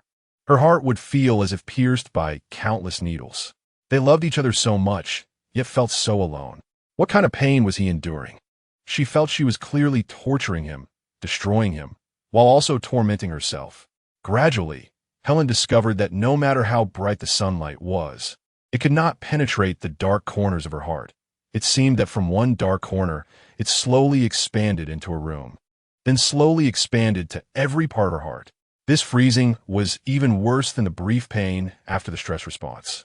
It seemed to have become an insurmountable wall of ice. Huayang was cooking, smiling gently at her, and she also smiled faintly, stiffly. She felt increasingly alienated and estranged from everything. She was afraid of him leaving, but even more afraid of the hopelessness hidden within their respectful distance. Chang'an expressed her sensitivity to Helen's state to Huoming. Helen's calm surface is very problematic. We need to find a way to help her. She pulled Helen into a room, holding her hand with a concerned look. Helen, how do you feel now? Chang'an, thank you for you all. Look, we're doing well. It's not like that. How does your heart feel now? What else can I do? I'm a useless person. Chang'an hogtia. Don't say that, Helen. We all love you. Thank you all. I love you too. Don't worry, I'll be fine. Knowing you all love me, but I'm still useless. Helen couldn't change her belief in her heart. No one abandoned her, but no one could replace her in bearing the hopelessness. She had already isolated herself from their world. It seemed she could only maintain a calm and peaceful surface, not letting them feel pain for her, but she clearly couldn't face everything calmly. She wanted to escape, to avoid all deep affection, to walk alone into the void. No, she was already in the void. That day, when Huayang and the nurse were not around, Helen picked up a knife again and cut her wrist. Further still, she pushed herself to the edge of the stairs. When the nurse came in, she saw Helen lying in a pool of blood, her face twisted from the fall, and was so scared that her face turned pale. But death did not claim her. Although she had multiple fractures and her brain suffered a concussion, whether it was fate's favor or a trick, she was surprisingly unscathed. Huayang's heart was filled with unbearable pain. He knew he couldn't help Helen because he couldn't even help himself. The cold rain poured down as he drunkenly stood alone, helplessly watching his confidant leave. She lay unconscious while he sank into despair. Summer looked at the scattered wine bottles and the drunk Huayang who had fallen from the sofa. He began to clean up the mess and take care of Huayang. When he reached the entrance, he gazed at Helen's goddess-like figure, as if separated by a lifetime. What kind of fate was this? Why did they have to suffer such misfortune?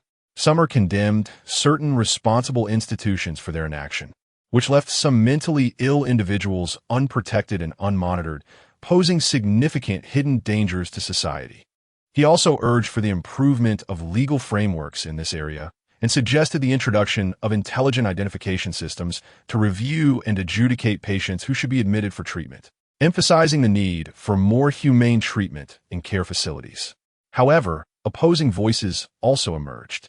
This was inhumane and violated human rights. Human rights are granted to everyone, but those without full civil capacity must have guardians to oversee them. If a mental patient causes harm, the guardian must bear corresponding responsibility. Unlike minors or other normal individuals lacking full civil capacity, mentally ill individuals can cause significant harm if not properly supervised. You're raising these issues because of Huayang, right? But wasn't Huayang once an advocate for their human rights? Is he not reaping what he has sown? Hearing such cold remarks, Summer was furious and threw a punch. The crowd pulled them apart. I don't understand how you inhumane people can be mental health therapists. You are the scourge of this world. The conference host tried to maintain order, stating that the issue of treating and admitting mentally ill individuals needed serious discussion. There are no one-size-fits-all solutions.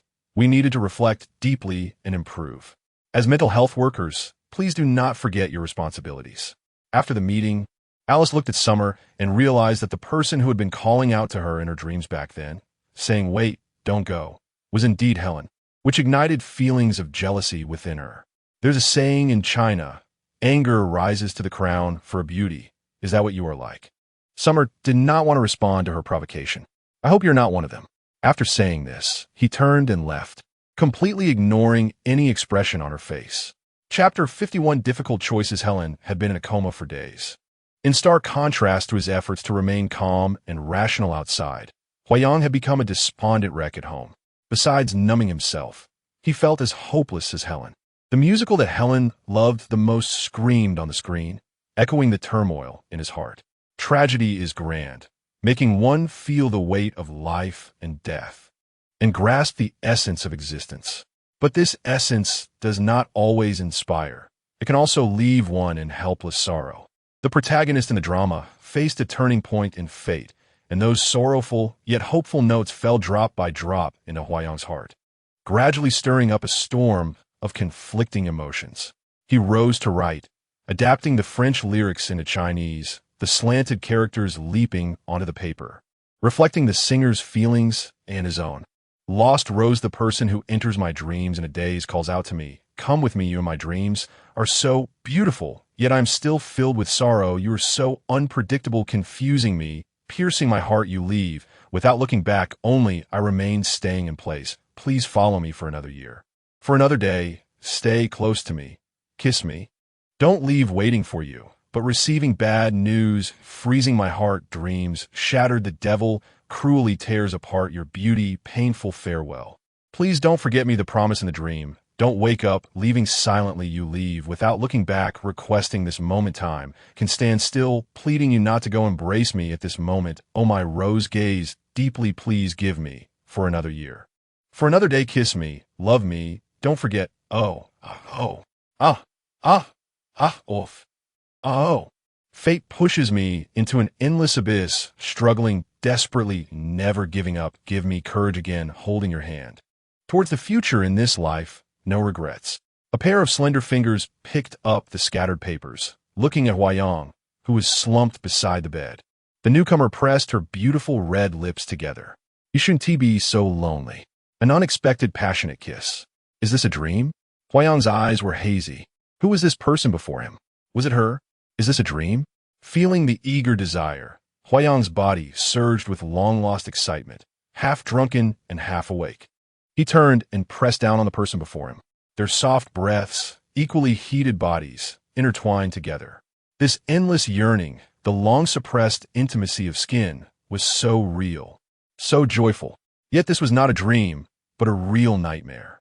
Sunlight pierced into the bedroom, mercilessly tearing apart all illusions. And Huayang was horrified to find a strange, yet beautiful figure lying beside him. The person turned their face, and what was more terrifying was that this face was familiar. Alice, how did you end up here? Huayang felt a wave of headache, holding his head, trying hard to wake up. The person before him was bleary-eyed, looking enchanting. You're awake? In panic, Huayang quickly put on his clothes and questioned loudly, I'm asking you, how did you end up in my house here? Alice was unhurried, laughing a few times. I came to care for you. You looked so lost that you even forgot to close the door. I just fulfilled your desire, comforted your heart. I don't know your true intentions, but I'm sorry. I can't accept this. Alice got up, revealing herself naked before him. Huayang hurriedly turned his head away. Please get dressed and leave. Saying this, he turned and went out, closing the door behind him. Huayang quickly walked to the railing outside, hoping a breeze could clear his head. But he couldn't remember what had happened at all. He thought he had met his lover in a dream. Yet why was this person, Alice, what was her purpose? He was panicked and confused. Why was the world so crazy? Alice tidied herself up and elegantly walked to his side. Do you really want to spend your life guarding her, suppressing your desires forever? Saying this, her delicate hand gently rested on his shoulder. Huayang quickly stepped away from her, turning around with an apologetic expression. I'm sorry about last night. I was drunk and don't know what happened. If I offended you, I sincerely apologize. Let us leave it at that. Alice laughed a few times. A big psychologist. And you don't know what happened? Do you believe yourself? I mean, I was half asleep. I might have mistaken you for. I don't know if that's the case. I didn't mean to do this to you. Huayang tried hard to calm himself, not wanting to get entangled with her. Can't you consider that this might be your true desire? Have you forgotten how passionate and joyful we were last night? Please don't say any more. I'm sorry. Please have some self-respect. Alice felt quite bored and laughed coldly. Oh, now you want to play the saint? But you don't need to mind so much. We're all adults. It's mutual consent. However, I really admire you. And if one day you think of me, I'd be happy to keep you company if I'm in the mood. Bye. Before leaving, she didn't forget to throw him a flirtatious kiss. Huayang tightly closed his eyes, wishing all nightmares would dissipate. Helen still hadn't woken up, and Xia Tian stayed by her side. Seeing Huayang, who had just arrived today, looking odd, his expression distant and a bit panicked, even picking up the cup incorrectly. Xia Tian patted his shoulder. Bro, did you do something you feel guilty about? Huayang was startled, nearly dropping the cup, but luckily it only tipped over on the table. Was his discomfort so obvious? He tried hard to stay calm, not wanting to dwell on the topic. You should go rest. I'll be fine here. Are you really okay? Nothing much, just had a bit to drink last night. And I have a slight headache. Bro, take care of yourself. I know you're feeling bad. If you need some psychological counseling, talk to someone. I know you're unwilling to share with us, but don't be too hard on yourself.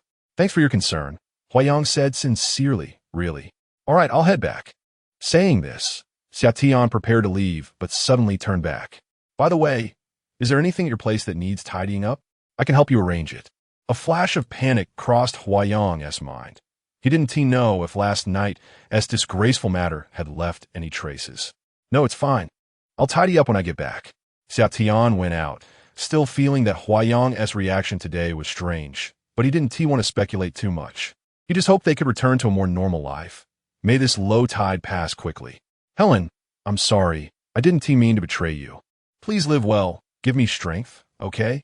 Huayang silently thought. Captain, Helen's soft call finally came, and Huayang finally breathed a sigh of relief.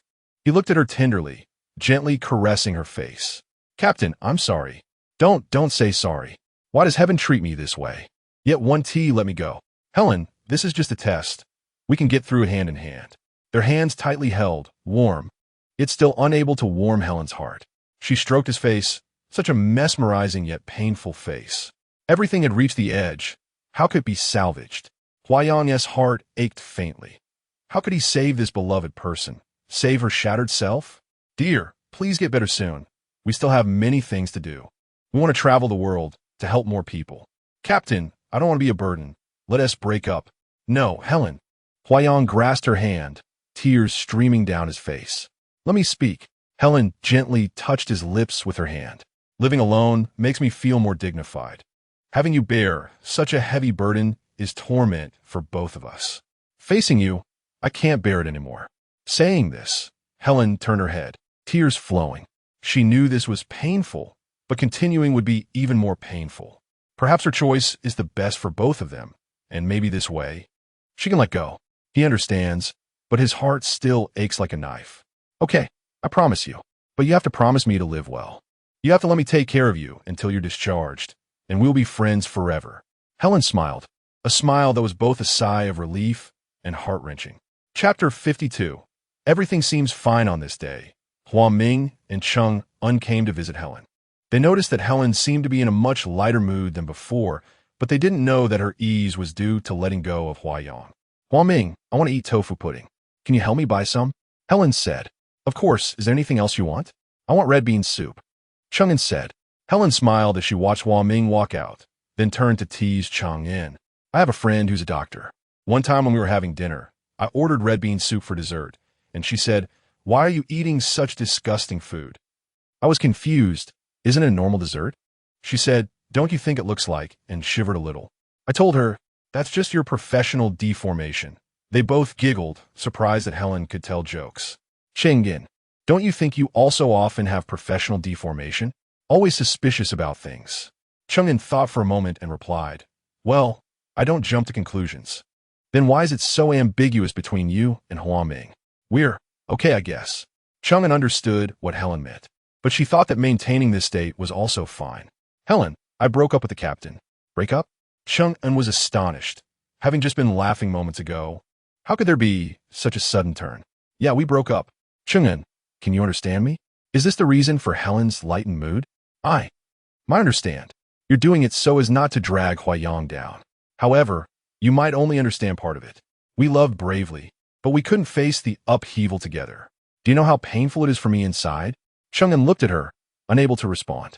If God doesn't take me away, I have to find a way to solve this problem. I can't let those around me fall into endless suffering. But I can't bear to. I really can't bear to. But this is the only choice. Saying this, Helen cried uncontrollably. Chung and held her hand. Helen, we know your pain. You're very brave. Really, you're amazing. Chung'an, can you be a bit braver?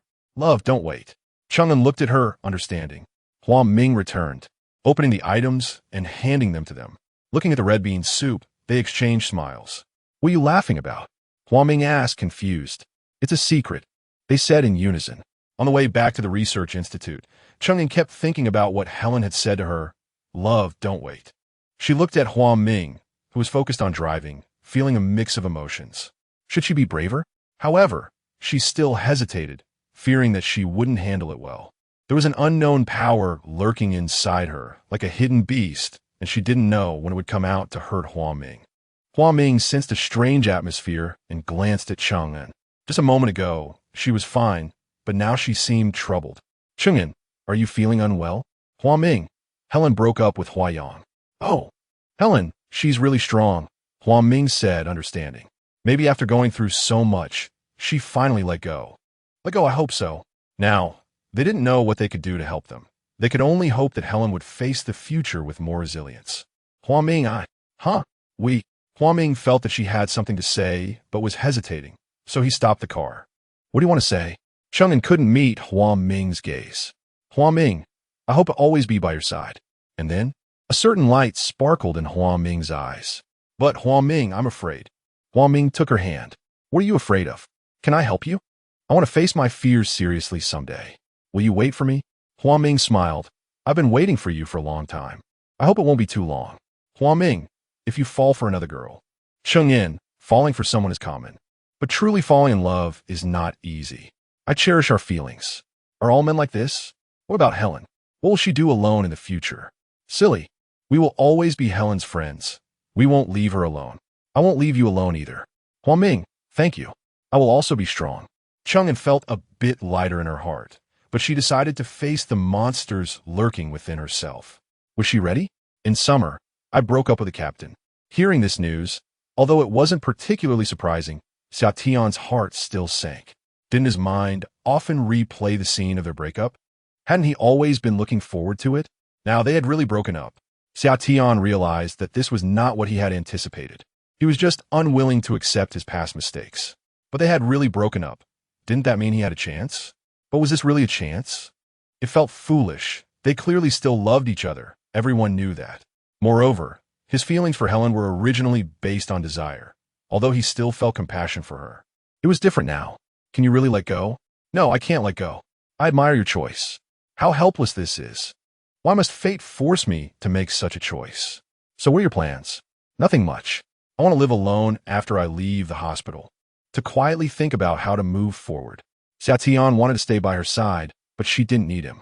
Moreover, this was no longer out of any desire for love. He just wanted to be with her.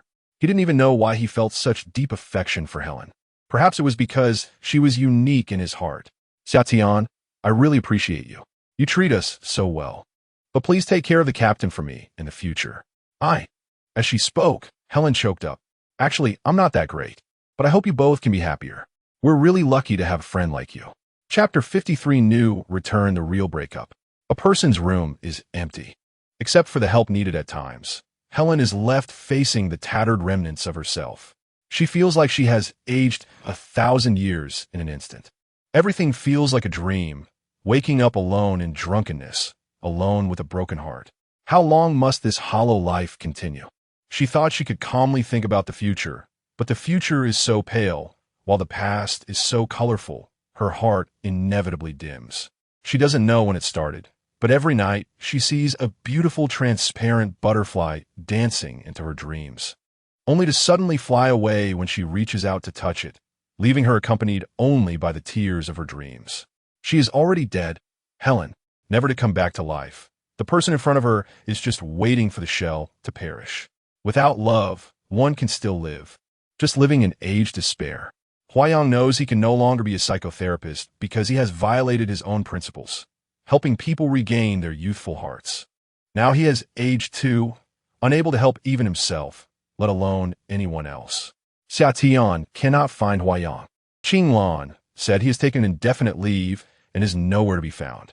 When Xiatian comes to see Helen, he is shocked. She is increasingly listless, appearing to have fallen into a state of depression. Helen, can we talk? Xiatian, I really want to be okay, but I can't. Xiatian holds her tightly. Helen, wake up and face your life. I can't forget that dream. It was so beautiful. I wish I could stay in that dream forever, never waking up. Helen, I love you, you know? Xiatian doesn't want to give up on her or let her give up on herself. He must try to bring her back. I know. I've always known. But I can't return your feelings. I don't need your return, just as long as you're okay. No, I can't do it. You can. Xiatian gazes at her with deep affection and pain. Xiatian, I'm already old. I used to look forward to growing old hand in hand with the captain. I wasn't afraid of aging then, because I knew we would only grow older, we wouldn't age in spirit. But now we can only grow old separately. No, it's just me growing old alone. Do you understand? This is no longer me. Xiatian, you should go.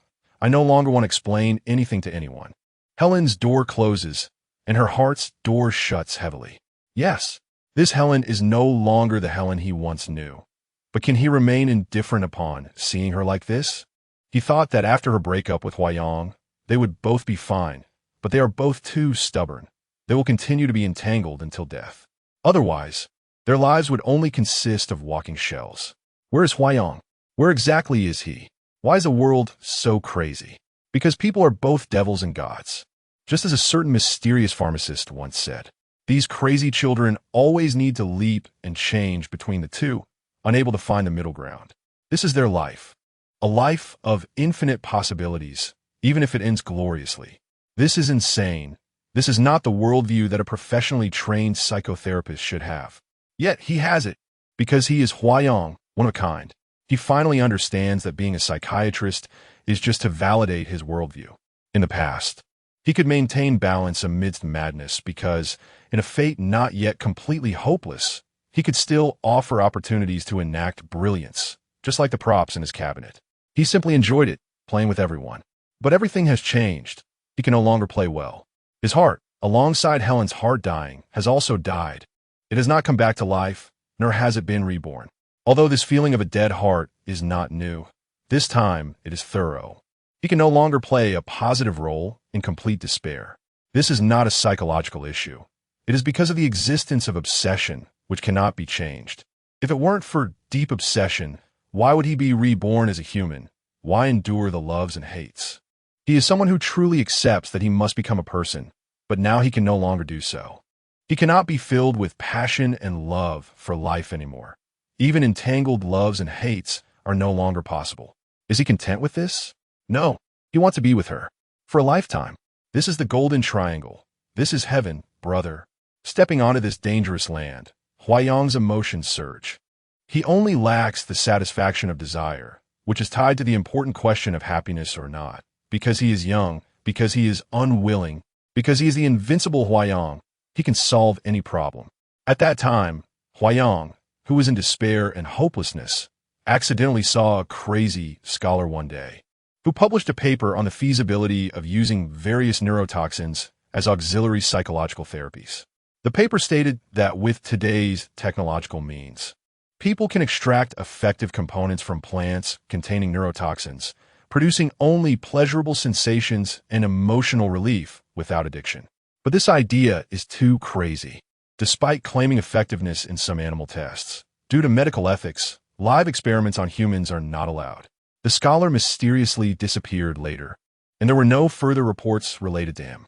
At that time, technology had advanced to the point where brain stimulation could provide a sense of spontaneous pleasure for paralyzed patients. But Huayang has always considered intelligent machines a joke. He cannot bear the sight of those strange images of people getting so-called intracranial pleasure while being hooked to machines, too ugly and terrifying. As if humans were fish on a chopping board, with no freedom. Perhaps this mad scholar is his hope for freedom.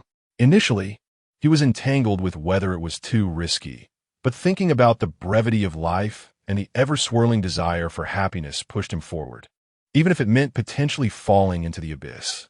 Whether it was the favor of fortune or some form of teasing prelude, he encountered that scholar in that eerie place. You seem to be looking for something. The person in front of him is somewhat aged, with a messy beard, but his eyes are sharp. Do you know of any plants here from which non-addictive neurotoxins can be extracted? Ha ha! You didn't come here because you read that person's research paper, did you? You know him? Who are you? Young man, why do you think he's credible? He is a notorious madman. Because I'm also a madman. Ha ha! The man scrutinizes Huayang, his stubble-covered face and unkempt hair, suggesting he has been troubled by something for a long time. Looks like it. Follow me, confirming Huayang's suspicions. This person is indeed the scholar who published the paper. He has been hiding here for many years, secretly conducting experiments. Although Huayang thinks he is crazy, he still cannot understand why this scholar continues to conduct such mad experiments in isolation, enduring infamy. What have you been doing here all these years? To validate miracles. Huayang looks at him in confusion. Many people cannot understand others, but can they truly understand themselves? Why can they endure a life of mediocrity and meaninglessness, spending their days revolving around trivial matters? I don't know why I do this, but one day I discovered something special, and I knew it was divine guidance. He wanted me to present these findings, but the world is not yet ready to bear it. There's nothing I can do. I can only find a place where no one can find me to continue my research. Huayang feels incredulous, but isn't this precisely what he is looking for? Although he knows the risks are enormous, he is also immensely excited. In the countless experiments previously conducted by the scholar, he inferred that several substances could be applicable. Huayang participates in further in-depth research. Surprisingly, they finally found something they had hoped for deep in the mountains, an unknown bright red fruit. They conducted a component analysis and discovered that it was not a currently popular drug ingredient. Its composition was very special. Only a certain substance in the outer skin had the desired effect, calming agitation and eliminating depressive emotions, and more importantly, it could stimulate sexual pleasure. However, they also found its chemical state to be peculiar. It needed to be soaked in water with over 95 purity to extract this substance in a stable form. It had to be just ripe, and it was essential to use it immediately after picking to achieve the ideal effect. In certain local areas, some people were secretly using it, and watching their state of use completely fascinated Huayang. Huayang had finally found his muse. This would be the source of happiness for him and Helen. Next, he needed to research what kind of soil, temperature, humidity, and pH level it required, and how to transplant it back. At this time, he didn't mind using high-tech planting boxes. 6 months later, when Summer saw him moving back with several boxes of these plants, she was astonished. Where have you been all this time? What is going on? Getting back our happiness. And what are these? The secret of happiness. Don't touch. Huayang had a mysterious expression. He set aside a special area on the balcony for these plants, and no one was allowed to touch them. Summer looked at this youthful Huayang, who was more charming than before. She didn't understand why, but she felt that if she were a woman, she would fall in love with the Huayang in front of her. However, he seemed a bit abnormal, as if he had fallen into some kind of madness. Although he was charming, he also seemed very dangerous. Helen. Although Huaming and Summer still took care of Helen regularly and arranged for nursing shifts, Helen seemed to accept her gradually numbing days. However, Huayang's arrival disturbed her. She couldn't believe how radiant he looked. Had he fallen in love? Thinking of this, a pang of pain shot through her heart. But seeing her lifeless state now, Huayang felt even more heartbroken. Dear, what happened to you? Why have you changed like this? Captain, I miss you. I miss you so much. Helen finally couldn't help but hug him. He was still her irreplaceable attachment, like an addiction to drugs. In this reunion, their feelings were still deep and moving. But once she calmed down, Helen faced her situation and pushed him away. We have broken up. You should start a good new life. We should start a good new life now. Helen shook her head. Huayang held her face, his eyes as determined as ever. You have to believe me. Just believe me. Helen was suspicious. He was more determined than before. Why? This made her a bit excited, but also inexplicably worried. Huayang tidied her up and took her back to her original residence, that little villa. He still cooked for her, as usual. The familiar atmosphere made it seem as if all the bad things had never happened. Helen was astonished by this feeling, as if in a dream. If it weren't for her immobile legs, she would truly believe their wonderful time had returned. Huayang completely ignored her wild thoughts. He placed the food in front of her and gave her a charming smile. A heart-stirring, intoxicating smile. Why was she so lucky to receive it? But, don't think, can't think, just enjoy it all. But her silent heart had become very difficult to shine. She just quietly watched him. Huayang animatedly recounted his travels, completely omitting the hardships and perverse research. The places he had never been, the people he had never seen, were vividly portrayed by him as if they were real. Helen began to smile and then burst into laughter, even forgetting her own physical condition. Good, this talented little prince, the happy child, is back. Thud. Huayang placed a red fruit into a glass of pure water. Looking at the juicy fruit, Helen was very curious. What is this? The fruit of happiness. Is it really called that? Why does it feel like you're not serious? Very serious. This is a magical plant that doesn't have an official name yet. So I can name it as I like. Can it be eaten? It's best not to, because it's poisonous. Huayang smiled mysteriously. What? Helen looked at him in surprise. Could it be that he wanted to die with her? Although she would be willing to follow him to death. It seemed like the timing was wrong. She wasn't mentally prepared yet. Just kidding, but you can't eat the fruit. Just drink the water. The fruit itself is indeed toxic, but the skin isn't. Then what's the use? It can bring you joy, Huayang said, handing the cup to Helen. She trusted him, not only because he was the one she loved, but also because he was a professional doctor. How is it? Tasty? No dust. Huayang smiled, a certain flame igniting in his eyes. He picked up Helen and carried her into the room, laying her on the bed and kissing her passionately. Helen was astonished and didn't know how to react. How does it taste? He just ate a melon. It tastes good. Helen's flushed face ignited his long-held desire, and it was a completely new experience.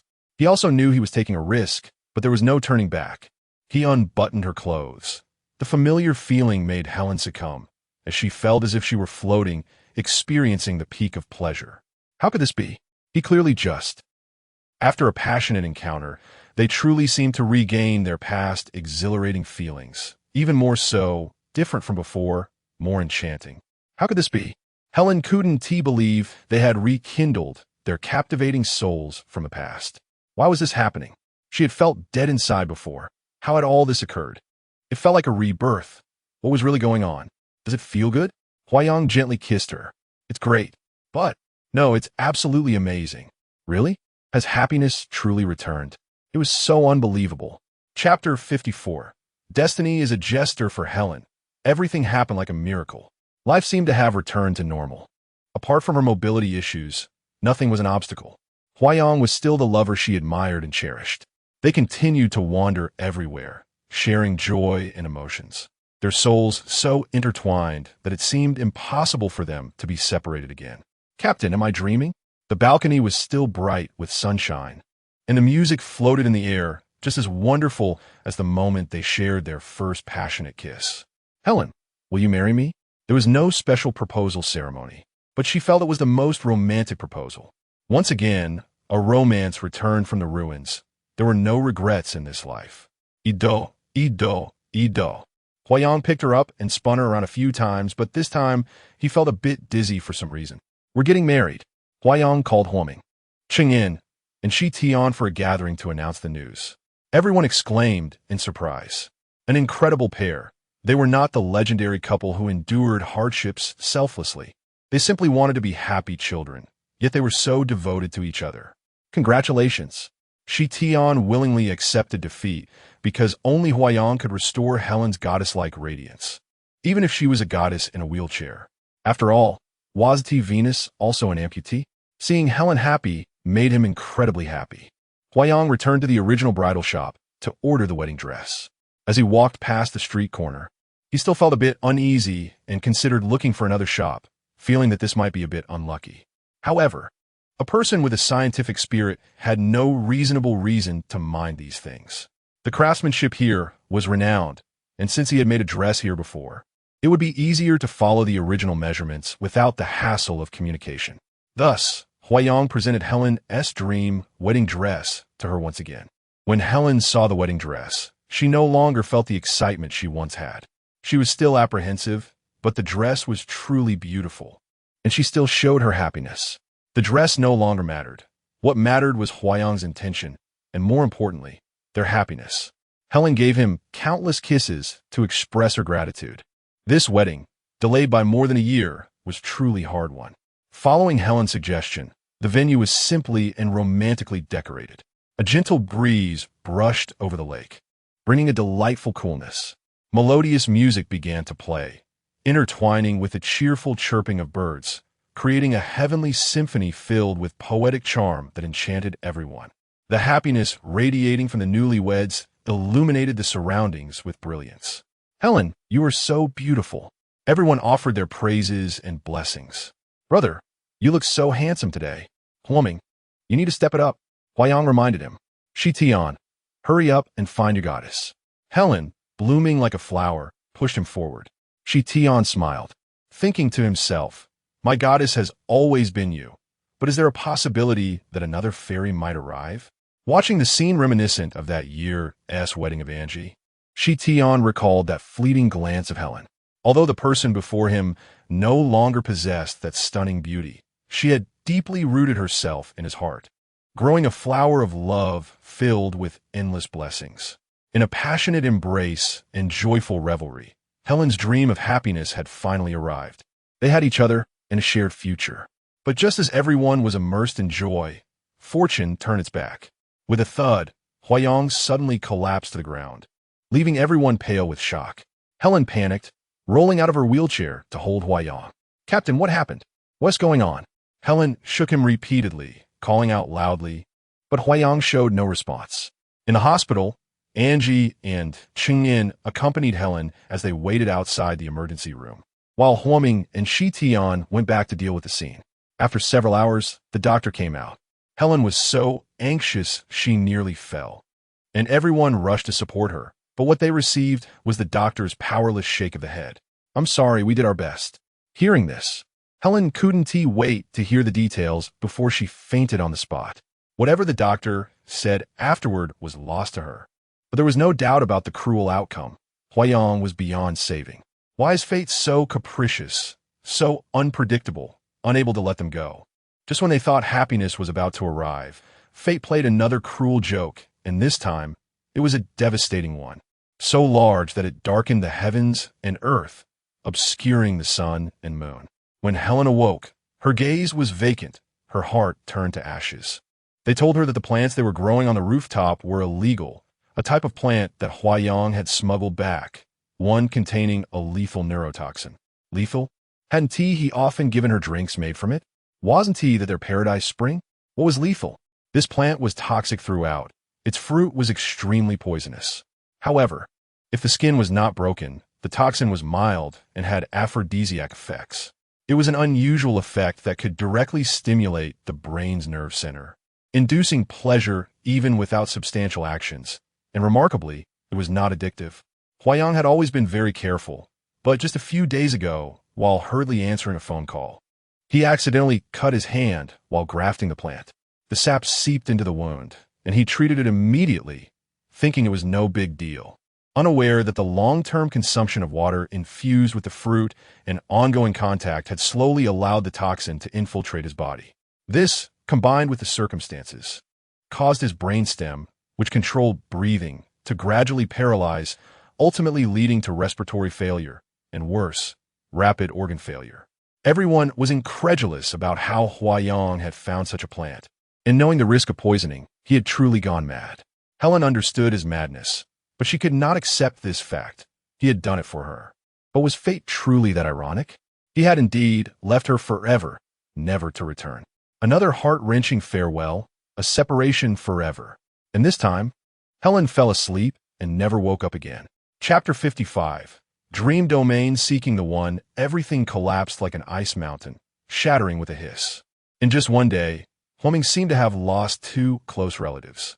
His brother, after diagnosis, had his internal organs severely damaged by toxins. An organ failure left no hope for recovery. Meanwhile, Helen had entered a strange state of coma, with no detectable reaction related to consciousness. Huoming and the others brought Helen to the Research Institute for comprehensive examination. It was not because his brother was absent that he dared to do this, but because they could not think of any other solution. He hoped his brother would understand him. He could not treat Helen as a test subject. but he truly hoped this experimental project could help her. Strangely, Helen's examination results showed no obvious signs of brain damage or organic disease. But the bioelectric responses in various areas of her cerebral cortex were extremely weak. This kind of consciousness decline was usually caused by a temporary stress response triggered by excessive stimulation. Although the reaction was quite intense, it generally would recover to wakefulness after a period of self-repair. However, it now seemed that this period had become rather long. A full month had passed without any noticeable improvement, and Helen still had not regained consciousness. It seemed they could not passively wait indefinitely. Plumbing proposed using DR-01 to treat Helen. But how should they proceed? Helen currently had almost no response to free dreaming. The previous stimulation had come from Huayang. If they were to input fragments of their memories or relevant information again, what state would Helen enter? They were filled with concerns and felt they needed to discuss and find a strategy. I believe we should not include any information about Huayang, Xiao Tian said. I also think that's inappropriate. Her brain is currently in a state of consciousness void, and we do not know what information has been deleted or what could negatively affect her. The information about Huayang may contain harmful stimuli, and we cannot determine whether she has the capacity to face it, Chang'an said. What do you think we should do? Rewrite some stories? Huoming asked. Why don't we first look at the robot suggestions?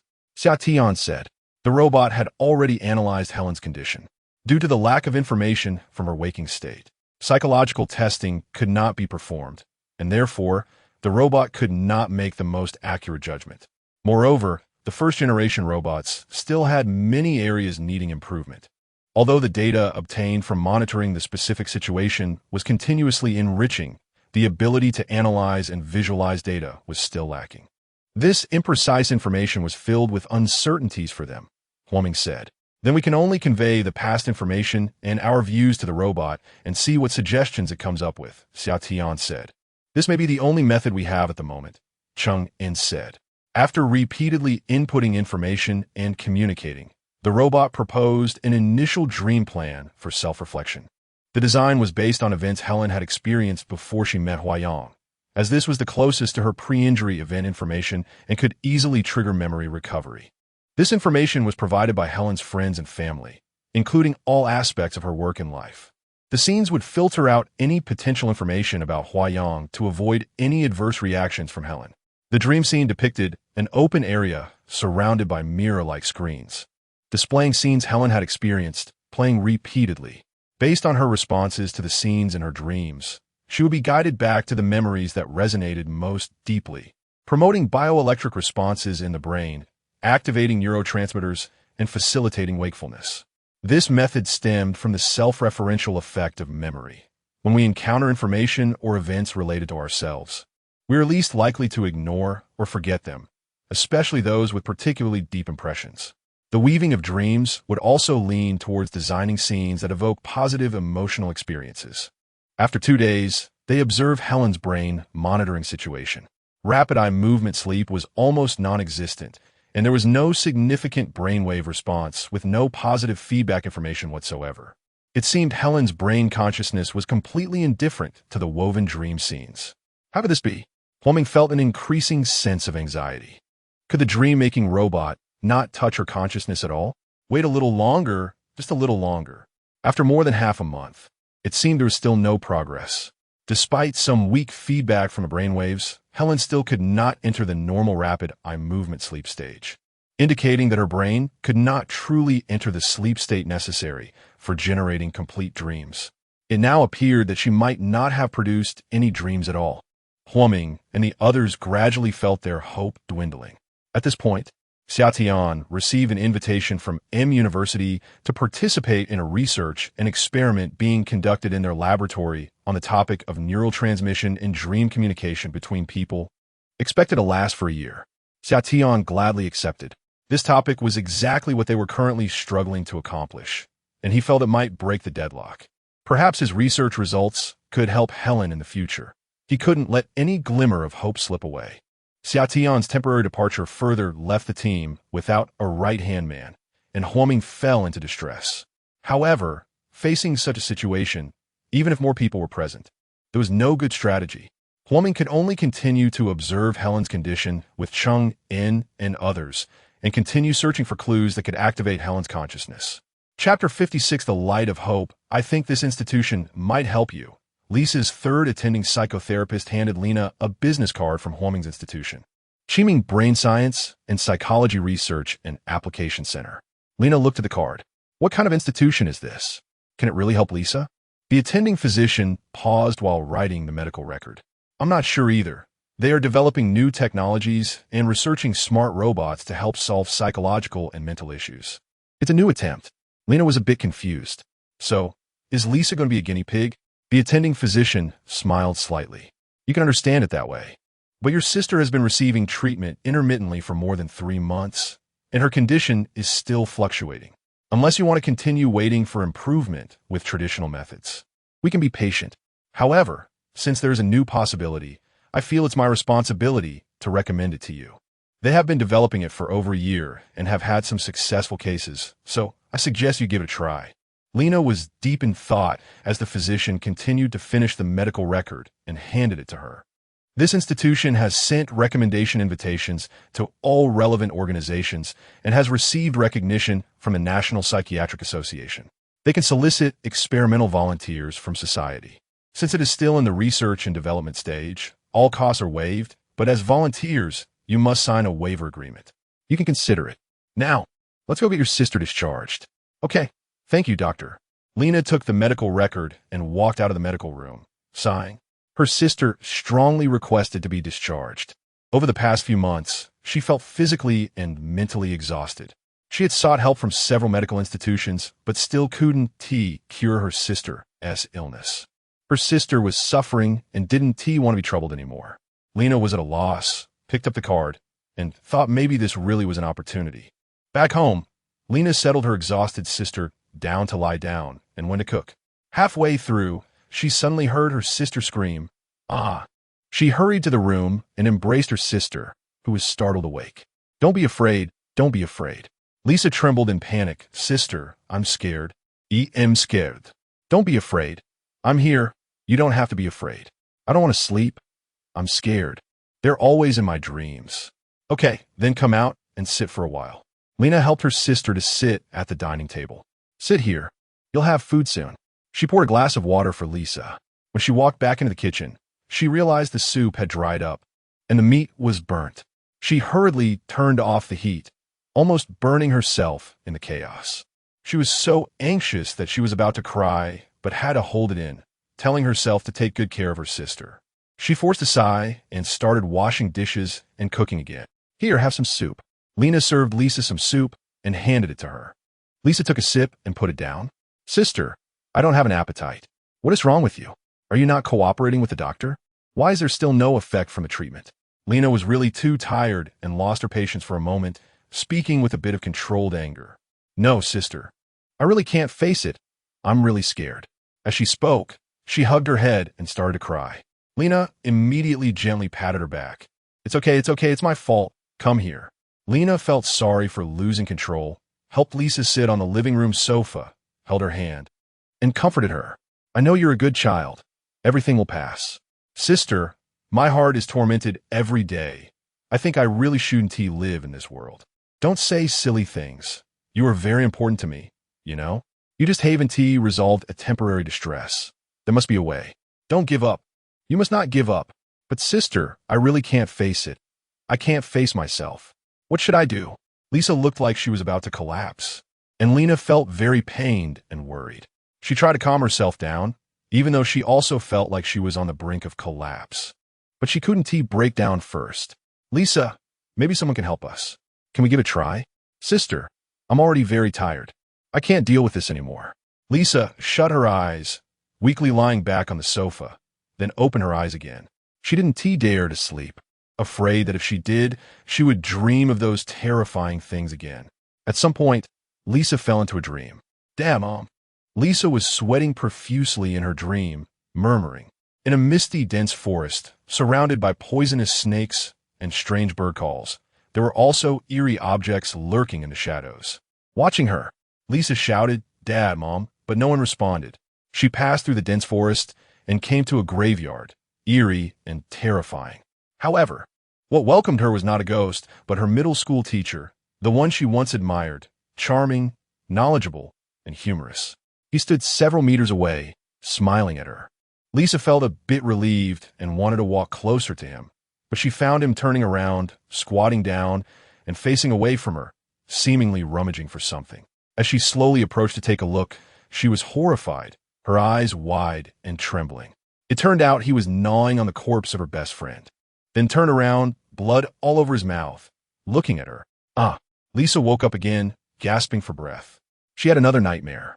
She touched her forehead to steady herself and found she was lying on the sofa. The lights around her were on, but there was no one there. She remembered her sister had been with her before. Where is she now? Lisa hurriedly got up, calling out, "Sister, sister," but searched all the rooms and couldn't find her sister. She became increasingly anxious, wearing slippers and looking disheveled as she walked out of the house. Not knowing how long she had slept, it was already bright outside. There were many people on the street, but she realized this was not the street outside her current house. She didn't know where she was and couldn't find her way back home. She felt panicked and didn't know what to do, wandering around everywhere. Suddenly, she noticed that every passerby was deliberately avoiding something in a certain direction, so she walked over to take a look. At that moment, Lisa saw a strangely dressed woman seemingly talking nonsense and twisting in an ugly manner. She suddenly felt a bit scared, but everyone was avoiding this strange woman, who looked quite pitiful. Lisa felt a surge of compassion and slowly walked over to observe. The woman's hair was messy, a yellowish-brown color, shoulder length, and unkempt. She wore a fluorescent yellow-green and magenta color block coat with a wrinkled white puffy skirt, which didn't fit well, exposing some thick excess flesh at the waist. Her entire image and demeanor were extremely distorted. Lisa mustered her courage and walked over to ask her what was wrong, but to her surprise, the madwoman suddenly hugged Lisa, crying out. In shock, Lisa felt a bit scared but sensed that the woman needed help more than she did. She wanted to know what had happened, so she calmly said, "Don't cry. I will protect you. Don't be afraid." The madwoman began to speak. Why? Why does he have to do this? Lisa replied, "It's okay. Everything will be fine. The unhappy things will pass." The madwoman said, "Why? No one is good to me. No one loves me." Lisa continued, "Baby, don't worry, you are very lovely. I will treat you well. Someone will truly love you. You have to take good care of yourself." After a while, the madwoman suddenly pushed Lisa away gently, turned her head to one side, and then started to vomit. Oh my, she vomited a huge pile of things, even half a pumpkin along with other stuff. Lisa was astonished. How could she eat so much?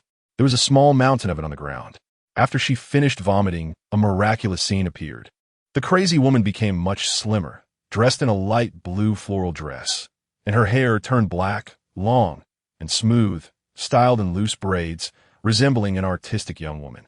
Lisa felt very happy to see her like this and was delighted with her earlier help.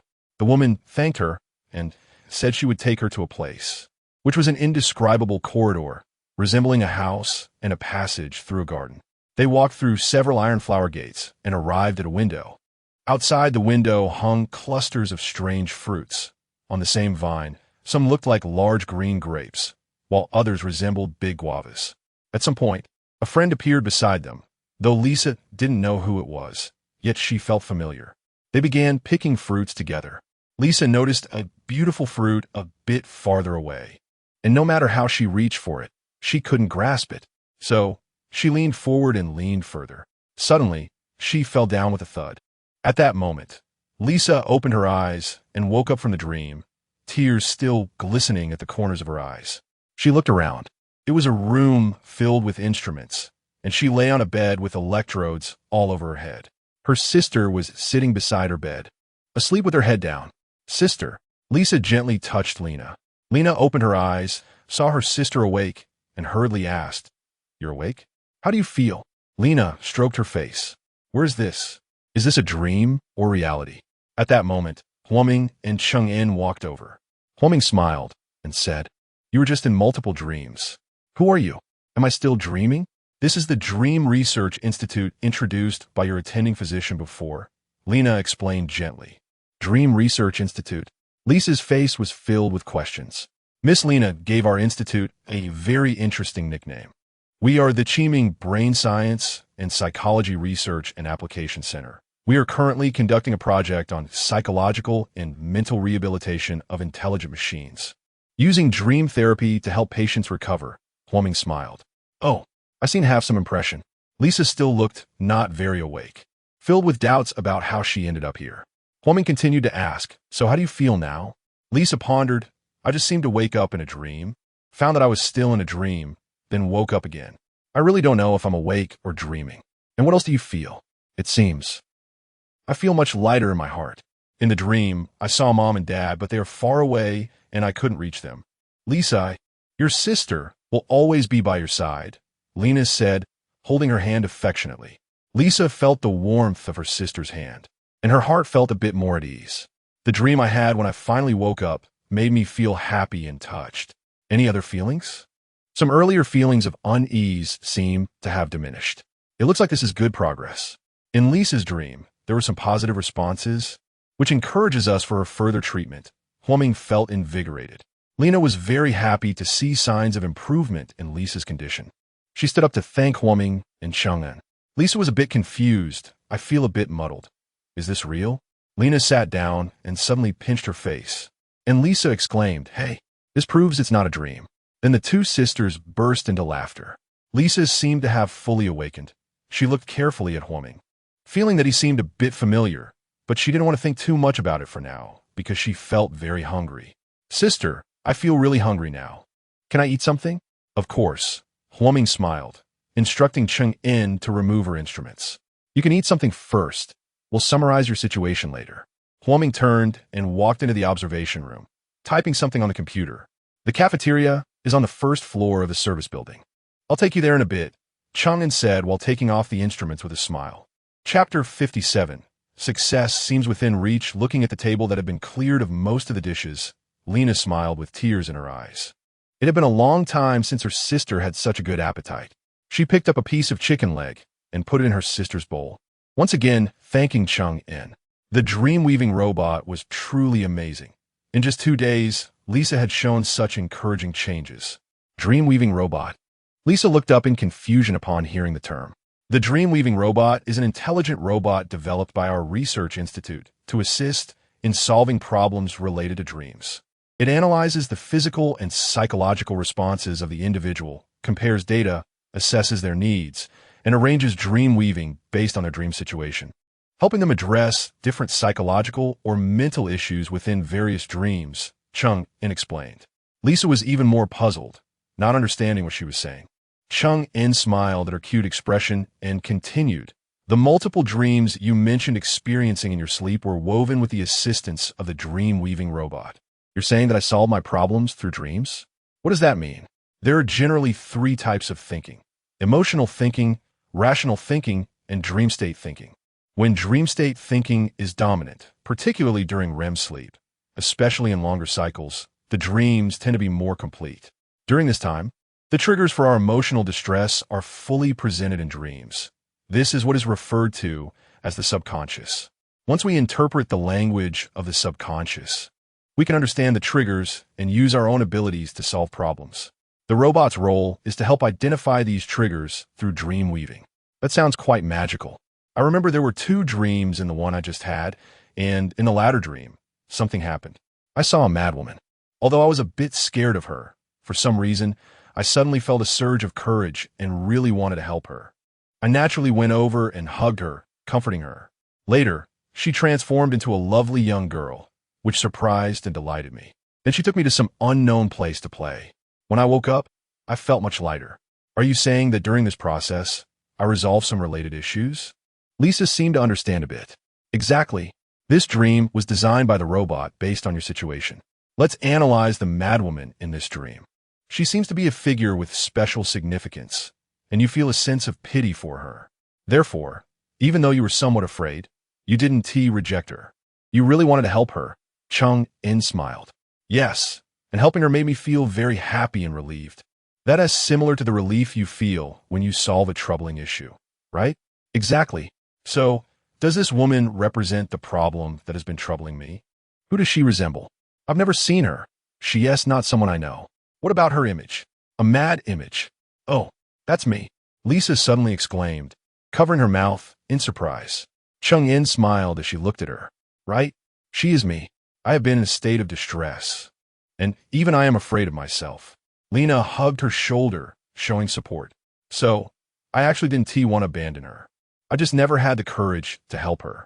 So, the robot wove this dream to encourage me to bravely help myself, right? Chengen Nadif. Lisa felt a bit enlightened. It's incredible. So how does the dream-weaving robot specifically help me? How does it know that this dream could assist me? To be precise, helping you ISNT something that can happen instantly.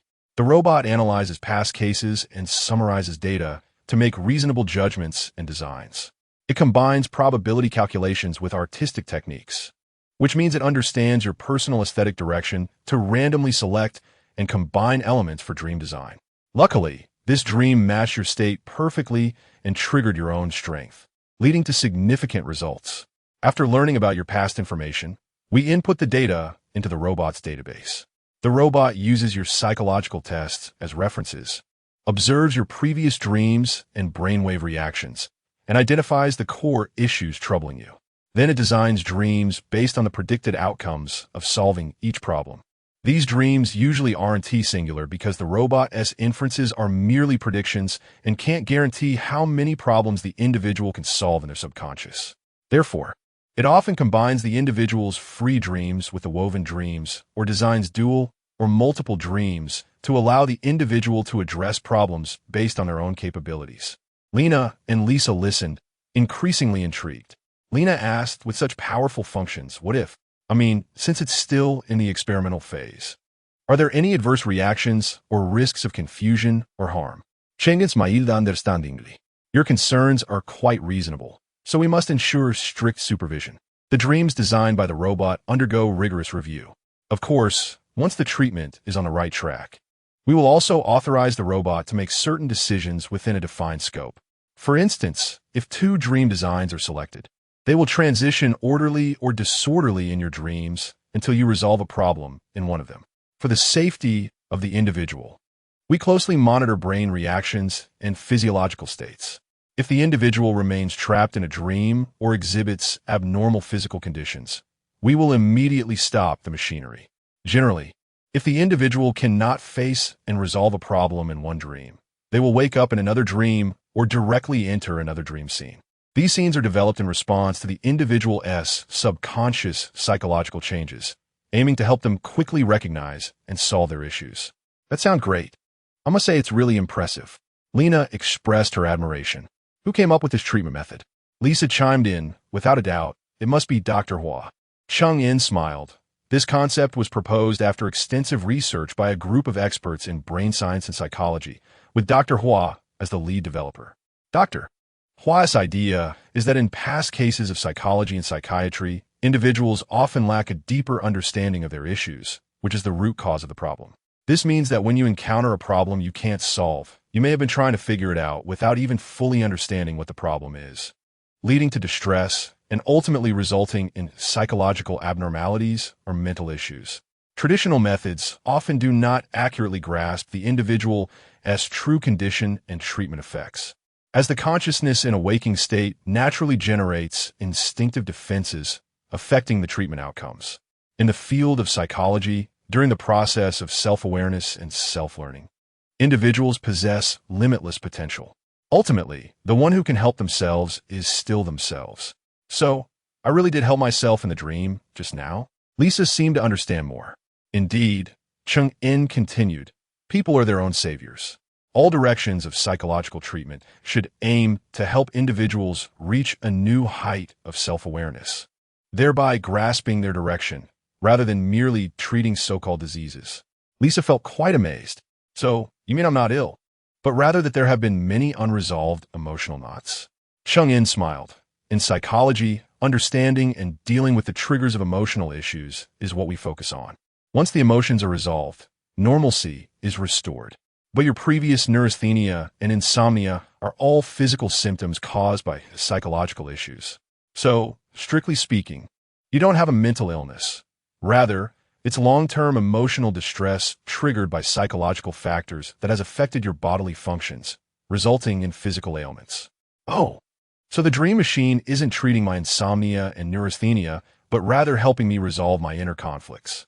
You're really a smart kid. No wonder the effects are so remarkable.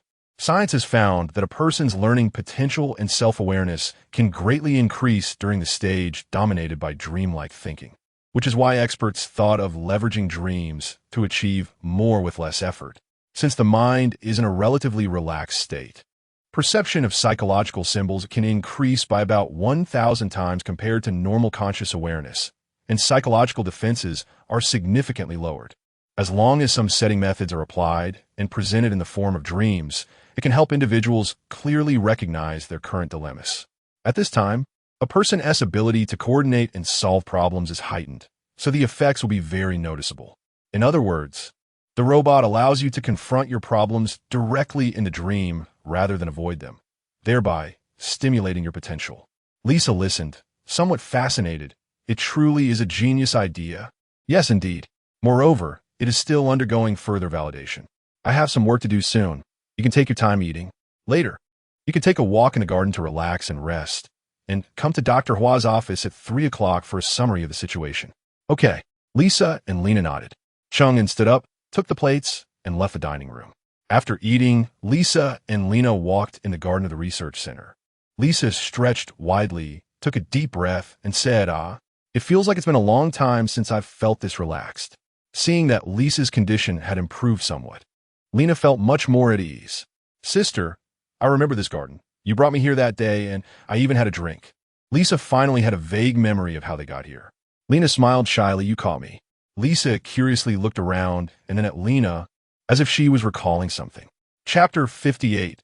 Only one last fight after returning home that day. Lisa tossed and turned, waking up from nightmares, leaving everyone exhausted. Late at night, Lena put sleeping pills in Lisa's drink for her to take. The next morning, seeing that the medication had not worn off, Lena took Lisa's information to the research center by herself. Following the address on the card, she arrived at the research center. Getting out of the car, she looked around. The institute, located near an ecological park, had a beautiful environment with several white-walled buildings arranged harmoniously, featuring modern and smooth lines that exuded calm intelligence and approachability. The main building had 16 floors, primarily for reception, experiments, research, meetings, staff offices, physical examinations, and treatment. Other auxiliary buildings served as rehabilitation and service centers, providing general services and supplies for patients or those in need. The greenery outside was lush and refreshing, and there was a large garden in the center, elegant and unique, making it feel more like a high-end sanatorium.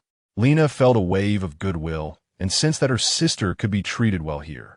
Lena walked into the main hall, which was spacious and bright, not crowded with patients or hurried medical staff, but rather a clean and quiet place, devoid of any anxious atmosphere. She approached the service desk and asked, "Are you currently recruiting volunteer therapists?" The consultant smiled warmly and replied, "Ma'am, our research center is conducting an experiment project on the psychological and mental rehabilitation of intelligent machines, and we are recruiting individuals in need of treatment from the community." "Is this the project you are referring to?" "Yes, that's right, the intelligent machine rehabilitation experiment." "Please hold on a moment. We have dedicated personnel in charge." The front desk consultant made a phone call, and after a while, a handsome doctor in a white coat approached. "Dr. Han, this lady is inquiring about your project." "Doctor?" Han Mei turned and asked Lena, "Ma'am, are you interested in participating in the project?" Lena replied, "Oh no, it's my sister." "Your sister? Where's she?" "Doctor." Han looked around, questioning Lena. Lena asked, "Can I apply for her? She is currently not in a good mental state. Please come with me." "Doctor." Han invited her into the reception room and gestured for someone to bring tea. "May I ask your name?" Dr. Han inquired. "My name is Lena, and my sister's name is Lisa." "Hello, I'm Han Mei, mainly responsible for consultations and applications for this project." "Hello, can you tell me more about your situation? Does your sister wish to apply to join the volunteers, and did she authorize you to help her apply?" Lena shook her head. "I'm sorry, if there is no authorization. Can I still help her apply?" Dr. Han thought for a moment as the service staff brought in tea. "You mean your sister has not agreed to join?" And this is just your personal wish? In that case, it does not meet the requirements. This project must have the applicant apply in person or have a legal authorization. Lena quickly said, but my sister's situation is very bad. She has been treated for more than 3 months with recurring issues. And this time she strongly insists on being discharged, so she is likely unwilling to participate voluntarily. Is there really no way? Dr. Han noticed her anxiety and comforted her. Don't worry. Our principle is that we cannot accept applications from anyone who is not the applicant or without legal authorization. However, if there is a recommendation letter from the last treatment institution and medical records proving that the patient indeed has a need and the applicant is a direct family member, we can make a special application under special circumstances, but it may not be approved because we still need to assess the applicant's situation. If they are strongly resistant, we might be at risk of infringing on their rights, so there are legal risks involved. Lena felt hope rising, even with the risks. She was willing to fight for her sister. Here are these materials. Please see if they meet the requirements. Lena was relieved that she had asked the previous medical institution what to do if her sister refused treatment. The attending physician had written a recommendation letter for her. Dr. Han took the materials. Okay, I'll verify them. Please wait a moment. Dr. Han took the materials to Dr. Hua Ming's office. Dr. Hua Ming looked them over, adjusted his glasses, and said, "This is quite difficult." Just as Dr. Han was about to turn around to reject Lena, Dr. Hua Ming called out to her, "Let her fill out the application form. I'll go over and understand the situation shortly." Okay. Dr. Han returned to the reception room, handed the application form to Lena, and guided her on what to fill out. After a while, Dr. Hua Ming walked in. Lena was suddenly taken aback. The gentleman in the white coat with black-rimmed glasses walked in gracefully, his eyes sparkling with intelligence and a confident, kind smile on his lips. Lena felt a jolt in her heart. Was this the legendary developer of the intelligent robot? So charming. It seemed he could definitely help her sister. Lena didn't know how she developed such confidence. "Hello, are you Miss Lena?" "Yes. I am Dr. Hua Ming, the main person in charge of the treatment project." Dr. Hua extended his hand, and Lena reached out to shake it. "Hello. Please have a seat." Lena sat down a bit nervously. "Can you tell me if our application can be approved?" Dr. Hua Ming sat down in the chair opposite, holding the materials, and smiled. "I've carefully reviewed the materials you submitted. The patient has long-term depression and moderate neurasthenia. In principle, we do not accept applications from anyone other than the applicant." Long-term depression? Lena was puzzled. My sister has always been quiet and cheerful. How could she be depressed for a long time? She has recently experienced some stress, leading to about 6 months of insomnia, mental tension, and neurasthenia. It seems you don't really understand your sister. Lena was confused, but thought to herself that perhaps that was true. Her sister had grown up with their grandmother and only returned home to live with them after middle school. "Maybe you're right. I really don't know much about my sister." Dr. Hua Ming paused to look at her and continued. "Many people can live with someone for decades and still know nothing about many aspects of their life. So don't worry. This is quite." Dr. Hua Ming paused, showing a slightly helpless expression, a normal situation. Lena forced a smile. "What can I do to help her?" Dr. Hua Ming continued to look at the materials. "Your sister's emotional response category is bipolar disorder. Does she usually have significant emotional fluctuations?" "Well, generally, she appears very stable, but sometimes she can be happy one moment and then downcast the next, though her neurasthenia and insomnia are recent issues." "I understand." Lena had been closely monitoring her sister's situation recently, but it seemed she had not really understood her that well before. She only felt her sister was sensitive and thoughtful, lacking a bit of security. "Miss Lena, I now have a general understanding of your sister's situation. My assessment is that she meets the conditions to participate in the experiment." "That's great. Thank you, Dr. Hua." Dr. Hua gestured for her not to get too excited and said, "Please hold on. Let me finish." Dr. Hua leaned slightly forward. "I want to confirm. Can you bring your sister here to voluntarily participate? I previously suggested it to her, but she has always insisted on being discharged, so when I mentioned it, she said she didn't want to be troubled anymore." So what do you intend to do? Do you plan to persuade her again or make a special application?" "I really want to persuade her, but I'm afraid she will resist." "What is the process for a special application?" "Okay, then Miss Lena, I need to clarify some issues related to special applications, including the content of our experiment and the potential legal responsibilities involved. Lena nodded. As long as it can cure my sister, I am willing to bear everything. Huaming looked at her determined expression and decided to help them. Please follow me. Huaming took Lena to the intelligent machine laboratory and explained it to her in detail. This intelligent robot is called DR-01. It is our first-generation artificial intelligence dream-making robot. Through it, we connect the patient's brain and monitor their physical condition. The intelligent robot will monitor and design the dreams based on these conditions, assisting them in solving psychological and mental awareness issues in their dreams. I won't go into the specifics of the principles. Lena looked around the cool laboratory, which had a large machine filled with various wires and advanced instruments. Huaming brought her to the observation room. The computers here are connected to the robot's data input and output, meaning this is the robot's assistant. We can understand the entire operation process of the robot here. It looks really impressive, Lena exclaimed. It seems amazing, right? Huaming teased with a smile, and Lena laughed.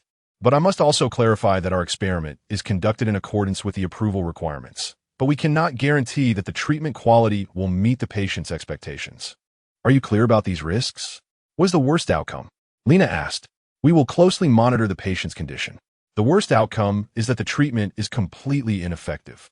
Generally speaking, the effects caused by this non-invasive instrument are not very serious, unless there is malicious program operation.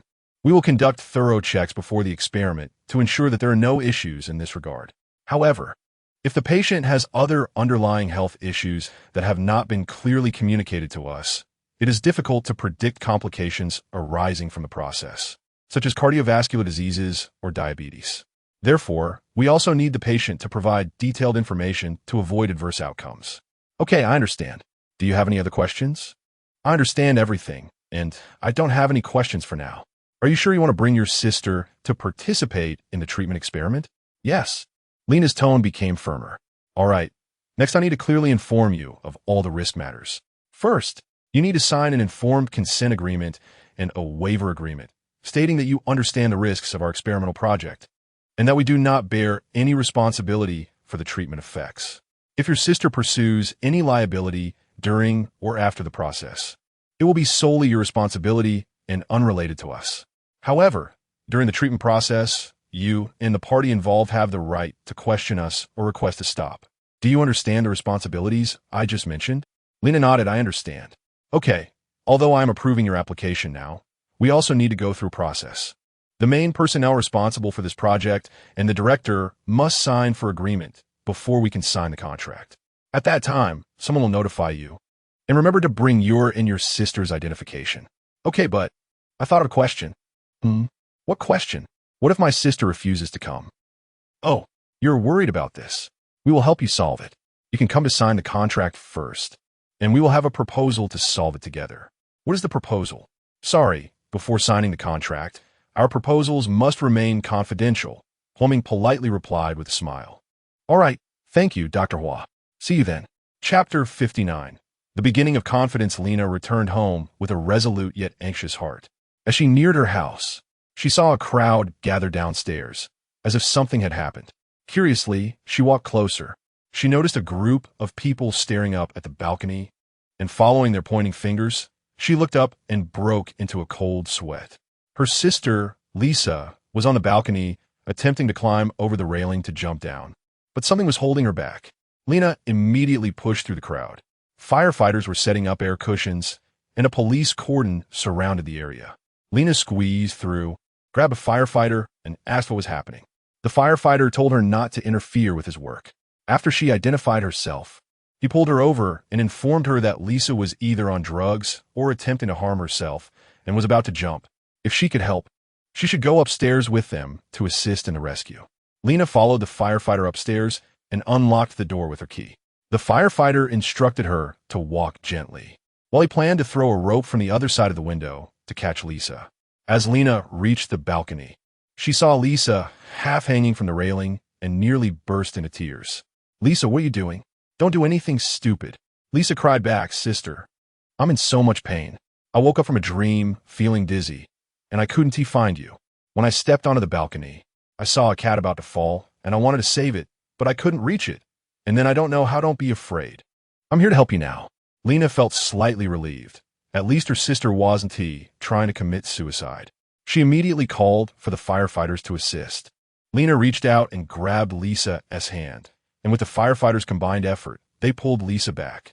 With a loud thud, they both fell to the ground, and Lena helped her up, holding her tightly and crying. Once their emotions calmed down a bit, Lena supported Lisa back into the house. After everything was taken care of, she sat beside Lisa, holding her closely. Lisa, I am exhausted. I'm really scared that one day I won't be able to keep an eye on you, and something regrettable will happen. Mom and Dad are gone. You're all I have left. Lena looked at her sister with concern. Sister, I know you're hurting too. I want to do this again. I'll take care of myself. Lisa, let us try that research institution, okay? They have advanced technology that can help you get better. No, sister. We've tried so many methods. Medication, counseling, hypnosis. I really don't want to step into a hospital again. It's not a hospital. I hate being treated like a patient. I don't want to be a test subject. With that, Lisa walked into her room and shut the door. Lena, feeling helpless, secretly took photos of Lisa's documents to make copies. A few days later, Lena received a call from the research center, informing her that her application had been approved and asking her to bring the necessary documents to sign the contract. Since she had already made a risky decision, Lena had no choice but to follow through. She asked a friend she trusted to take care of Lisa and went to the research center alone. After signing the contract, Lena looked like a determined warrior, which made Huoming chuckle. He patted her on the shoulder. Relax, we're not taking your sister to a slaughterhouse. Lena laughed too, but still looked doubtful. Dr. Hua, you said before that if Lisa doesn't agree to participate in the experiment, you have ways to handle it. What does that entail? Huoming said, follow me. He took her to the garden. Our experiment starts on Saturday. Just tell her you want to visit a friend and that you're worried about her being alone. And you can bring her over. Don't enter through the front door, as there will be obvious signs there. Come in through the back door of the garden. And when you arrive, call me. I'll arrange for someone to bring Lisa a drink that has a sedative effect. Don't worry. These drinks are made from natural ingredients like reishi, mulberry, lettuce, and yellow flower dragon buds, all carefully blended to minimize side effects. Once she falls asleep, we'll take her to the treatment lab. Lena's eyes sparkled. Dr. Hua, I didn't expect you to use such tactics. All as fair and more. Huoming said seriously, but he was clearly smiling. On Saturday, Lena tricked Lisa into the research center's garden as planned. But Lisa was feeling lethargic and didn't want to go anywhere. I really can't leave you alone. The environment there is great. You can just walk in the garden and clear your mind. No one will disturb you. Lena patiently coaxed, fearing that the plan wouldn't work. There's a library and a tea room to relax in. I'll just meet a friend. You can wander around if you insist on not going. Then I want to see my friend. We might as well cut ties completely. Saying it so seriously made Lisa look a bit cornered. All right, I'll go with you. But I want to socialize with your friends. Good, just be good and ignore everyone else. After they got out of the car, Lena led Lisa to the back door to enter the garden. Feeling something was off, Lisa asked, Sister, where is this? Why are there so many staff in white coats around? Are they doctors? Lisa was indeed sensitive and clever. Lena pretended to be calm and said, No, this is an electronic research institute. They need to wear white coats to keep the work environment clean. Oh, I see. But why aren't there any signs? They don't have signs at the back door. We can't enter through the front since we're not staff members. Where's your friend? This place looks nice. As Lisa wandered around the garden, Lena, fearing she might expose their plan, immediately called Huoming. Hello, this is Lena. We've arrived. Huoming answered the call and quickly arranged for staff to bring the drinks, explaining which color was for Lisa and which was for Lena. The staff nodded and brought the drinks to them. Hello, are you Miss Lena and Miss Lisa? Yes. Lena turned around, and as the staff tried to present the drinks, he suddenly forgot which color was for Lena and which was for Lisa, pausing for a moment while Lisa turned around. Is this for us to drink? Lisa looked at him, puzzled by his dazed expression. The staff nodded, but he seemed a bit flustered. Lena pretended to be calm, signaling with her eyes. But he didn't know how to react. Just then, Lisa picked up the drink closest to her. I'm a bit thirsty, she said and drank it down. Lena, unsure she had drunk the wrong one, didn't dare to take the other cup. At that moment, Huoming happened to walk over and said, Lena, you're here? He then moved the staff aside, giving him a disapproving look. Yeah, are you done? Lena responded, deliberately sounding more friendly. Lisa scrutinized Huoming. Sister, I don't think I've met this friend of yours before. Lena smiled. Yeah, I just met him not long ago. Oh, he looks pretty good. Hello, Lisa. I'm your sister's friend. My name is Huoming. Huoming politely extended his hand, but Lisa did not respond. Lena felt a bit awkward. Sister, I'm feeling a bit tired. Then let us sit over there. Huoming invited them to sit on a bench in the park. Lisa sat down, feeling drowsy, leaned against Lena, and soon fell asleep. Huoming gestured for the staff to bring a stretcher, lifting Lisa onto a gurney and taking her to the lab. As Lena walked, she patted her chest, relieved that Lisa had drunk the right cup. Otherwise, their plan would have been exposed. I was worried the staff would make a mistake, so I came down immediately. Who knew he would really be dazed? Maybe you both look too much alike, Huoming said with a wry smile. Once inside the lab, Huoming arranged for a melatonin injection, and his assistant Chung In quickly connected the robot to begin the dream creation process. Sister, Lisa suddenly realized, it was you who tricked me here. Lena pulled her, don't get excited. Lisa recalled that no wonder she seemed to have blacked out earlier. It turned out this was really a research facility, and she had been deceived into being a guinea pig. Lisa, sister really has no choice. Can you understand me? Lisa walked away and sat on a bench. She remembered that she had dozed off here in a daze. She looked up with a surprised expression at Lena, who was approaching. Lena sat down and held her hand. Sister, I really had no choice but to do this. I hope you. Lisa suddenly hugged Lena tightly. No, sister, it's my fault. I've been torturing myself and also torturing you. It's my fault. Lena held her tightly as well. Don't say that. You didn't want this either. I believe you'll get better. You'll be fine. They embraced, shedding happy tears. Huoming passed by in the hallway, looking at the two sisters, his heart filled with joy and comfort, knowing that his research could really help more people, bringing him more confidence. Chapter 60, The Dilemma in the Dream. Dr. Hua. Can you tell me if I can fully recover? Lisa asked with concern in Dr. Hua's office. Have you learned about our experimental situation? Dr. Hua asked kindly. Well, I have a general understanding, so I trust you, but how should I say this? You guys have just started, and I don't want to be a failed test subject. Lisa, don't overthink. Lena comforted her. It's fine. She's just reasonably suspicious. The only way to dispel her doubts is to let the facts speak for themselves. You know, emotions aren't necessarily a bad thing. They help us discern the truth and motivate us to understand ourselves.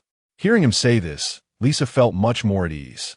For a long time, she had resisted her negative emotions, always thinking they were wrong, that she was too small-minded, that she shouldn't feel this way. Even after various psychological counseling sessions, she couldn't believe anyone could genuinely accept her. However, after this preliminary experiment and Dr. Hua's explanation, she felt much more comfortable inside. Dr. Hua, I believe in you. Seeing Lisa's condition improve compared to before, Lena felt much more at ease. As the treatment continued in Lisa's dream, she returned to her childhood, with her grandmother taking her out while busy with her own tasks. Lisa played alone on the street. Wow, there's a frog, a child exclaimed, and then a group of kids rushed over. Little Lisa also went to see, and they were chattering about whether it was a frog or a toad. Lisa watched with great interest as they jumped into a pond, the children laughing heartily. Kids on inline skates whizzed by, and Lisa looked at them with envy, thinking how nice it would be if she could glide like that. Two girls with watermelon hairstyles, looking like twins, ran over holding hands and sat on a nearby bench, laughing and talking about some little secret. A little girl a bit farther away was playing a game with her brother, carrying him on her back, looking very responsible. Nearby, a child fell off his bike, and his mother rushed over, but didn't help him up since he got up by himself, pointing at his knee. Probably hurt. But he didn't cry. It was okay. Getting hurt wouldn't stop the fun of adventure. People continued to pass by, with different faces, postures, and emotions. Like a traveling carnival, scenes of joy and happiness unfolding. What a blissful moment this was, carefree, without needing to think about gaining something. Yet it felt like everything was being gained. A beautiful melody gently floated over, and little Lisa looked over to see a man with gold-rimmed glasses foolishly playing a pink-bordered guitar, seemingly without a clear tune. He was lost in his own world, oblivious to the lively surroundings. As she played, Lisa saw her parents in the distance walking towards her. She happily ran to greet them, but after a long wait, her parents still hadn't reached her. Lisa ran forward, running and running. but couldn't reach them. Suddenly, her parents turned and walked away. She shouted, "Dad! Mom!" At that moment, a large black hand covered her face. She found herself back in the misty forest she had been in before, and she saw her middle school teacher again, feeling terrified. She switched from that dream to a previous one. The black hand brought her to the wilderness, tied her to a tree, and slowly approached her. She screamed, "No!" And finally, she woke up from the dream in shock. Dr. Hua and Chung In walked over, with Lena following, holding Lisa's hand. Dr. Hua asked, "How do you feel this time?" "I'm so scared, so scared." Lena hugged her. "Don't be afraid, don't be afraid." "What did you see?" "Dad, Mom." And then? Lisa shook her head, looking traumatized. "Lisa, I think we should talk about the source of your fear in the dream. You probably understand it very well yourself, but it seems you're hiding something. Is that right?" I don't know. Lisa shook her head vigorously. "Dr. Hua, please don't pressure her, okay?" Lena pleaded. Dr. Hua pressed his lips together. "Right? Then you should rest well." He signaled Chung In to remove the equipment. "I think breathing some fresh air might do you good. I'll go check the lab next door. If you need anything, just find me," Dr. Hua said and turned to leave. Lisa's chaotic thoughts couldn't settle down. Lena took her to the garden, where she sat quietly without saying a word. Lena wrapped her arm around her. "Lisa, although I don't understand what Dr. Hua means, is what he said true? Are you hiding? Sis, can I have some quiet time?" Okay. Lena patted her a few times. "Your sister will always be here to support you." "Thank you, sis." Lisa leaned over, closed her eyes, and amidst the swirling thoughts, she couldn't convince herself to be brave. Right now, she needed nothing but silence. Chapter 61, Lisa's Secret, Part 1. In the afternoon, Lisa walked to Huoming's office and knocked on the door. Huoming invited her in. "I knew you would come, brave child." "Dr. Hua, the dream machine is supposed to help people solve their problems in dreams, right? Why? Why have you always woken up empty-handed in the past few times?" Huoming poured her a glass of water and handed it to her. "Life is in reality, not in dreams. Perhaps life is also a dream, but we spend more time here. Who knows? However, we should solve problems where we can. Escaping for a moment won't help us escape for a lifetime." Lisa seemed to understand, but asked, "Then why was I able to solve some problems in my dreams before?" "That's because you had already recognized the problem in your dreams and were willing to face it. You believed you had the ability to solve it, so you tried and ultimately succeeded. In your previous dreams, you saw a version of yourself tormented by certain issues which you despised, but she kept asking for your help. In reality, you kept avoiding it. You were afraid to step out and respond to her pleas. But in the dream, when you felt that no one else could help her, your inner compassion was awakened, and you tried to help her, offering support and love. So, you saved yourself. So, those things I can't solve are also things I don't want to face in my dreams, and I don't have the ability to confront them. You are very clever. If you're willing to pursue further studies, you could become an excellent psychotherapist." Lisa smiled. "Really?"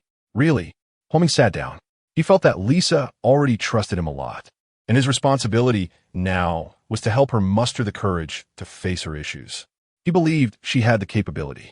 Wherever we are, when we are willing to face problems, we are all warriors. Lisa lowered her head. She had trusted the intelligent robot before because she could solve problems in her dreams without telling anyone, but she realized she couldn't bear so much alone. "I know why you haven't been cured at other therapy institutions. Perhaps it's because you are unwilling to let go of some beautiful past feelings." Lisa was amazed by his sharpness, but she truly didn't want to do that.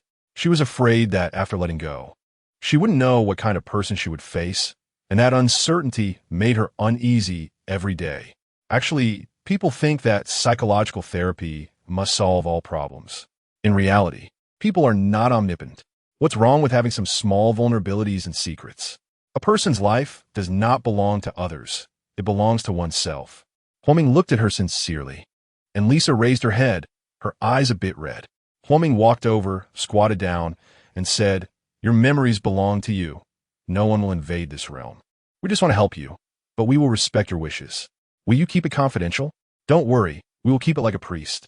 Even if you are a murderer, we won't report it, nor will we disclose it to anyone." Lisa smiled through her tears. "Where should I start?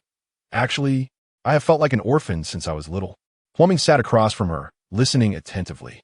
"When I was very young, my parents wanted a brother and didn't register me, So they sent me back to my grandmother's home in another province to avoid investigation.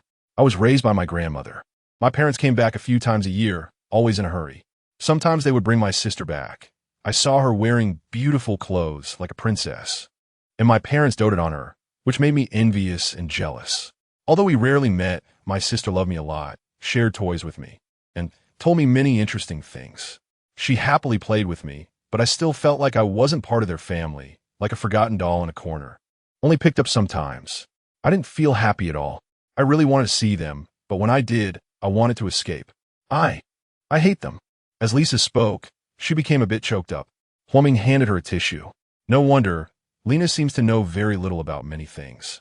But it's clear she's really worried about you. What you want to escape from is the feeling of being abandoned, not them. So you have both love and hate for them. Yes, although we sisters met very rarely when we were young, it seems we have an inseparable bond. Lisa's expression was somewhat comforting. Later, I heard from my grandmother that my mom had a baby boy. They finally got what they wanted. After that, they came back even less often. It felt like I was really forgotten. Until later, Lisa began to show signs of distress. If you don't want to continue, we can stop here. No, I don't want to escape anymore. Okay, then take your time. There's no rush. Chapter 61, Lisa's Secret, Part 2. At that time, I was 13 years old and had already entered middle school. I had new hopes for the new environment and felt that everything would get better, especially after meeting him. Lisa took a sip of water and continued.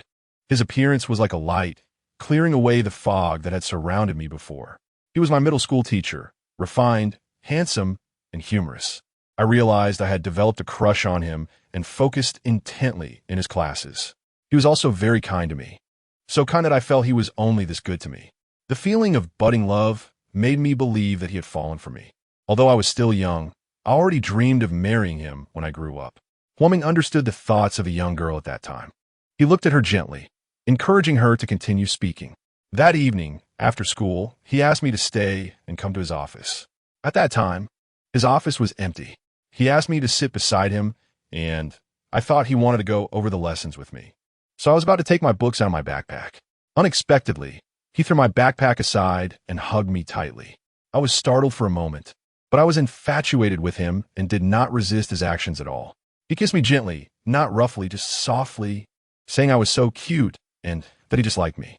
I even felt a sense of enjoyment. As Lisa spoke, her expression grew ashamed. Later, he slowly caressed me, his hand slipping into my clothes. I felt both scared and curious, with a hint of pleasure, but I was still very scared and began to resist a little. Then, he continued to reach under my skirt, wanting to. I pushed him away with a gasp. He looked a bit taken aback, but it seemed he did not want to hurt me, just to get closer. He said, "Don't be afraid, I won't hurt you." I yelled at him not to come closer and then ran out his office. Lisa's eyes began to mix with disappointment and fear. I never expected him to be that kind of person. His brilliant image vanished before my eyes, and I curled up in a corner of the room, scared, but no one could help me. There was only my grandmother at home, and she was too weak to protect me. The next day, I didn't dare to go to school and lied that I was unwell. My grandmother called in sick for me. The third day was the same. I wanted to keep avoiding it. But ultimately, I couldn't escape. The teacher brought fruit and came to my house to check on me. My grandmother thanked him, and I hid from him. After a while, my grandmother said she needed to go out, leaving just me and him. He sat over, and I shrank in a corner, scared. He said, "Don't be afraid. About what happened that day, please don't tell anyone, okay?" I said, "I don't want to see you. I won't tell anyone, but please don't come again." Later, I told my grandmother I didn't want to study here anymore. She scolded me, asking what I would do if I didn't study. Would I end up being a prostitute? I felt insulted and said it wasn't that I didn't want to study. I just didn't want to study here. I wanted to transfer schools. My grandmother said there was only one school here, and my parents wouldn't take me back, so where could I transfer? Later, she comforted me, asking why I wanted to transfer. I just said I didn't adapt, and she thought I was just adjusting to being in a new grade, telling me it would be fine after a while. Eventually, I returned to school, but I deliberately avoided the teacher, and my grades plummeted. The dean called me in for a talk, asking what was wrong, but I didn't dare say anything, only that I often felt dizzy. One day, I was kept behind by the dean for remedial classes. After the classes, the sun was setting, and the dean told me to hurry home. As I walked along the road, I saw something moving in the grass, and I heard a girl try to scream with her mouth covered. I took my backpack off my back, gripped it tightly, thinking it might be used as a weapon, and bravely walked over. At that moment, I was terrified. Lisa's eyes widened as she stared ahead. Huaming placed his hand on her shoulder. She continued, I saw my teacher and my best friend Xiaowei entangled together, their clothes disheveled. The teacher was covering her mouth while doing something unspeakable, and Xiaowei was struggling. I was so scared that I covered my own mouth, and my backpack fell to the ground. The teacher noticed me, and I immediately ran away. He hurriedly put on his clothes and chased after me. I ran and ran, finally making it home and slamming the door shut. I was terrified. It started pouring outside as my grandmother returned home, locked the door, and told me not to be afraid, thinking I was just scared of the thunder. The next day, I heard shouting outside, saying that Xiaowei had committed suicide by cutting her wrists last night. I was too scared to speak. My grandmother thought I was merely shocked because Xiaowei was my best friend. She told me not to go to school and to rest at home for now. However, later she, the dean, and the police came to our house. The police brought out my backpack and asked if I had seen what happened the previous evening. They noticed signs of a struggle in the grass and shredded clothing fibers. According to Xiaowei's father, his daughter had returned home disheveled, and he knew what had happened. He even hit her and demanded to know who did it, but Xiaowei remained silent and later committed suicide. The police said they were conducting an autopsy and suspected she had been sexually assaulted. I remained silent throughout. They had no choice but to leave. Later, my grandmother asked me if I'd seen anything. I broke down in tears, saying, "Grandma, I just want to go home. I don't want to be here anymore." My grandmother comforted me, perhaps fearing I might also commit suicide like Xiaowei, so she didn't push me. She understood that a child might not be able to bear so much. Later, my parents came to take me away. Do you know how scared, ashamed, and guilty I felt at that time? I hated myself for developing feelings for such a beast. I felt that if it weren't for my cowardice, Xiaowei wouldn't have.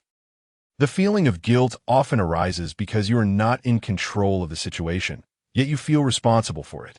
You must understand that not all responsibility lies with you. You can deny your feelings, but you did genuinely care, didn't you? Yet I still couldn't forgive myself. This is because you take what you cannot control as the backdrop of your own tragedy and view the faults of others as your own responsibility. Are you afraid that if you forgive yourself, you will become indifferent or accept the mistakes of others? Think about it. Why are you unwilling to forgive yourself? I think that if I forgive myself, it means forgiving my parents and everyone who has wronged me. Not forgiving myself is a punishment for them. It is also a punishment for yourself. I don't even know how to forgive myself. You still don't know how to face a new self after forgiving yourself. Perhaps it's a self you might not even like. Perhaps my existence is meaningless to my parents, my grandmother, and my friends. This is your one-sided thought. Have you ever asked them? Lisa fell silent, deep in thought. Sometimes, I just hope that the people around me can be happier. And I really don't want to face so much. I feel exhausted. At least, in your moments of helplessness, you can return to your family.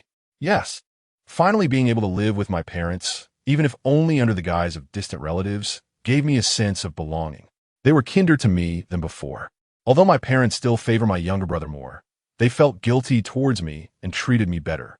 My sister cared for me a lot, protecting me from everything. Although I still occasionally felt an unshakable sense of loneliness, gradually, I sensed a bit of warmth from home. For a long time, I kept that memory locked away, but I still couldn't escape that nightmare.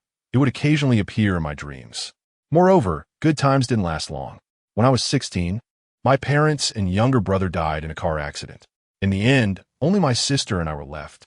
As Lisa spoke, tears streamed down her face. Huaming hugged her and comforted her, saying that it was all in the past and things would get better. But then, she came back. Huaming looked at her in confusion.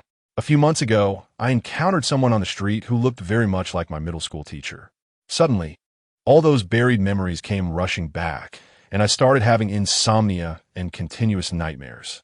Are you saying you are sure that person was him? I'm not sure because as soon as I saw him, I immediately ran away and didn't stop until I had run several blocks. I never thought I would encounter him again, especially in this city where I live. I'm so scared, but I can't tell anyone. The hospitals diagnosed me with neurosis and mild depression, but I can't bring myself to say the truth. That is indeed shocking. So, Have you heard any news from your hometown? Was the case solved? No. I heard they couldn't find the murderer, and later I didn't hear anything about my teacher's whereabouts. But regardless of whether the person I saw that day was truly him, he undoubtedly triggered deep memories and fears within me. What should I do? Lisa looked lost, and Huaming thought for a moment. Although this case happened many years ago, you are a witness, and you should go back to report it. No, I'm too scared. Fear is relentlessly pursuing you because of your avoidance. It's time to truly face the warnings it brings you, rather than trying to suppress it. Lisa sat there, at a loss.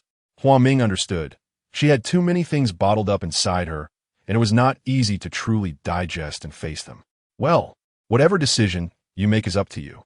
Take some time to organize your thoughts. Let's end our conversation here for today. Lena woke up from a nap on the chair in the room and saw that her sister was nowhere to be found, which made her very anxious. She immediately started looking around and ran into Chung In the hallway. Chung In told her that Lisa was doing psychological counseling with Huaming.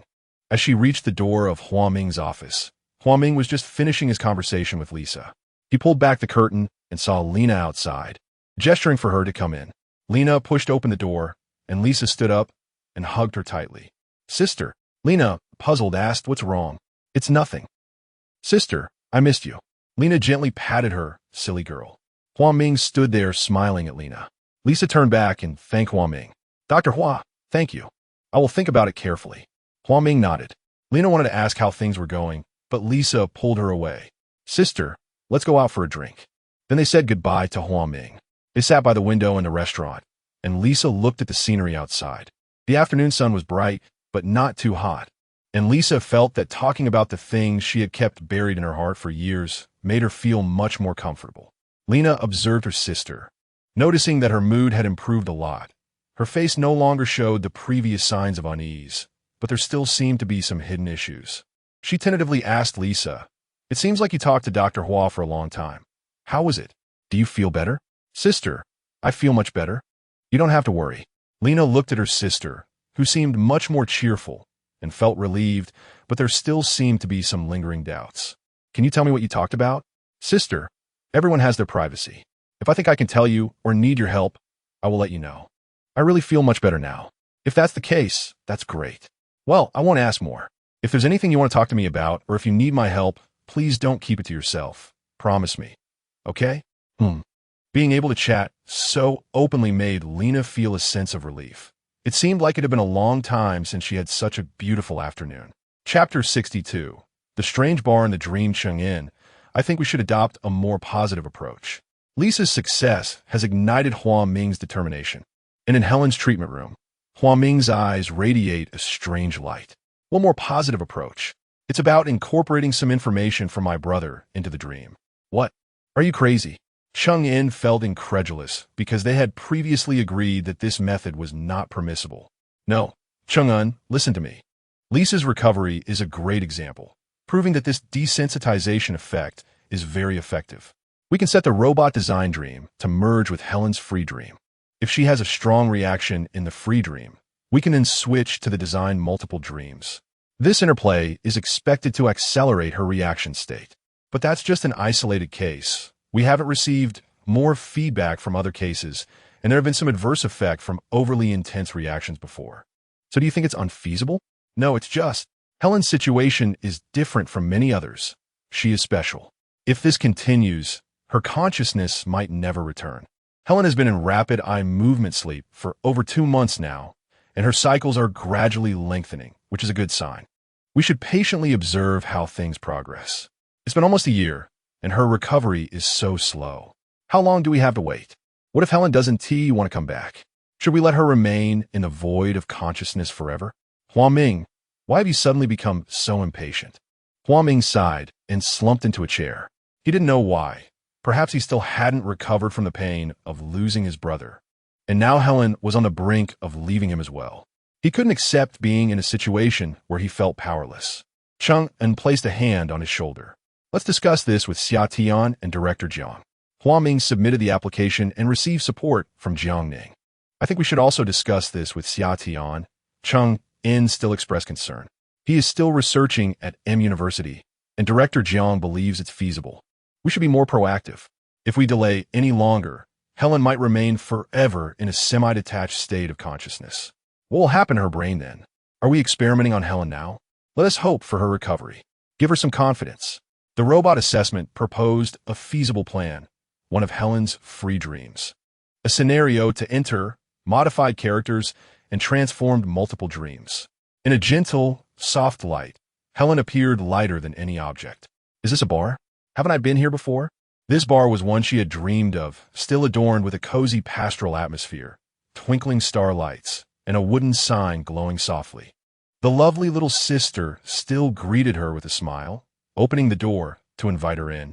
But this time she felt as if she had instantaneously teleported into the bar. Loneliness, like plankton in the ocean, floated to places where realms were consumed. It was a dream of crystal colors. The river was about to rush, crashing into an endless dream, lying in the glimmering gloss, merging softly. It was starlight, and also a passionate kiss.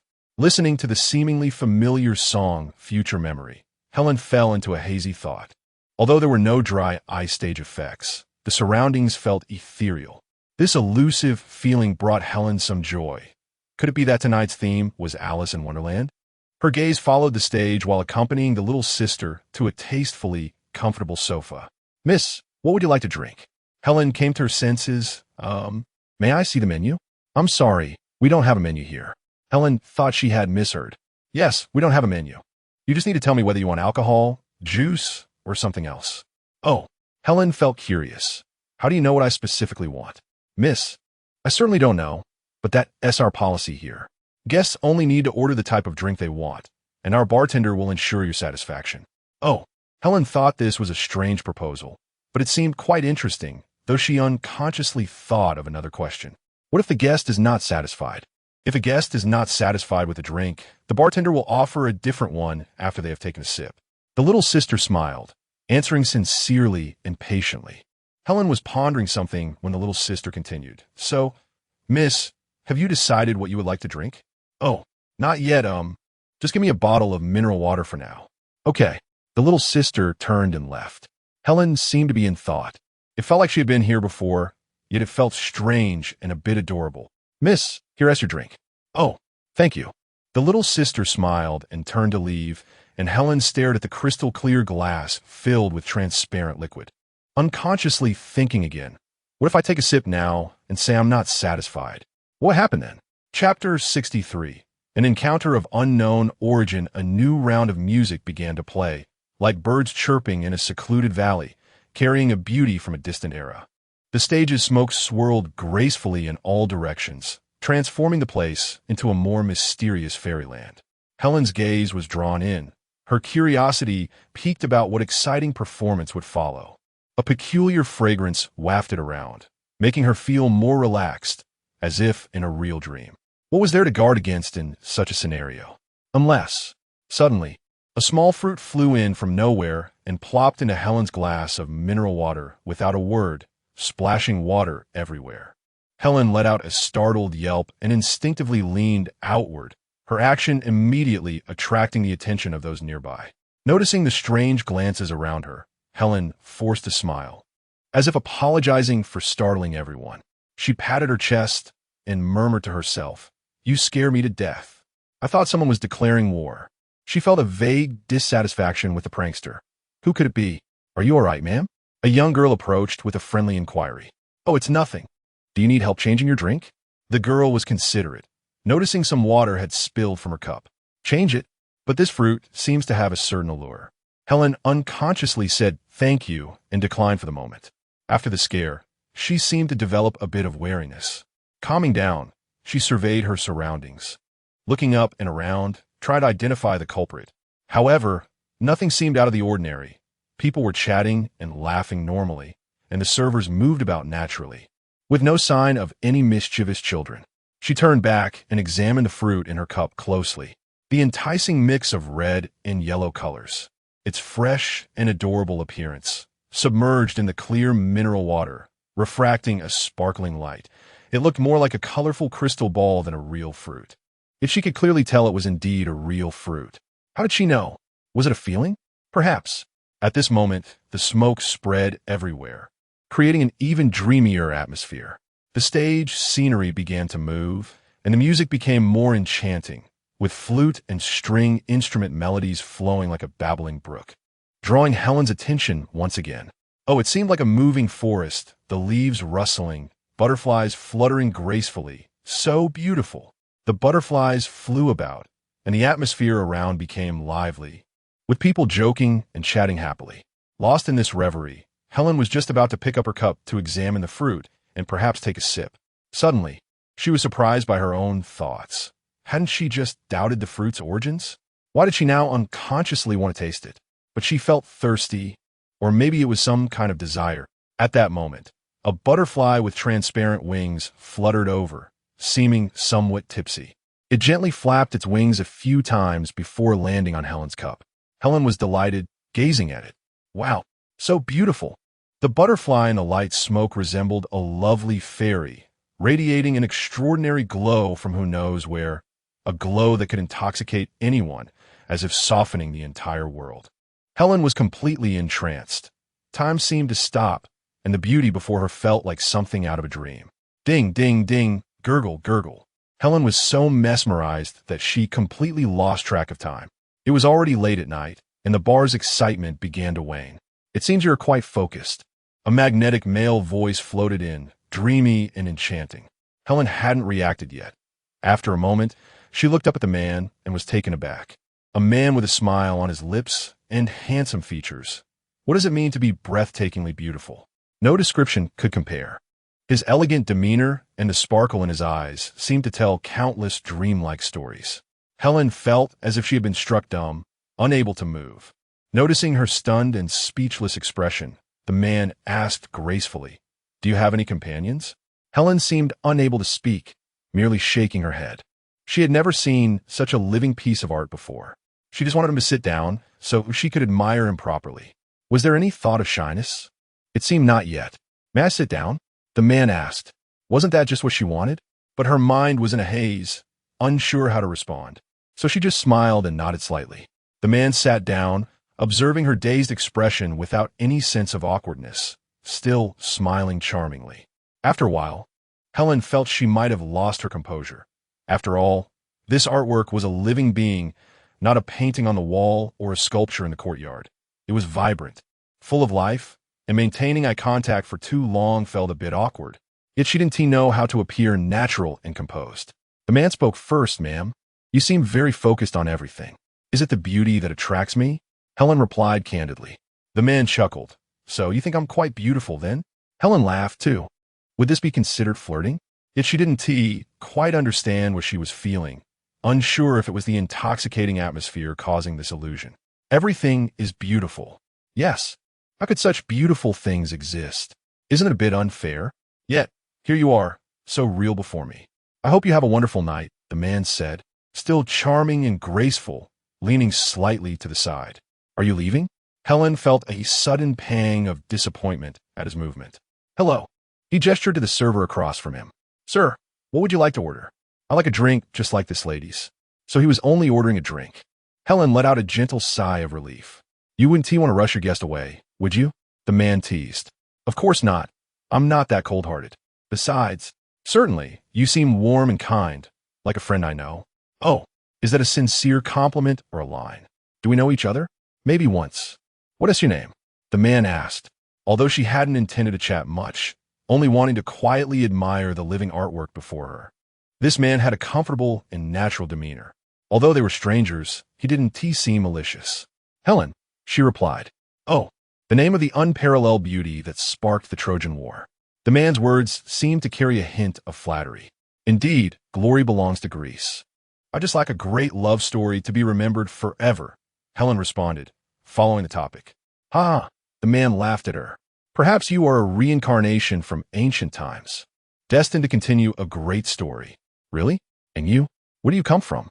Helen became curious about the charming man before her, so enchanting and ethereal. He seemed unlike any ordinary person. That's a profound philosophical question, one no one has answered clearly to this day. "I need to think about it." Helen glanced at him sideways, thinking he was a bit sly, but also quite interesting. The man rested his chin on his hand, appearing thoughtful for a moment, then seriously pointed towards the door. "I should have come in from there," he said, turning to smile at Helen. His voice seemed to fade in and out, and Helen smiled back at him, feeling that everything before her was about to melt away in a dreamy haze. "Sir, your drink." The server placed a drink identical to Helen's in front of the man. Helen glanced over, startled. It was indeed exactly the same. "Of course. The bartender here can make any drink the guests wish for," the man said, his response to her surprise quite calm. But, come, let's toast." The man raised his cup, still sporting a charming smile. Helen, looking puzzled, also raised her cup, turning to look at the vividly colored fruit inside. This fruit. Why did it seem so familiar? The man took a sip and looked at Helen with a meaningful expression. Helen gazed at him and then at the contents of the cup, still filled with many unanswered questions. She and T figured out the origin of this fruit. Could it really be drinkable? She stared intently at the contents of the cup. "What's wrong, Helen?" "Helen," the man asked with curiosity. Chapter 64. The Illusion of Doubt. Helen. In the darkness, Helen seemed to hear someone calling her, and then she felt someone shaking her. "Wake up, Helen." Helen opened her eyes and felt a wave of dizziness. Her friend Angie let out a sigh of relief. "You finally woke up?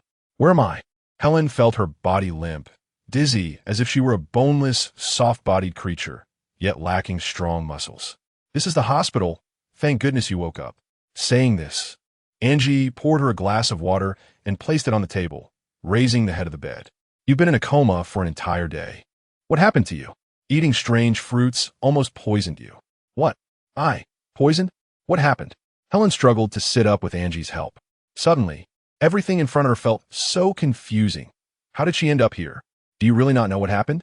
Here, have some water first." "Water?" Helen felt very thirsty, but upon seeing the water, something seemed to trigger in her memory. "Water! It's that glass of water!" Helen exclaimed in a panic. "What glass of water? Just drink some. Your lips are so dry, you need to moisten them." Helen pushed the cup away, spilling the water, and Angie hurriedly set down the cloth to wipe it up. "Dear, are you okay?" Helen felt like she was about to faint again. She slumped weakly back on the hospital bed. "Could it be that I was really poisoned? That glass of water in the bar. But how come I don't remember drinking it? What happened?" It felt like she had blanked out, yet she clearly remembered the bar, the dreamy scene, the clear smiles.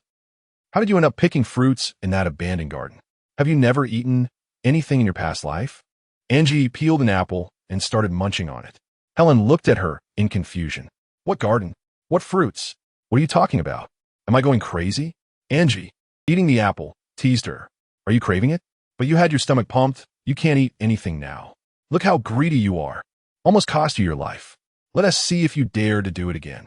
Helen tried hard to recall what had happened before, but in her watercolor-like memories, aside from beautiful butterflies, fruits in the water, and handsome men, there were no other clear fragments. What garden was Angie talking about? Had she really been abandoned in the wilderness? The more she thought, the more scared she became. She grasped Angie's hand tightly. "Angie, don't leave me. I'm so scared." "Fool, don't worry. I'm here with you." Angie tried her best to comfort her, but Helen's grip seemed to drain all her strength, and she fell back into a deep sleep. Rumble, rumble. Suddenly, the scene shifted back to the bar, everything shaking around her as if on a continuously shaking sieve.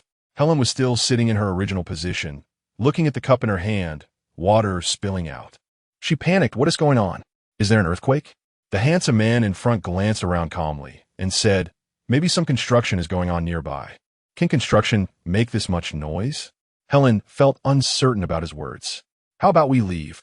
the man suggested. Helen nodded, and he took out his wallet, casually placing a stack of bills on the table, then took Helen's hand and led her out of the bar. Wow, it was so blinding. It turned out it was already daylight. Helen couldn't believe her eyes. It felt like just a moment had passed, yet stepping outside, day had turned into night.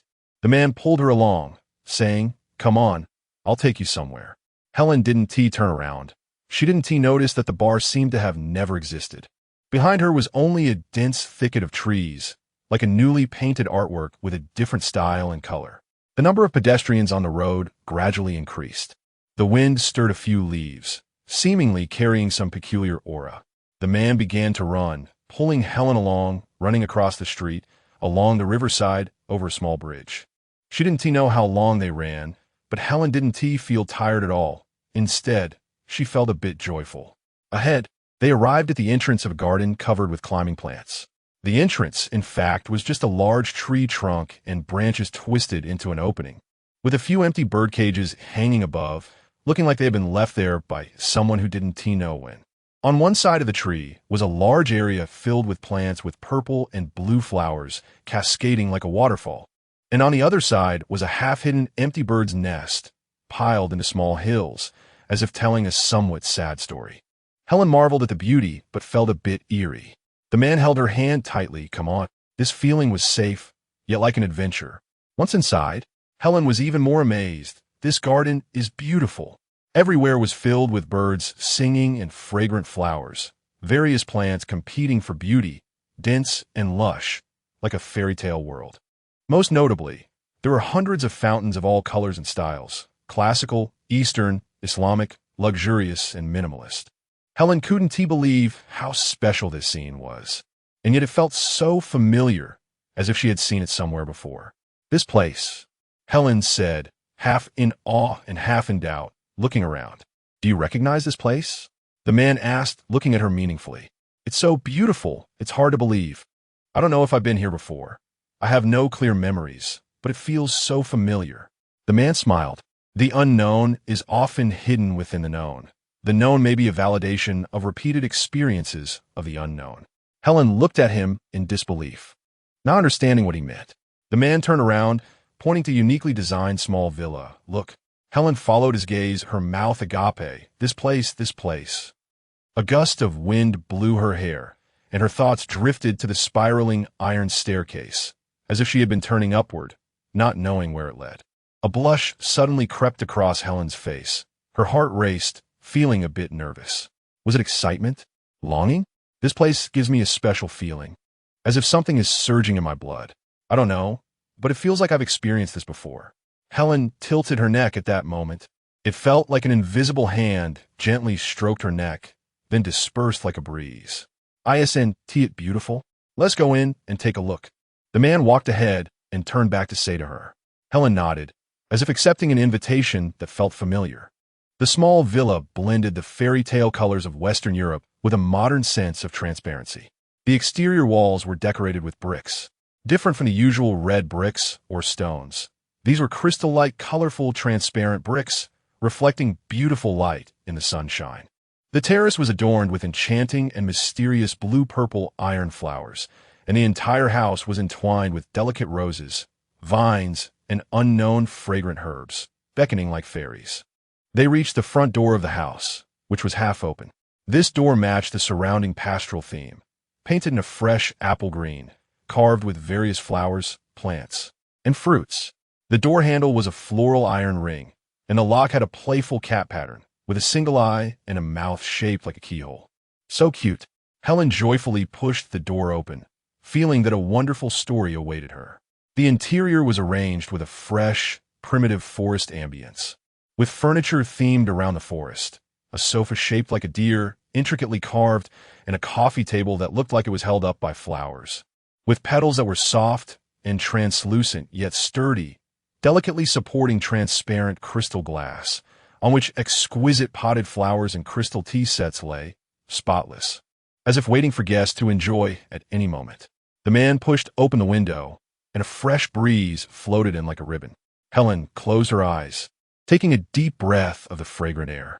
Her thoughts drifted through layers of gauzy curtains stirred by the wind, illuminated by the morning light filtering through the exquisite stained glass, wrapping the surroundings in a soft halo. A magnificent bed, blurred faces, two passionate bodies entwined together, hair stirring a hint of enchanting fragrance, blending with an ambiguous atmosphere, echoing throughout the space. She sensed a certain aura again, feeling she was getting closer to that place. She opened her eyes and pointed to the spiraling wrought iron staircase, saying to the man, "Let's go upstairs and take a look." The man leaned against the window, turned back to her with a smile. "You will definitely like it."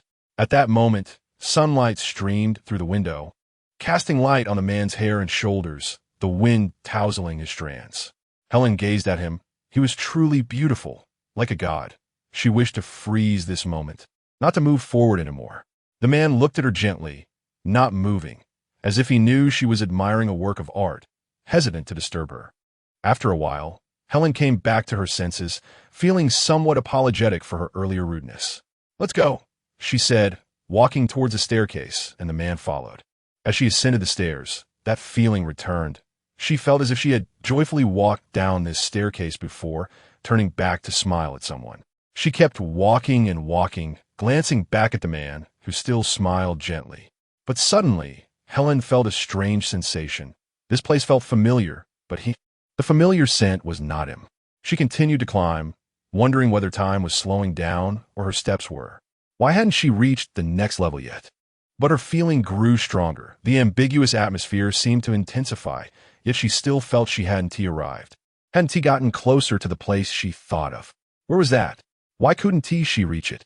Layers of light gauze, one after another, without end. In the air, a melodious song floated by. In the dream of you, how can you still be clear? Forgetting seems to go against time, arms still warm and strong, smile still as bright as ever. I struggle to resist this beautiful spread. I'm afraid I can't let go of this illusory spring. Only you said, "Please don't forget me." I wish to escape. I wish to leap, like the sun bravely jumping out of the horizon, singing high. Chapter 65. Lost in a dream. Dr. Hua.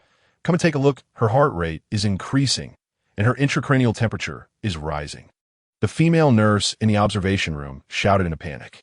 Helen lay motionless on the bed, with the ECG wildly fluctuating. Chengen fronet daitli. Hua Ming. It looks like continuing could be risky. Should we keep going? Hua Ming carefully observed the data, noting that her physiological condition had not yet surpassed the critical point, and the robot indicated that the dream was progressing smoothly. Let's observe a bit longer. Helen is currently in the rapid eye movement sleep phase. Stopping now might waste our previous efforts.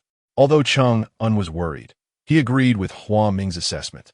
Hua Ming walked to Helen's bedside and took her hand. "You will be fine. He will bring you back soon." In an instant, Helen, accompanied by Angie, opened her eyes. "Oh my God, don't scare me. Dear, do you feel better?" Angie said excitedly, grabbing Helen's hand, nearly in tears. Helen felt a bit of strength returning and smiled faintly. "What happened to me? I don't feel like myself. Where am I?" "You've been in a deep sleep for 3 days. Promise me you won't sleep anymore, okay? Look at my dark circles." Helen felt touched. "Thank you for your hard work. I seem to remember waking up once, but I forgot what happened before." All right, don't say too much. Rest for now." Angie adjusted the head of the bed to help her sit up and asked, "Dear, how do you feel now?" I don't know, a bit tired. You've been asleep for so long. The doctor came to check and said the toxins in your body should be mostly cleared. You will get better. Okay, you should rest a bit. It's fine. There are nurses here. I'll wait until you feel better before going back. Yeah, I feel like I've been empty for a long time. I can't remember many things. It's nice having you here." Angie stroked her hand and pressed the call button. Helen looked around. She was the only patient in the room, and the adjacent bed was empty. Looking out the window, she saw green leaves fluttering, a park in the distance, and a lake with gentle ripples reflecting the golden sun, radiating a watercolor-like light. The scene was serene, almost like being in paradise. She gazed at it, lost in thought. "You're awake." Helen turned at the sound to see a male doctor with a friendly smile, accompanied by a female nurse. "Helen." "Yes, come. Let us check your blood pressure." The nurse wrapped a cuff around her arm. "How do you feel? Is there any discomfort?" The male doctor inquired. "I feel a bit dizzy." The nurse finished measuring and told the doctor, "Her blood pressure is a bit low." The doctor examined the data. "Well, after such a long sleep and no food, it's normal to have low blood pressure. Try to rest as much as you can." "Thank you, doctor." Gurgle. Everyone looked at Helen, and she laughed. The male doctor smiled back. "You can eat a little now, but stick to warm, liquid foods at first. Don't eat too much. You can gradually increase to soft foods." "Okay, thank you. Rest for now. If anything comes up, you can call us." "I'll be on duty tonight." Helen nodded as the doctor turned to leave. The nurse handed her a thermometer. 10 minutes for the temperature check, she said, skillfully adjusting the 4-drip. "You have 1 more bag of 4 fluids today," she added before exiting the room. Angie clasped Helen's hands. "Dear, you're okay. I'm going to buy some food for you. Thank you for your hard work. Silly, remember not to move around too much. Be good. Yes, ma'am.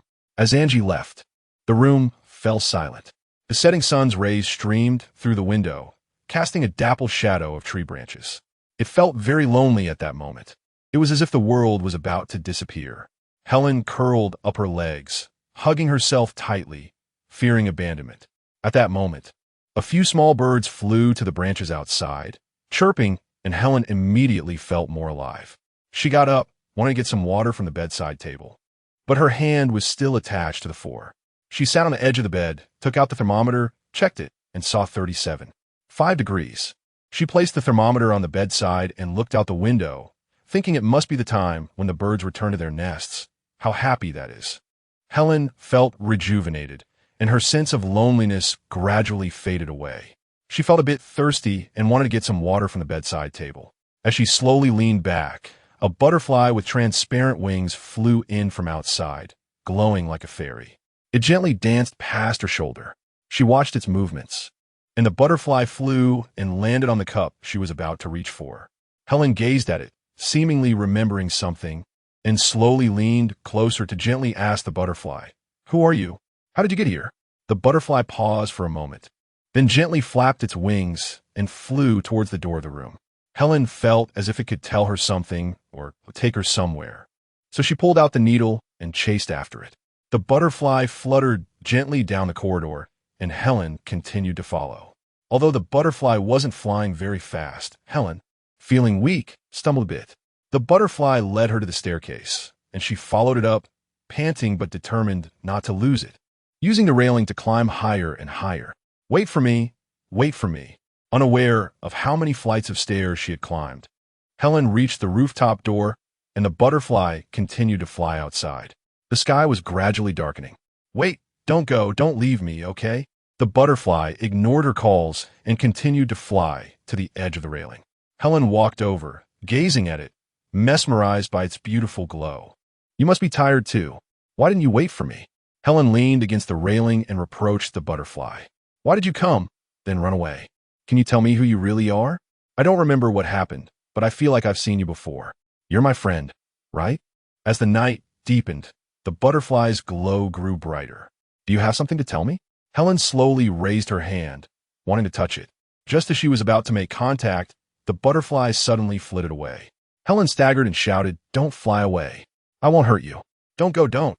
The butterfly flew over the railing, and Helen desperately wanted to catch it, forgetting about the railing, just as she was about to leap over. Helen, the doctor, and Angie, who had just arrived at the rooftop, were startled by Helen's actions. Helen suddenly snapped back to reality, steadied herself against the railing, and turned to look at them. Helen, come back, please. The doctor extended his hands, cautiously approaching. Angie was bursting into tears, wanting to go forward but hesitating. Helen, come back. Don't go there. Hearing their shouts, Helen's eyes sparkled with tears as she turned to look at the butterfly flying downward. At that moment, her heart was filled with conflict. She wanted to return, but she was even more curious about where the butterfly was going, why it had come, and why it was leaving without a word. She cried out in sadness, "Why? Why are you leaving me? Why?" Turning back, she saw the doctor and Angie slowly approaching. Helen, don't do anything foolish. Helen, listen to us. Come back, Helen. Helen shook her head, then turned back to watch the butterfly flying further away. Suddenly, her expression firmed up, and she leaped. Don't, Helen. The shouts of the crowd faded into the air. Suddenly, the scene shifted back to the rooftop of the small villa. No, Ellen. Helen unknowingly walked to the edge of the railing, seeming to want to do something, but was shouted at by the man following her. She suddenly woke up, bewildered, as the man came over and embraced her.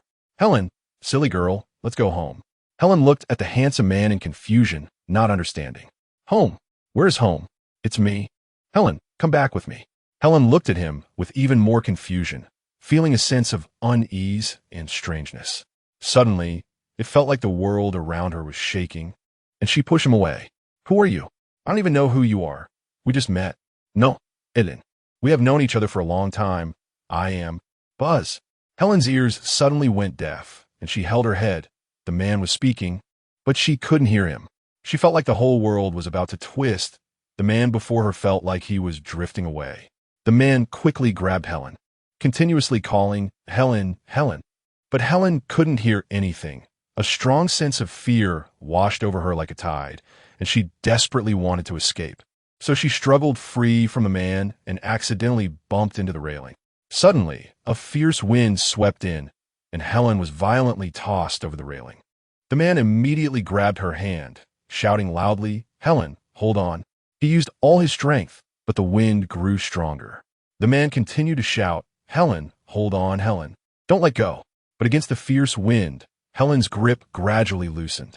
The man exerted all his effort, "Helen, don't go." But in the end, he still couldn't hold on. The storm swept Helen away to an unknown place. Chapter 66, Unexpected Defeat. Beep, beep, beep, beep. The smart machine emitted an alarm sound, and Helen's ECG showed abnormal fluctuations.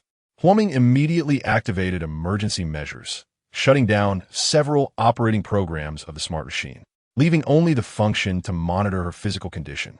He used a flashlight to check Helen's pupils, and the medical staff quickly took emergency measures, increasing the oxygen supply and administering endorphins through the foredrip. The medical personnel were tense and busy. After a long 15 minutes, Helen gradually stabilized her breathing, and her heart rate slowly returned to normal. But at that moment, her EEG showed abnormal responses. How could this happen? Huoming's face seemed to twist in disbelief at what was happening before him. The bioelectric responses in all areas of the prefrontal cortex gradually faded, especially in regions 34, 35, and 36, which are near the hippocampal connection area, and the hippocampal activity responses were rapidly disappearing. Chang'an looked at the data, surprised as he reported to Huoming. This indicates that her brain is rapidly degenerating, especially the parts related to memory connections. It was as if the brain's hard drive was being forcibly deleted. Huoming frowned deeply, crossing his arms tightly, knowing the situation was dire, and indeed very dire. Chang'an continued to carefully observe the data and images. Other areas were also becoming increasingly dim, and the dream images were becoming more and more blurred, indicating. Chang'an's mouth fell open as she looked at Huoming. This means her consciousness is gradually fading, and her brain is heading towards the brink of death. Huoming sighed deeply, his head drooping in disappointment, watching all the indicators continuously trend downward, feeling as if it was a one-way street. He turned around weakly and walked out of the laboratory. Collapsing into a chair, his expression desolate and sorrowful, he took off his glasses, utterly exhausted. Chang'an looked at the screen, also filled with a sense of loss. She stood up and walked to Huoming's side, patting his shoulder. "You have done your best." Huoming looked toward the laboratory, as if pondering something. "No, I must have done something wrong. Is it a problem with the program coordination or the machine's programming?" "No, you are too tired. Take a break first, and we will study countermeasures again."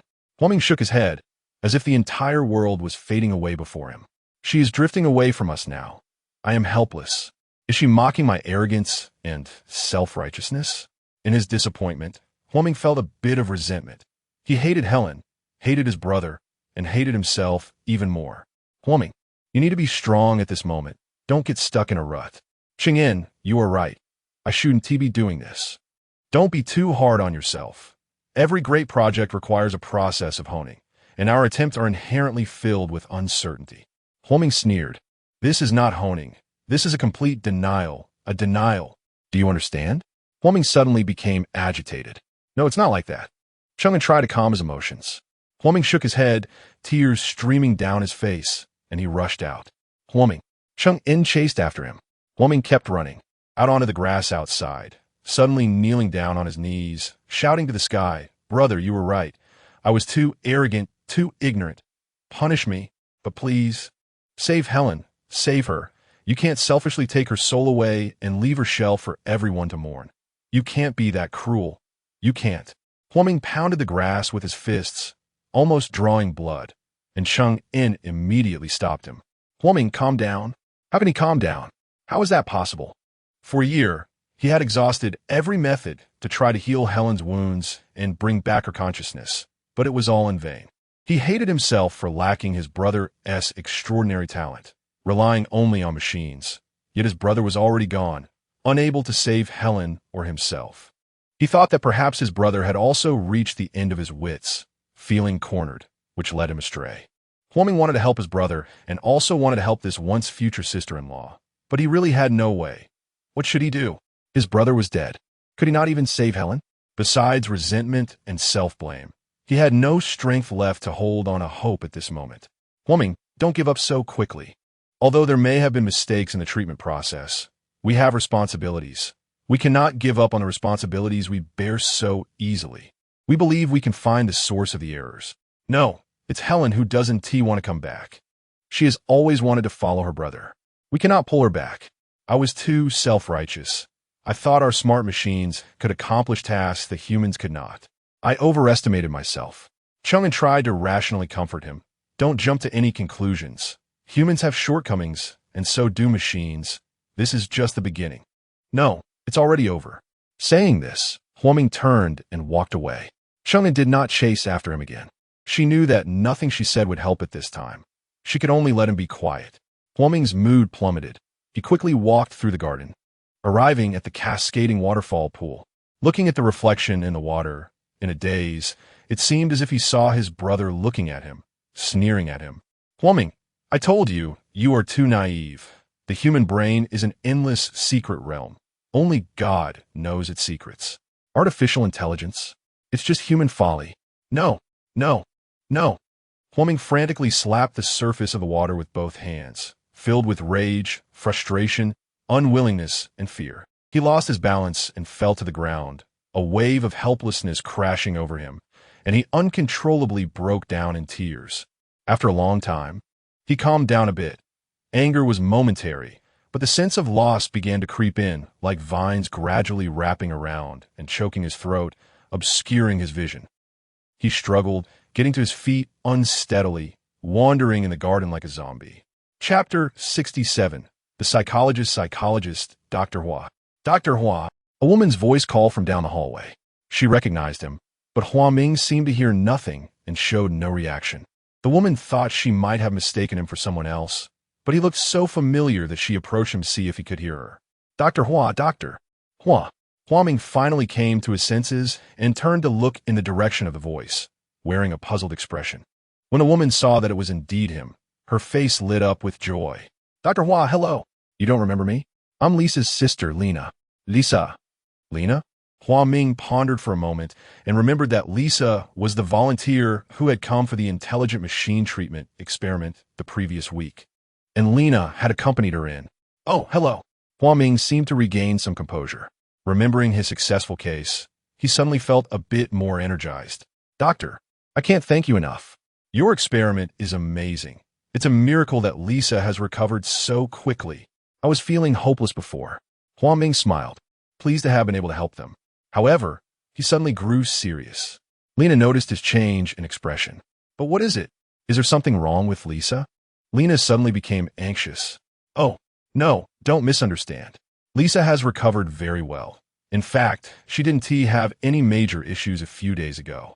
She just requested to stay here for some routine checks and general treatment. If she doesn't have any adverse reactions to the robot's treatment, she can leave in a couple of days. Lena let out a relieved breath, but noticing Huaming's expression, she asked out of concern, Then why do you look so troubled? Oh, it's nothing. Huaming seemed to feel there was nothing to explain to her. Lena smiled and once again expressed her sincere gratitude. Doctor, I really appreciate you. Lisa's treatment has been fantastic, far beyond our expectations. She's not looking so glum anymore and has finally returned to a more normal state. I also hope to help more people, but Huaming paused, thinking that saying more would be useless. Lena wasn't his sounding board. At least, she didn't have that responsibility, and she wouldn't understand. Maybe we just need more practice. Huaming comforted himself. Seeing him like this, Lena encouraged, Who isn't? I believe we can all get through this trial. Thank you. Huaming never expected that he would feel like he was receiving psychological counseling from a patient's family member. Her encouragement made him feel a bit better. Before, when Lena saw Huaming seemingly waving a magic wand to heal her sister, she thought he was charming and omnipotent, radiating a divine glow. Yet now, Huaming was facing problems and was experiencing the same low emotions that ordinary people do, and she felt he needed help. Although she wasn't sure if she could assist him, She wanted to do something to help him, even if it seemed trivial. But he appeared reluctant to confide in anyone. Gurgle. Hua Ming was taken aback. Dr. Hua, it seems you haven't eaten in a long time, Lena teased. However, she thought this might be a chance to repay him, at least by treating him to a meal. Oh no, it should be a late-night snack at this time. Hua Ming smiled wryly and glanced at his watch. I almost forgot. It's almost 10 o'clock. Would you do me the honor of joining me for a late-night snack? Hua Ming felt a bit embarrassed. Doctor, but you want to... Lena playfully pointed at Hua Ming's stomach. Hua Ming laughed, but it's so late. You should go back and get some rest. I came out because I didn't want to rest. My sister is already asleep, and I felt bored in the room, so I came out for some fresh air and happened to run into you. What do you think this is? Hua Ming was amused by the cheerful and open-minded young woman in front of him. This should be called a low-probability event that seems inevitable. Oh, doctor, please. Your terms always make my head spin. Lena pretended to be exasperated, then said seriously, this is called fate. It's destined. You must believe it. Hua Ming smiled faintly. Lena continued, come on, let's go. I'm so hungry. They arrived at a nearby restaurant and took a seat. Lena called for the waiter to bring water and menus and said earnestly to Hua Ming, tonight, just follow my lead. Hua Ming chuckled. Usually I say that to women. Seeing that he was more cheerful than before, Lena joked with him. Oh, looks like the doctor is not only knowledgeable, but also well-versed in human nature. Hua Ming replied earnestly, yes, indeed, that's usually how it is at the Research Institute. Lena continued, so outside of the Research Institute, it should be the opposite. Hua Ming nodded in agreement. That does sound reasonable. Lena smiled proudly, of course. The waiter brought the teapot and cups, and Lena poured tea for him. She then picked up the menu and asked him if he wanted this dish or if that one was good. Hua Ming had no interest in looking and casually replied, I'll follow your lead. Lena laughed. Dr. Hua is really obedient, but I also want to respect your preferences. If you have something you dislike, it wouldn't be good to force you to eat it. If I order something you can't eat, it would be disappointing for me to eat alone. Hua Ming smiled, thinking she was quite thoughtful. Indeed, when people face something they dislike from someone they recognize, even if they might not want to accept it, most will choose to appear compliant rather than outright refuse, especially when they are not familiar with the other person's emotional response patterns. Refusing outright seems uncouth rather than straightforward. It shows you don't care about the other person's feelings and are too self-centered. When the other person shows respect for your preferences to let you choose, it feels very considerate. He perhaps believed this was a gift from heaven, which is why he received Lena's help. This. Lena continued to order dishes. Okay, that's enough. It's plenty. I actually don't have much of an appetite, Hua Ming said, fearing her generosity. All right. Just this, and add 2 more cans of beer. Hurry, or I'll starve. After ordering, Lena took a sip of tea. This place is quite nice, not far from the Research Institute. Doctor, do you often come here? Hua Ming looked around and replied, if it's for late-night snacks, we usually just order takeout. Although it's so close, this is actually my first time here. Lena looked at him with a bit of surprise. Really? Wow. I never expected that I would have a late-night snack here with a genius doctor. This is truly a low probability. What was it? Event. I'm so honored. Such teasing compliments might make others feel a bit vain. But Hua Ming felt unworthy of them. He smiled wryly. Life indeed has too many surprises. I never expected that in my current predicament, I would receive compliments and hospitality from such a lovely lady. Hearing Hua Ming's self-deprecation, Lena rolled her eyes at him. If you say that, I won TB footing the bill. Hua Ming chuckled, feeling quite grateful to her. Lena said earnestly, Doctor, you can't be downcast. Remember, no matter what difficulties you encounter, you must believe. At that moment, the waiter brought the dishes and beer, and Lena paused. Hua Ming continued, believe that miracles will happen? Lena waved her hand. No. You must believe that if you fail, having a meal will make everything better. So, no matter the situation, always remember, good, eat food. Lena spoke deliberately, nodding slightly to show her agreement. Hua Ming pretended to think for a moment. That's quite a peculiar logic, but it sounds good. Lena nodded, smiling playfully. She picked up her chopsticks and said, let's eat, don't be polite, and began to dig in. Watching her cute demeanor, Hua Ming also picked up his chopsticks. When the first piece of food entered his mouth, he found it particularly delicious and realized he was really hungry, so he started eating seriously. After a while, Hua Ming looked up at Lena and suddenly thought of her sister Lisa. They were so different. Perhaps Lisa was luckier, having grown up in a safer environment, while her sister had to be more sensitive to protect herself. He reflected that the success of this case might not just be about how powerful artificial intelligence is, but perhaps it was simply a straightforward case, and when it comes to human consciousness, there are still too many complex factors involved. Noticing that Huoming was lost in thought while eating, Lena paused with her chopsticks. "Doctor, you should take eating seriously. It's a respect for food." Huoming came back to his senses. "I wish I could be a happy foodie like you. It's actually quite simple. Everyone is born a happy foodie. It's just that as we grow up, we tend to forget. Maybe you have too many worries and responsibilities. Why not try letting intelligent machines help you? Then you can find your true self again." Huoming looked at her innocent expression and felt a bit puzzled. "You were so troubled about your sister before. Why can you switch so quickly, as if you've forgotten how exhausting and distressing it was?" Lena pretended to think seriously. "I guess I'm just a big silly. Unhappy things pass quickly. More importantly, I've met a genius like you. I feel it's heaven's mercy and my parents' blessing. I can only rely on my sister. As long as she's happy, I'm happy." Huoming thought that indeed, among those who received more love and care from a young age, such purity was preserved better. It also related to their innate desire for less. Their reward systems didn't produce excessive dopamine, but rather prolactin, allowing them to feel safer and more satisfied in many relationships. "I'm no genius. I don't deserve your compliments." Huoming felt relaxed talking to Lena. Although they couldn't delve into deep topics, it allowed him to temporarily forget some worries. Suddenly, Lena said very seriously, "Actually, I was just joking." Huoming was puzzled by her statement, with question marks appearing above his head. "Let me tell you a secret."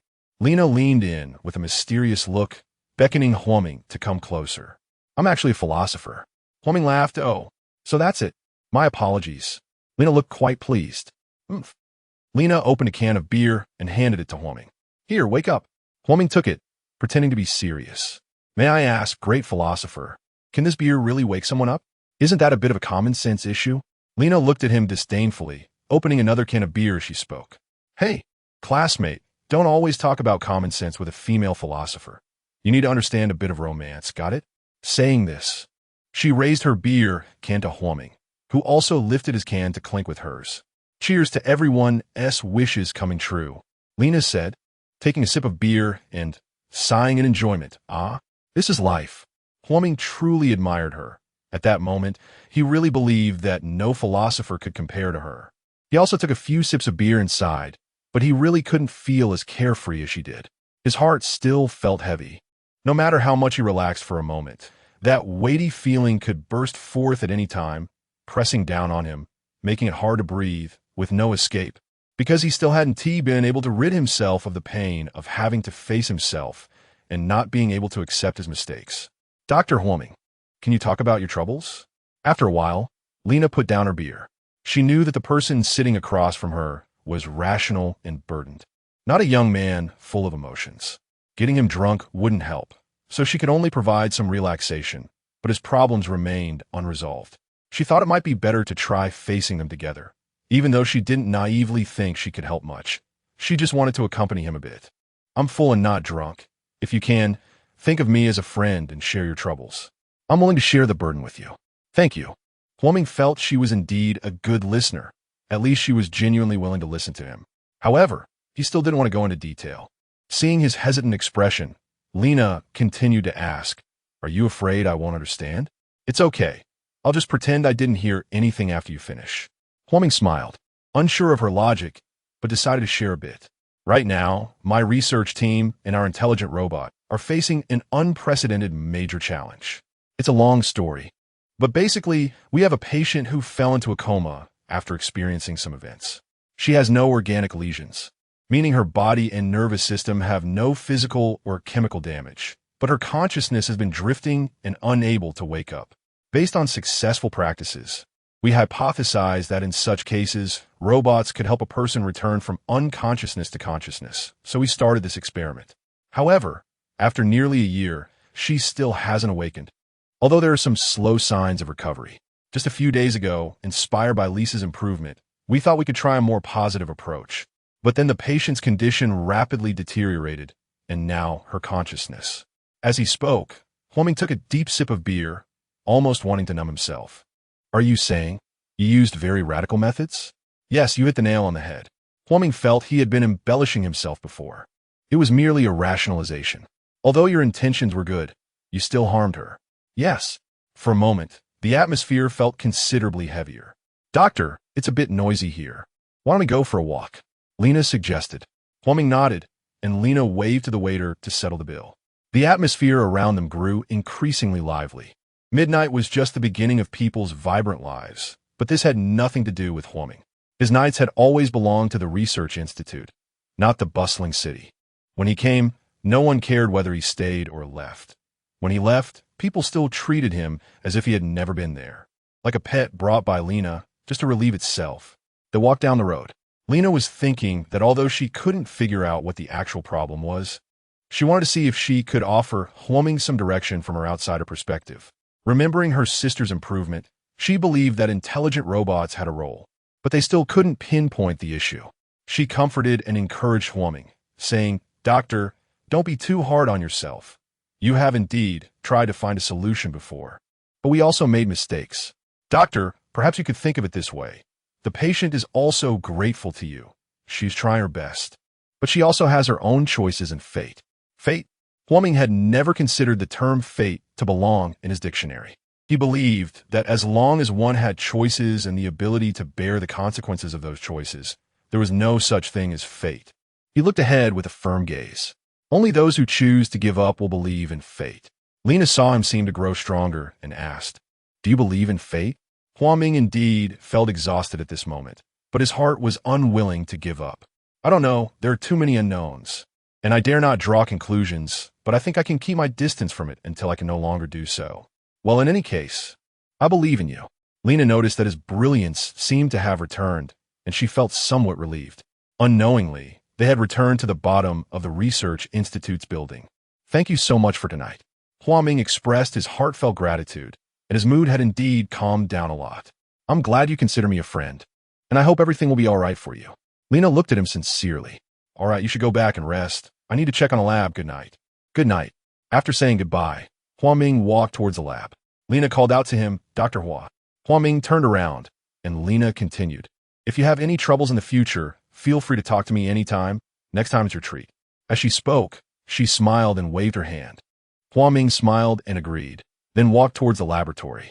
Chapter 68. Life hanging by a thread the night was deep, and the laboratory was enveloped in a chilling silence that felt inescapable. Huoming quietly walked into the lounge next to the research room, where Cheng-un was sleeping on the sofa. Seeing her coat slipping down, Huoming hurried over to cover her properly and sat down in the chair beside her, feeling a pang of affection for the woman he loved. Cheng-un had always been his most capable assistant, supportive and understanding of him. Just moments ago, when he lost control of his emotions, she handled everything in the lab with composure. He knew that without her constant support, he wouldn't have achieved so much. Yet during times of frustration, he had acted impulsively and made her bear the burden. He looked at her with pity and gently brushed aside the strands of hair that had fallen across her face. Huoming also felt exhausted and closed his eyes. In his deep sleep, he had an epic dream. Faintly, the lines between good and evil in the world were reversed. A sense of darkness, oppression, and a silent, gray panic enveloped him. At that moment, a genius came to save the day, using the power of outer space. High-tech imagery was employed to confuse the enemy's sight from beyond Earth. Then, a tidal wave of counterattacks began, blowing away the gray haze. A fierce battle like molten lava erupted, resulting in a victory beyond expectation. He saw himself soaring across the battlefield, witnessing a spectacular scene. However, suddenly he found himself merely a spectator in a cinema, untouched by any fragments of war. Then it ended, and he lightly leaped into the curtain. An unfamiliar figure approached him, telling him not to worry, the person he was looking for was in a safe place. Really? Tick-tock, tick-tock. Damp and hazy, in the midst of the jungle, a familiar figure, whom he had never met, gradually drew closer, and at that moment, a mysterious aura quietly rose. Beep, beep, beep. An alarm sounded from the instruments on Helen's side, startling both Huoming and Cheng-un awake. They rushed over to find Helen's blood pressure rapidly declining. What happened all of a sudden? They panicked and immediately began resuscitation. Beat, administering electric shock, adrenaline. In Helen's dream, chaos began when the fierce wind struck, tossing her body into weightlessness, completely out of control. Everything around her swirled chaotically. It felt like smoke passing by, like an invisible illusion. After an unknown period, the storm finally calmed, and she found herself drifting beyond the clouds.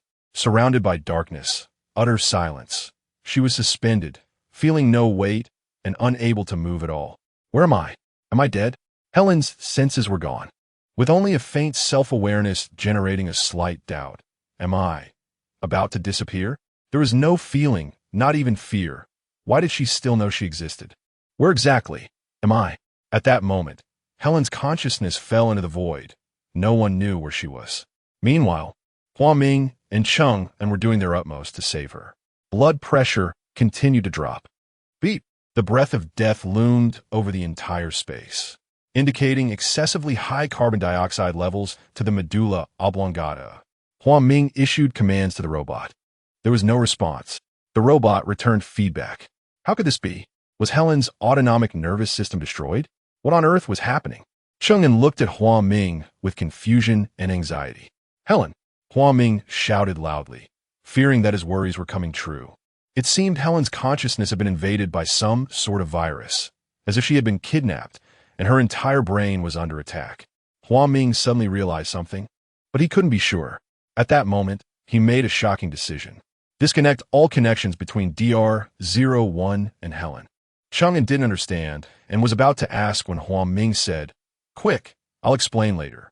Cheng followed the instructions, and Hua Ming added, "Cheng-un, we need to make one last attempt." Cheng seemed to understand. "You want?" "Yes." Immediately inject Helen with 5 milliliters of plasma expanders and 3 milliliters of chlorpromazine inhibitors. Set the lab temperature to 10 degrees Celsius. At that moment, Helen's soul suddenly felt as if it were being pulled from her body. She floated above the laboratory, observing everything below her, feeling incredulous. "I can hear them, see them." "Hua Ming, Cheng-in, it's them. How did I end up here?" Helen looked closely and gasped. Her body lay motionless on the bed, all the instruments silent. She saw Hua Ming anxiously performing various operations, wanting to get closer to him, to touch him, but she remained suspended, powerless. She didn't know what to do next, but seeing them made her reluctant to leave. She desperately wanted to return to reality and be with them, yet she couldn't. She could do nothing. In fact, they didn't know if this would save Helen. She was at a critical juncture, and they were unsure if this induced hibernation could temporarily sustain her life, but it was all they could do for now. Everything seemed to pause. Helen's previous illusion suddenly turned black again, and she fell back into the void, completely unaware. The success rate of induced hibernation was still low, and they hadn't officially begun substantial experiments in this area, lacking more experimental data. Would they succeed? Cheng asked. "No choice. We can only take a gamble. Moreover, I need to find some doubts. It seems Helen's consciousness has been suddenly emptied, which is not a normal situation. I suspect there might be an error in the intelligent machine's programming." "What?" Cheng seemed to have realized it too. "I think your suspicion might be correct.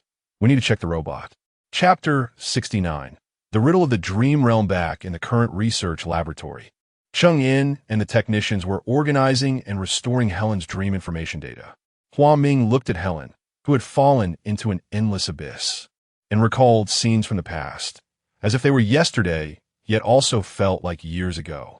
He felt that their hearts seemed to be aging together. All of this truly felt like a dream. He seemed to understand why Helen was reluctant to wake up. However, he and Xiaotian had been persistent. Perhaps in her dreams, Helen could be a bit happier, but waking up meant facing a bleak reality. How was she supposed to live on? While Xiaotian was conducting a study on the neural communication of dreams between people at M University's laboratory, he received an urgent message from Hua Ming regarding Helen's situation and rushed back immediately. "Doctor, the data and images are out. Come take a look," Cheng said as he organized the data and handed it to them. When they saw the first image, they were already astonished. How could this be? Isn't this the unknown plant that Huayang planted on the balcony before? Xiatian's expression turned serious. Yes. The dream machine had a special design program that specifically blocked certain information from Helen that could cause negative suggestions. These situations shouldn't have occurred.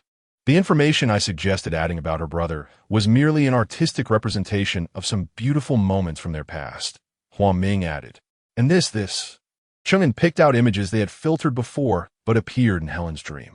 This butterfly, this empty birdcage, this nest, this piece of music. What kind of music is it? It feels strange, Chang'an continued. When these images appeared, Helen's ECG showed abnormalities and her intracranial temperature was rising, Xia Tian remarked. These are all factors causing her unease. One is not designed for this. I've checked every detail, Huang Ming responded. So there could be 3 scenarios. First, these pieces of information are so deeply embedded in Helen's brain that they've bypassed the block and entered her dream.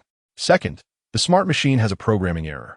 Third, there may be a deliberately implanted erroneous program or someone intentionally disabled the block, compromising the safety system, Xia Tian continued. Our monitoring is so strict, but perhaps there really was a loophole. We need to check immediately to see what the situation is. Huang Ming quickly arranged for the staff responsible for program detection to conduct a thorough investigation. After an inspection, the staff informed them that some abnormal situations had occurred. The smart machine experienced a programming error, but no network virus invasion was detected. It resembles an attack behavior from the smart machine itself, damaging the blocking and alarm functions, while simultaneously generating some negative suggestion information. They were all exceptionally surprised. The smart machine attacked itself. This is similar to a state of schizophrenia in our brains. Because the neural network of the smart machine is akin to the human neural network, when certain information becomes difficult to discern and leads to chaotic classification, it generates a bug program. What caused that? Xia Tian asked. The cause is unclear. It could be a design flaw in the neural network, occurring naturally. It might also be that someone deliberately created information that is difficult to distinguish between positive and negative suggestions. But what? Everyone was puzzled. The large number of bugs doesn't seem like something the machine would generate naturally.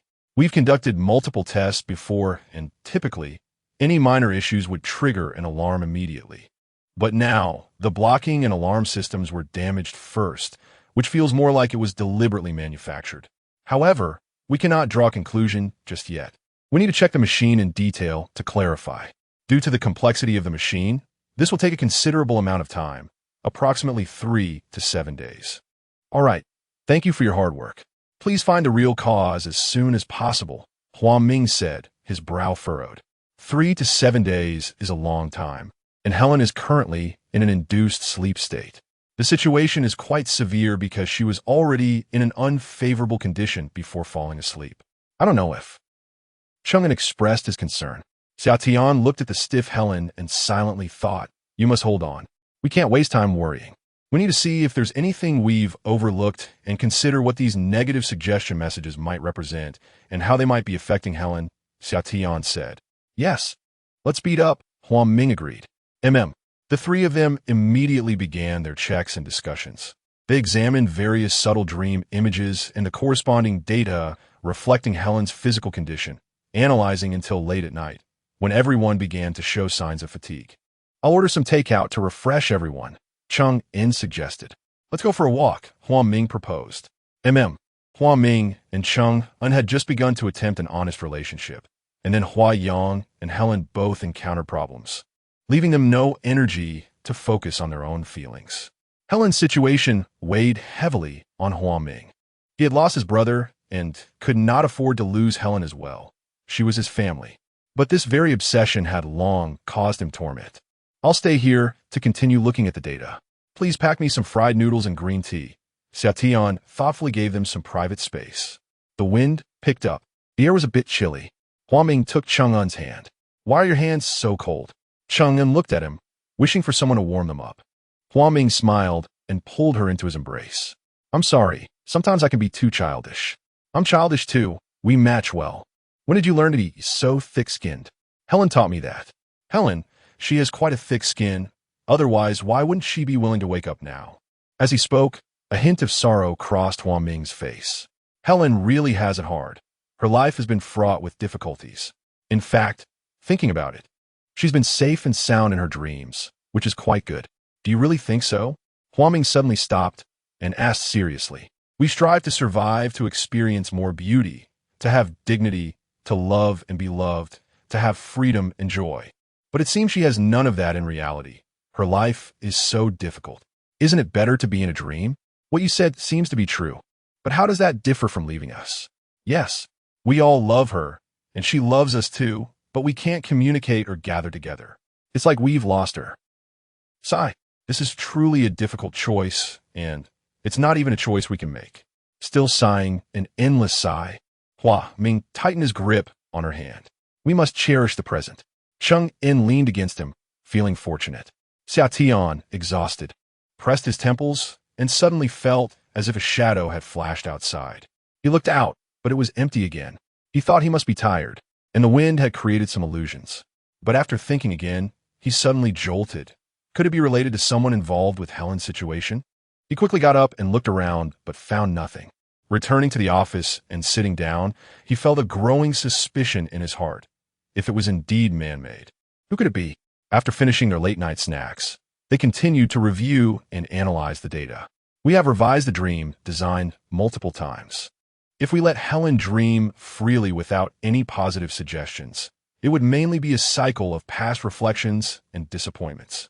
Therefore, we blocked all information related to her brother and allowed DR01 to lead the dream. But it turns out there are so many bugs in her dream. The smart machine is still in its first generation, relatively primitive compared to what we hoped for.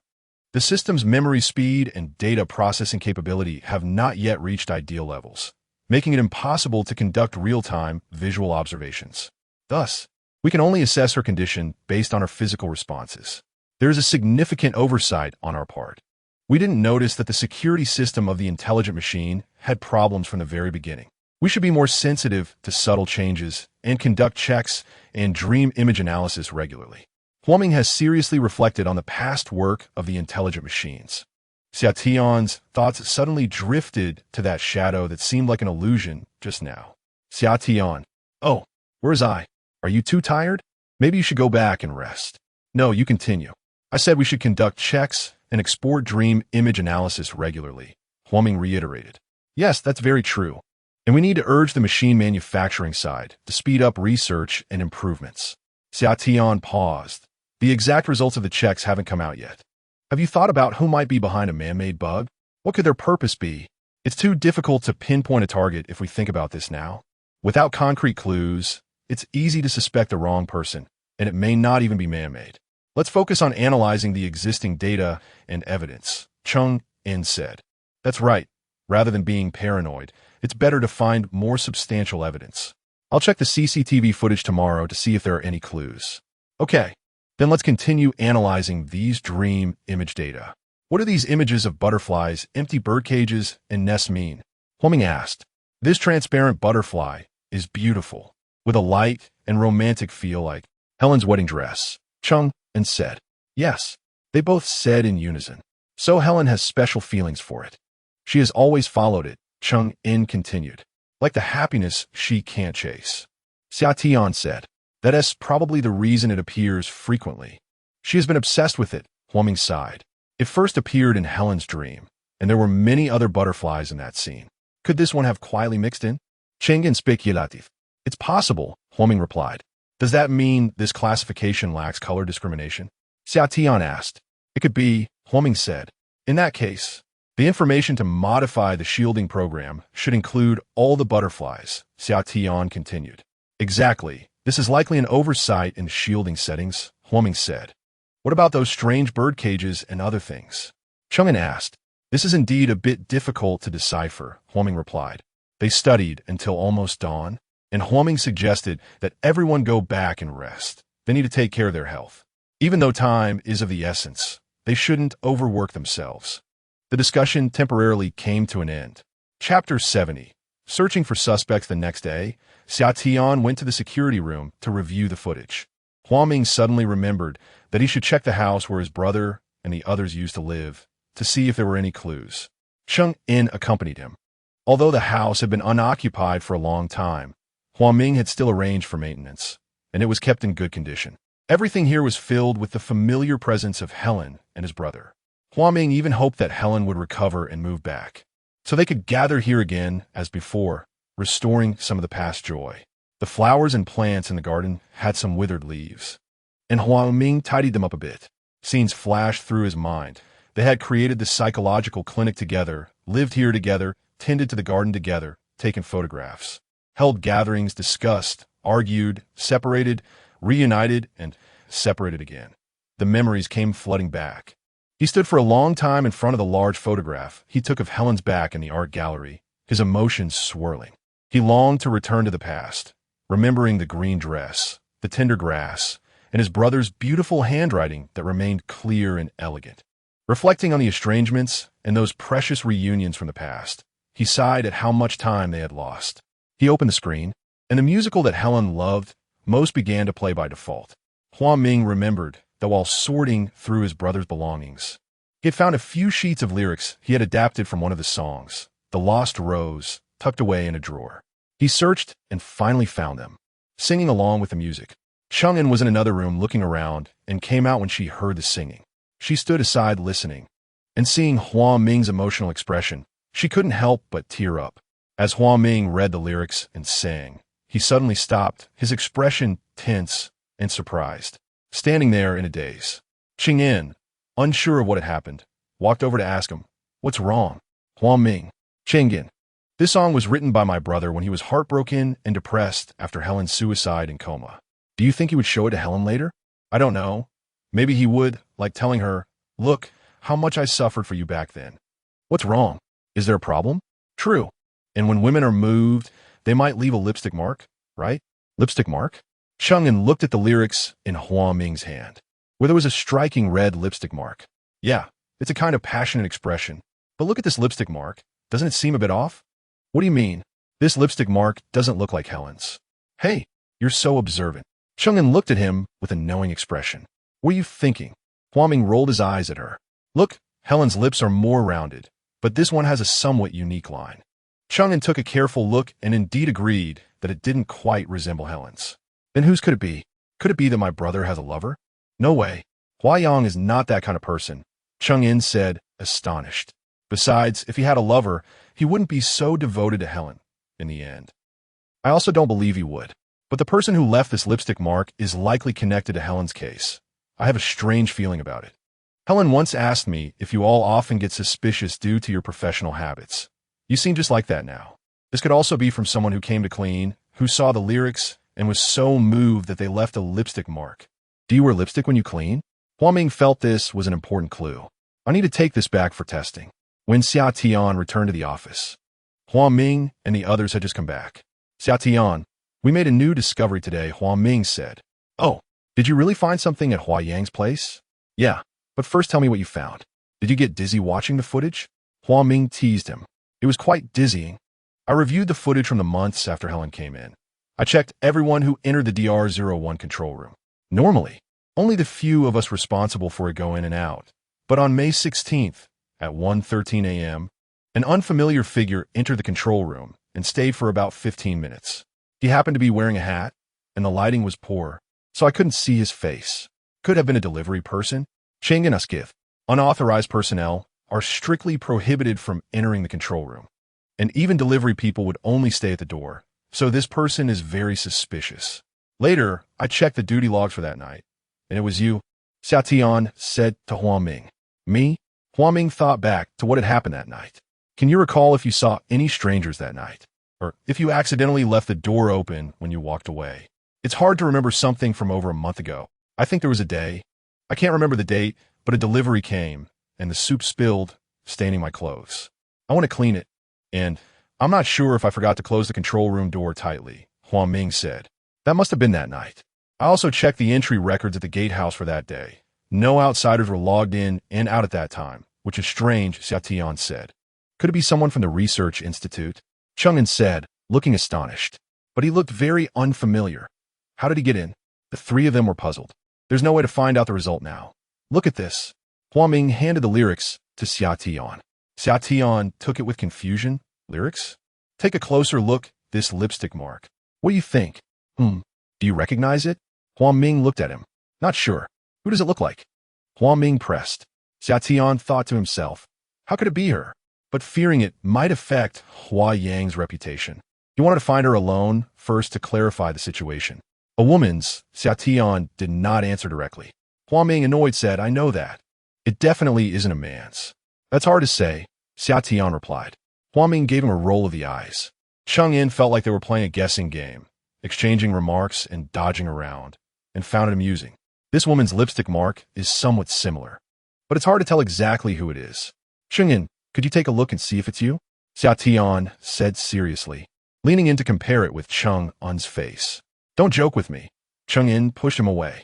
I'm going to take this back for further study, Xia Tian said as he walked away. Hey, where's he taking it for research? Huang Ming was confused.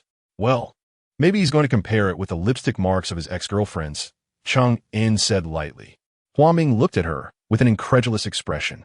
Chapter 71.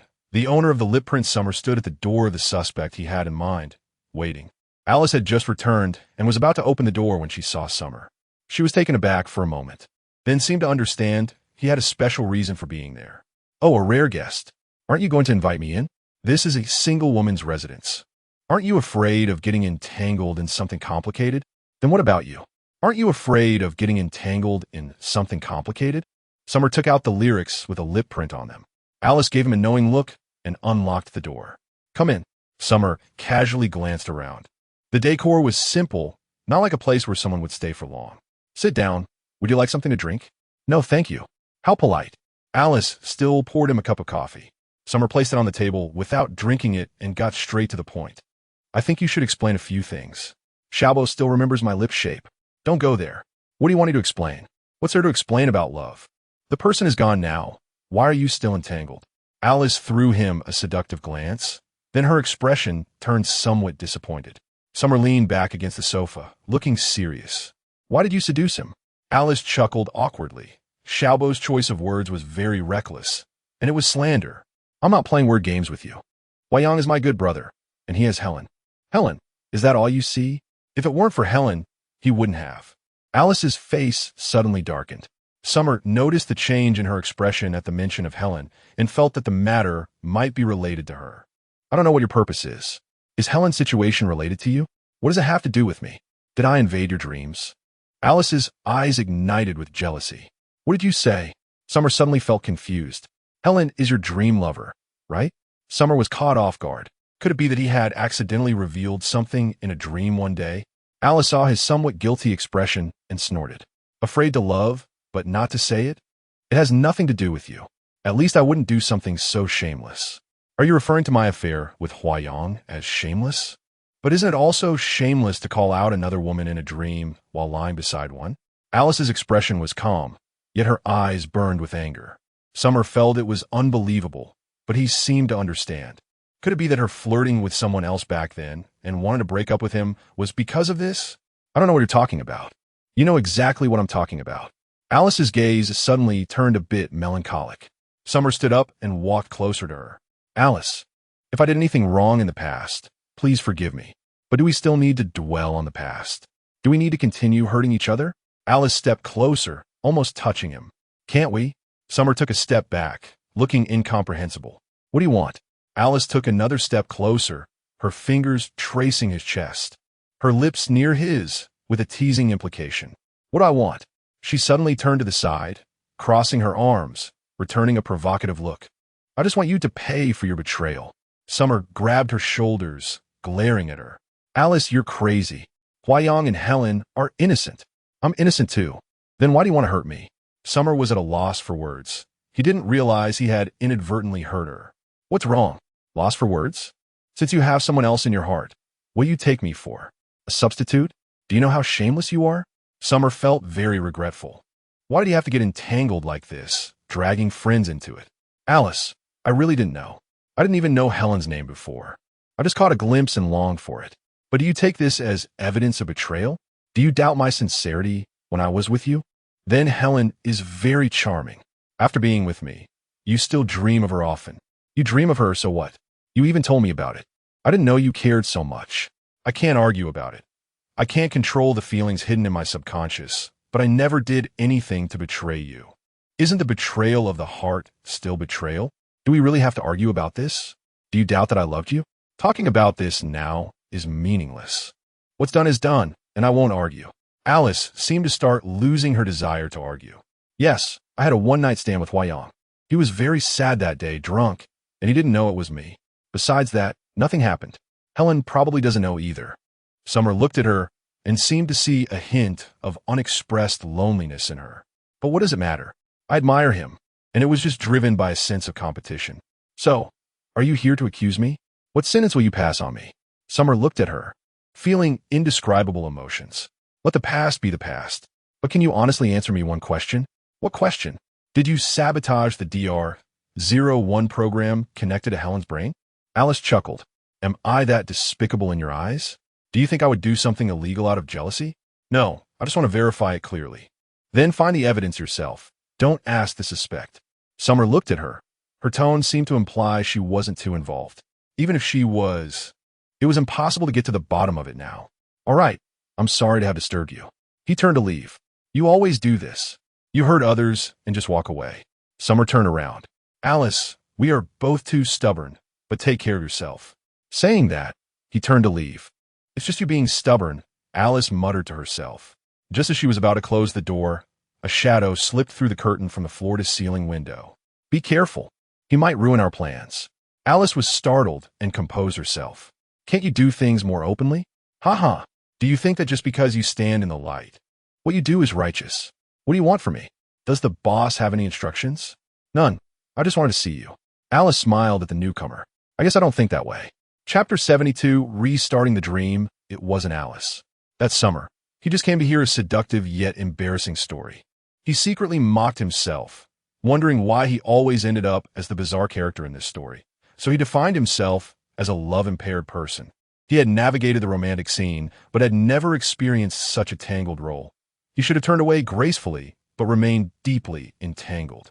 However, there were still no clues about the robot malfunction, and he had to think about what to do next. Sitting at home, Summer stared at the beautiful silhouette of Helen he had once drawn on the table.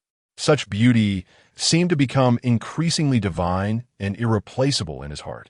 He didn't know whether it was because Huayang was no longer there that he could continue to chase his heart's desire, or if it was a kind of aesthetic inertia, an unwilling emotional projection, or perhaps even sympathy or a fateful soul connection.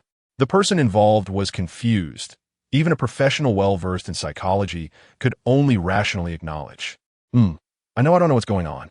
Love was like a ghost. No one knew what it looked like, yet it tirelessly pursued. But at that moment, Summer was sure that he loved Helen, and now he could love her openly. Even in the face of Huaming and the others, he felt no psychological burden. How's it going with the lip print investigation? Huaming asked Summer in the lab. It's just an admirer. It has nothing to do with Helen. How did you find out? Who is it? The person involved wants to keep this private. Anyway, it has nothing to do with the incident. No need to delve deeper. Let's look at other clues. Did that person visit my brother's place? Not sure, but nothing valuable can be found here. You're acting strange. Huaming looked at Summer, who seemed to be evasive, and pressed on. I'm a solitary person. Of course I'm strange. I don't have the sweetness of you couples. Summer forced a twisted smile. Hey. Be normal. Be normal. Now, that stranger who appeared on May 16th is our only lead. Huaming tried to bring him back to a normal state. But I think what's more important now is to speed up finding the robot's issues and solve them. Strengthen security and supervision. Summer secretly rejoiced at having sidestepped the issue. This matter has already been reported to Director Jiang. He has arranged for it. Huaming said, the inspection report for DR-01 is out. Chang'an hurried into the lab. Quick, tell us, what did you find? They all eagerly awaited the answer. There was a bug in the dream shielding and alarm system, but other programs were not modified by a virus. The content of Helen's free dream disrupted the order of the dream due to her brain's degeneration. However, the bug in the shielding system was tampered with, and there are signs that some data in the intelligent machine has been stolen and partially deleted. Stolen data? Huaming and Summer both gasped. Who would steal data from here? We have already reported this to the police. They might come to ask for our assistance in the investigation. Chang'an said, this is serious, but we aren't a commercial organization. We don't have obvious competitors. Who would steal our data and also delete some of it? It's too suspicious. Summer said, it seems complicated. We can't concern ourselves with too much. Let's leave it to the police to investigate. Our focus now is to fix the robot and restore its operation. Helen is still waiting for us. Huoming said, right? So how's the repair work on DR-01 going?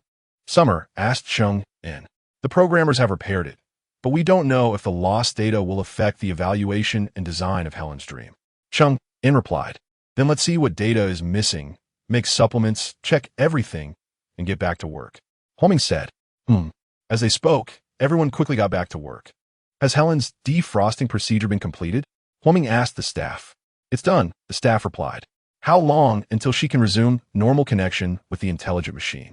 Huoming asked. Based on past experimental experience, it will take about 2 to 7 days, depending on her specific physical condition, Summer answered. All personnel closely monitored the situation without any slackening.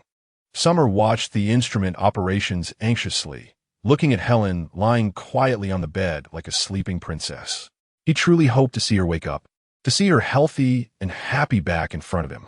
Summer walked to Helen's side, held her hand tightly, and gazed at her affectionately.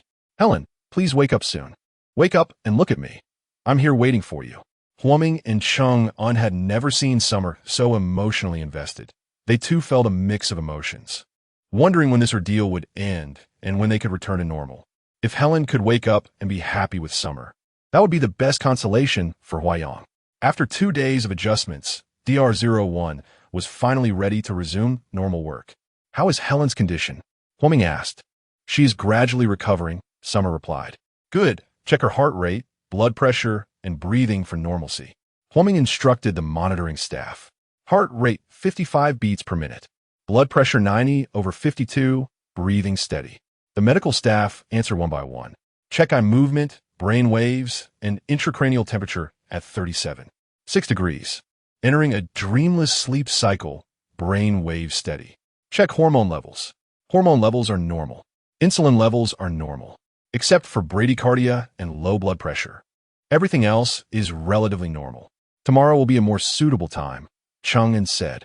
They temporarily breathed a sigh of relief. Things seemed to be heading in a better direction. The next day, they were like warriors re-entering battle after a rest, full of determination, and restarted DR-01's operations. Prepare DR-01. Start the program, Huoming commanded.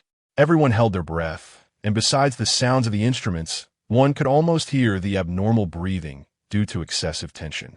After 10 minutes, Helen showed no abnormal reactions, but the brightness of her brain cortex regions remained dim. Should we export the dream images to check? Helen seemed to show no response. Her brain, Chung-in said worriedly. All right, export the dream images. Huoming stared at the data, turned to look at Helen, and gave the order. After a while, Chung-in brought over the exported images. Look, it really seems to be the situation we were worried about. The images displayed a jumble of shapeless figures, like the static on a television with unclear signals. Helen's brain appeared to be in a chaotic void state. Summer held the images, lost in thought and despair. Helen, where are you? Huoming and Chung-in also fell into a low mood. She has even rejected connection with DR-01 now, Huoming said in despair. They were a loss. At that moment, someone came in to convey a message. The police had arrived and asked Dr. Huoming and Dr. Summer to assist in the investigation. Dr. Huoming, Dr. Summer, I am Inspector Gao Jianming in charge of this case, and these are Officers Fu Guaning and Wei Goen. The atmosphere in the police station was distinctly different from that of ordinary institutions. The inspector and officers looked as imposing as their title suggested. The chief inspector is a tall and imposing middle-aged man, with a square face covered in stubble that gives him a resolute appearance.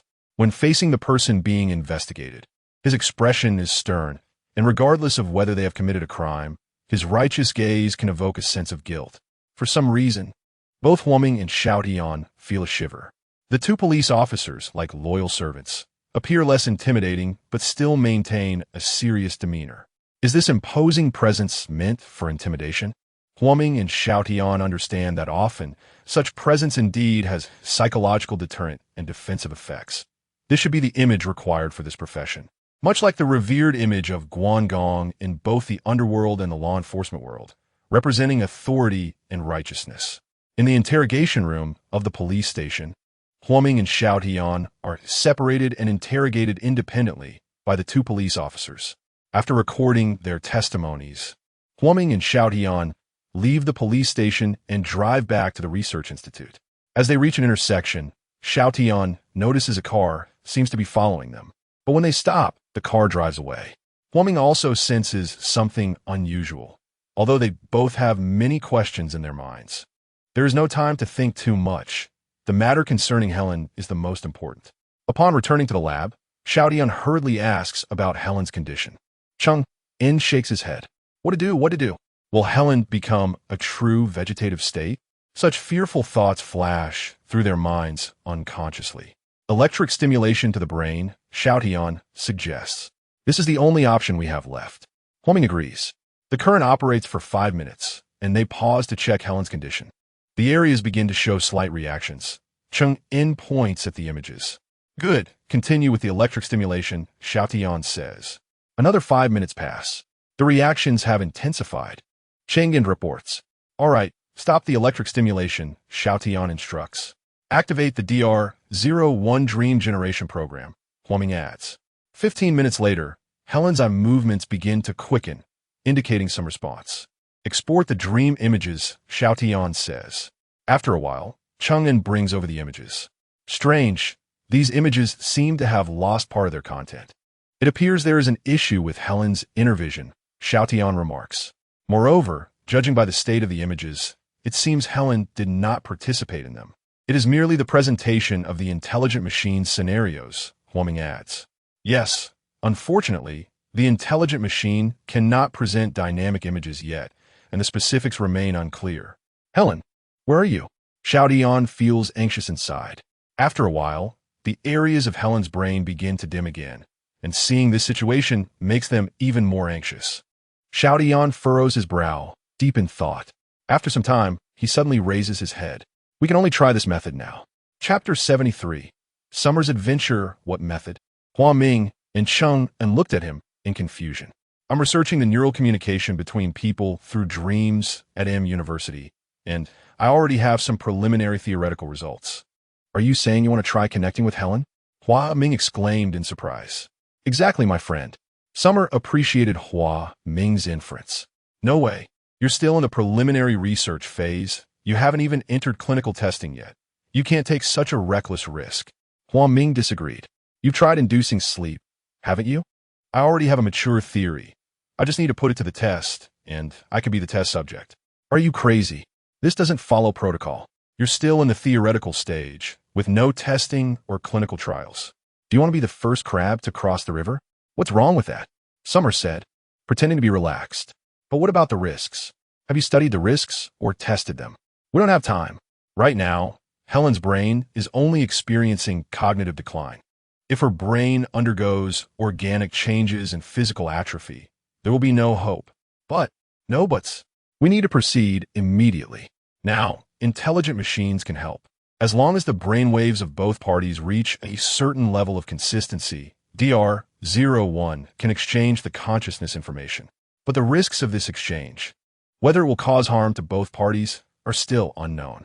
Whether it will produce rejection is also unknown. Then let me explore the unknown. We can't conduct such experiments without going through the proper review process. Stop being so timid. You sound just like Huayang now. Huaming was both angry and anxious. He didn't want Summer to become the next Huayang. Seeing them in a stalemate, Cheng In interjected, calm down, both of you. Let's not lose our composure, okay? This won't solve the problem. They calmed down, and Summer's tone softened. How about this? Let's follow the protocol and submit an application. A special application.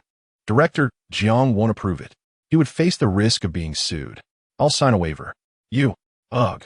Why are you all like this? I don't want you to follow your brother's path. Don't worry. Why have you suddenly turned into a tragic little prince? We can set up safety protocols. If there's any problem, we can terminate it immediately. It seems your mind is made up. Not even 10 oxen could pull you back. No. Not even 10 heavy trucks could pull me back.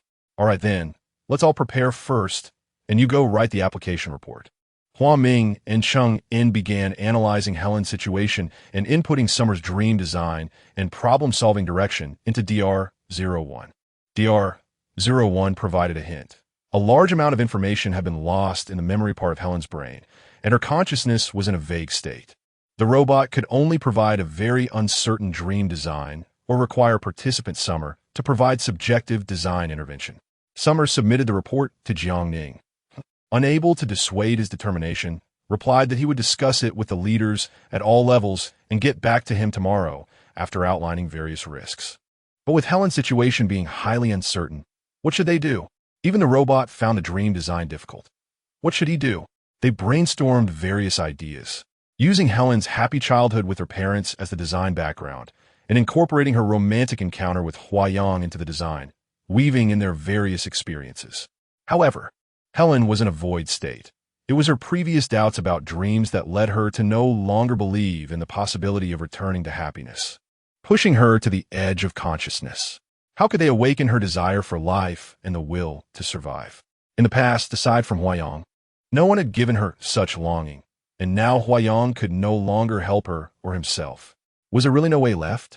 Lying on his bed at home, Summer's thoughts drifted. Helen, do you still want to come back? Can you come back? I miss you so much. Holding the drawing of Helen's beautiful figure, he gazed at it, his eyes gradually closing as Helen's image covered his face, slowly drifting into a dream. In the dream, Summer arrived at the wedding in Angie, where he caught a glimpse of Helen like a fleeting vision. He wanted to grab her, but she still floated away. Summer woke up, still in the middle of the night. A deep sense of loss washed over him again. Helen, where are you? Suddenly, Summer thought, right, he needed to enter Helen's dream. This could be their shared dream. He immediately got up and began to write down the design concepts and details. With support from all sides, Summer's adventure was finally about to begin. Lying on one side of the bed connected to DR-01, Summer looked at Helen on the other side. His heart filled with anticipation. He was determined to bring Helen back. He must. Good luck, my friend. Summer smiled slightly, looking at the ceiling as he closed his eyes, waiting for fate's arrangement. Chapter 74, Dreaming of a Lost Rose. Helen. In the darkness of summer. In order for Summer to enter Helen's dream at the moment when their brainwaves resonate, the dream-making robot must first take him into an empty dream realm, where there is nothing but endless night. He does not know if he has already entered Helen's dream, but he senses a special aura, as if there are ethereal whispers of Helen's thoughts calling out to him. He continues to shout, Helen, Helen, Helen. At this moment, Summer sees a light. A patch of green grass, the wedding venue of Angie. Yes, it's here. But where is Helen? Why can't he see her? Summer, are you looking for your goddess? The bride Angie asks. Yes. Where is she? Have you seen her? Helen? She is. Suddenly, the wedding garden disappears, and Summer falls into a vortex-like colorful space, where many fragments of the past and ethereal voices swirl around. His encounter with Helen at the corner of Huayang Street. Their gathering. The photo of Helen's back he saw in Huayang's house, when he comforted Helen. When Helen told him she broke up with Huayang. Helen's wedding. Laughter, crying words. Doctor, his movements are intense, and his intracranial temperature is rising. A nurse in the lab reports. Let's extract the dream images and take a look. Huaming turns to Chung In and says. After a while, Chung In brings over the images. They are all fragments of Helen, but it seems he is not in any designed dream space right now, nor has he encountered Helen. He doesn't know what will happen next. Should we wake him up? Okay. Chung In inputs the wake-up program into the machine. In Summer's dream, a symphony begins to play, and the sound grows louder. He opens his eyes. Summer, how are you? How do you feel? Huaming asks. I can't find Helen, he says, getting up and pulling off the tendrils from his head. Feeling frustrated and unwilling, he walks out of the lab, leaning against the railing in the corridor. Looking around, this world is so vast. Does Helen's soul have no place to dwell? How can he find her? Ching In and Huaming are just coming out when they see Alice walking toward them. How is it? Not going well? Alice asks Summer, are you happy right now? Summer thinks she has come to mock him. Give me a reason to be happy, he replies. Alice maintains her calm and gentle tone. Weren't you saying we have to pay for our mistakes? You see we failed. Shouldn't you be happy? The exceptionally intelligent Summer. Why is his IQ not online today? Summer. In a bad mood? Doesn't T want to engage with her? Would you like to hear a perspective from neuroscience? Alice says. Summer turns around, surprised that she has come to help him, feeling a bit puzzled, but responds with a slightly friendly attitude. What good suggestions do you have? The number of glial cells in the brain is more than 10 times that of neurons. The traditional medical understanding is that these cells only serve as nutrition, support, repair, immunity, and participate in metabolism, and do not take part in the bioelectric reactions of consciousness. However, recent discoveries suggest that these cells actually play an important role in memory and emotion, harboring a type of currently unmeasurable dark energy, which is likely the energy source that dominates subconscious reactions. So, this is the main force of consciousness in the brain? Huaming immediately reacts to Alice's new discovery. What do you think, Xiaobo? Alice smiles at Huaming and turns to look at Summer. This is indeed good news. You should have specific operational suggestions, right? Summer finally shows a friendly attitude. Alice smiles, unfortunately not yet, because the current instruments do not have the capability to stimulate this dark energy. But this is a direction you can try, to experiment more in dream design. Regardless, thank you for providing such valuable information. Summer looks at Alice sincerely. Perhaps I can offer some suggestions in dream design, Alice says. Everyone nods, and Alice along with Huaming enters the lab to analyze and adjust the dream design of DR01. Summer tries once again to enter Helen's dream. This time, he approaches Helen, takes her hand, and lies down. Gazing at her affectionately, he gradually drifts into sleep. Helen. The blurry dream is like watercolor. Summer cannot see the scene before him clearly, but a familiar aura surrounds him. Suddenly, he pops his head out of the water, struggling to breathe. He looks around. It is a surface of water rich in aquatic plants. Not far away, a group of children are playing. Several familiar faces belong to his childhood playmates. Those deepest memories resonate around him, joyful and bright. Suddenly, they hear the sound of a little girl falling into the water. Only the sound of splashes, no cries for help. The children look over, panicking, and immediately rush to the shore shouting for help. Summer sees this and swims over with all his might. The little girl struggles, about to sink deeper, and Summer tightly grabs her hand, pulling her up to the shore. The little girl passes out, and Summer immediately begins first aid. Thank goodness, the little girl coughs up some water and gradually wakes up. Her eyes shine with a familiar light. Helen. A man and a woman run from a distance, shouting as they approach. Helen, thank goodness. You scared your mother to death. The woman hugs the girl. Summer looks at the little girl in amazement. Helen? Helen, this is Helen. The woman thanks Summer. While a man complains, look at you. How could you let your daughter get into trouble?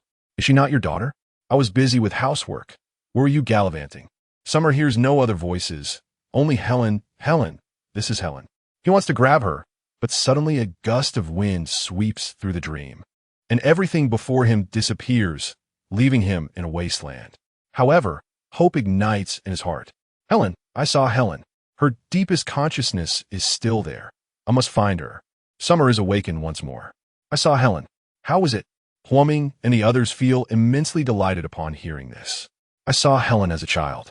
She fell into the river and was drowning, and I saved her. And then? Chinggin asks. Then a gust of wind brought me to a wasteland. And then you woke me up. We need to prevent your consciousness from being eroded. Your intracranial temperature is rising too quickly, Huaming says. Regardless, we have new progress. New hope, Summer says. Yes, everyone seems to reignite their hope. Helen will be back soon. Chapter 75. Who is in whose dream? Everyone go back and rest for a while. We'll continue tomorrow, Huaming said, assigning duty personnel to guard Helen. Summer lay on his bed at home, still holding Helen's painting, lost in thought. Do you want to come back? I can feel you. The laboratory was silent, with Helen lying still and the duty personnel dozing off. A shadow brushed past and opened the control room door. The next day, the sun was shining brightly, and Huaming and the others, filled with confidence, resumed the dream connection experiment. Summer, what was happening around you when you saw Helen in your dream? It seemed like her parents had come. Chung-In immediately retrieved image data from DR01. Yes, it's them. They seem to be arguing. Their relationship doesn't seem good. Summer said, could this be the deepest pain in Helen's heart? Huaming asked. Maybe, Summer replied. Then let's try this direction, Huaming said. signaling to proceed with the experiment. Okay, start. In the dream, Summer found himself in a quiet alley, walking to the window of a house, which was indeed where Helen lived as a child. Looking inside, he saw Helen's parents arguing, but there was no sign of Helen. Suddenly, he heard children shouting from a distance and ran over. Arriving by the riverbank, he saw a man's back from afar. That man had just rescued little Helen. It was the same scene as before, but the main character had changed. He focused and looked closely. The man was carrying little Helen, walking slowly out of the water. Summer couldn't believe it. That was actually Huayang. Why is he here? Summer was stunned, standing there in shock. Helen's parents, just like in the previous dream, ran over, presenting the same scene again. At that moment, the man turned to look in Summer's direction. It was Huayang, his gaze fixed directly on Summer. It was as if he was saying, "I'm here." What's going on? Summer, filled with countless questions, slowly walked over. He felt he should hear an explanation. However, at that moment, Huayang suddenly turned and ran away, disappearing without a trace. This was too unbelievable. What on earth was happening in this dream? Was it the design of DR-01? Or was the machine's shielding system malfunctioning again? Summer dialed 9595 on his phone, calling Huang Ming to wake him up. After waking, they checked the machine and found no issues. Oh, right. Previously, it was shielding the information about Huayang on Helen's side, but it seems there's none on your side. Could it be your subconscious image? Huang Ming suddenly recalled. It's possible, Summer said. Then I'll make some adjustments. Saying this, Chung In adjusted the program. After a short rest, the experiment continued. In the dream, Summer arrived at the riverbank again, but this time the time and space were different. He discovered a shocking scene. Helen was walking into the water herself. She was committing suicide. Summer rushed over, desperately pulling her out. He held Helen, waking her up, and spoke to her approaching parents. Please, stop arguing. Helen walked into the river to escape your quarrel. Helen's parents exchanged glances, and suddenly her mother began to cry, embracing Helen. I'm sorry, Helen. It's my fault. At this moment, her father called out to Helen and joined in hugging her. Helen began to cry, seemingly tears of emotion. She lifted her head, looking at Summer, her expression shifting from fear and disappointment to calm and gentle. Summer took her hand. Helen, come back. Helen looked at him, her gaze clear and tender, as if seeing the future. In the blink of an eye, the scene shifted, and Summer found himself back at Nji's wedding. He was surprised to find that this place felt somewhat different from the previous dream, with a familiar atmosphere. Looking towards the lakeside, he saw a figure strolling by the lake, just like the one he had seen before. It was Helen. It was her. Her vibrant silhouette in emerald green velvet seemed more real than reality. Summer was overjoyed. He had finally found her. The scene for before Nji's wedding reappeared. Summer caught the bouquet, but this time he broke free and chased after Helen. Helen turned around, and time froze at that moment. The Helen in front of him was breathtaking, just like the one in his dreams. Her gentle waves of light contained the brilliant colors of the entire sky. Gazing at him, as if waiting for a long time, he held out the bouquet to her, hardly believing that this beautiful moment had finally come. Helen took the bouquet, her face filled with joy. Captain, I'm back. Hearing this title, Summer was startled. What? Captain? He hurriedly looked around, unable to see Huayang, but he saw the deep affection in Helen's eyes, seemingly gazing at no one else. Just like when she joyfully called out, Captain, I'm back. Under Huayang's building for the first time, Summer was puzzled. Helen was indeed looking at him, but calling him by Huayang's pet name. What on earth was happening? A wave of increasing terror surged in his heart. Helen, it's me. I am. Before he could finish, Helen walked over and kissed him. With a pain that felt like wandering in darkness for a century, accompanied by tears of deep scars, she lifted her head. Captain, I miss you. I miss you for a long, long time. Who was swirling before him? Summer or Huayang? Summer remained confused. What was going on? Regaining his composure, he walked to a mirror and looked at his reflection. He nearly fainted upon seeing it. This, the reflection in the glass, was actual Huayang. How could this be? He looked at other parts of himself, his hands, feet, still him, but the image of him. He immediately dialed 9595 to call Huang Ming to wake him up. As he woke up, Summer gasped for air, beads of sweat trickling down his hair. At that moment, Huang Ming and Chang'an looked at him with astonished expressions. Before they could speak, Helen, lying in the adjacent bed, slowly awakened. She tugged at Summer's hand, making a faint sound, and everyone immediately turned to look. Helen, you're awake? You're finally back? Everyone was overjoyed. Yes, I'm back. Helen, that's wonderful. The lingering terror from the dream faded away as Summer excitedly got up, tightly holding Helen's hand. Hua Ming, Chung In, Captain. Helen focused on them, softly speaking. Captain? Captain? Hearing this title again, Summer's face twitched, filled with terror. What was happening? He looked up at Hua Ming and Chung In. Hua Ming and Chung In gazed at him with indescribable expressions. What's wrong? Hua Ming pointed at Summer and asked, but he seemed unable to form a complete question. Hua Ming was also terrified. The face before him did not belong to Summer, but Hua Yang's. Yet just moments ago, he had been lying on the bed as Summer. How could he suddenly become his brother? Everything was extremely bizarre. Chung In, with a terrified expression, handed Summer a mirror. Summer picked it up and looked. He felt dizzy as his slightly curly brown hair had turned into straight black strands. His brown eyes had become deep black, and his mouth. How had he become Hua Yang? Am I still dreaming? Hua Ming, dial the wake-up signal. While saying this, Summer hurriedly grabbed the phone beside him, trying to call. Hua Ming and the others immediately input the wake-up setting signal into the robot's control panel. After a while, they looked at each other, then around. Everything seemed normal, and Summer still had Hua Yang's face. It felt very real, but was this truly a dream or something else? Hua Ming and Chung In exchanged glances. Are we all in a dream? Everyone feels a mist. Extra chapter song Lost Rose Cantonese version yesterday, in the twilight. I wandered in dreams on your innocent face. You smiled back, gazing at my desire after sunset. Tears accompany the wandering night at this moment of loneliness. My heart is lost in the fog since you left. You haven't returned, but my feelings haven't changed. This heart is like eternally buried. The dream laughs at me, can't be again. Should fall you and I. Love is powerless. Also helpless after yesterday. The dream shattered and wandered alone, hiding outside the desert. I bury my head, still eagerly hoping for beauty to last in the dream. Tears fall and gradually blur, soaking my sleeves, full of desolation, no farewell to leave since you left. You haven't returned, but my feelings haven't changed. Drunken heart forever exists. Hate that distant road you fled in fear, oh my rose. Returning the dream you laugh at me. Entrusting a lifetime, entrusting a life to love, forever with you, falling in dreams, ah. Oh, ah, oh, ah, ah, ah, oh, ah, oh. Fate makes me fall into the dead end, the end of the road, seem like a fool, clinging to eternity, hoping you can be with me in this life, unchanging, save this love sorrow. Chapter 1. The dream maze. Before the strange events in the dream laboratory, everything was as usual.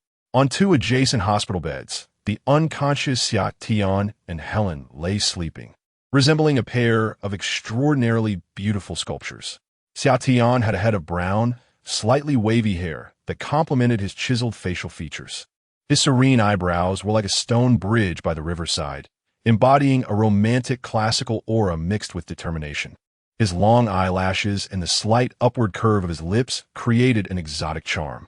Helen's silky hair cascaded down beside her pillow, and her delicate features beneath her smooth forehead were like a small boat under the crescent moon, exquisite and graceful. Her slightly pale, goose egg-shaped face and elegantly curved lips exuded a kind of frozen beauty. The two held hands, undergoing a healing connection of consciousness in their dreams.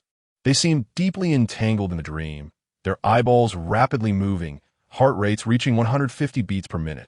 However, at the moment they awakened, everyone noticed that Xia Tian's slightly curled brown hair had transformed into straight, dark strands. His brown eyes turned deep black, and his nose and mouth.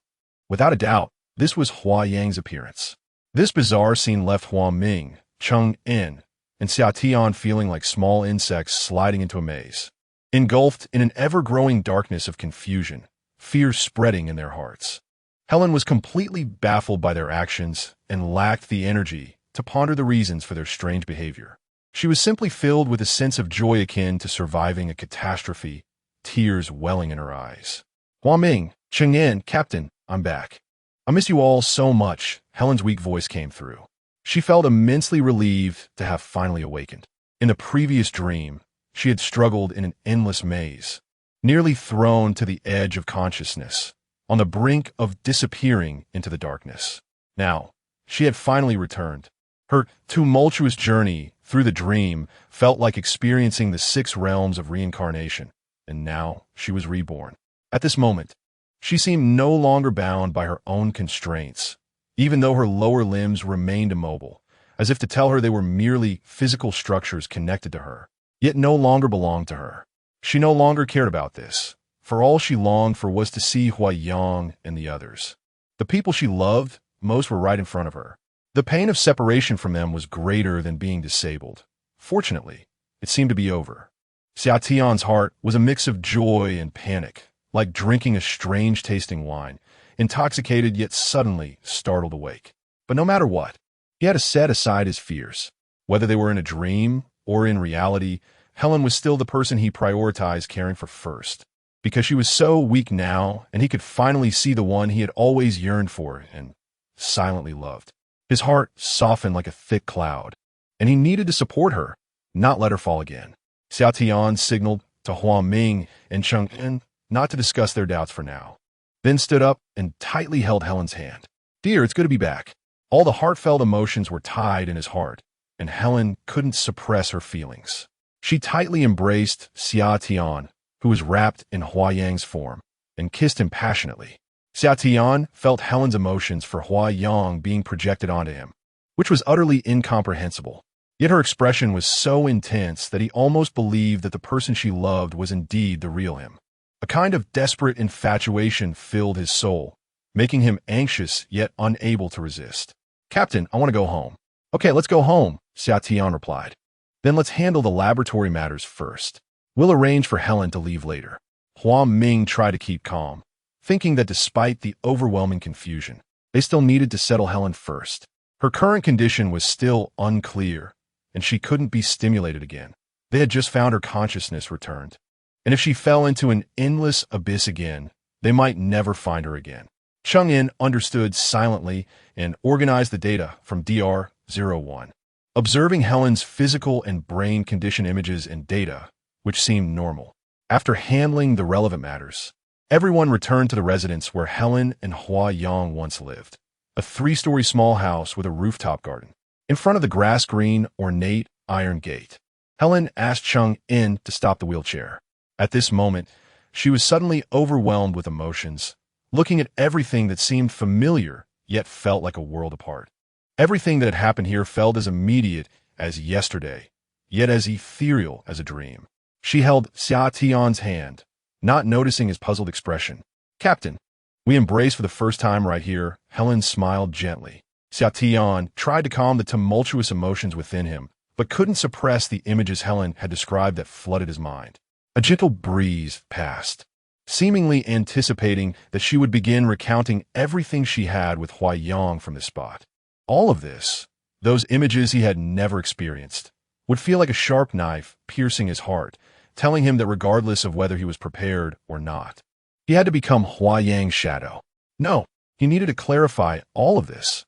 He couldn't take his friend's place without understanding. But for now, he had to endure. Huaming and Cheng'en also understood Xiaotian's inner pain and helplessness, but at this moment, they too fell silent, wondering when they could unravel all these mysteries. If they weren't going insane, then everything before them must be a dream, and it seemed certain that they had simultaneously fallen into the same dream, their consciousness connected. But how had all of this happened? There were no clues, no understanding at all. Their serious expressions showed no sign of relaxing due to the temporary peace around them. Their only goal now was to find a way to escape this dream maze, no matter what. Chapter 2. Hope and confusion coexist, pushing open the iron gate. Helen looked at everything before her, seemingly unchanged. The small water feature in the garden tinkled, and the flowers and leaves bloomed as if welcoming their owner's return. Huaming observed everything, feeling as if it were all real. Everything was so familiar. The colorful plants hanging from the walls, the moss-covered decorative sculptures, the bright yellow cushions on the wrought iron benches.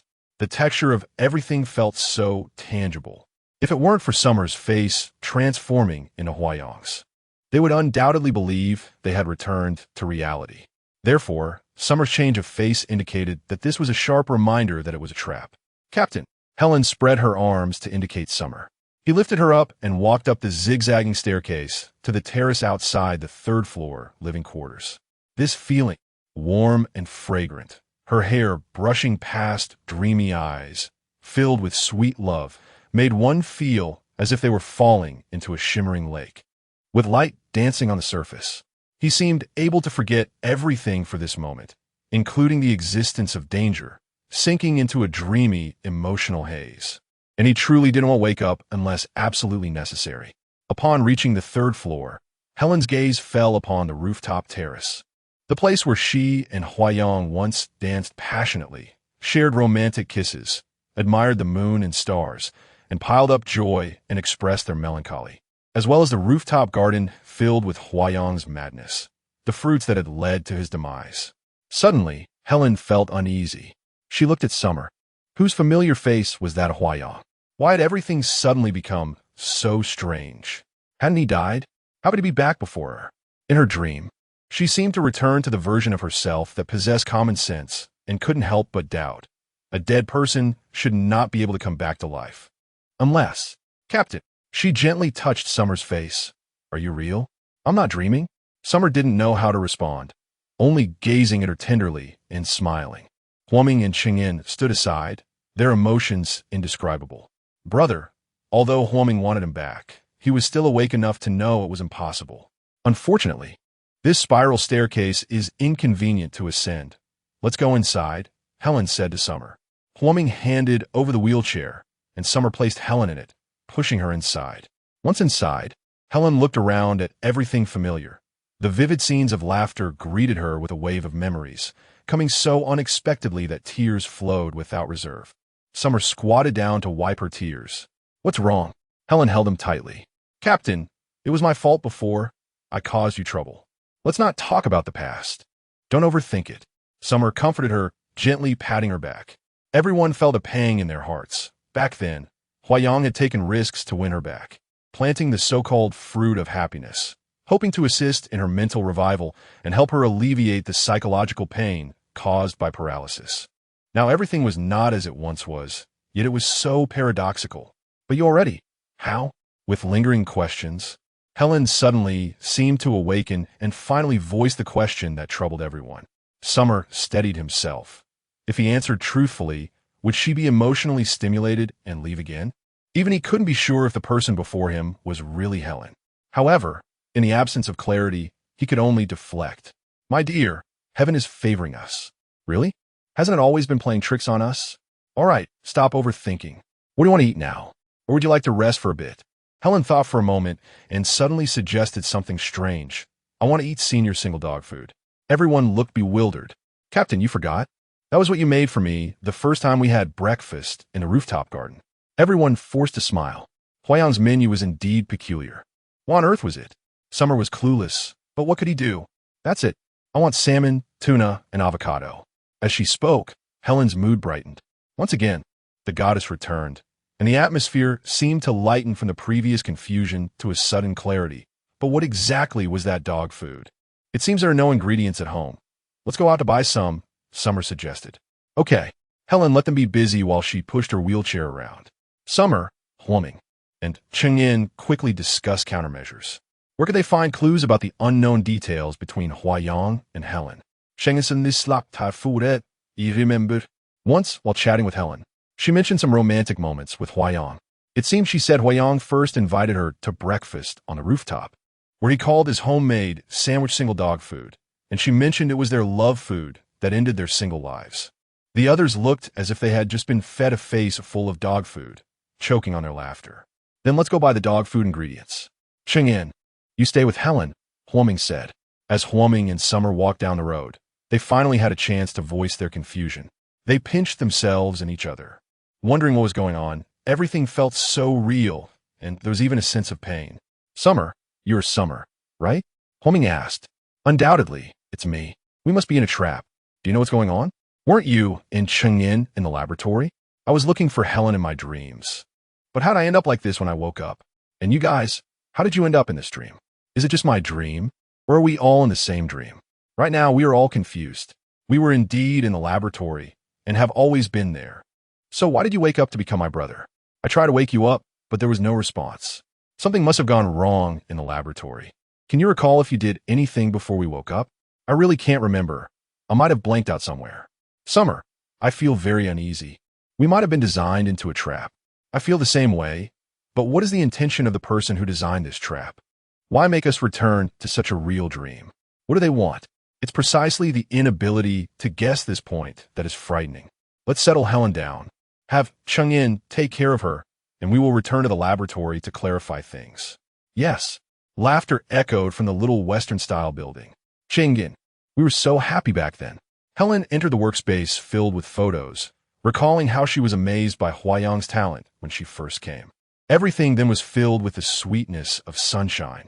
Yeah, Cheng-In looked at the photos, Huayang, Huaming, Helen, and her, all looking like joyful youths. Having experienced the passage of time, they were no longer as they were, yet reunited in a dream. She began to wonder whether she should be happy or worried. Look at the look in Huaming's eyes when he sees you in this photo. It's so meaningful, Helen teased. Cheng-Yin's face flushed with embarrassment. In that picture, Cheng-Yin had short hair, eating strawberries, laughing with her eyes squinted at something, while Huaming looked at her from the side. The glow from his black-framed glasses unable to hide the light, warming her rosy, apple-like face. It tastes amazing, but it seems a bit different from before. Helen savored the dog food Summer made for her. How is it different? Summer asked, feeling anxious. Could it be that he made a mistake? But sandwiches were made the same way, so he shouldn't be so clumsy as to mess up something so simple. It used to have a simple flavor of happiness. Now it's a hard-earned flavor of happiness. Still that lovely smile, but it carried a sense of growth and peace. Summer's heart, which had been hanging in suspense, finally eased a bit as he kissed Helen's forehead. Yet he suddenly felt that this intimacy had an inexplicable strangeness, like a gentle poisonous claw gripping him, pulling him deeper and deeper, making it impossible to escape. He could only remind himself constantly, "You are not Huayang. You must find yourself again to resist this gentle entrapment." "Do you like it?" Xia Tian asked gently. "I like it very much." After finishing the meal, he said, "Take a good rest. Huaming and I will return to the research institute. Cheng-In, please take care of Helen." "No problem," Cheng-In replied. "Are you going back again? When will you be back?" "Not for long." Helen spread her arms, signaling for a kiss goodbye. Huayang had always spoiled her like this. No wonder she was heartbroken to the point of nearly giving up on herself when he left.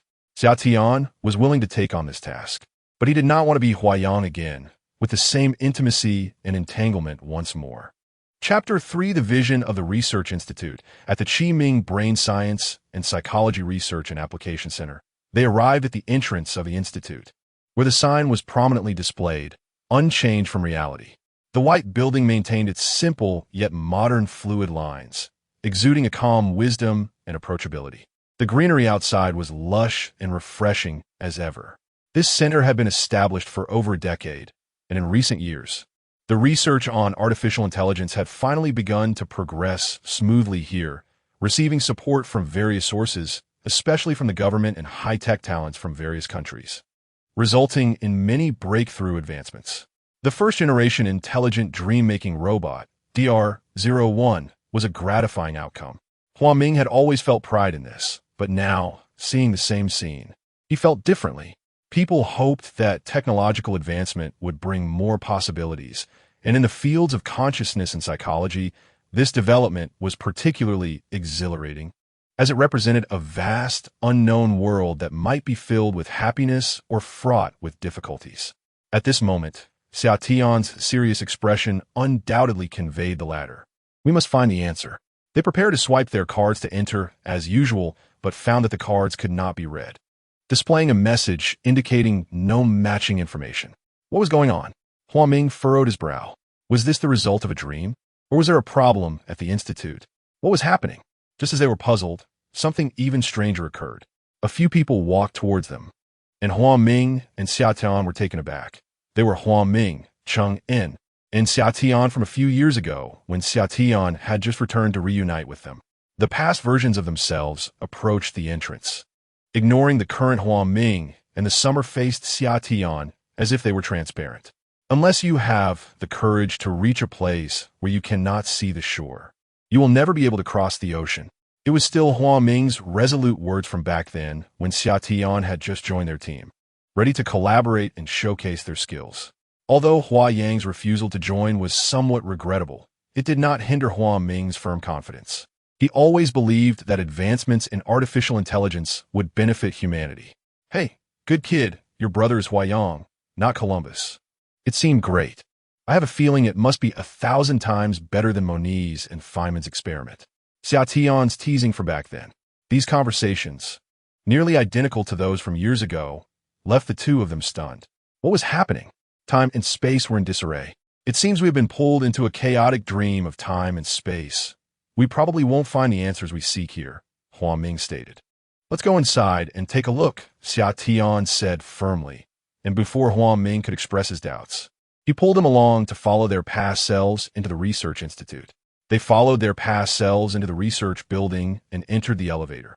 The surrounding staff greeted their past selves but ignored the present duo as if they did not exist in this space. This is too strange, Huang Ming exclaimed.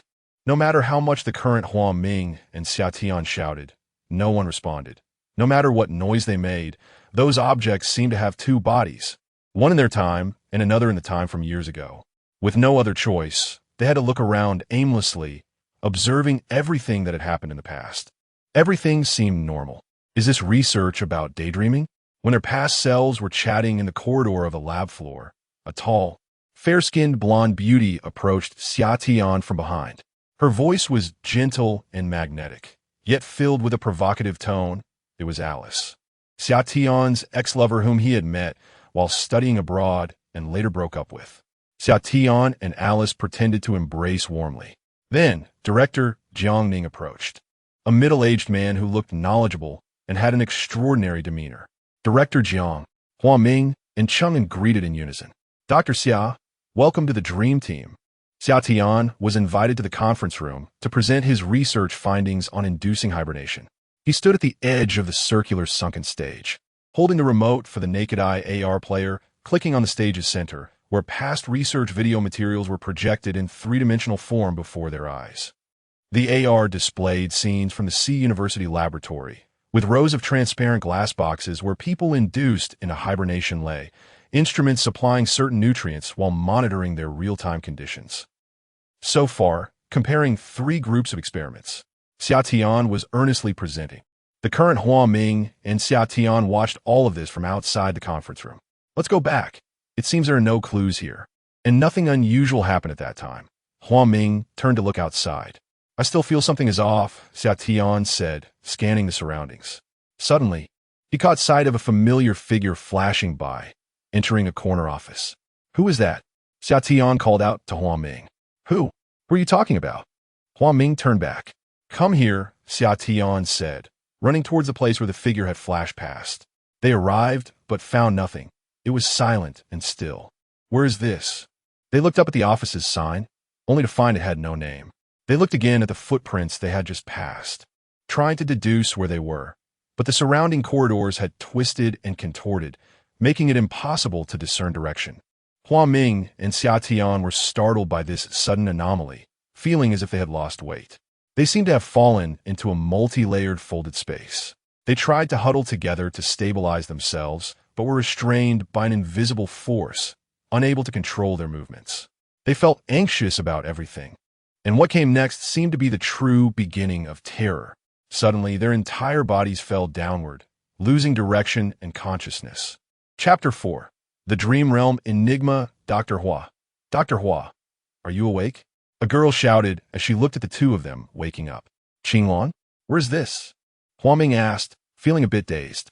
The two of them were lying on hospital beds in a ward. Two great beings, what happened to you? How did you faint in the backyard? Where's this place? This is the treatment room of Mingyang's psychological clinic, Qingluan replied. Xia Yin and Huang Ming steadied themselves and looked around, puzzled. They had clearly been at the research institute just a moment ago. How did they suddenly end up here? But this was indeed the Ming-Yang psychological clinic co-founded by Huang Ming and his brother, and Qinglan was right in front of them, unmistakably real. "Qinglan, what happened?" Xiaoyan asked. "This morning, Sister Chun came back and saw you both fainted in the backyard, so we carried you here." "How'd you faint?" Huang Ming wanted to figure out what was going on, but it seemed that no one could clarify things at the moment. He needed to establish one thing first, even if dreams had little significance. "What time is it?" Huang Ming asked. 3:05 in the afternoon. "Okay, Qinglan, you go ahead and do your work." "We're fine," Huang Ming said as he got up. Xiaoyan also stood up, and they walked around, noticing that this place was indeed indistinguishable from the real clinic. The three-story Western-style building, resembling a G shape with a rooftop, had consulting rooms, enclosed wards, and a garden, with terraces on the second and third floors, surrounded by climbing vines. Its appearance was quaint, not like a traditional hospital, but designed following advanced healing environment concepts. Huang Ming and his brother had once referred to it as a paradise of freedom. Huang Ming and Xiaoyan walked through the moon gate into the backyard, which had a small pond, a pavilion, and a wooden platform, all surrounded by a bamboo fence, creating an elegant courtyard. Everything here felt normal. "Are you Xiaoyan, or a projection of a dream?" Huang Ming asked, still driven by his professional instincts. "Unfortunately, I am Xiaoyan," Xiaoyan said with a wry smile. "Where exactly are we in time and space?" "It seems impossible to determine accurately," Huang Ming replied. "This is indeed an unsolvable question. However, it appears there is no other Huayang in the clinic, and since Qinglan can see us, it proves we are in a space that can communicate with the outside world." Xiaoyan sighed lightly and sat down on a bench in the garden, deep in thought. Huang Ming looked around. When he looked up at the building, he remembered that the other side of it was Huayang's residence, where Cheng In and Helen had been before they parted ways. Cheng In and Helen might be at home if our time and space are still consistent. "Let's go back and check," Huang Ming suggested. "Wait." Xiaoyan suddenly looked serious. "What is it? Have you considered that we are being precisely controlled in this dream? They 1T let us approach the Research Institute to investigate, nor let us leave the familiar space. Yet they have buried so many clues to catch our attention. What could their purpose be? It has seemed like the controller has been giving us hints all along, but I can't figure out why. Especially your appearance change. It seems to deliberately indicate we are in a dream. Could it be that you were hypnotized to look like my brother? If that's the case, why him and not someone else? From a psychological standpoint, I see two possibilities. One is that there is some hatred towards us, and they have control of a dream machine to take revenge on us, but the extent of that revenge is unpredictable. The other possibility is that this is a trap to achieve some purpose, and we possess something they need, so they want to use us. Well, from the perspective of the dream space, if it was just triggered by hatred, it would usually be a more chaotic situation, venting their anger to hurt us. The spatial structure should be more distorted, with more anomalies. But as it stands, even though we are in a chaotic time and space, things still appear normal. And there are many obvious clues. This suggests the latter possibility is more reasonable, and I can't think of anyone who would be our enemy. And I feel this has a lot to do with me. The controller changed my face, so they must know my weakness is Huayang and Helen. Huang Ming looked at him, realizing he had sensed that Xiaoyan's feelings for Helen exceeded that of a friend. If Helen hadn't been with his brother at that time, Xiaoyan would probably have bravely pursued her instead of silently wishing her well. Actually, we can't be entirely sure what your face change is about. But if Helen has you looking after her, my brother might feel more at ease, Huang Ming said, giving him an understanding look. Xiaoyan expressed gratitude, but wore a bitter smile. But I can't take care of her now, because I can't even find myself. Do you think the controller will keep us in this state? If they have a purpose, there should be some actions coming up, but what kind of actions? It's hard to predict. Let us keep such questions in mind and stay alert to our surroundings. Yeah, all we can do for now is look for clues. Then let's go back to Huayang's residence and take a look, Xiaoyan suggested. At that moment, Qinglan walked over, surprised to hear Xiaoyan mention Huayang's residence. "Dr. Hua, are you okay?" "What happened?" "Nothing," Xiaoyan replied, feeling something strange about Qinglan's reaction, his professional sensitivity heightening his alertness. He stood up, preparing to leave with Huang Ming. But Qinglan called out to them. "Dr. Hua, the girl who didn't pay for her last consultation has come again and wants to continue consulting you." They stopped in their tracks, and Huang Ming was puzzled. Xiaoyan responded, "Okay, I'll be there in a bit." Qinglan turned to leave, a mysterious smile on her face. What girl from last time? Who? Huaming asked. You haven't been to the clinic in a while. Why just return to the team? I saw Huayang consulting a girl in her early 20s. He used that bizarre method to make her slap him, saying it was ineffective and she didn't want to pay. The strangest part was that Huayang actually didn't charge her.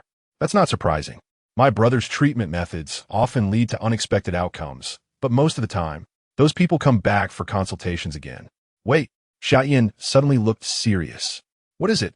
The girl's return for consultation was the one that caused a misunderstanding with Helen in reality, which almost led to a fallout. I had to persuade Helen afterward. I wasn't informed about this. What happened? During that consultation, the girl asked Huayang to kiss her to resolve her past regrets. Huayang's professional spirit is truly admirable. He actually agreed, and many who don't understand might think he was using his position as a therapist to act inappropriately. Unfortunately, Helen happened to walk in and mistakenly thought Huayang was having an affair with a client.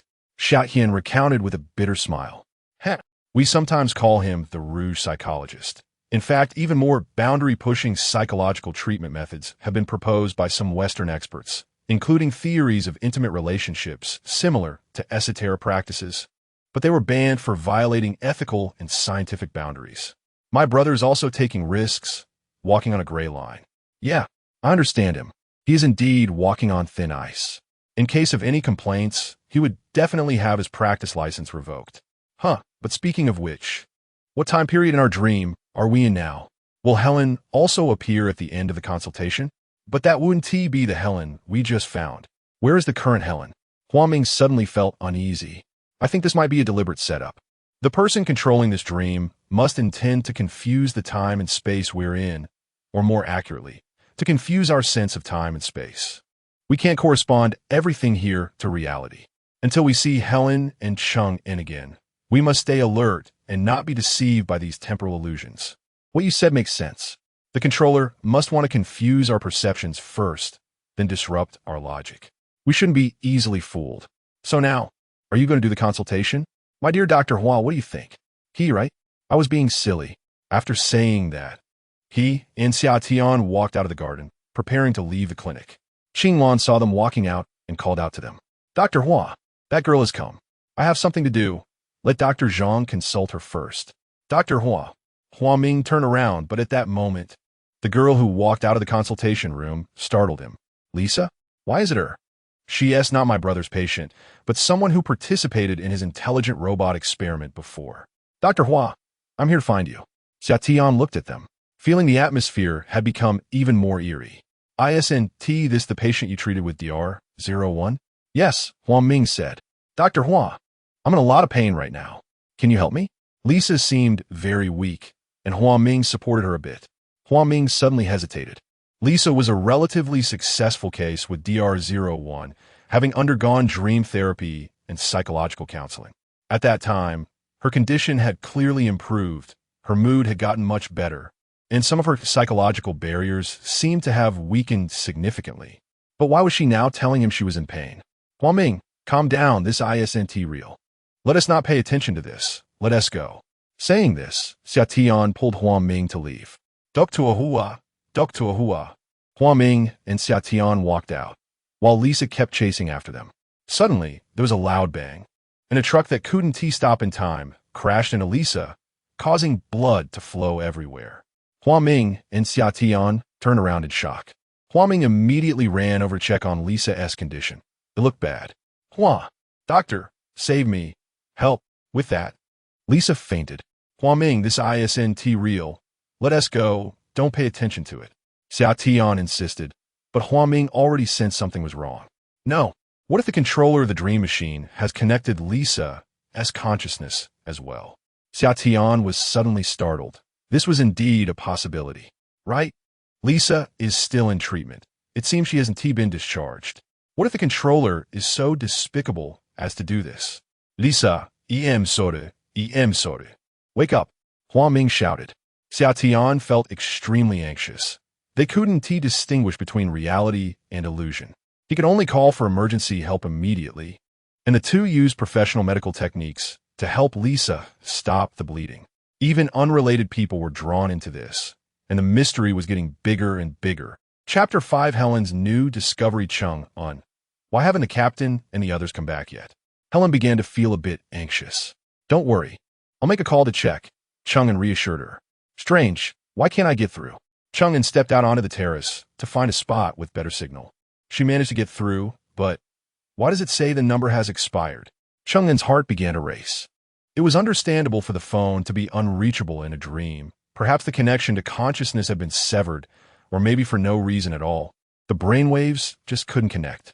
Only she and Helen remained in front of her. What should she do?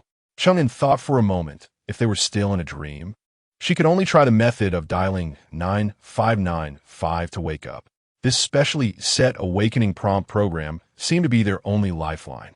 To prevent feeling trapped in a dream without being able to wake up naturally, which could lead to excessive neural stimulation and damage, or brain tissue changes due to increased intracranial pressure.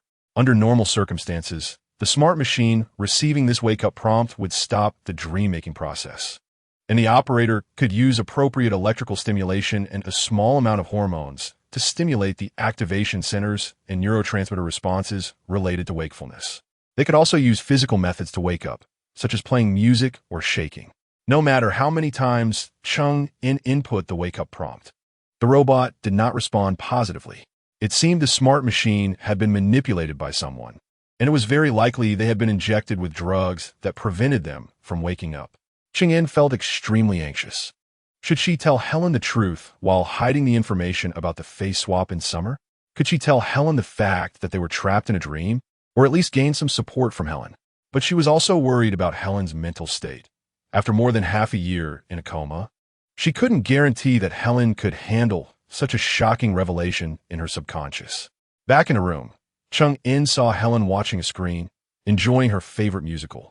Huayong used to love rewriting the lyrics from it. At that moment, she was singing Huayong's version of Sleeping Angel. In this moment, I have permanently set aside all doubts. As long as you're sleeping in my arms, when you wake up, I can still see your smile. I no longer ask for anything else. Sleep well. My beloved angel, we will meet in dreams. Hand in hand we will roam, laughing in the dream without worries.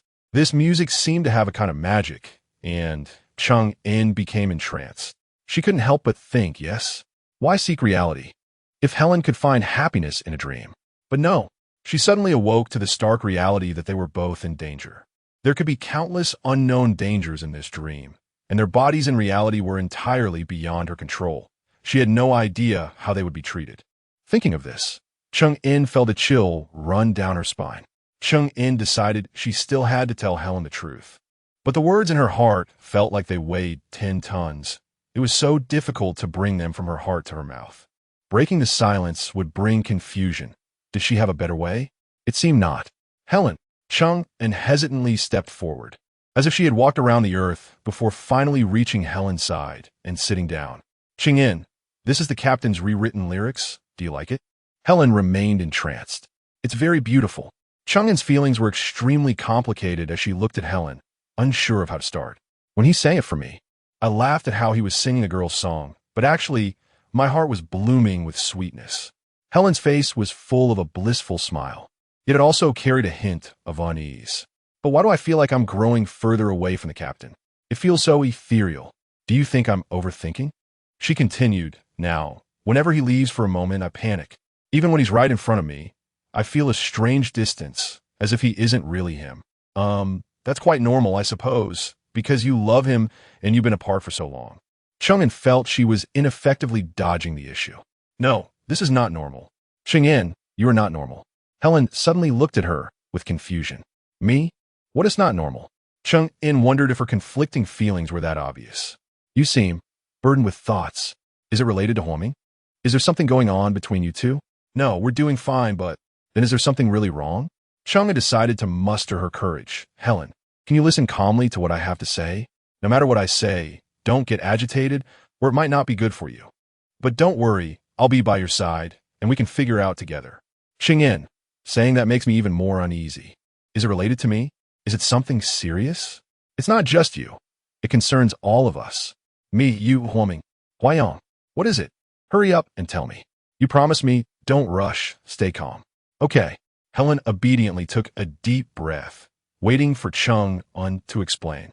Do you remember the scene from when you were in a coma and the moment you woke up? In the lab.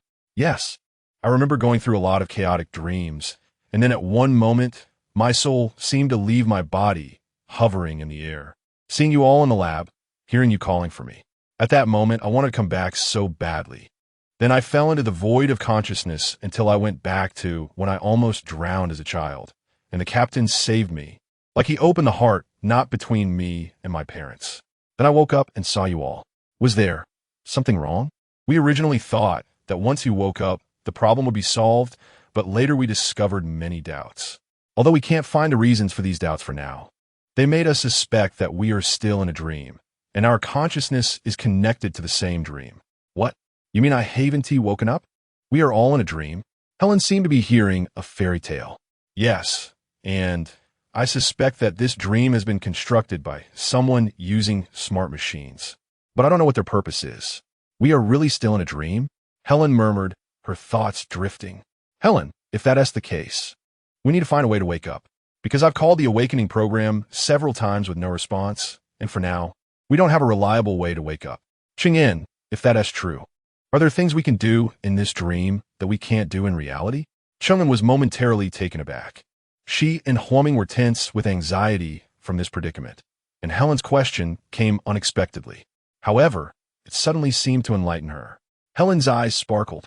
Her hands pressing firmly on the armrest of her wheelchair, she stood up. Chung-in looked at her, feeling a rush of surprise. Helen continued to strive, steadied herself. Took 2 steps, steady, then 2 more, then 2 more. After a while, she jumped up like a beautiful butterfly breaking free from a cocoon, joyful and free.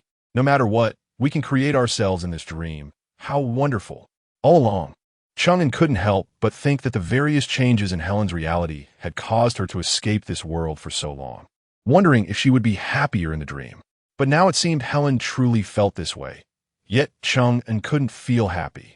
Every time she thought about the freedom in the dream being illusory and short-lived, while their bodies in reality remained in danger, fear and worry filled her entirely. Helen suddenly pulled Chung-in up and started dancing, twirling around joyfully, her graceful figure like a fairy. Beauty can alleviate worries, especially this kind of self-forgetting and radiant beauty. And Chung-in was also infected with a joyful abandon. Chung-in, since we can create ourselves in our dreams, we must have a way. With the ticking dance steps and the melodious singing, the optimistic Helen seems to have returned, but Chung-in still can't help but feel a lot of doubts. Helen, you still don't know about summer. If you knew, would you be able to bear it again? Chapter 6, The Vortex of Dreams. Lisa's sister Lena arrived at the emergency room, sobbing uncontrollably. Upon seeing Huoming and Xiaotian, she approached Huoming and asked, Dr. Hua, what happened to Lisa? I'm sorry. I don't know either. It was an unexpected incident, Huoming replied. But I have a few questions for you. Suddenly, Huoming recalled what Xiaotian had said. Could Lisa have been drawn into this situation? As for Lena, the Lena in front of him, what was her nature? Was she a consciousness connected to Lisa, or merely a projection in a dream, or perhaps a design from the dream controller? What do you want to ask? Lena inquired. When did Lisa get discharged? How has she been recently? I don't know. I only came after receiving a notification from the hospital. Isn't Lisa still undergoing treatment? She hasn't been discharged. Then how did she get outside? Shouldn't I be asking you that? Aren't you the one treating her? Huoming looked at Lena and felt she didn't seem like a consciousness that had entered a shared dream, as she didn't resemble the Lena he had communicated with before. Helen was still in a coma at that time, and Huoming was frustrated and disappointed with his hasty actions that had caused Helen to fall into the vortex of dreams. Yet, Lena had come to him with thanks and encouragement, so understanding. Doctor, you mustn't be disheartened. Remember, no matter what difficulties you encounter, you must believe. Believe that miracles will happen. No, you must believe that if you fail, a good meal will make everything better. So, no matter the situation, always remember, eat well. Now, Lena spoke with a sense of distance, even a hint of unkindness, which made Huoming somewhat relieved. At least he estimated her consciousness hadn't been drawn in.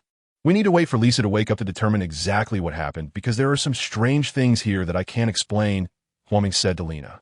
Xiao Dian observed everything with growing suspicion and pulled Huoming aside. What do you think is going on? I just feel that Lisa should have been discharged by now. Perhaps she encountered difficulties in reality and wanted to seek my help, but when she returned, her consciousness was drawn in, Huoming said. Bringing unrelated people into this could indicate a larger conspiracy, perhaps to disrupt us. More terrifyingly, the controller might want to conduct some horrifying experiment, and we're the subjects. Our consciousness, brains, and bodies may now be in a very dangerous situation. I sense that there are unfathomable ambitions behind this, Xiao Tian said, his expression grave. I feel the same, but we are isolated and helpless, and our every move in the dream is likely being monitored at all times. Xiao Tian approached Lena and looked at her seriously. Lena seemed to return his gaze with a wary look. Miss Lena, do you know where the exit of this dream is? Xiao Tian asked directly. Dream? What are you joking about? What dream? Xiao Tian suddenly grabbed her by the neck. All right, what tricks are you trying to play? He said, tightening his grip. Lena struggled. Help me. Seeing this, Huoming rushed over to intervene. Xiao Tian, what are you doing? Lena touched her neck and looked sharply at Xiao Tian. Xiao Tian. After saying this, Lena vanished without him noticing. Xiao Tian and Huoming felt even more perplexed. Lena is either a projection or a program designed to test consciousness. Xiao Tian said, the dream is becoming increasingly filled with unknown factors.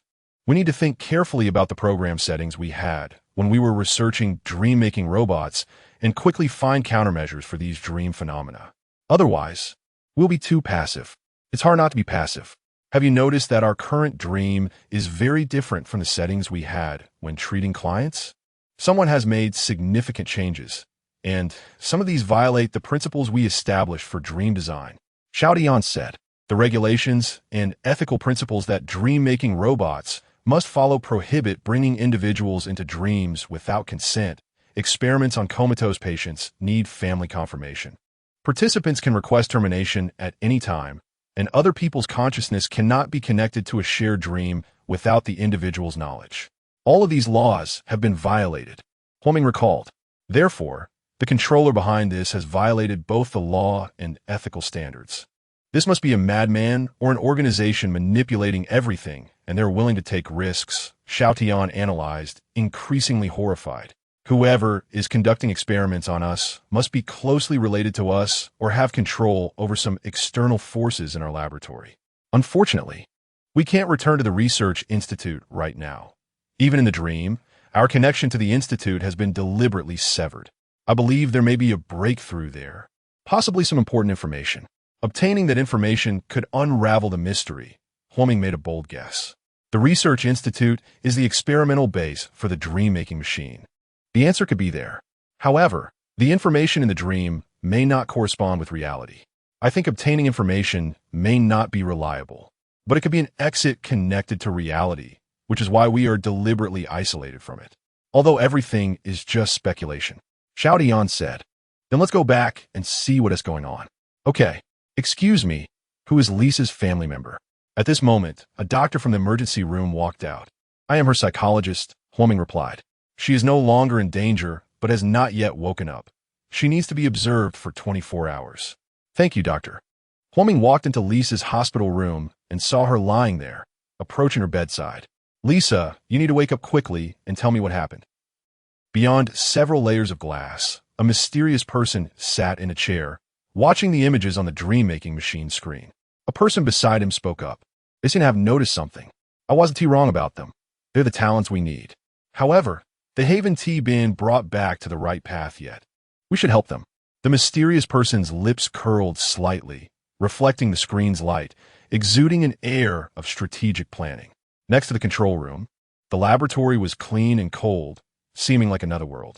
Helen, Xiao Tian, Huoming, Cheng-In, and Lisa lay on hospital beds, connected by tentacles from machines above their heads to an intelligent dream-making machine. Nearby, a brain was submerged in a glass container filled with nutrient solution, also connected by tentacles. The bioreactor of the tentacles flickered in the pale purple nutrient solution, and the rippling liquid reflected an eerie and mysterious glow. Chapter 7. The manipulator emerges. Huoming. This doesn't seem right. Walking on the way back to the Research Institute, Xiao Tian looked around. and the scenery that was once real had completely changed. The place they landed should have been an ecological park, but now it had turned into what looked like a red light district. The sky was getting darker, and an ambiguous scent lingered everywhere. The glances from those around them made them feel a mix of confusion and an indescribable sense of malice. This must have been designed to disturb us. Let's find the exit and leave, Huang Ming said. They traversed the streets, which were winding and intricate.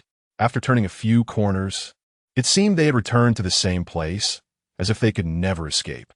Everywhere, there were people indulging in pleasure, either swaying drunkenly or displaying some form of flirtation or aggression. Suddenly, Xia Tian spotted a familiar figure that he had seen at the research institute, fleeting past a street corner. He called out to Huang Ming to chase after it, but when they turned the corner, it was gone. Then, on the other side, the figure slipped into the entrance of a building, and they continued to pursue it. When they reached the front, they were both stunned. It turned out to be the Welfare Institute where Huang Ming and Hua Yang had once stayed. The carved plaque stood out clearly before them. doubt.Xin Welfare Institute. The lettering as clear as ever, evoking many memories for Huang Ming. At that time, Huang Ming was just over a year old, and Hua Yang was just over 3. The two brothers had been abandoned by their parents due to an incurable disease. And it was thanks to the efforts of the Welfare Institute's director that they were raised to adulthood. How could it be here? Who was that person from earlier? Huang Ming was filled with confusion. Let's go inside and take a look, Xia Tian suggested. Give it to me. This is mine. 2 children were seen fighting over a toy, and Huang Ming focused his gaze. It was him at age 4, arguing with a playmate. There was indeed such a scene. It had happened in reality. I even got scratched on the face that time, and I still have the scar. Huang Ming pushed his hair back, revealing a faint scar on the side of his face. As he spoke, the little Huang Ming was indeed scratched deeply on the face by that playmate, and he began to cry. Little Hua Yang rushed over at once and punched the playmate, and they rolled into a scuffle. The Welfare Institute staff came over to separate them and scolded them one by one. The director approached, bandaging Huang Ming's wound and holding him in her arms, comforting him like her own child. Huang Ming seemed to feel that warm presence still around him. Watching all of this, Huang Ming's eyes moistened. This was the place where they felt the safest during their childhood. It was also filled with various conflicts. The dream's timeline returned to the past, and no one noticed him and Xia Tian in the present. Xia Tian walked around, reaching the second-floor corridor, looking down at Huang Ming, who was standing in a daze below, and called out to him. Hurry, let's look around and see if there are any clues. Huang Ming finally reacted, okay. They walked through every floor, checking each room. The air was filled with the scent of many of Huang Ming's old memories. In one room, 13-year-old Huang Ming was starting middle school, and Hua Yang gave his younger brother a building model he had made himself. This is your gift for advancing to school. Remember to study hard. Huang Ming held it tightly. It's so beautiful. Brother, are you going to be an architect in the future? Yeah. We all need to achieve our dreams when we grow up. Dreams? My dream is to become someone as capable as you. You little brat, you're afraid of cockroaches. How can you become a capable person? In another room, Huang Ming saw his brother, who had fallen ill before the college entrance examination and failed, preparing to fill out his application after retaking the exam, and himself, who was about to enter his senior year. Brother, why are you applying for psychology? Didn't you want to be an architect? Because I see so many people are confused, and I myself am also confused.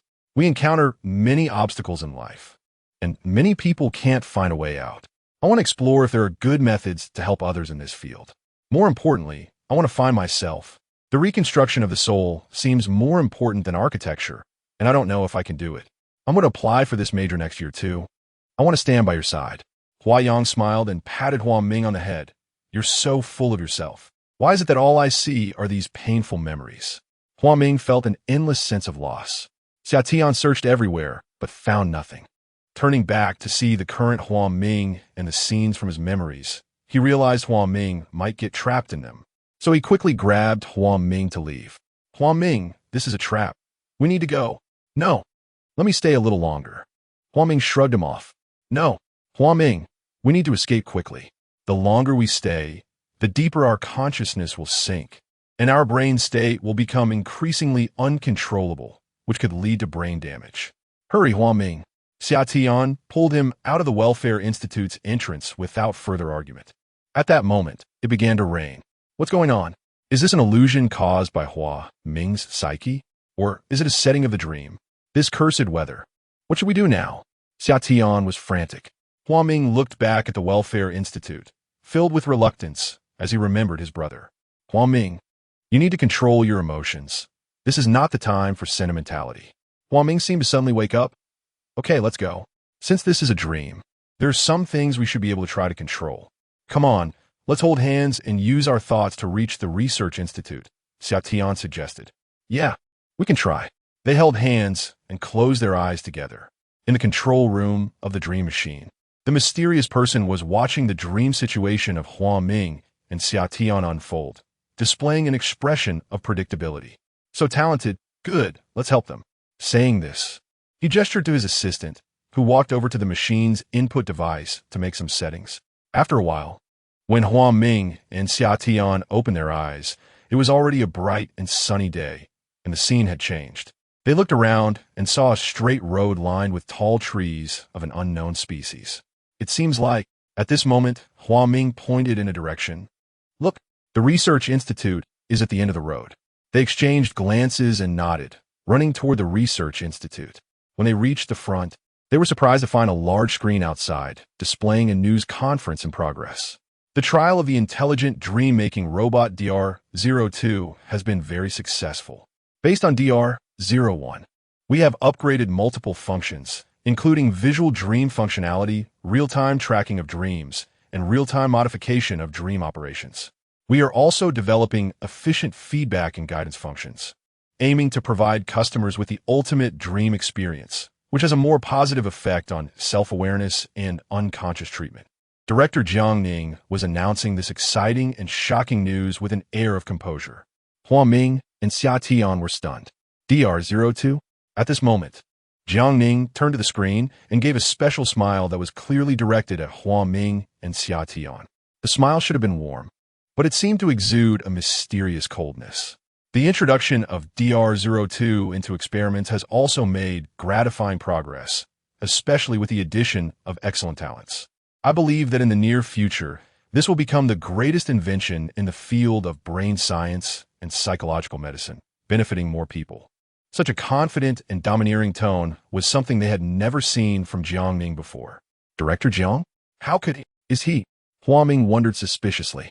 This was indeed not the usual refined demeanor he displayed, but perhaps this was his true self. Maybe the mastermind behind it all was him. Xia Tian's expression grew serious. Or perhaps this was a smokescreen. This Jiang Ning might just be a character set up in the scenario. It is indeed possible, but there is no way to confirm these things now. However, it seems certain that the new generation of intelligent dream-manipulating robot DR-02 may have successfully upgraded, and we are the test subjects. The operator played this conference to inform us. If that's the case, then our situation. Hua Ming couldn't help but feel a chill. Huayang, don't you want to participate in this grand event? Jiang Ning on the screen looked at Xia Tian, his gaze sharp and flickering. Xia Tian was startled. Was this a provocation? Could this screen connect to reality? But why did the operator call him Huayang? Wasn't his transformation their design? Before Xia Tian could respond, they saw the figure they'd seen before, running out from a corner of the Research Institute and heading into the distance. Hua Ming, let's chase. Ignoring the person on the screen, who seemed to be sneering, they ran after the direction the figure had taken. After running for an unknown amount of time, they arrived at a place shaded by green trees, with ancient buildings exuding a strong literary atmosphere. This is our university, Hua Ming said, looking at the bustling students, feeling the vibrant atmosphere of youth. The one controlling the dream has been leading us down the path of past memories, seemingly trapping us in a maze by provoking our sentimental feelings, Xia Tian said. Yes, it's clearly like that, but what exactly does he want? To destroy our willpower? But that can only evoke our nostalgic emotions. What use is that? Does he think we would rather get lost in dreams for these beautiful sentiments? Weren't you almost like that before? But I think these are just testing previews. Perhaps something even more intense is yet to come. Xia Tian, you're so smart. Aren't you afraid that God will also get angry? The mysterious figure outside the dream display showed a strange smile and turned to look at Xia Tian lying on the bed in the laboratory. Let's give him a bit of color to see. Someone beside said, no rush. It will be more fun when their patience starts to wear thin. At that time, they will be the most vulnerable. Then we can hit the sore spot and take them down in one fell swoop. At this moment, it seemed they heard a peculiar laughter. Was it confidence or something else? Chapter 8. Campus Strange Events in Summer. Huoming and Senior Huayang returned to give a speech. Aren't you all coming to support? At this moment, their university classmate, Xiao Qiji, walked over and ran towards the auditorium. Summer? Hearing a classmate seemingly calling his name, Xia Tian felt puzzled. Hadn't he turned into Huayang's face? Why was someone suddenly calling him Xia Tian? Huoming also turned to look at him, equally stunned. Xia Tian, how did you change back? Xia Tian immediately touched his face, feeling as if it was really his own. What was going on? Had they returned to the space of their university days? Had they reverted back? Moreover, Xiao Qiji saw us. This was really strange. However, bro, with you changing faces back and forth like this, I feel like I'm going to go crazy. I can't tell whether you're Xia Tian or my brother anymore. Perhaps the manipulator wants us to be confused. Come on, let's go see Huayang. Maybe we'll find a clue there. Okay, Huayang had always been a prominent figure at school. With a handsome and carefree demeanor, the ideal type for many senior and junior female students. Coupled with his outstanding talent, even Professor Tang, his master's supervisor, doted on him. And there were no rumors about girlfriends, causing people to speculate about his relationship with his mentor. Nevertheless, every smile and frown of his still captivated the hearts of many admirers, with numerous incidents of students getting so lost in thought that they bumped into trees. He exuded a friendly yet mysterious aura, appealing to both young and old alike. People couldn't help but be drawn to him, stirred by an inexplicable fascination. After graduation, instead of pursuing a PhD, he went to intern at a renowned mental hospital. Everyone was curious about what legendary experiences and special insights he would share during this speech. Regardless of what he talked about, it would be worth it just to see him in person. Xia Tian and Huoming arrived at the auditorium, which was already packed with people. They could only squeeze into a small spot at the entrance to stand. Everyone was eagerly waiting, especially the new generation of juniors who had never seen Huayang before. They were particularly excited, having arrived early to grab seats. The first few rows were immersed in enthusiasm, as if welcoming a pop star. Please be quiet, everyone. At this moment, a beautiful student host stepped out to speak, and the audience held their breath in anticipation. Today is the annual practical exchange meeting. We have invited several alumni who have interned in various social units to share their practical summaries and academic achievements with everyone. Please welcome them. They were Senior Han Mei from Qiming Psychological Research Institute, Senior Pei Yifu from Huaguang Psychological Rehabilitation Center, and intern Huayang from Shituan Mental Hospital.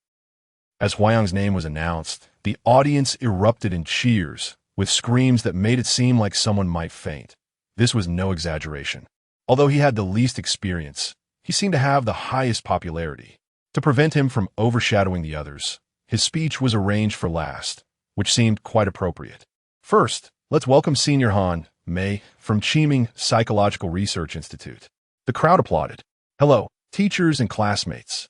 I'm very happy to return today to meet everyone and share. Han Mei took the microphone, her tone poised and natural. Huoming, let's go check the backstage. Xia Tian suddenly had an idea. Huayang might be in the backstage. Okay. Huoming understood immediately. They went backstage, where the staff were busy, but they couldn't find Huayang. When they asked others, no one could clarify. Strange, where's my brother? Are we being deliberately isolated? Suddenly, a shadow darted out from behind a curtain. They quickly pulled the curtain aside and chased after it, only to find another layer of curtain, then another and another. The fluttering crimson curtains seemed to swallow the mystery like flowing blood. They still couldn't catch up to that figure.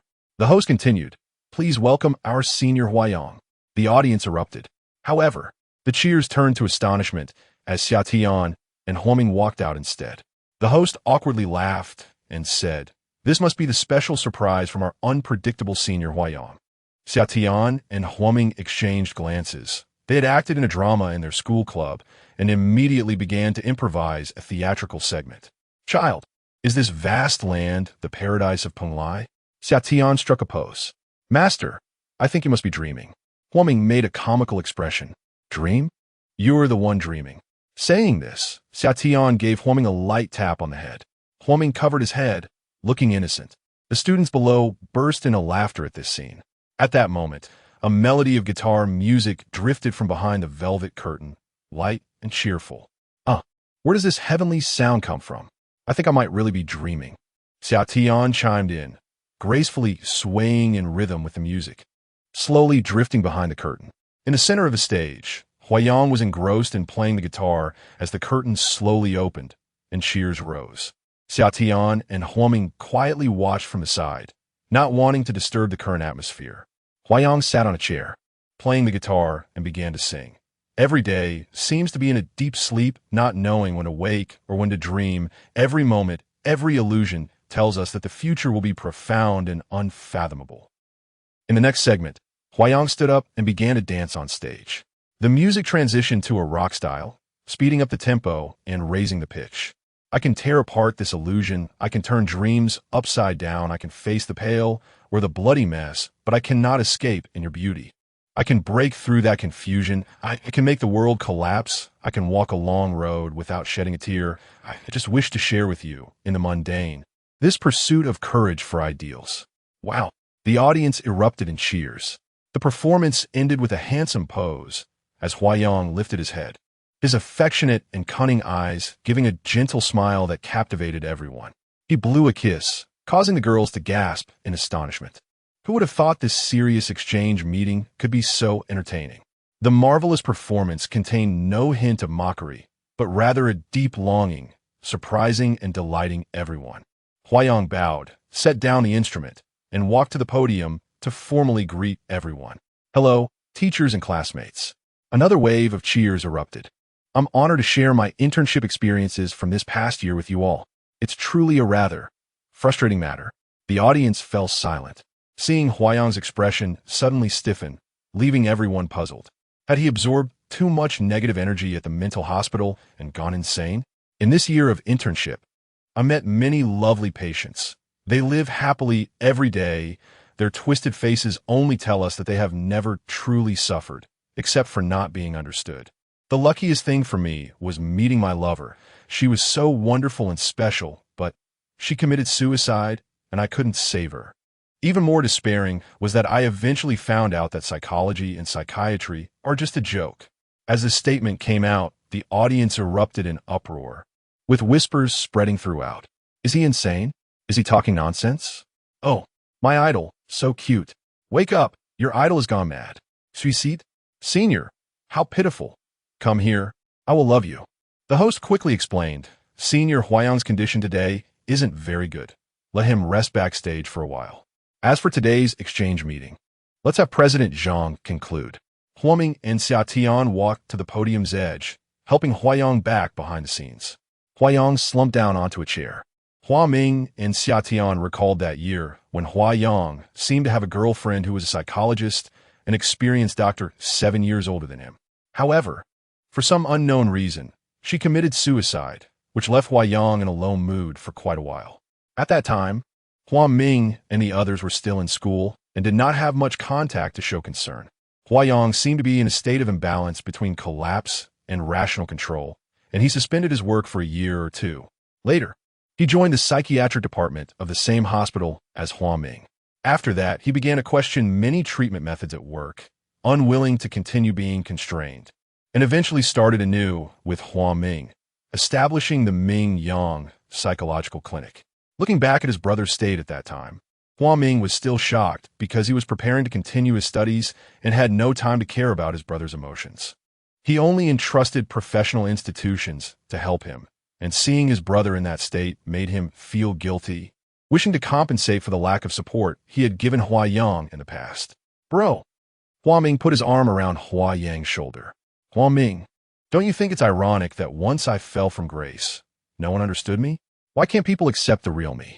Xiao suddenly became alert, feeling that something was off about Huayang, as if he were leading them into a pit. He tentatively asked Huayang, do you remember the subconscious constants of dreams you once calculated? Under what circumstances are the subconscious images ineffective for psychotherapy?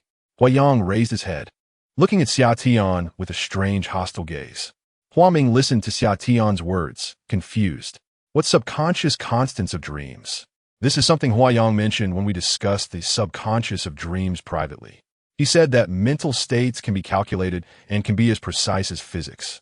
The subconscious constants of dreams were an important fixed value in the early form of a theory he had not yet published, because there was no technological follow-up data, and he also lacked confidence in technology. There's been no breakthrough or mature theory published to this day, only conjectures and insufficiently rigorous inferences. So my brother had such research. The two looked at Hua Yang, waiting for his response. The atmosphere began to grow tense, and time seemed to freeze. Suddenly, Hua Yang stood up and turned to run away, disappearing without a trace. The Hua Yang from just now was just a program set to confuse us. Xia Tian confirmed his suspicion once again. The two looked around, feeling the space beginning to distort. Suddenly, the surroundings started to shake, as if an earthquake was happening. Hua Ming and Xia Tian could not stand steady and fell together. Chapter 9. Misty affection while watering the flowers in her garden. Helen suddenly felt an unusual sensation, her consciousness momentarily hazy. She put down the watering can, walked down from the rooftop garden, and began searching for Cheng-en. Cheng-en. Cheng-en. Cheng-en emerged from her room and noticed Helen's flustered expression. What's wrong, Helen? I suddenly have a bad feeling. Could it be that something has changed in your real body? Based on her experience with dreams, Cheng-en felt that the situation was not good. I don't know. The captain and the others haven't returned yet. Could something have happened to them?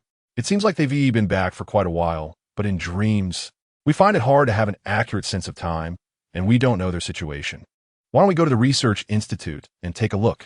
They seem to agree that this was the only option, which was better than passively waiting. Summer found himself in a damp, misty jungle, completely alone, with silence and chill all around. After walking for a long time, the fog remained thick. As he walked, he noticed his footing was unsteady, as if something soft was beneath his feet. He moved his foot, and at that moment, the mist dispersed slightly. The process of moving from the unknown to clarity usually comes with greater fear. When Summer saw what was under his feet, his eyes nearly popped out in shock. He staggered back in horror. The ground was covered with giant snakes, intertwined, their bodies adorned with beautiful patterns. He steadied himself, reminding himself that this was a dream, an illusion capable of inducing fear. He needed to stay vigilant and distinguish between dreams and reality, as these creatures could not exist in real life. He closed his eyes briefly and then slowly opened them, scanning the surroundings, trying to remain calm. Suddenly, a giant snake descended from above, lunging at him with its massive tongue, its piercing gaze radiating a chilling light. Summer dodged, but it continued its attack, and he was thrown to the ground. The surroundings were damp and sticky, and he began to panic among the snakes, his hands brushing against the scaly creatures, their coarse and strong muscles causing his body to move uncontrollably. It's all a dream, all a delusion. None of it is real. Moon, please forget, Moon, please forget. Summer silently chanted. Ha ha! Does the great Summer need a spell like psychological comfort? The giant snake approached him, its tone mocking, yet it was a melodious female voice. Although the frequency of the voice had changed, it felt familiar. Who are you? What do you want? Don't you think you're clever and invincible? Why not have a contest? How do we compete? Let's see how well you can control the dream. If you win, you can make a request. What a joke. Aren't you the one controlling my dream right now? How is that a fair competition? Summer scoffed. Haha, it's unfair. Do you think you have the right to demand fairness? Huh, do you still think you have bargaining chips? The giant snake looked down on him. You don't want to play a boring game, do you? What benefit is there for you? Ha ha ha. You'd better not think too highly of yourself. That could get you killed. The giant snake's mesmerizing gaze seemed sharper, slowly drawing closer, its breath feeling like it could pierce his heart. Summer stared at it, no longer speaking. He thought he couldn't provoke it. He needed to see what it would do next. Are you scared? The giant snake tilted its head, still with a mocking look. Summer continued to stare at it, silent. The giant snake's tongue flicked out and touched him, sending a chill through his body, paralyzing him with fear. How do you feel now? Fear? Confusion? Or enjoyment? Answer me. Suddenly, the giant snake's expression changed, seeming to shift between blue and green. What feeling could you have facing such an ugly monster? Summer challenged, staring at its twisting head. Ha ha! When did your taste become so shallow? You're staring at me. And shouldn't you say, how can one resist such a beautiful creature? Summer increasingly realized that this way of speaking was very similar to someone he knew. Alice. It was her. As Summer contemplated, his eyes darted around, thinking, if it was Alice, then everything might make sense. He recalled that after his attempt to enter Helen's dream to find her consciousness had failed, it was Alice who suggested an idea to him. Do you want to hear a perspective from neuroscience? Alice had said at that time, what good suggestions do you have? Perhaps I could have some suggestions in dream design. Then, Alice joined them in the DR01 laboratory. It must be her, gaining their trust to participate. She was the closest to the experiment and knew the most. But before that, when he discovered evidence of her seducing the despairing Huayang, he had doubted her involvement in Helen's experimental process. He had even gone to her house to question her about whether she was the one disrupting Helen's dream program. But Alice's response made him believe she wasn't. If she hadn't done that, then her involvement in the experiment might have another undisclosed purpose, or she might be controlled by some organization. What was truly going on? And what method should he use to unravel this mystery? He couldn't directly confront her. He needed to see how to extract reliable information. Of course, I've never seen such a beautiful creature. It's truly exciting. Facing the giant snake before him, Summer adopted a submissive posture to probe. Really? The giant snake glanced at him sideways. Then, would you like to have a dance? Summer looked at it in confusion, wondering what it was up to. It seemed to want to erode his will, and although he couldn't control everything, he had to keep his composure. Of course, as long as you were willing. The giant snake showed a satisfied expression, slithering past him, then circling back, twisting around.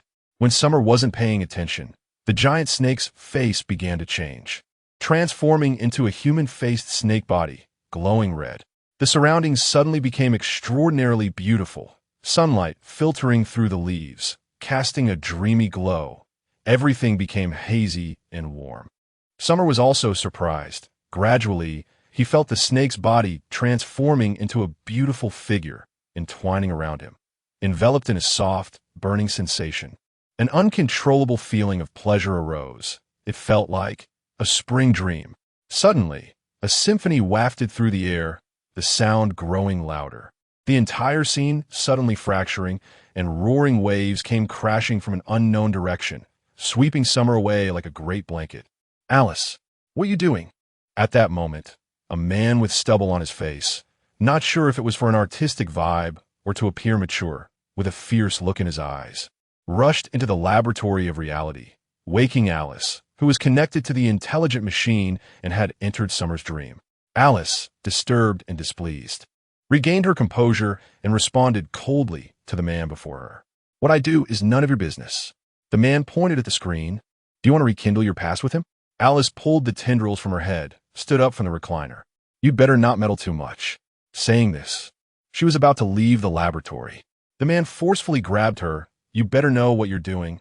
Otherwise, if something goes wrong, you won't be able to bear the consequences. It seemed they were discussing matters for a certain goal, but the fierce glimmer in his glaring eyes carried another meaning. Alice winced at his grip, struggling, but he held her tighter, and she fell into his embrace due to inertia. Are you watching him every day, unable to bear it? Or why can't you let him go? The closeness brought an ambiguous atmosphere, and Alice pushed him away with force. You have no right to interfere, she said, striding out of the laboratory. Chapter 10. The Deepening Labyrinth of Dreams. Summer. Summer. Here, Huang Ming has fallen into a cave, where darkness is boundless and the long tunnel has no visible exit. This situation feels familiar, just like a scene from a dream he once had.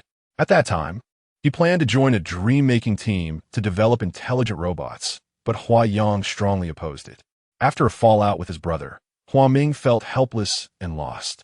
His brother was his only family, and they had jointly established a clinic with a shared vision.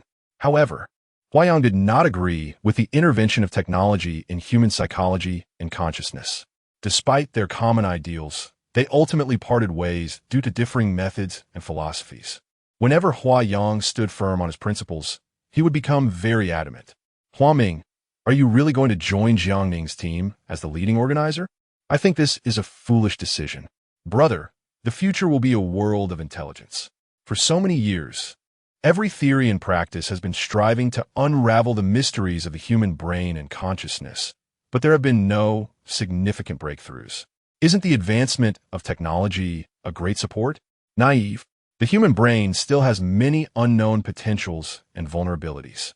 Who can guarantee that the intervention of intelligent machines will be beneficial rather than harmful? What if it goes too deep and controls consciousness or is used for illegal profit? Every development has duality. Are we afraid that the invention of tools will be used to harm others or oneself?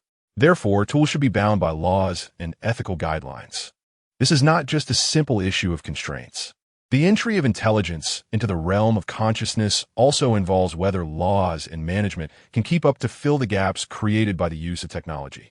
If certain people exploit technology in ambiguous gray areas of management rules and act recklessly, they will hardly be restrained by laws and ethical standards.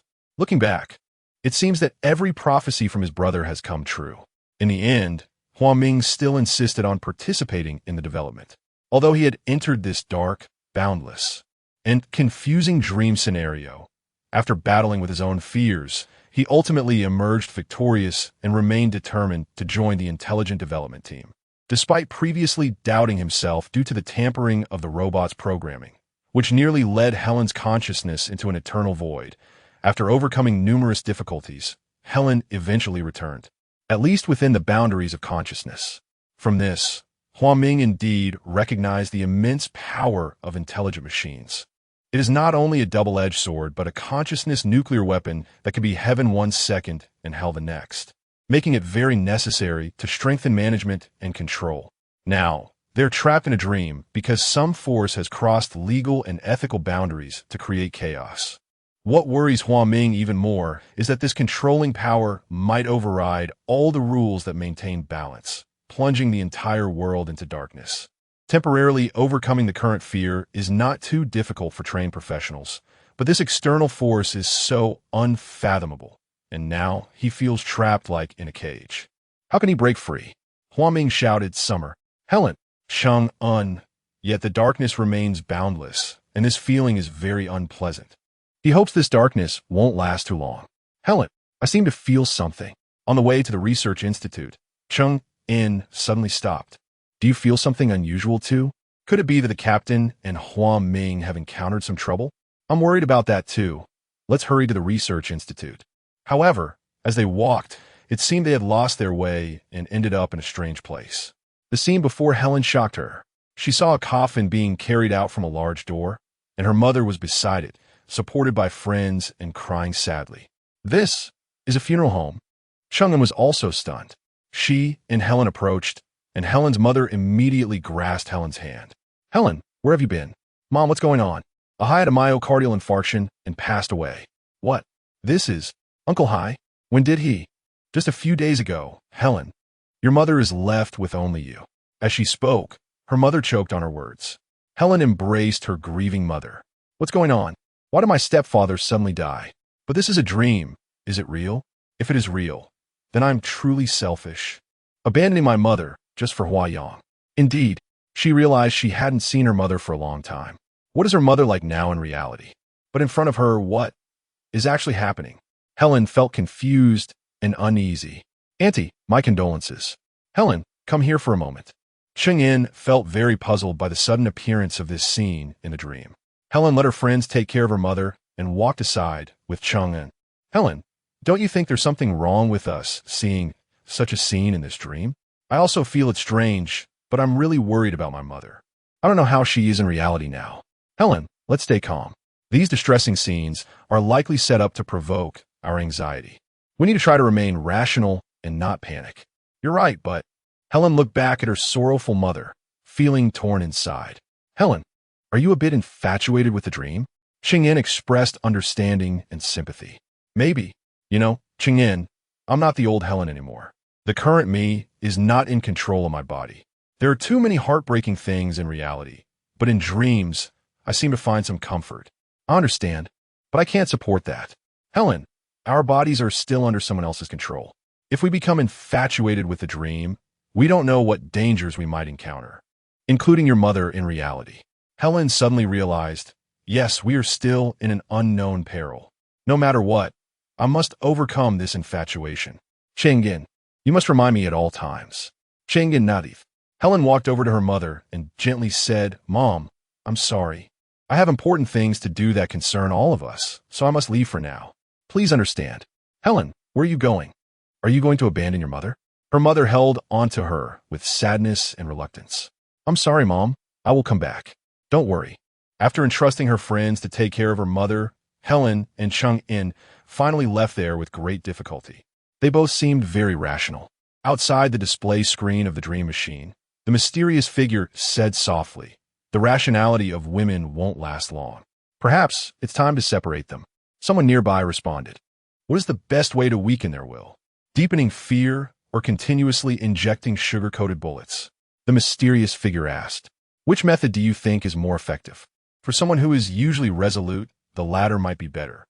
A satisfied smile curved at the corner of the mysterious figure's mouth. Chapter 11 Their Ideals. Truman Capote said that dreams are the thoughts of the mind, are secret truths. Indeed, no matter how much we try to deny the desires we have in our waking state, they are laid bare in our dreams, leaving us nowhere to escape, forcing us to see ourselves, to question ourselves, to understand ourselves. Alice. Passing through billowing veils of mist. Alice arrived at a picturesque outdoor wedding venue.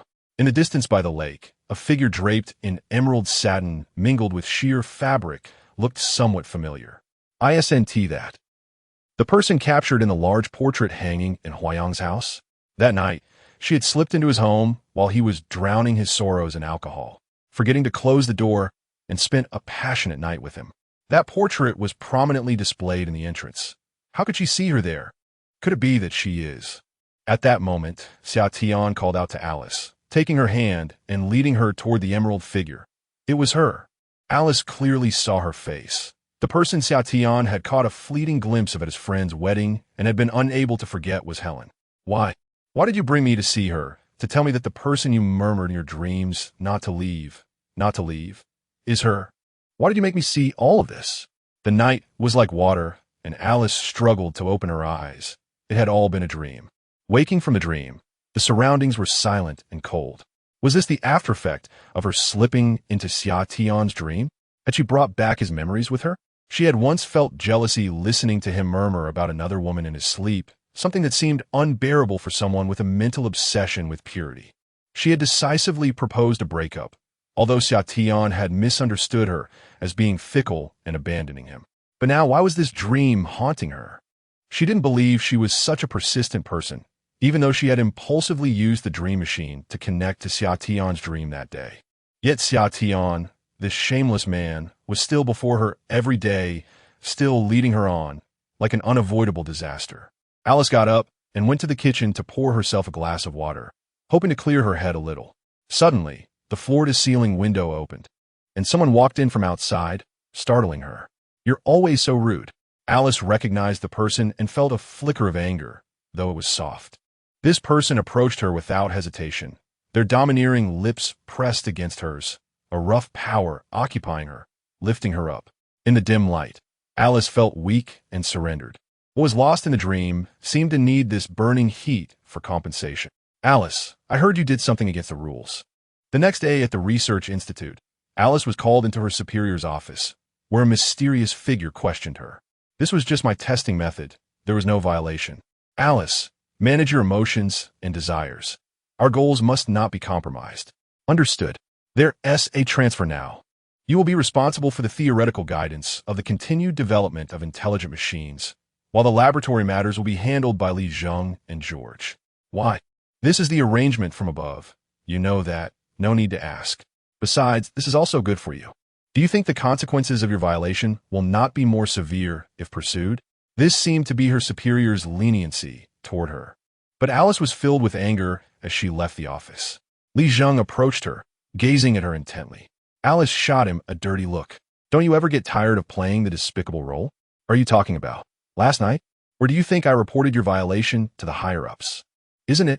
If it's about last night, I don't think it can be described as despicable. It was just... Li Zheng paused, his lips twitching slightly. Wanted to say something, but holding back. If the higher-ups find out about your violation, Alice, don't fall into your own trap of distinguishing right from wrong. Saying this, he leaned closer to Alice, gently brushing her hair aside, and whispered in her ear, "The one who made me the despicable character is not me, but you." After saying this, he turned and left. Alice knew that her inner unease was visible to him. Indeed, their work was constantly under surveillance, and the information from dreams was stored in a database. Her every move could not escape being controlled. Whether or not Li Zheng reported her, it would still be discovered. However, she felt that Li Zheng seemed to genuinely care about her. But was this a good thing or a bad thing? Li Zheng arrived at the intelligent machine laboratory, looking at the dream situations displayed by the intelligent machines. He first checked the split screens showing Huang Ming, Xia Tian, Helen, Cheng En, and Lisa, each in their own dream spaces, with no special situations occurring yet. After a while, the intelligent robot DAR-02 displayed the design information for the next dream. He glanced at it, seemingly dissatisfied, pondering how to continue with the dream design instructions. He paced to the experimental area, looking at the few people lying on the hospital beds, connected to the intelligent machines. Approaching Xia Tian, he looked at this person who had made Alice's thoughts inexplicably elusive after joining the dream team. A strange fire flickered in Li Zheng's eyes.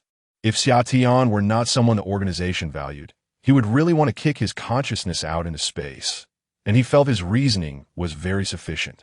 Since Xia Tian joined the team, he had become the focus, and his research achievements and ideas had received praise from all sides, even overshadowing Huang Ming, the main organizer.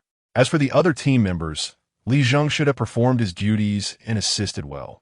He did not join the team for fame or profit, but ironically, the Alice he admired had a complicated past with Xia Tian, and it seemed to be an unresolved entanglement.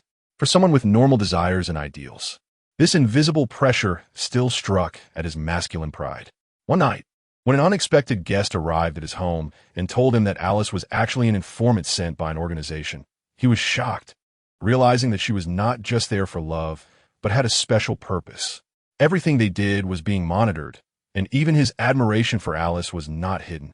"You're also a decent talent, which is why the organization values you and invited you to join us," the mysterious person said. "What are you talking about? What organization are you? Do you want me to participate in illegal activities?" "Ha ha la. Laws are made by people to protect interests. If we can maintain the greatest interests, we can influence the law. What is your ultimate goal? Do you want to dominate this world?"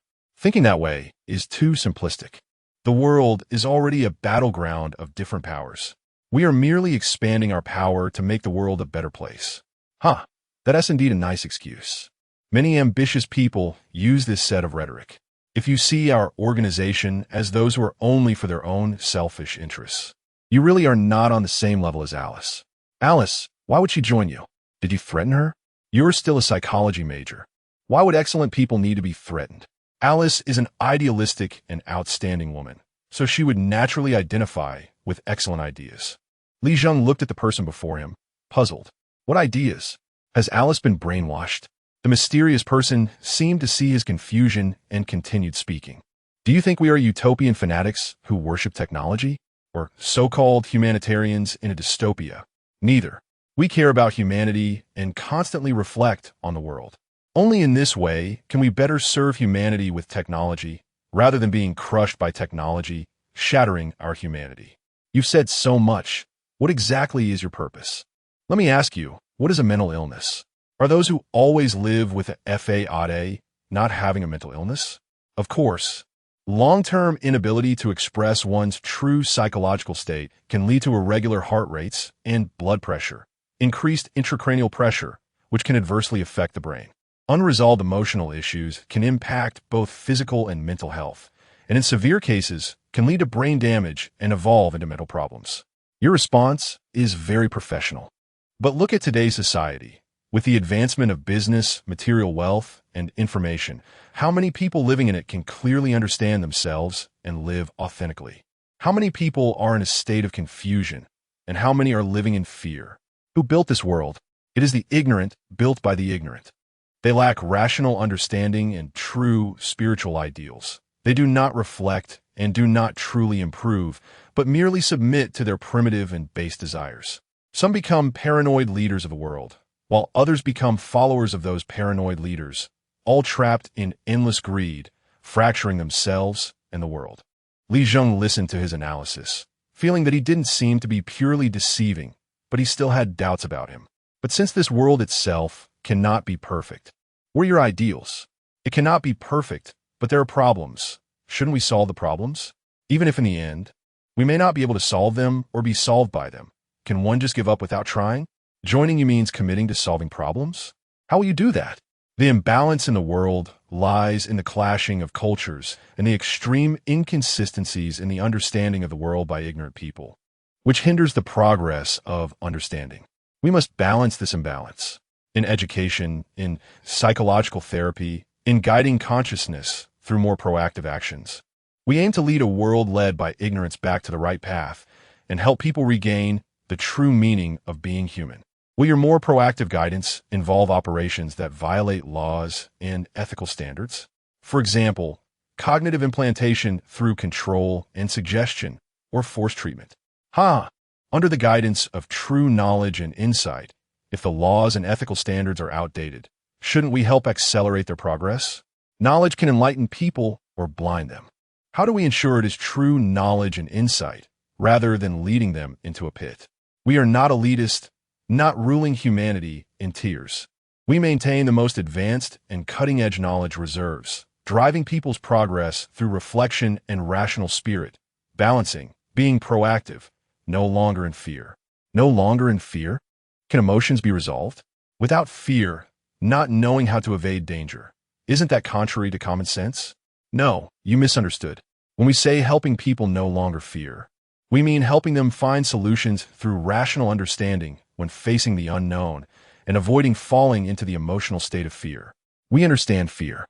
We do not aim to eliminate the emotion of fear, but to elevate understanding, resolve the root of fear, or learn to distance oneself from the source of fear. What if some people cannot progress under this guidance? Li Zheng raised another question, but this person was prepared and patiently answered. Didn't I just say? We must attempt to solve problems, even if we may not succeed. What if we cannot solve them? If we are timid, then we may indeed not be able to solve them. You still haven't answered directly. Young man, these questions of yours, perhaps even God cannot answer. If I give any guarantees, would you believe them?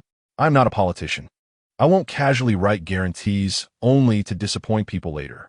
I hope you seriously think about what kind of person you want to be and whether you're willing to take risks. Is what he said really true? Could this lead to extreme dangers? But this ambitious ideal seems to have begun to stir something within Li Zheng's veins, and he pondered without responding. You don't have to reply now. However, we hope to hear good news. The good news is naturally that Li Zheng is now following the principles of this organization and fulfilling his mission. Li Zheng walked over to the glass container filled with a light purple solution, bent slightly, and stared blankly at the brain submerged in the solution, carefully scanning every angle, with an unusually eerie reflection of the solution in his eyes. Truly exquisite. This is the brain of a genius. But without this glass cover, you are vulnerable and fragile. A person is essentially a collection of energy that submits to desires, whether physically or mentally, said George, who had just entered the laboratory. Li Zheng was momentarily taken aback by this abrupt statement, straightened up, and looked at this person who had been lurking in the team for a long time. Are you talking about yourself? George smiled, his Mediterranean sun-kissed face appearing so harmless. Of course, including myself. But if a person does not attempt to surpass themselves, how will they know how strong they can become? Relying on the organization, relying on authority, can that help one become stronger? Do you think what you are doing is not a choice made out of submission to desire? Of course, the desire to become stronger is also a desire, but it is a desire that drives progress, a desire that creates freedom, a higher desire. Li Zheng smiled awkwardly. People often pursue progress to the extreme before embracing totalitarianism. You think you are surpassing yourself, but that may very well be just a hypnotic agent that willingly leads you to be enslaved. What you said seems correct. When people have a goal, they can become slaves to that goal, but the only freedom humans have is the freedom to choose their goals, and also to give up. Li Zheng added, I believe that you standing here now would not make that choice, right? George looked at him meaningfully. My primary choice is not a goal, but clarity. To maintain clarity, to observe my desires, to see where my choices lead. So what do you think should be done next? Without a doubt, cooperate with you. George smiled. As expected, the two entered the control room, watching the dream design suggestions sent by the screens and smart machines. People often obey the over-limit effect, testing a person's patience, needing to restrain them before they reach their limits. Otherwise, they may lose patience and make choices contrary to your expectations, George said. And then, the organization values those who need to be taken down, preferably getting them to want to talk to the boss quickly, rather than resisting. But, would that make you feel conflicted? George noticed Li Zheng's thoughts and pointed to the summer scene on the screen, deliberately asking him, "Since I have made a choice, which I believe is a clear choice, I will obey that choice, rather than submit to my primitive desires." George smiled and nodded. As for Huoming, he was previously unwilling to cooperate with us, but since Xiatian is someone he trusts, as long as Xiatian recognizes it, even if he has some concerns, he will try to understand. Persuading him will depend on Xiatian. Li Zheng agreed, the corners of his mouth slightly lifting. One more thing, Lisa is a therapy client of Huoming. This role will assist us. As for Cheng In and Helen, Cheng In has always aimed to support Huoming, and some of her secrets are also factors of restraint. Helen, a woman filled with frustration and reality, has more limited options. She needs their support, and she basically does not require too much effort. But don't forget, she is someone Xiatian and Huayang care deeply about. Of course, I'm just saying that there is no need to focus on how to deal with her. And Huayang, the organization has always wanted to utilize the function of his brain. He no longer cares about his own body. He is the one who hopes to exist in dreams for a long time, and he could also be a great way to constrain others' powers. However, he still possesses something we've been searching for but have not found, which puts us at a bit of a disadvantage. We need to find a way to turn this passivity into initiative. It seems you are indeed the most loyal follower of this organization. Li Zheng listened as he detailed everything. I am just following the principles I have always believed in, and this just happens to be a place where I can realize them. Although everything now seems to involve somewhat dubious means to win them over, is the only way to break through their stubbornness. Great achievements will inevitably align with the camel hump effect, and some sacrifices must be made. George smiled calmly, as if conveying an unquestionable belief. Chapter 12. Overlapping dreams in the realm of human cognition. Our understanding of space may surpass that of the ocean. Just as we increasingly clarify our understanding of the vastness of the external world, every matter and thing, our comprehension of the internal realm of brain, consciousness, and spiritual space remains quite limited. This boundless and expansive territory is even more mysterious than the universe. When you neglect it, it behaves like a mischievous little wizard, occasionally disrupting your tranquil mind to capture your attention. Yet when you earnestly focus on it, it seems to play a game of hide-and-seek, leaving you puzzled. In the ocean of consciousness, is it truly within human control to navigate where one wishes? How much can one control? The tumultuous waves of the sea evoke fear and awe, shaping various deities in mythology who command the ocean, showcasing its infinite power.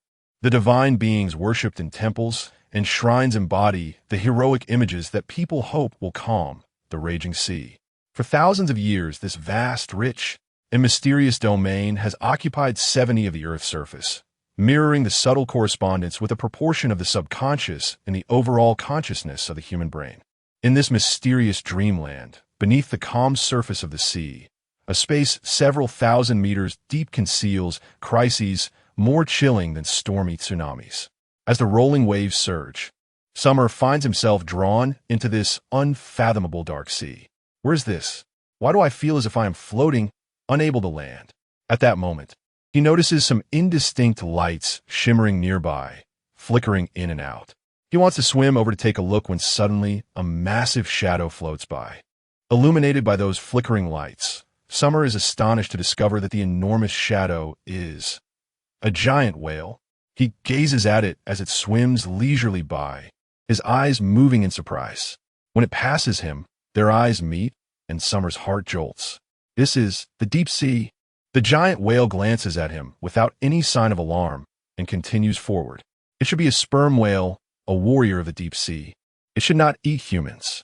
Summer remains cautious of the current calmness, slowly swimming in the direction of the giant whale, sensing it might guide him.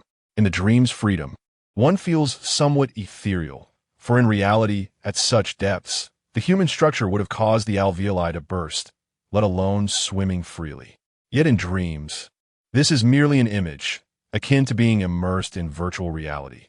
The difference is that elements from the subconscious sometimes evoke a strong sense of realism, delivering more intense shocks, even causing harm.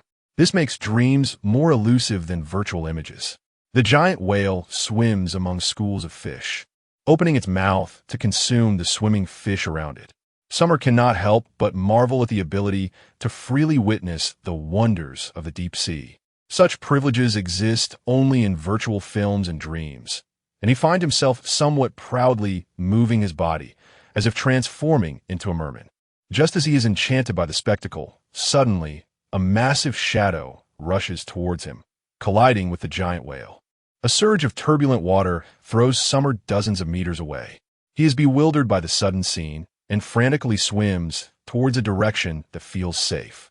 The monstrous creature stares at him with its enormous eyes, its form not streamlined, but an array of massive arms spread out. Roar! It is a giant squid, the overlord of the deep sea. No, the number of its tentacles is twice that of a normal squid. A monster. At this moment, Summer is overwhelmed by terror, completely abandoning the realization that this is a dream. The giant whale and the giant squid grapple with each other. Like two sea deities in combat, the squid lashes out with its arms, the serrated suckers cutting into the whale's body, leaving deep gashes, blood staining the surrounding waters, filling the air with a horrific, fishy scent. Summer tries to escape, but is tossed around by the churning currents. For a moment, he is dragged to a spot where the squid's massive arm is about to touch him, but fortunately, the giant whale crashes into it, pushing it away. Then, he is thrust next to the squid's enormous eyeball, the cold gleam seeming to devour his very soul. After a frenzied battle, the two beasts maintain a temporary distance, panting as if preparing for a duel to the death. Summer also gasps for breath on the side. How is this so unbelievable? This is a dream. Everything before his eyes is illusory. He was merely drawn in by the bizarre spectacle and followed along with his emotions. As a seasoned dream researcher, he knows that once he realizes it is a dream, he possesses some ability to control it. At least he can attempt to. Summer steadies himself, focusing on the events to come. The two giants adjust their positions, and suddenly, the squid begins its attack. Summer calmly closes his eyes, opens them, and watches them, murmuring incantations. Giant whale, you must defeat it. Eat it. A more intense battle ensues, the giant whale roaring deeply, delivering the final blow. Victory! At that moment, as the squid's tentacles are finally swallowed by the whale, tranquility returns. The whale bears numerous wounds, but pays them little mind. After a while, it accelerates towards the surface. Is it searching for its family? Or for air? Perhaps both. Even though many things in dreams defy logic, they seem to conceal certain meanings. Summer follows it upwards, gripping the whale's fin, finding a way to conserve energy in the dream, admiring his resourcefulness. Finally, they reach the surface, and the giant whale leaps out of the water, releasing a great fountain of spray before diving back down. However, the surface remains tumultuous, and Summer is helpless against the waves, tossed about.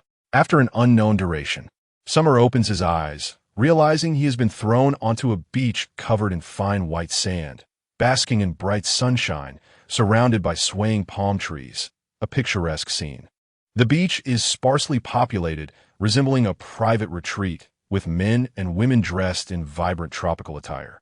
As Summer awakens, he lifts his head, pushing against the ground, preparing to stand when a beautiful woman approaches him.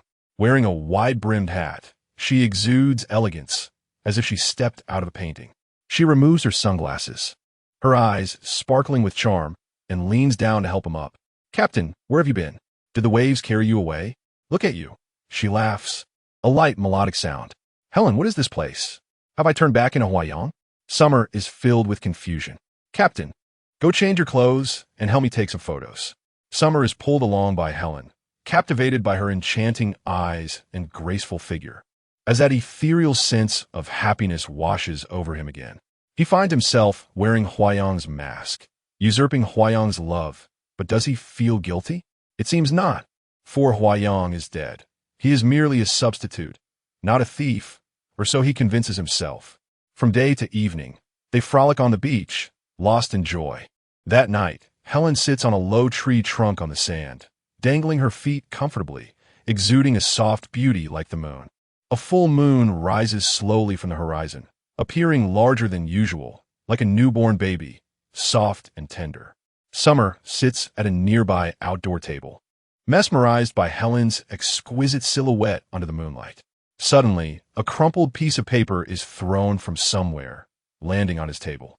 He looks around, seeing no suspicious figures, and when he opens the paper, he is startled. It is Huayang's handwriting, with a poem written on it, seemingly addressed to Helen.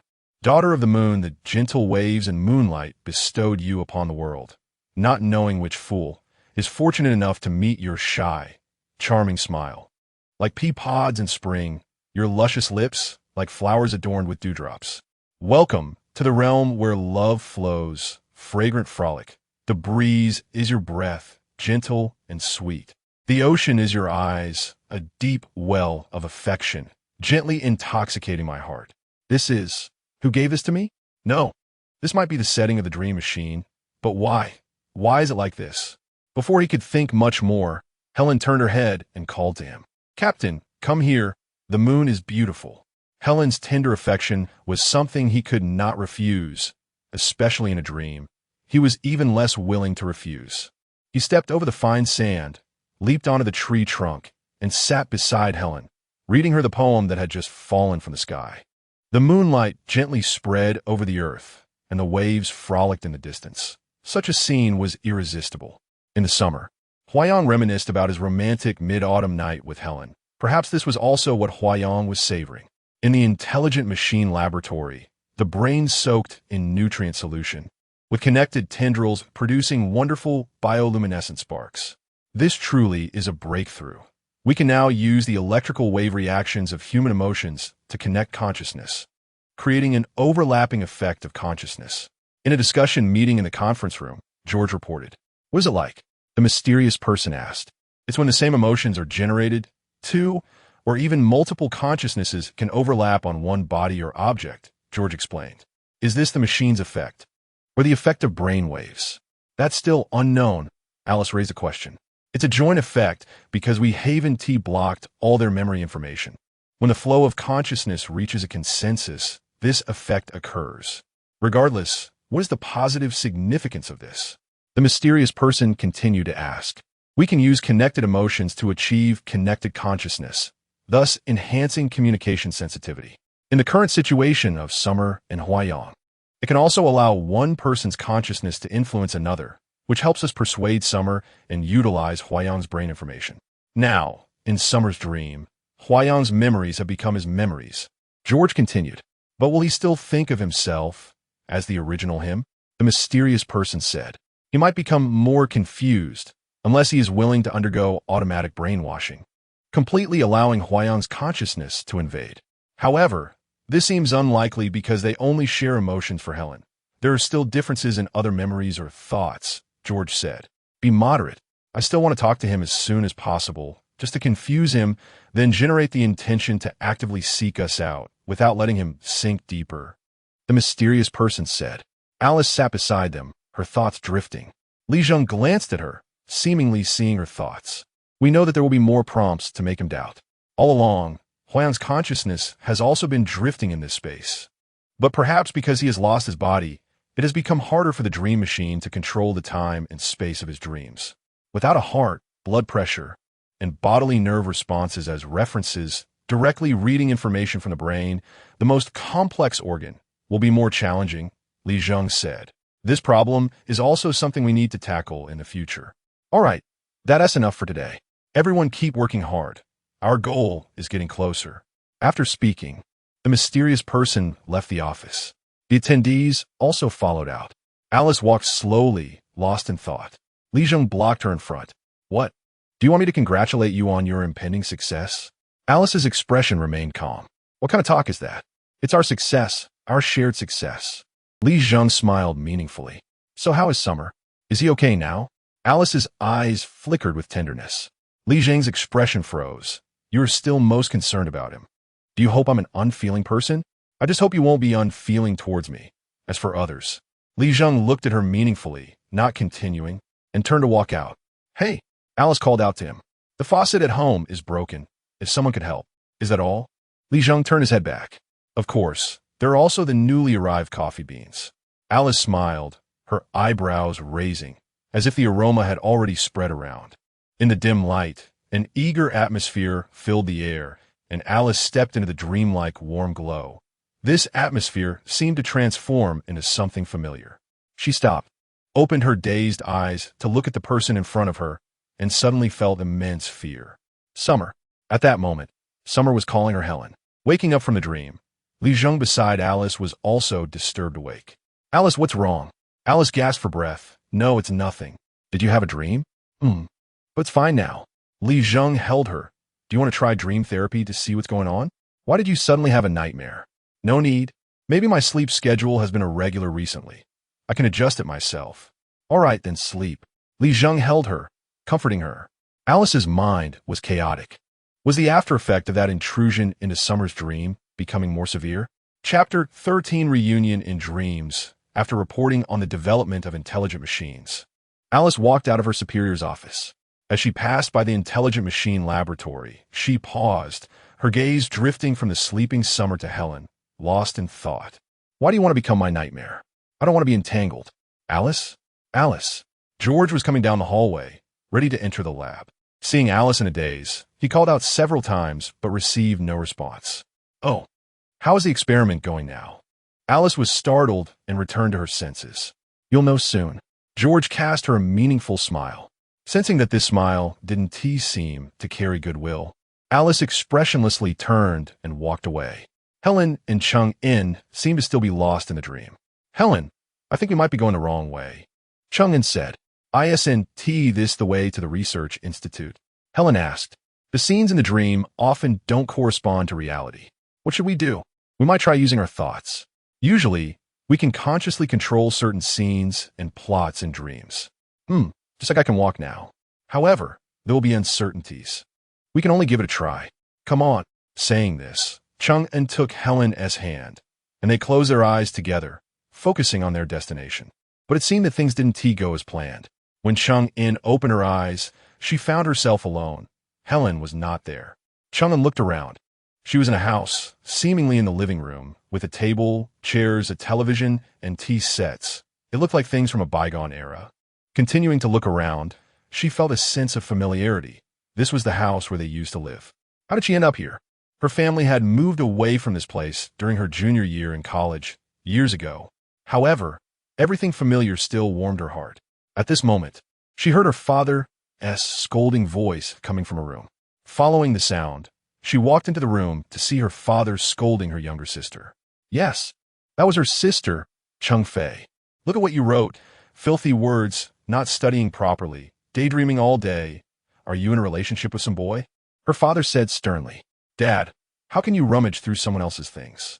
That's very disrespectful, her sister retorted. To gain respect, you need to prove yourself. Can't you learn a bit from your sister? Research cutting-edge technology, and you'll have a place in the future. What is the use of writing this junk? Your grades aren't improving. Dad, not everyone has to be the same. My sister has her strengths. Am I worthless? Yes, you're worthless like this. Her father's harsh reprimands were truly hurtful, and her sister stubbornly ran out of the house in anger. This was her 16-year-old sister, preparing to enter high school, while Chung-in was in her first year of college, studying computer science. This was a scene she had never seen because she was living in the dorms at the time. She didn't know her father had criticized her writing so harshly, mistaking it for her sister's work. She had only written a vague fantasy love story, merely expressing certain feelings. And it was not at all what her father described as filthy. How could her father treat her so brutally? Chung-in looked at the scene in disbelief. Her sister didn't defend herself and took the blame for her. All along, Chung-in had followed her father's expectations. striving to become the excellent and respectable person he wanted her to be. She never understood why, although her father was very loving towards her. Her sister seemed to be treated poorly for some reason.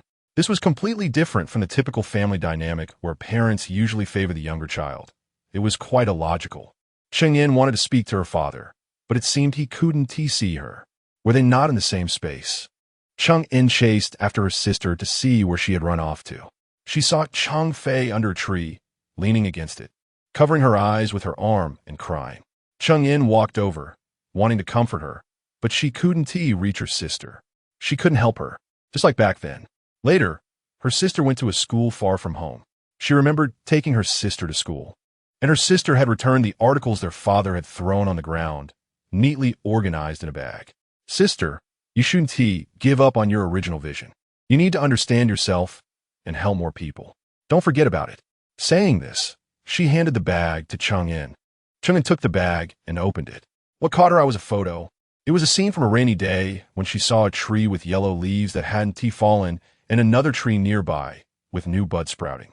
The contrast between the tender green new leaves and the golden old leaves stirred her thoughts, so she took the picture and wrote a poem. Seasons do not follow convention. Spring and autumn gaze at each other simultaneously. Is it clear or a dream? The air is hazy, damp, fine raindrops, touching strands of hair, the brow, the lips, like a thin veil, gently falling, enveloping the whole body. Listen. The rain softly tells of swaying branches. There are cheerful laughs and murmurs in the story. There is fresh tenderness and also a passionate surge without the effect of light and shadow.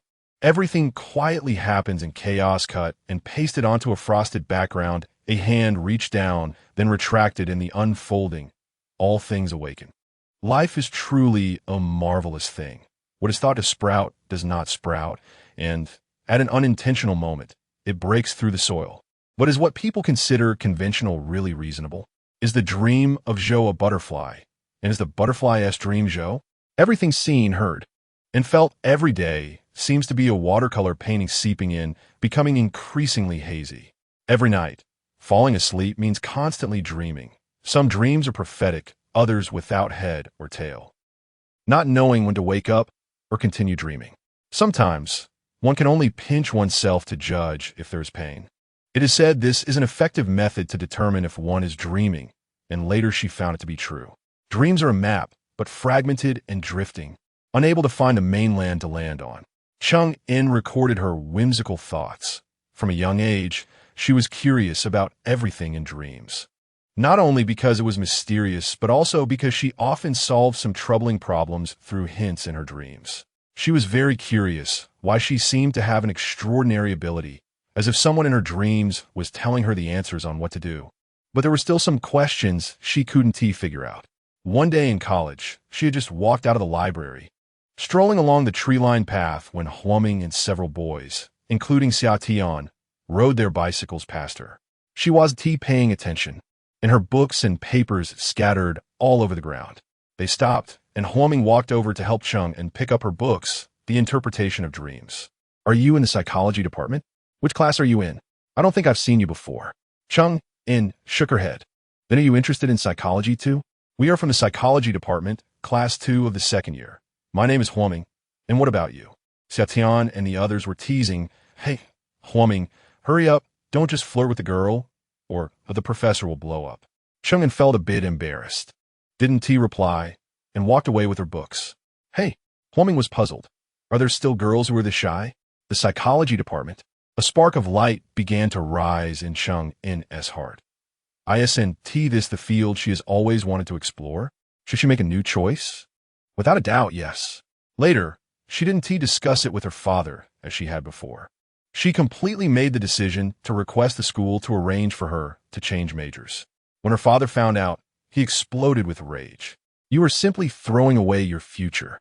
Dad, this is the field I've always longed to enter, and I believe I can also achieve a lot in it. What can you achieve? Saving the world as patients? Cheng-In suddenly felt that her father was unreasonable. Perhaps he was just a sick man. Whatever. Do as you please. Both of you sisters are just trying to drive me crazy. Dad, please don't get angry. Take care of your health. Don't worry about me. Go care for your mental patients. Mother had always played a submissive role, only responsible for managing the household, while matters related to education and career choices were always decided by father. Moreover, she would only avoid confronting him about his inappropriate behaviors at times. Chung-in couldn't understand how her parents, as experienced individuals, had chosen each other in the beginning, and she felt that her mother's submission seemed to have some underlying reason. She wanted to explore this field thoroughly, hoping to find answers to her long-standing questions. Compared to her sister, Chung-in felt luckier. She hadn't grown up constantly being denied. While her sister, she couldn't imagine the psychological scars she might have. Later, her sister moved to a distant, unfamiliar city to develop her career and occasionally communicated with her remotely, telling her that she was living well there. Chung-in truly admired her sister's strength, but when she thought of the many difficulties and hardships her sister must have faced that she couldn't know about, an endless feeling of compassion surged in her heart. Looking at her sister in front of her, she really missed her. But why did she see a scene in her dreams that she had never witnessed in reality? Was it information obtained by intelligent machines from her home? Or from her sister? Sister, where are you? Are you okay now? Sister, your choice is right. I am proud of you. Suddenly, Chung-in heard a woman's voice behind her. She turned around to see her sister, looking more mature now, with a delicate face and medium-length soft hair, energetic and neat, just like the photo she had sent. She then turned back to look at her sister crying by the tree, her small shoulders trembling. It was such a peculiar scene of time compression, making her feel dazed. Sister, you will definitely be able to help more people, but you should help yourself first. Help myself? Chung-fei, is that you? Chung-in approached her, gently caressing her face, her eyes red. Sister, it's me, Chung-fei replied. The two sisters embraced each other. The feeling of reunion after a long separation was so real. Chapter 14. Fragments of time falling from dreams awake. People live in the same world, while those in dreams each pursue their own paths. Chung-in once again deeply experiences the magic of dreams. When will fate no longer be separated by the barriers of time and space, allowing her to transcend and find the true definition of the word forever? But for now, no one can provide that answer. Cheng-in. They had agreed to use their thoughts to study together, but at this moment, Chung-in is separated from Helen, who is lost and confused. Like Chung-in, Helen is thrown into a space that is not in the current time and space. It is the road leading to the old house where she lived in her childhood, surrounded by fresh green moss, quiet and elegant. A few scattered leaves float by, falling onto the stone slabs like fleeting time, drifting in the hearts of those who come, elusive and unpredictable. Helen arrives at the door of her former home and looks into the window, surprised to find it seemingly empty. At that moment, a few children are bouncing and chasing each other, and a little girl comes to the front of the house, shouting into the window. Helen! Helen looks at her, seeming to recognize her childhood friend, Yuan Yeo. She wonders what is happening. Could it be that time and space have become chaotic? After a while, she sees a young couple walking toward her with a little girl about 2 years old, chatting and laughing. It is her father and mother, along with herself. It turns out that the family was once so harmonious, which surprises Helen deeply. The family of 3 returns home, with little Helen playing with toys in her small bed. While her parents each busy themselves, her father organizing his tools and her mother starting to cook, occasionally sharing laughs. After her father finishes tidying up, he washes his hands and plays with little Helen, making her giggle happily. Is this really her home? It seems like she has never remembered it being this warm. But suddenly, for some unknown reason, the scene shifts to a hospital, where she hears anxious cries. What? Doctor? The child is gone? It is her father, his expression devastated. The sound of her mother's wailing echoes in the hospital room, leaving Helen in shock. What is happening? Before she can think much, the scene suddenly shifts back home, where her mother lies on the bed with a vacant stare at the ceiling, while her father holds crying little Helen, showing signs of irritation. Are you disregarding our daughter? Her mother remains indifferent. Helen feels a wave of anxiety as she looks at everything before her. Suddenly, the scene changes again. Her parents start to argue incessantly, accompanied by the sounds of clashing objects. The child is gone. The child is gone. Do we still need this home? Her father's voice is on the verge of breaking. If it weren't for you, how could the child be gone? Her mother resents. I have nothing to do with her anymore. What more do you want from me? Can we still live like this? Later, Helen learns that her father cheated while her mother was pregnant with her second child. Whether it was a physical or emotional betrayal is unclear. That woman, whether out of love or not, brazenly demonstrated her presence publicly, which severely traumatized her mother and led to a miscarriage. From that point on, the family shattered into two, three, countless pieces, with all the fragments piercing into little Helen's heart. From some night onward, whenever the lights were turned off, little Helen would see a doll-like figure at the foot of her bed, looking like a real person but not quite. It appeared to be a boy, and it always kept its eyes open, watching her. Its face looked ordinary, not menacing, very calm. The surroundings were pitch black, and the figure didn't emit any light. But strangely, every time the lights went out, Helen could see it. At that time, little Helen even asked her parents if they saw it, but they said no, and it disappeared as soon as the lights were turned on. However, Helen seemed more curious about it than scared, although she did not dare to get up and approach the foot of the bed. Yet, in her dreams, she often played with it, hiding and seeking, laughing joyfully. As her parents' arguments escalated, Helen could no longer bear it, and finally, one day, when she was just over 5 years old, she fainted for some unknown reason. The doctor said it was due to emotional trauma, and she had a fever with mild meningitis. Fortunately, she was treated in time, or she could have become mentally impaired. However, due to that high fever, some of her memories became hazy, but she still had some impression of that figure. Just, she never saw it again after that. Many people said Helen had been possessed, claiming that what she saw was the ghost of a stillborn child that needed to be exorcised. Later on, her parents divorced. These scenes flickered before Helen like rapidly changing virtual images, overwhelming all her senses, emotions swirling violently until she fainted. Fainting in a dream, and waking up in a dream. When she woke up, Helen was already in the home where her mother currently lived. Her mother was right beside her, looking affectionately at Helen lying in bed. "Daughter, you're awake?" "Mom." Helen felt a bit dizzy and propped herself up to sit. "If you're not feeling well, don't move. Mom will go cook." "Cook? Isn't Uncle Hai usually the one who cooks?" "Oh." Helen remembered that earlier she had encountered Uncle Hai's funeral. Uncle Hai really passed away? Helen wondered whether she was awake or still dreaming. Everything around her felt real, even tidier. Now, her only way to verify seemed to be her legs, whether her paralyzed lower limbs could move. Soon, she proved that she was still in a dream. She walked around the house, but it felt a bit cold. Was it because of her stepfather's death, or because it was merely a dream lacking real warmth? Mier, M-E-L. Their proud cat remained haughty in the dream, lazily napping on the balcony. Helen thought about how long it had been since she last returned. Even the cat no longer acknowledged her. The afternoon sun carried a hint of laziness.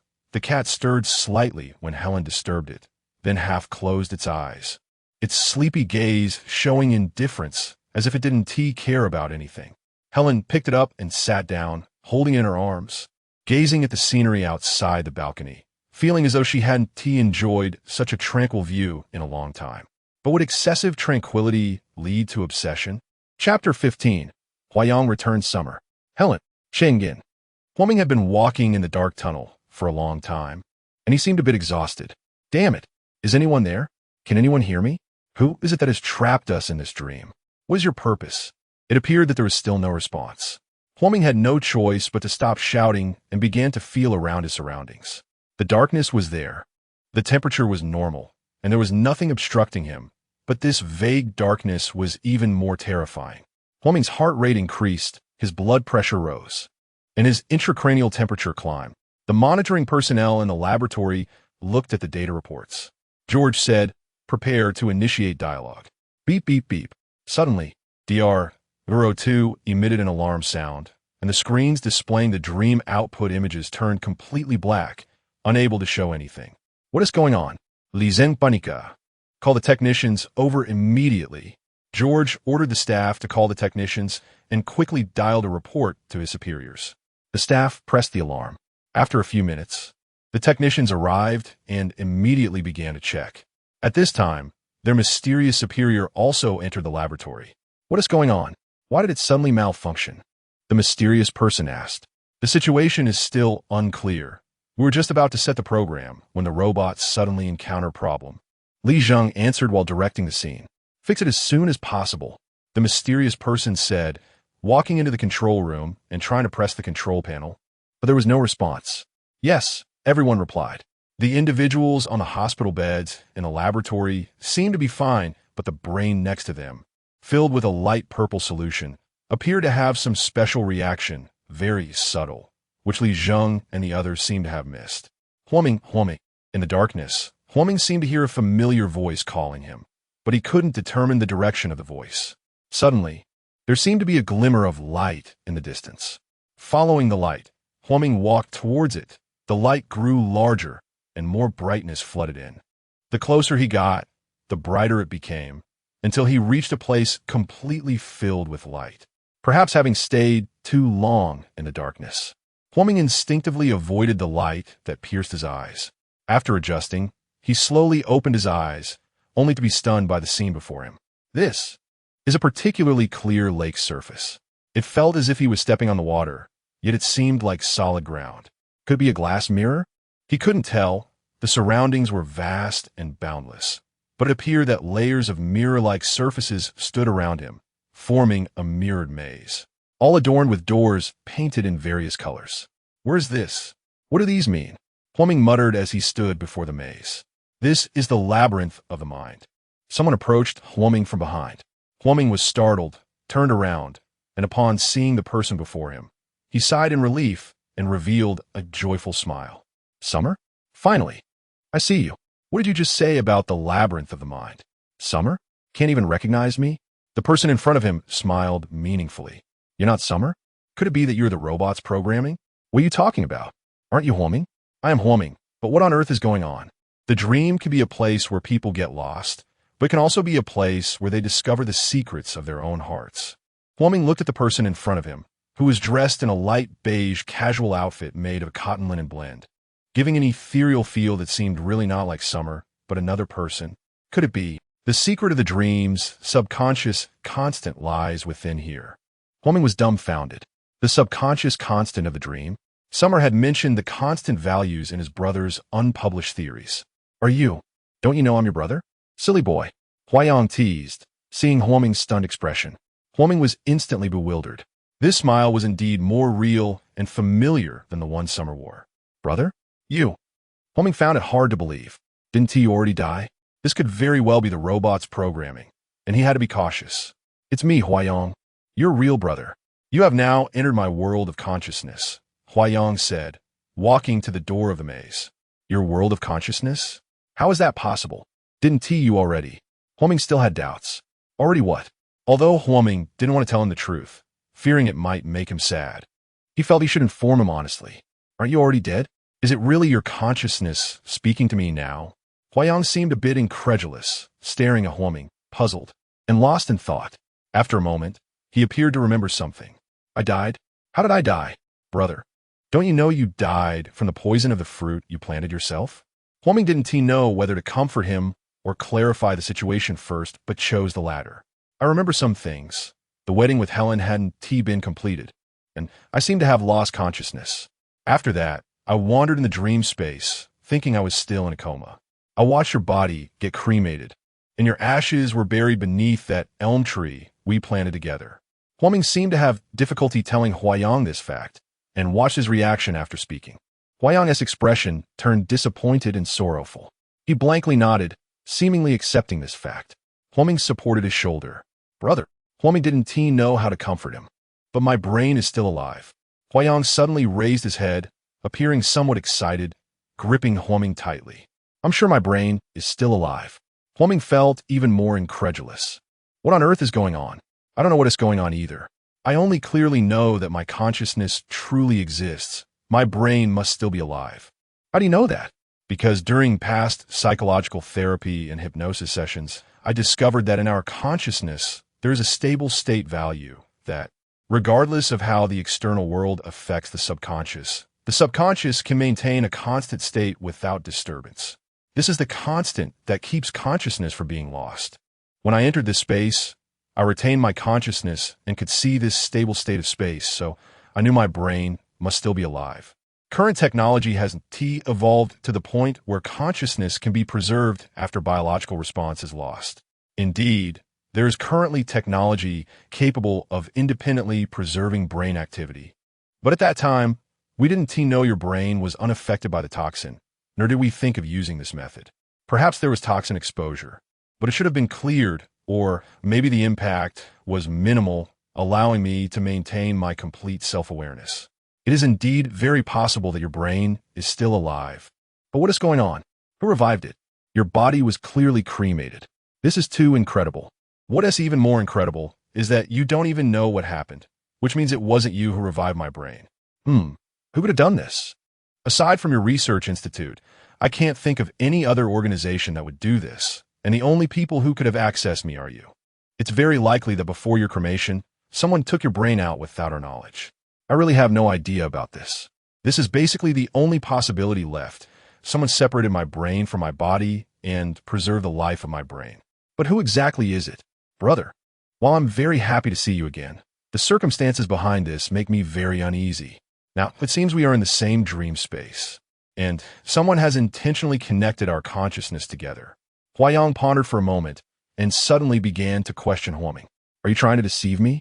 Did you violate our previous agreement to experiment on yourself? No, brother, I really don't know what is going on. Then why did you enter the dream? It's impossible without your intelligent machines. I feel this is indeed related to the Research Institute, but we were originally.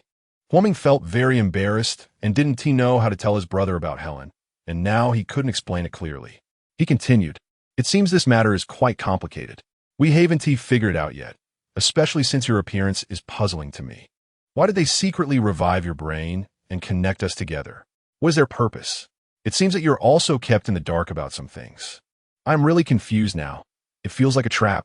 So, could it be that when Jiang Ning invited us to join the research on intelligent robots, a trap was already set? Are you suspecting Director Jiang? It may not necessarily be him, but it is definitely related to him. Xia Tian and I returned to the Research Institute in a dream and saw a screen playing a press conference, where Director Jiang announced that the second generation of intelligent robots had been successfully developed. However, in reality, we hadn't succeeded at that time and were still using the first generation of robots. We felt something was off. We might currently be in a dream connected to the second generation robot DR02. But whether the person who released the news was Director Jiang himself or a programmed setting is unclear. You all have been connected? I also went to your research institute in my dream and looked for Jiang Ning, but he wasn't there. Later, I saw someone trying to kill me, so I ran away. What? Someone was chasing you? When was that? Someone has been chasing me in the dream. I don't know who it is, as they have their face covered. When I got to the research institute, and when I returned to the orphanage, and when I was back at her school, just when I was about to figure out what was going on, that person chasing me appeared. Listening to his brother's account, Huoming seemed to remember something. The research institute, the orphanage, and the school should all be scenes designed by robots, as they were all arranged in the same space. And it seemed he had seen a figure flash by. Could it be, brother, can you clarify the situation when that person was chasing you? Suddenly, Huayang paused, pulled Huoming, and said, go. Huoming, confused, was pulled into a door of the mirrored maze they had just been in. Huayang locked the door, and more doors appeared before them.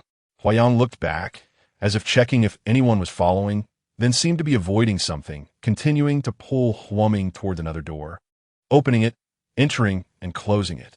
They went through several doors before Huayang finally stopped. They arrived at a maze surrounded by several circles of about 1 meter high green hedges, with a lawn of about 20 to 30 meters in diameter in the center. Huayang sat down on a bench next to the lawn. That person just wanted to kill me, Huayang said. What? What person? I didn't see anyone. This might be a tracking setup by the intelligent machine, possibly just targeting me. Every time I try to seek the answers to my questions in the dream, he appears. A few times, I seem to see you all, and when I try to get closer to you, that person chasing me would come out, masked and wielding a long knife. However, as long as my doubts stop, he will disappear. No wonder we have never been able to approach each other in the dream all this time. We must have been obstructed by this setup. So every time we are in doubt, we see a figure flash by quickly, and it turns out to be you. But since our consciousness is connected, why are we separated in the same space? What intentions does the person controlling the dream-making robot have? Huoming was increasingly confused. Just now I heard your call, and when I couldn't approach your consciousness, I tried to use my theoretical method to calculate the stable state of consciousness using the formula for the dream subconscious constant, which resulted in this maze appearing. Perhaps because we are brothers with similar psychological values, you were able to connect here. This should be a relatively safe place where we can be undisturbed for a while. What exactly is this dream subconscious constant? It is a constant that controls the stability of consciousness. Within the range of this constant, consciousness can remain unaffected by anything, allowing a person to maintain a state of stillness as described in Buddhism. Here, everything is balanced, or rather, transcended. This constant is the center of the maze, and the maze is generated around it. If a person can find this center, any psychological problem can be resolved, and any doubts about consciousness can be answered. Huoming listened to this in amazement. Brother, how did you calculate this constant? I have been researching it, using mathematical theoretical methods to convert psychological states into logical values. I have established various psychological models, but found that when calculating these values with scientific methods, there was a significant deviation each time, making it impossible to be accurate. However, in my meditative or hypnotic state, those values would naturally present themselves in my subconscious, incredibly precise. I can say I have compared and calculated the direct values obtained from these dream states countless times, ultimately arriving at this dream subconscious constant. I thought it would truly unlock the mysteries of psychology, but later realized it was far from it. This value has a characteristic. Everyone will have differences. I have tried applying this value and calculation formula to others, but I cannot calculate their psychological states. The conclusion I have now seems to belong only to me personally, and it is very stable. For now, it really cannot be verified scientifically. In the current state, I can calculate and apply it, but when I apply it, my consciousness cannot know what form it will take. I only know that the choices derived from calculations and inferences are correct. This perplexes me, just like this maze. It was constructed based on my intuitive calculations, and I cannot control its form. Yet it can take a suitable form to meet my psychological needs. Can you understand? Even though I am its master, I still cannot comprehend why I have this ability. Your conclusion seems similar to the meditative diagram models derived from sacred geometry. However, my reasoning method of dream logic is more precise, although it differs from past mathematical theories. I believe this is more likely to evolve into a universal scientific theory and mathematical model. Currently, I cannot estimate how far it is from science. Perhaps it is just one step away, or perhaps it can never be scientificized. But regardless, it seems very effective now, which is quite incredible. Yes, through calculations, I can now achieve my goals. For instance, I can reach you and protect our state of consciousness. Huoming suddenly seemed to wake up. If you can calculate this constant, do those people who control the intelligent robots know about it? I have never published it because the research is not mature at all, and I haven't openly discussed it, only privately with Xiaotian, but we both know it's difficult to explain using scientific methods. If this research continues to deepen, there may be more new discoveries. If it can really be scientificized, it will break the boundaries between psychology and physics. However, at this moment, I don't know how to continue the in-depth research. Huoming pondered and suddenly recalled a question. I'm thinking, if those who control the robots know about your abilities, would they want to exploit them? Exploit? Perhaps that is a possibility. Then, it is also possible they revived your brain for this reason. It is indeed possible. Huoming feels that things seem to be starting to take shape. Chapter 16, The Consciousness Energy of Huayang. How come the machine is still not repaired? After a quarter of an hour, the mysterious person in the control room could not sit still any longer and walked to the laboratory, observing the busy technicians and the people lying on the beds. Strange. How could this happen all of a sudden? The mysterious person searched for clues everywhere. George, call in all the key personnel involved in the development of the intelligent robots. The mysterious person instructed. After a while, Alice and several responsible experts came over. The intelligent robot has malfunctioned and cannot output images. But these individuals seem to be in good health. Come take a look and see what the problem is. The technicians immediately began a detailed inspection. There were no issues found with the hardware, and the energy supply was normal. After a while, the technicians reported the current situation. So where exactly is the problem? The mysterious person asked anxiously. Could it be a virus invasion? Li Zheng inquired. Check the neural network classification system. The output display issue could be caused by interference or damage to the internal monitoring system, or might be an output program issue. One of the experts suggested. We just checked. The output device is functioning normally, a technician responded. The internal scanning system of the intelligent robot is currently checking, but no issues have been reported yet. Another technician replied. Everyone held their breath. Alice glanced at the rapidly scrolling screen data and suddenly seemed to find something unusual. Stop for a moment, replay. The intelligent scanning system replayed the data Alice was concerned about and pointed to the screen. There seems to be a problem here. The program we set to separate Huayang's consciousness from the others has malfunctioned. The program can still operate, but it seems to be isolated in some dream space. Unable to connect with Huayang's consciousness, the mysterious person and others quickly gathered in front of the screen. How could this happen? This doesn't seem like a virus causing a program error, because if a virus program invades, the errors usually present random attacks rather than targeted ones. But the current situation seems to show a concentration at a specific location, not across all areas, creating a blank space in program operation that prevents observation of this space. One expert explained, this could be that the dream participant has formed a consciousness field in the dream that resisted the program's tracking, Alice added. Are you saying that Huayang's consciousness might have the ability to resist the intelligent program? The mysterious person asked. It seems very likely.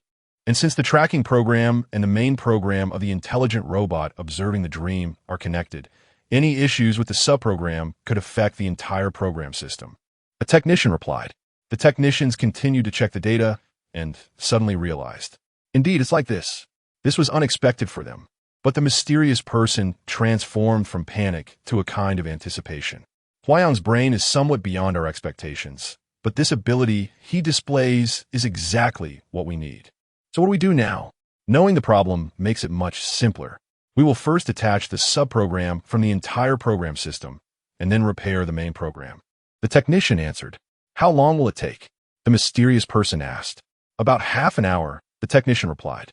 Is that long? Will it affect the dream control of the dream machine?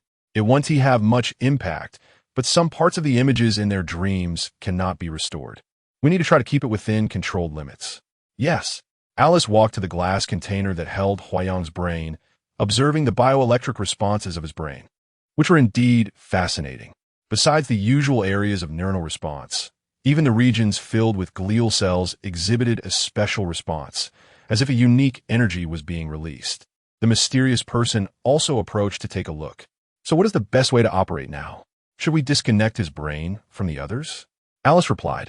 We should disconnect the connection before the machine program is repaired, because the specific situation is still unclear. We don't know if his brain consciousness has affected the consciousness of others.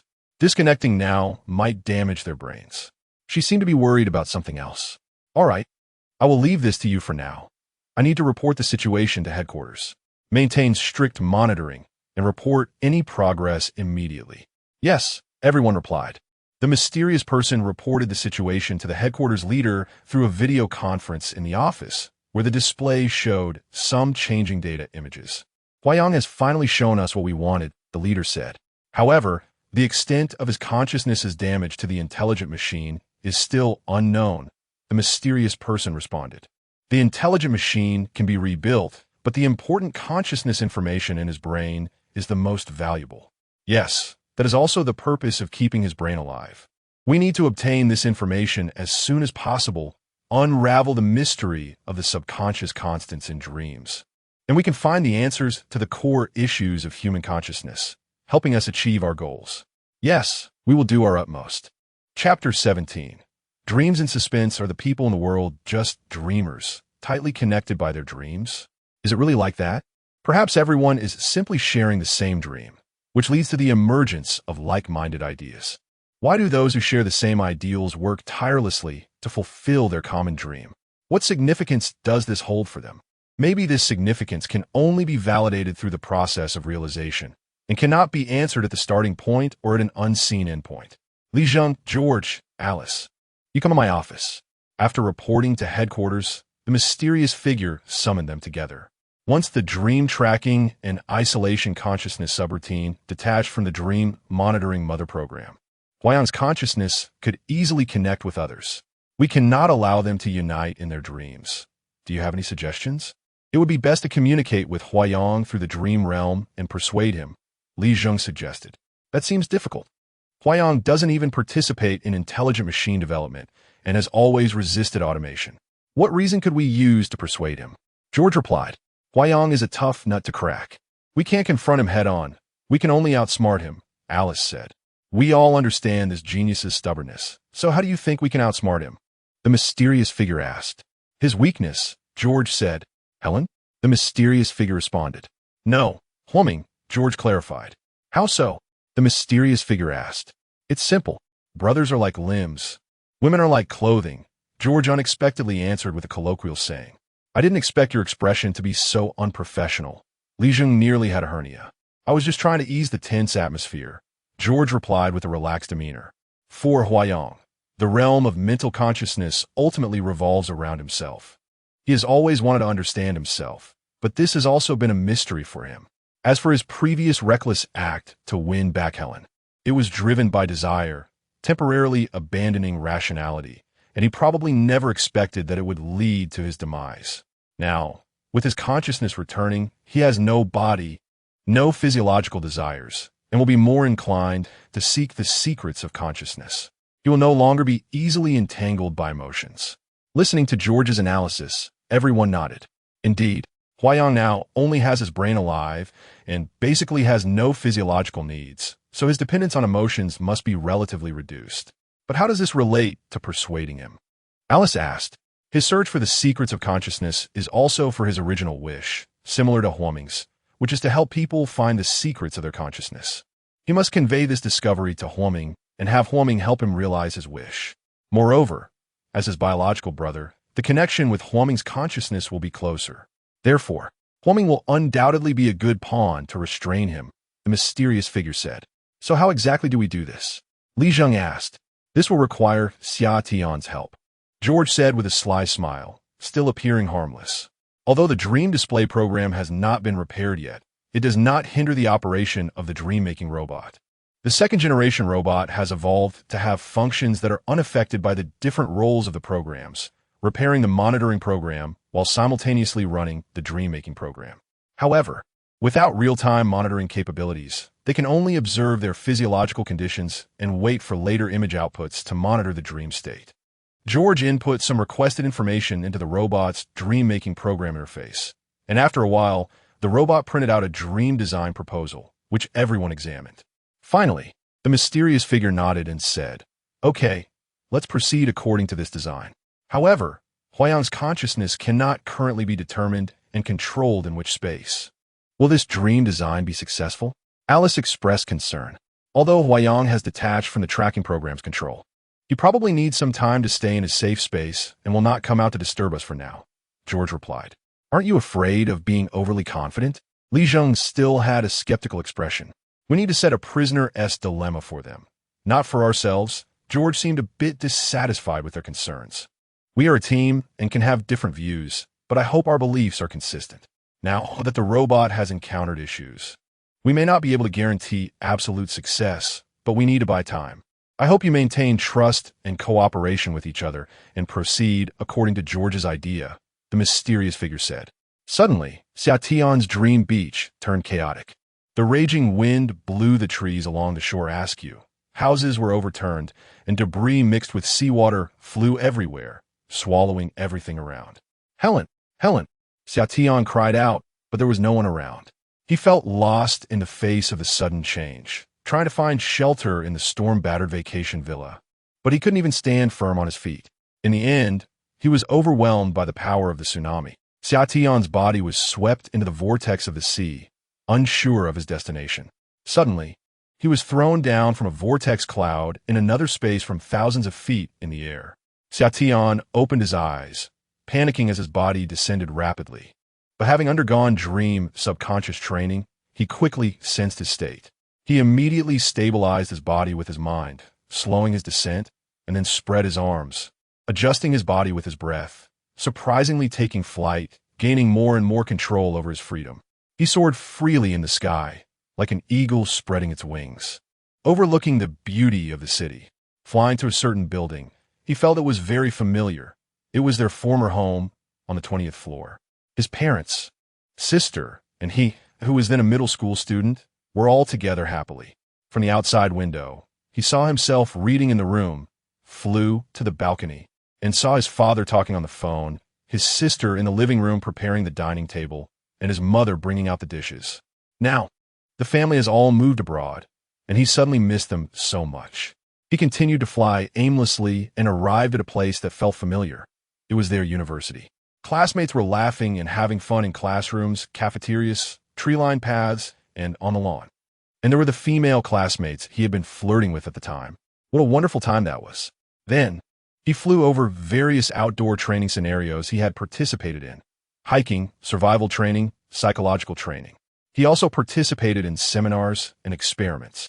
After that, he flew to the romantic wedding scene of his friend Angie and Helen, watching himself being captivated by Helen's stunning glance at that time.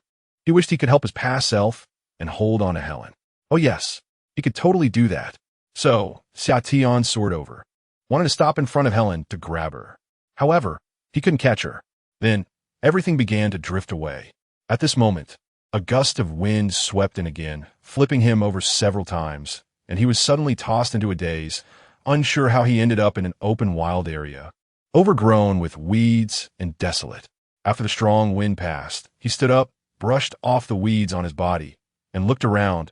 It was so unfamiliar. Where exactly was this? As he walked, he discovered a dilapidated wooden house. He opened the creaky wooden door, walked inside, and looked up to see the roof tiles scattered, with patches of sunlight leaking through the gaps. He thought that when it rained, it would surely be like a water curtain cave, and it must have been a long time since anyone lived here. However, strangely, the windows were particularly clean, as if someone had just wiped them down.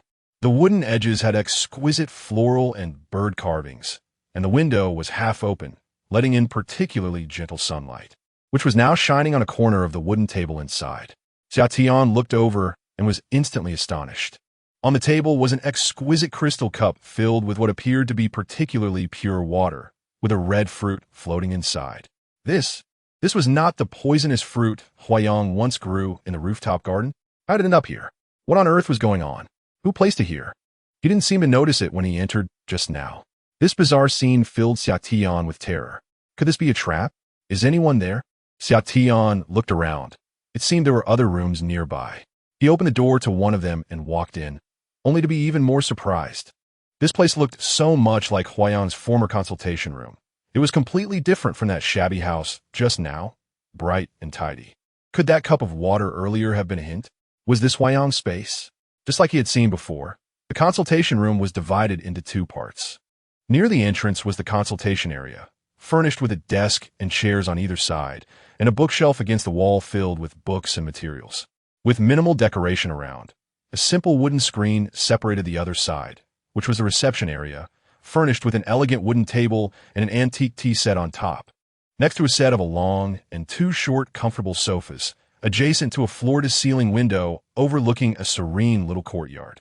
On the wall behind the screen, separating the two areas, was a large wardrobe with a long mirror. Xiatian remembered opening it before, filled with all kinds of costumes: angel outfits, devil outfits, superhero costumes, queen outfits, star outfits. Almost every character was there. It was simply a cosplay fitting room. The lower section was filled with many theatrical props: guns, swords, foam chains, glasses, crowns, scepters, masks. It was like a movie prop cabinet. Xiatian recalled that day with them. Cool me. Huayang opened the wardrobe door and picked something. Oh my god, Dr. Huayang, you. Xiatian exaggeratedly pointed at Huayang.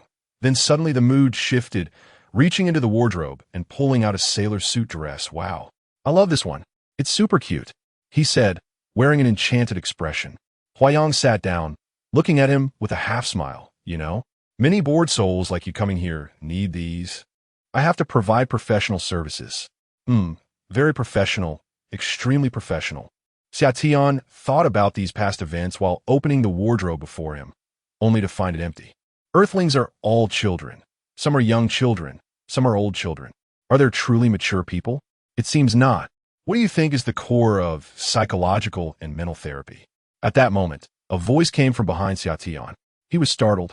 It was the same question Huayang had asked him during their conversation.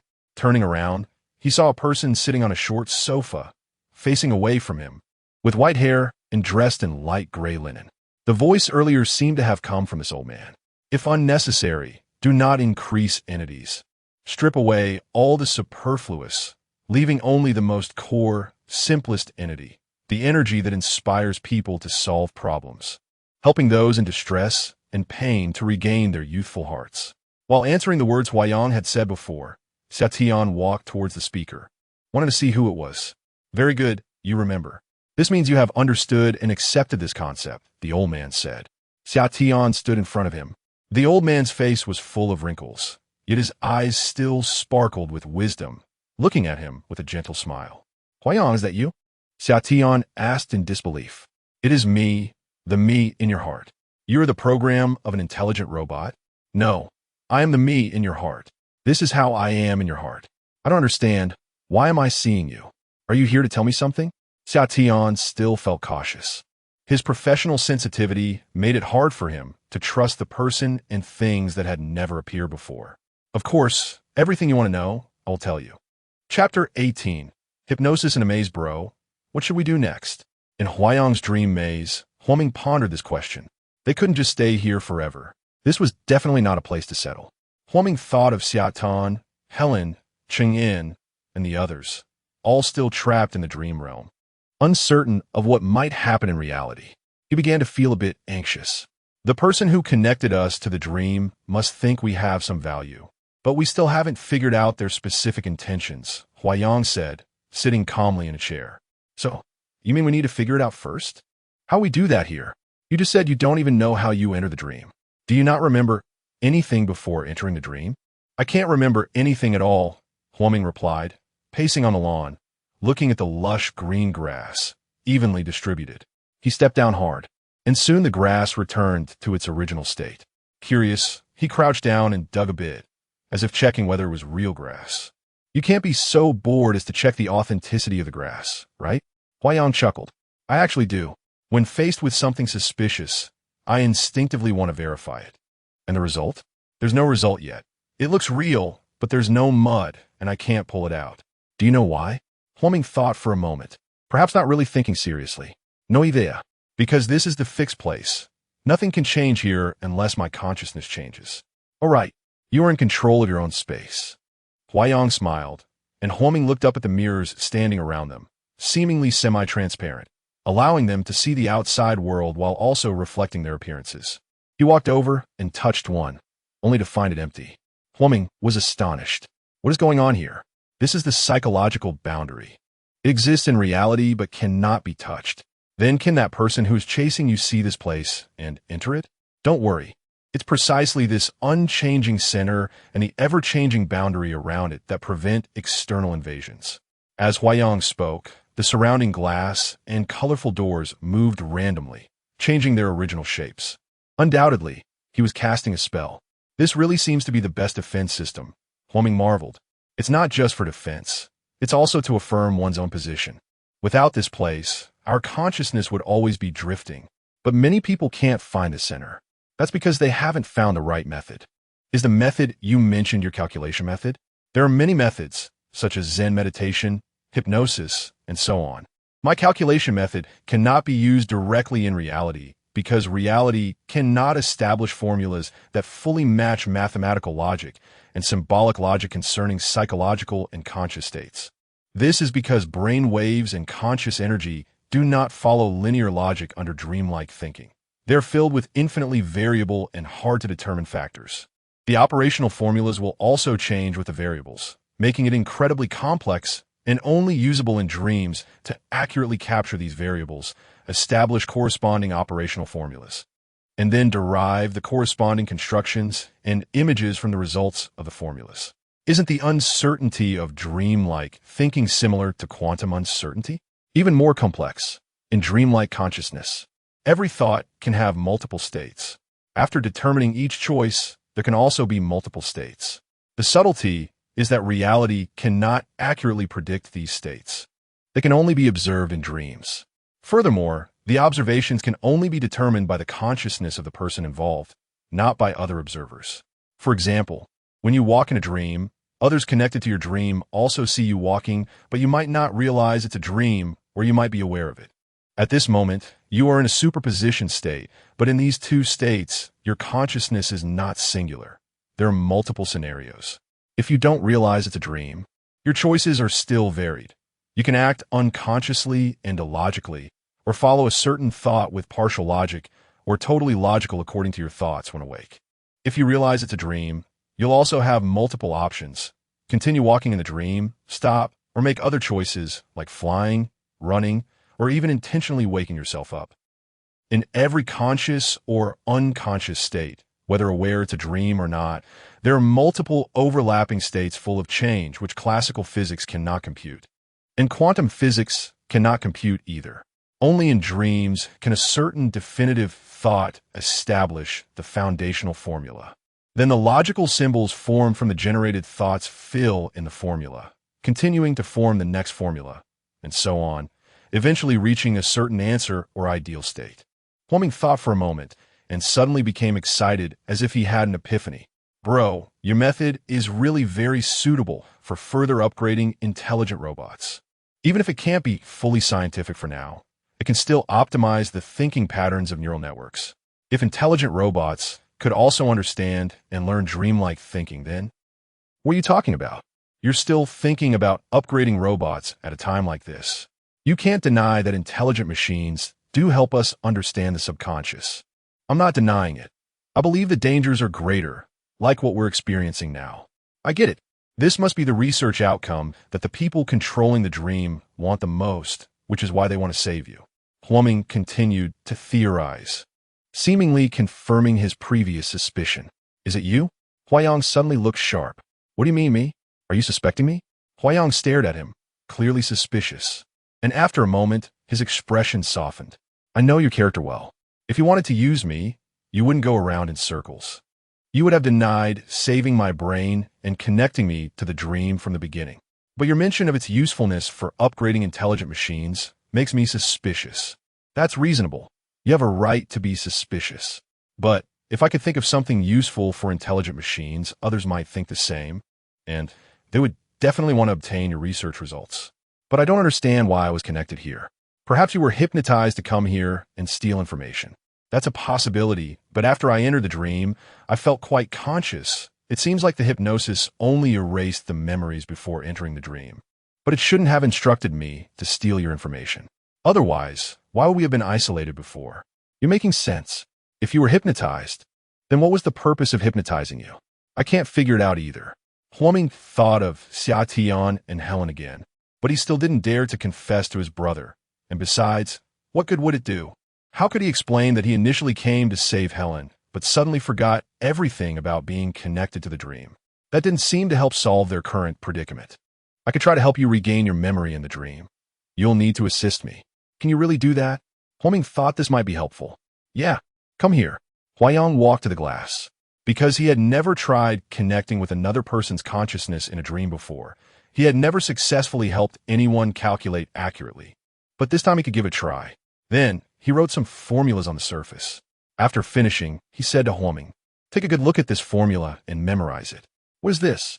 Huoming looked at the formula written above, which he had never seen before.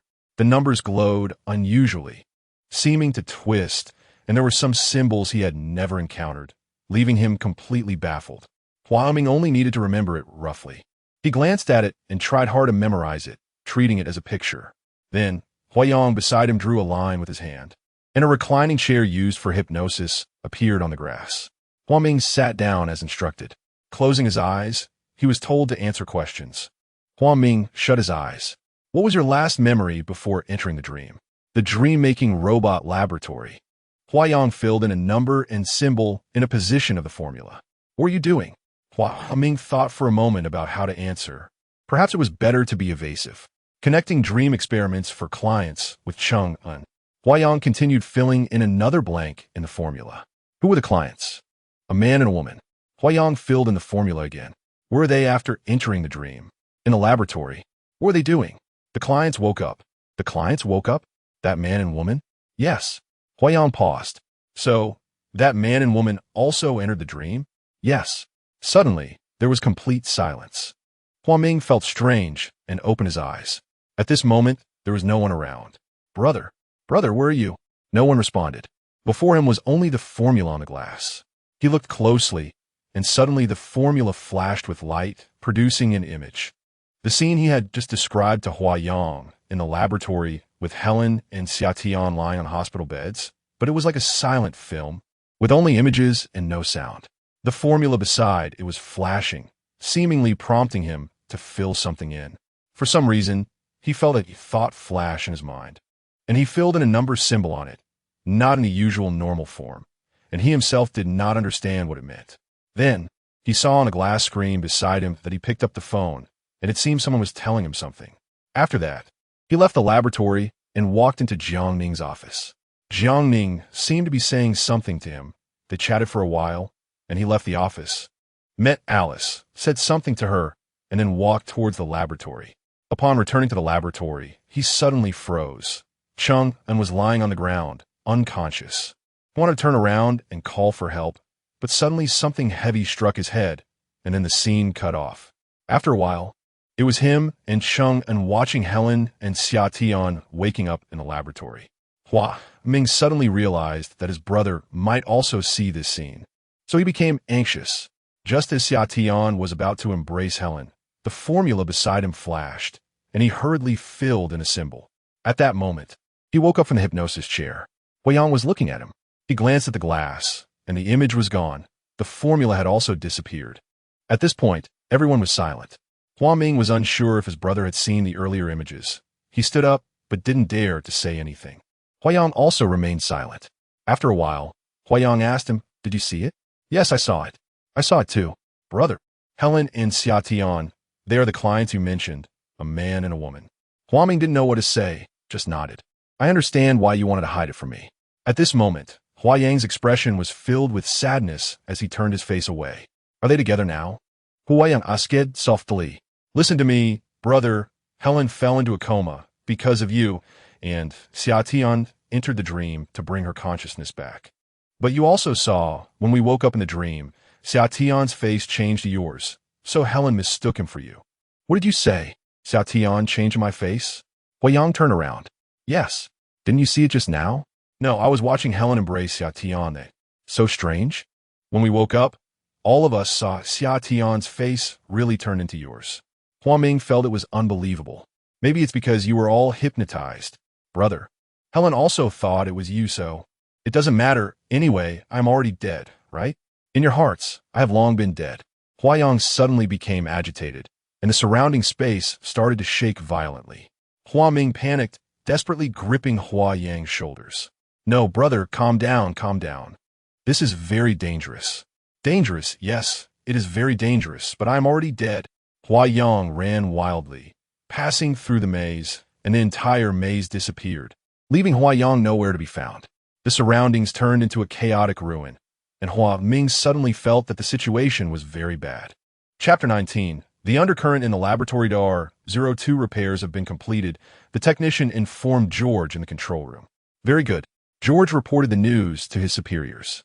At this moment, the mysterious man, George, Li Zheng, and Alice faced the screen in the control room, which was about to display images again, each harboring different emotions. "Alice, considering your contribution in identifying the problem, you are allowed to rejoin the team, but I hope you won't team make any more mistakes," the mysterious man said seriously. "Yes," Alice replied succinctly, but an inexplicable emotion arose within her.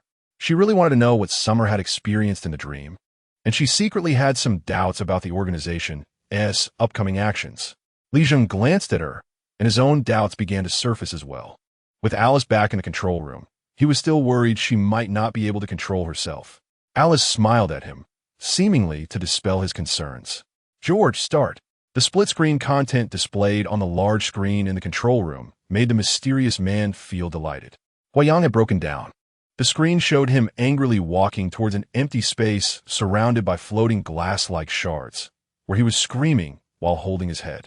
On the other side, Hua Ming was in a seemingly war-torn ruin, surrounded by broken walls and desolation, shrouded in darkness. He appeared to be in fear and anxiety. Helen seemed to be trapped in a warm world, unwilling to seek further. Chang'an appeared to be in a state of peace while reuniting with his sister. Meanwhile, Summer seemed to be stepping into a trap set by the programmed Huayang. Human nature is this fragile, the mysterious man smiled faintly. Alice felt her inexplicable unease growing closer, but suddenly her expression became resolute. Perhaps this is just a necessary process, a pain that must be endured for the sunny days to come, she thought. She had always believed that joining the organization was not a rash decision, but a very rational choice, a loyal belief in the highest ideals. However, she could not hide her inner unease. The same scene had appeared repeatedly in her recent dreams, Summer being shot and falling to the ground, and the one who shot him was herself. Maybe it was a projection of her desire to escape her true thoughts, wanting to kill that idea, but she could not explain it. Nevertheless, what was more important in front of her was to assist the organization in completing the task. Realizing this pulled her out of the swamp of chaotic and uneasy thoughts. "This is indeed a very opportune moment," the mysterious man said. "I will make arrangements immediately." George understood. The mysterious man stood up and walked with George towards the experimental room. Li Zheng looked at Alice, seemingly noticing something unusual about her. "Do you not trust me?" Alice spoke first. "I want to believe, but I'm just afraid you might start to doubt yourself. We don't need to discuss that right now." Alice glanced at the screen showing Summer, and then looked towards Li Zheng. Li Zheng looked at George and the mysterious man in the experimental room, then back at Alice. Having doubts is not a bad thing. Making mistakes is not scary. What is scary is continuing after knowing the mistake. Is it better to never know right from wrong? "You're right. We don't need to discuss that now." Just then, George tapped on the glass, separating the experimental room from the control room, signaling Li Zheng and Alice. Li Zheng pressed the button to initiate the connection to the dream. "I hope the verification process won't be too difficult," George said, looking at everyone's physiological states during the dream operation, confirming everything was normal before turning to walk into the control room. "Alice, you will monitor Hua Yang's condition and provide sensory stimulation to his designated area as instructed." "Understood." Chapter 20. Huayang is kidnapped. It seems that your dream has shattered. Huayang heard a voice coming from somewhere unknown. He stopped his roar and looked around. All he saw were glass-like shards reflecting his disappointed and frightened face.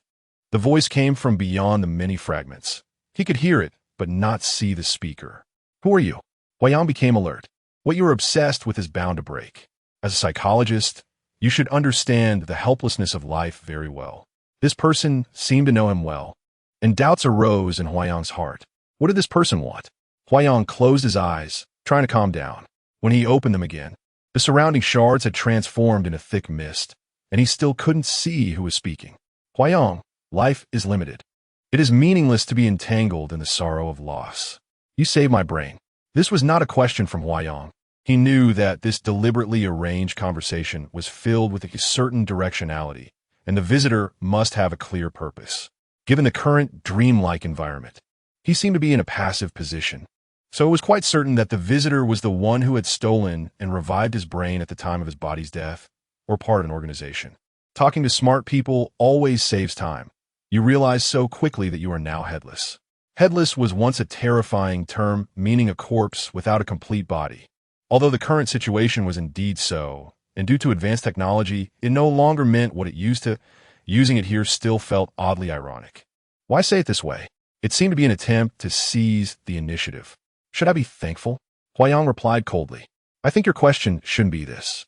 With today's technology, reviving your brain is not a difficult task, but do you know the extent of your brain damage at that time? How much longer could it survive? What? Do you want to threaten me with this? Ha ha ha. The person laughed a few times. It's not a threat, it's a deal. As expected. The previous speculation with Huaming was correct. This person must be here to obtain his research results. A deal? I currently only have a brain that I can't control. What valuable thing can I give you? And what valuable thing can you offer me, a person who has lost his body? What can we exchange equivalently? Ha ha ha. You know how valuable your research on dream subconsciousness is, don't you? What do you think? Your family, can they be equivalent? But if you think they are not worth it, what exactly do you want? Sure enough, it was a threat. Huaming and Helen were certainly in his hands. How despicable.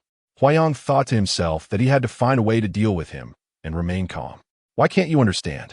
What we are doing is for a better world. We should cooperate well.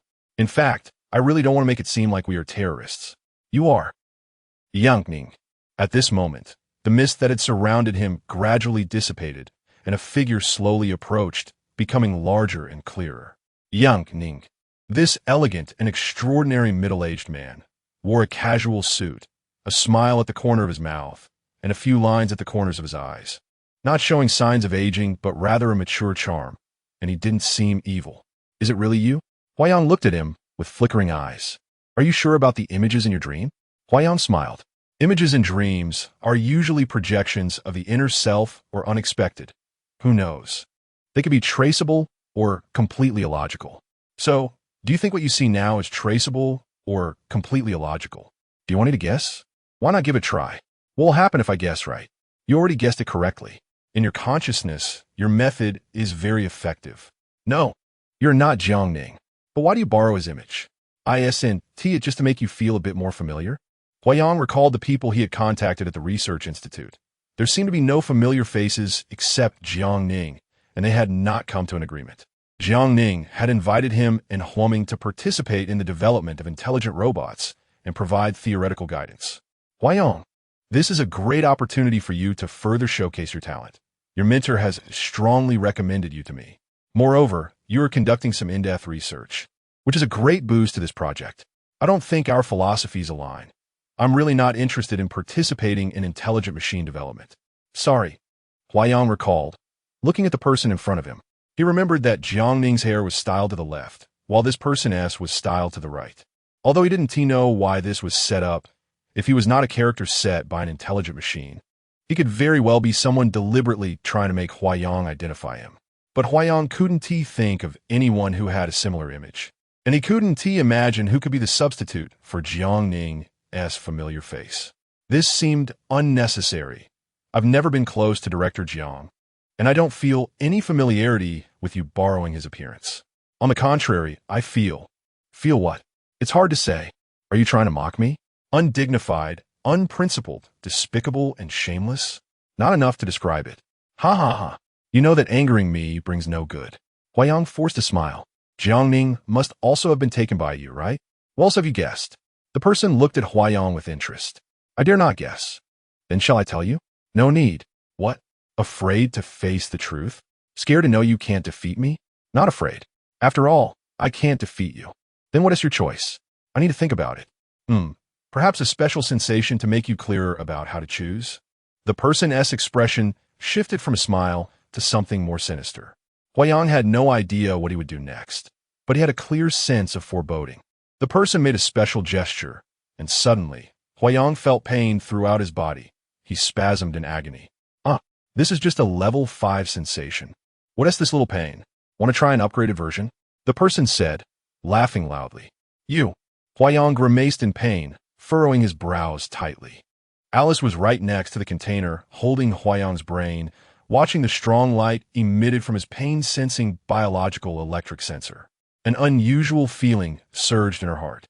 She knew that even a gentle motion from her could inflict punishment on his brain. She seemed to hope that this would be enough for Huayang to submit, and that there would be no need for further escalation. She didn't want to play the role of a Gestapo. So had he thought it through? The person walked in front of Huayang, looking down at him, seemingly trying to intimidate him. The pain gradually faded, and Huayang steadied himself, slowly standing up, his steps still a bit unsteady. I can give you what you want, but how can I trust that you will keep your promise? As long as it is a promised agreement, I will definitely keep it. If I can't even do this, how can I lead a team and guide the world to a better future? Huayang felt that the current situation was extremely dangerous. He had to come up with a comprehensive plan to convince them that what he offered was what they wanted, while also finding a way to help Huaming and the others escape control. This seemed a bit fanciful given his current unarmed and unsupported situation. However, there must be a way. He had to think carefully. Chapter 21. Clash in the Dream Realm. Huayang. Do you think the people in this world do not need saving? The person in front of Jiangning in the dream seemed more peaceful than before. He gestured, and a white chair appeared behind both him and Huayang. We should have a good talk. Saying this, the man sat down and signaled for Huayang to do the same. I want to have a good talk. But you control everything. Can it only be you speaking while I listen? What qualifications do I have to discuss with you? Why must you be so confrontational? This is not a life or death topic. Although the man's attitude had begun to be friendly, everything was under his control, and Huayang couldn't help but be cautious, suspecting that such words were merely a tactic to lower his guard. It was an inherently unequal dialogue. No matter how friendly the crocodile pretended to be, it was still a crocodile. So how should I address you? Huayang also changed to a seemingly friendly tone. The man smiled knowingly. I appreciate your cleverness, but I'm not your guest. You don't need to know who I am. Then what can I know? Know what I want. Are you looking for my research results on the subconscious? After hearing Huayang's question, the man looked at him, smiling silently.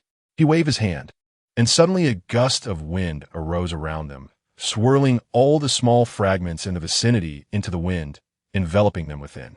Huayang watched his magical performance, feeling uneasy. What on earth did this man want? It seemed to be a demonstration of his power.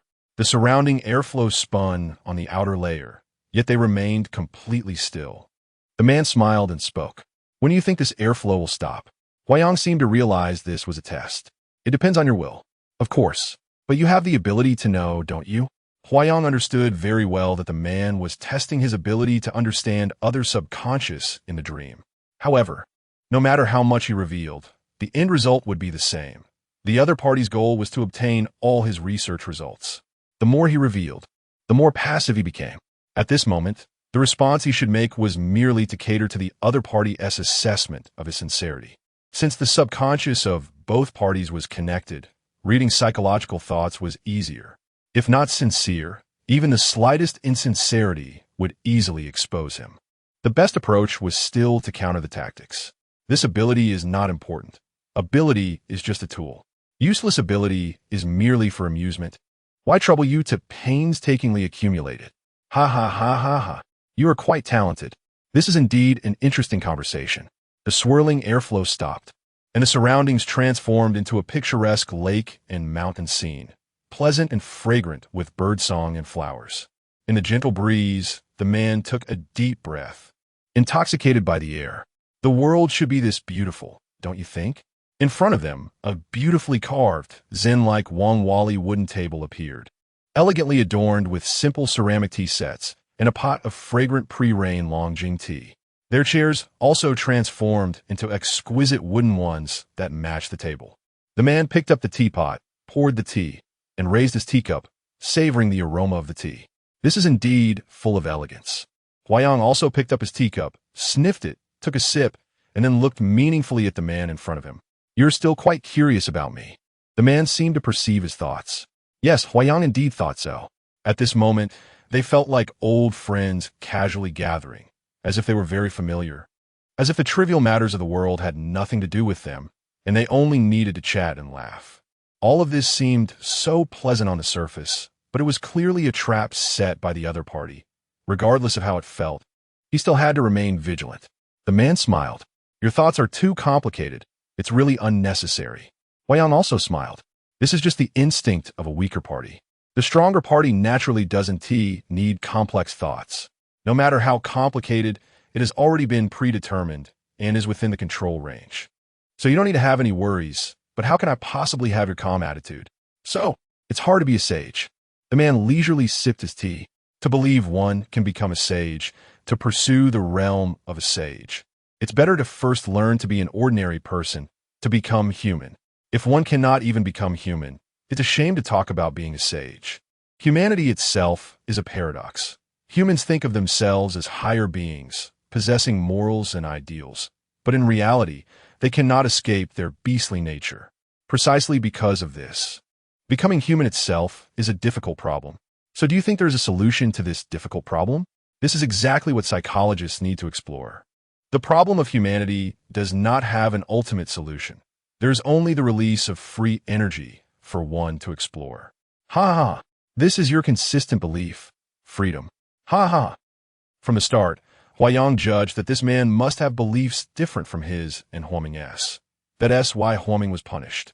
He surely came to brainwash him rather than to seek his advice. He did not know how things would turn out, but Huayang knew he needed to have a strategy to cope.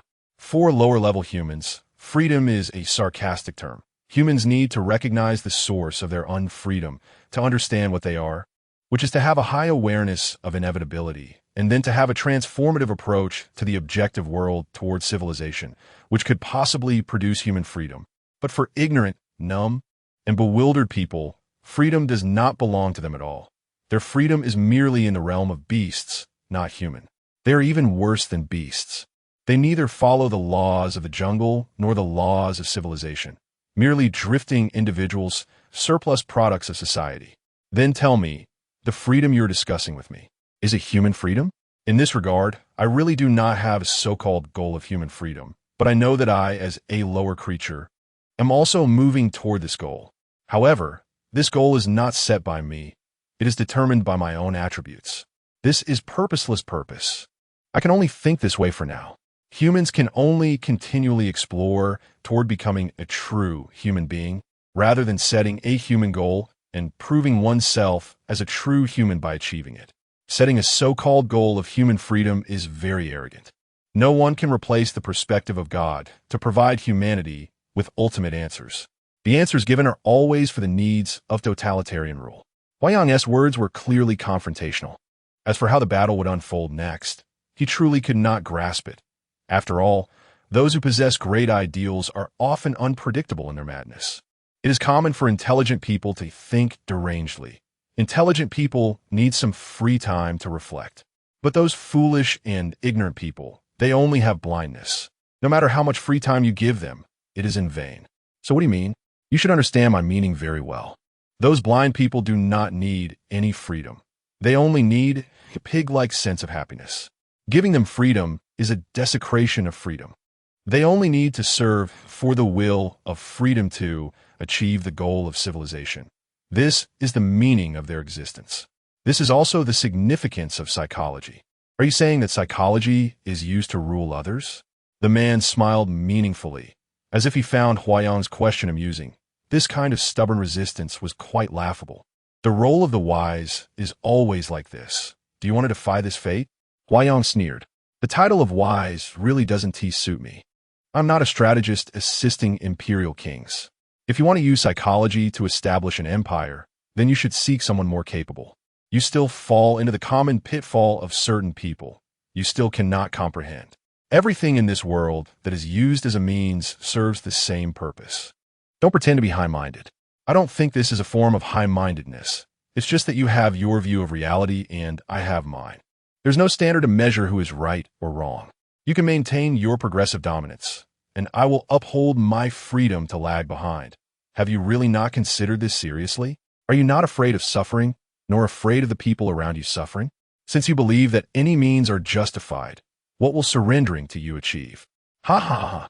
For those who are capable and stubbornly resist, it seems that being forceful is really not a good approach. Moreover, your belief is so strong that you could easily build another empire. Then we could see in a showdown whose worldview is truly powerful. I'm not interested in that, and I have a considerable understanding of inevitability. There's no need for a confrontation. I'm not powerful. Saying this, Huayang stood up, pushed his chair back, turned to look at the lakeside, and then turned his face to look at that person, smiling slightly. Rather, it's invincible. After saying that, he ran toward the lake, as if walking on flat ground. Then at some point, he disappeared. That person stood up in anger, clenched his fist, and struck the table, suddenly contorting his face into a strange smile. This is really interesting, Huayang. As before, Huayang returned to his fixed state within his psychological labyrinth. Without his conscious permission, others could neither see nor enter this labyrinth. He sat cross-legged on a crystal lotus platform that rose in the center of the lawn, closed his eyes, and meditated. He needed to figure out how to help Huaming and the others in a state of connected consciousness. This was a situation he had never encountered before. Technology had surpassed the boundaries of his imagination. Those with authoritarian ideologies are untrustworthy, no matter how splendid and beautiful their visions may be. If they succeed, there will only be more enslaved souls. Although those people's perceptions may not feel like enslavement and could even be happiness, having witnessed the horrors of the opposite. Huayan cannot accept that such happiness is real. This is also why he insists on freedom. He knows that crises are everywhere and difficulties abound. Even his own brain and consciousness could be destroyed. However, he has to take the biggest gamble. The opponent hasn't yet gotten what they want, and at least for now, they won't harm him. He needs to think carefully about what strategies he can employ. This is indeed a major dilemma.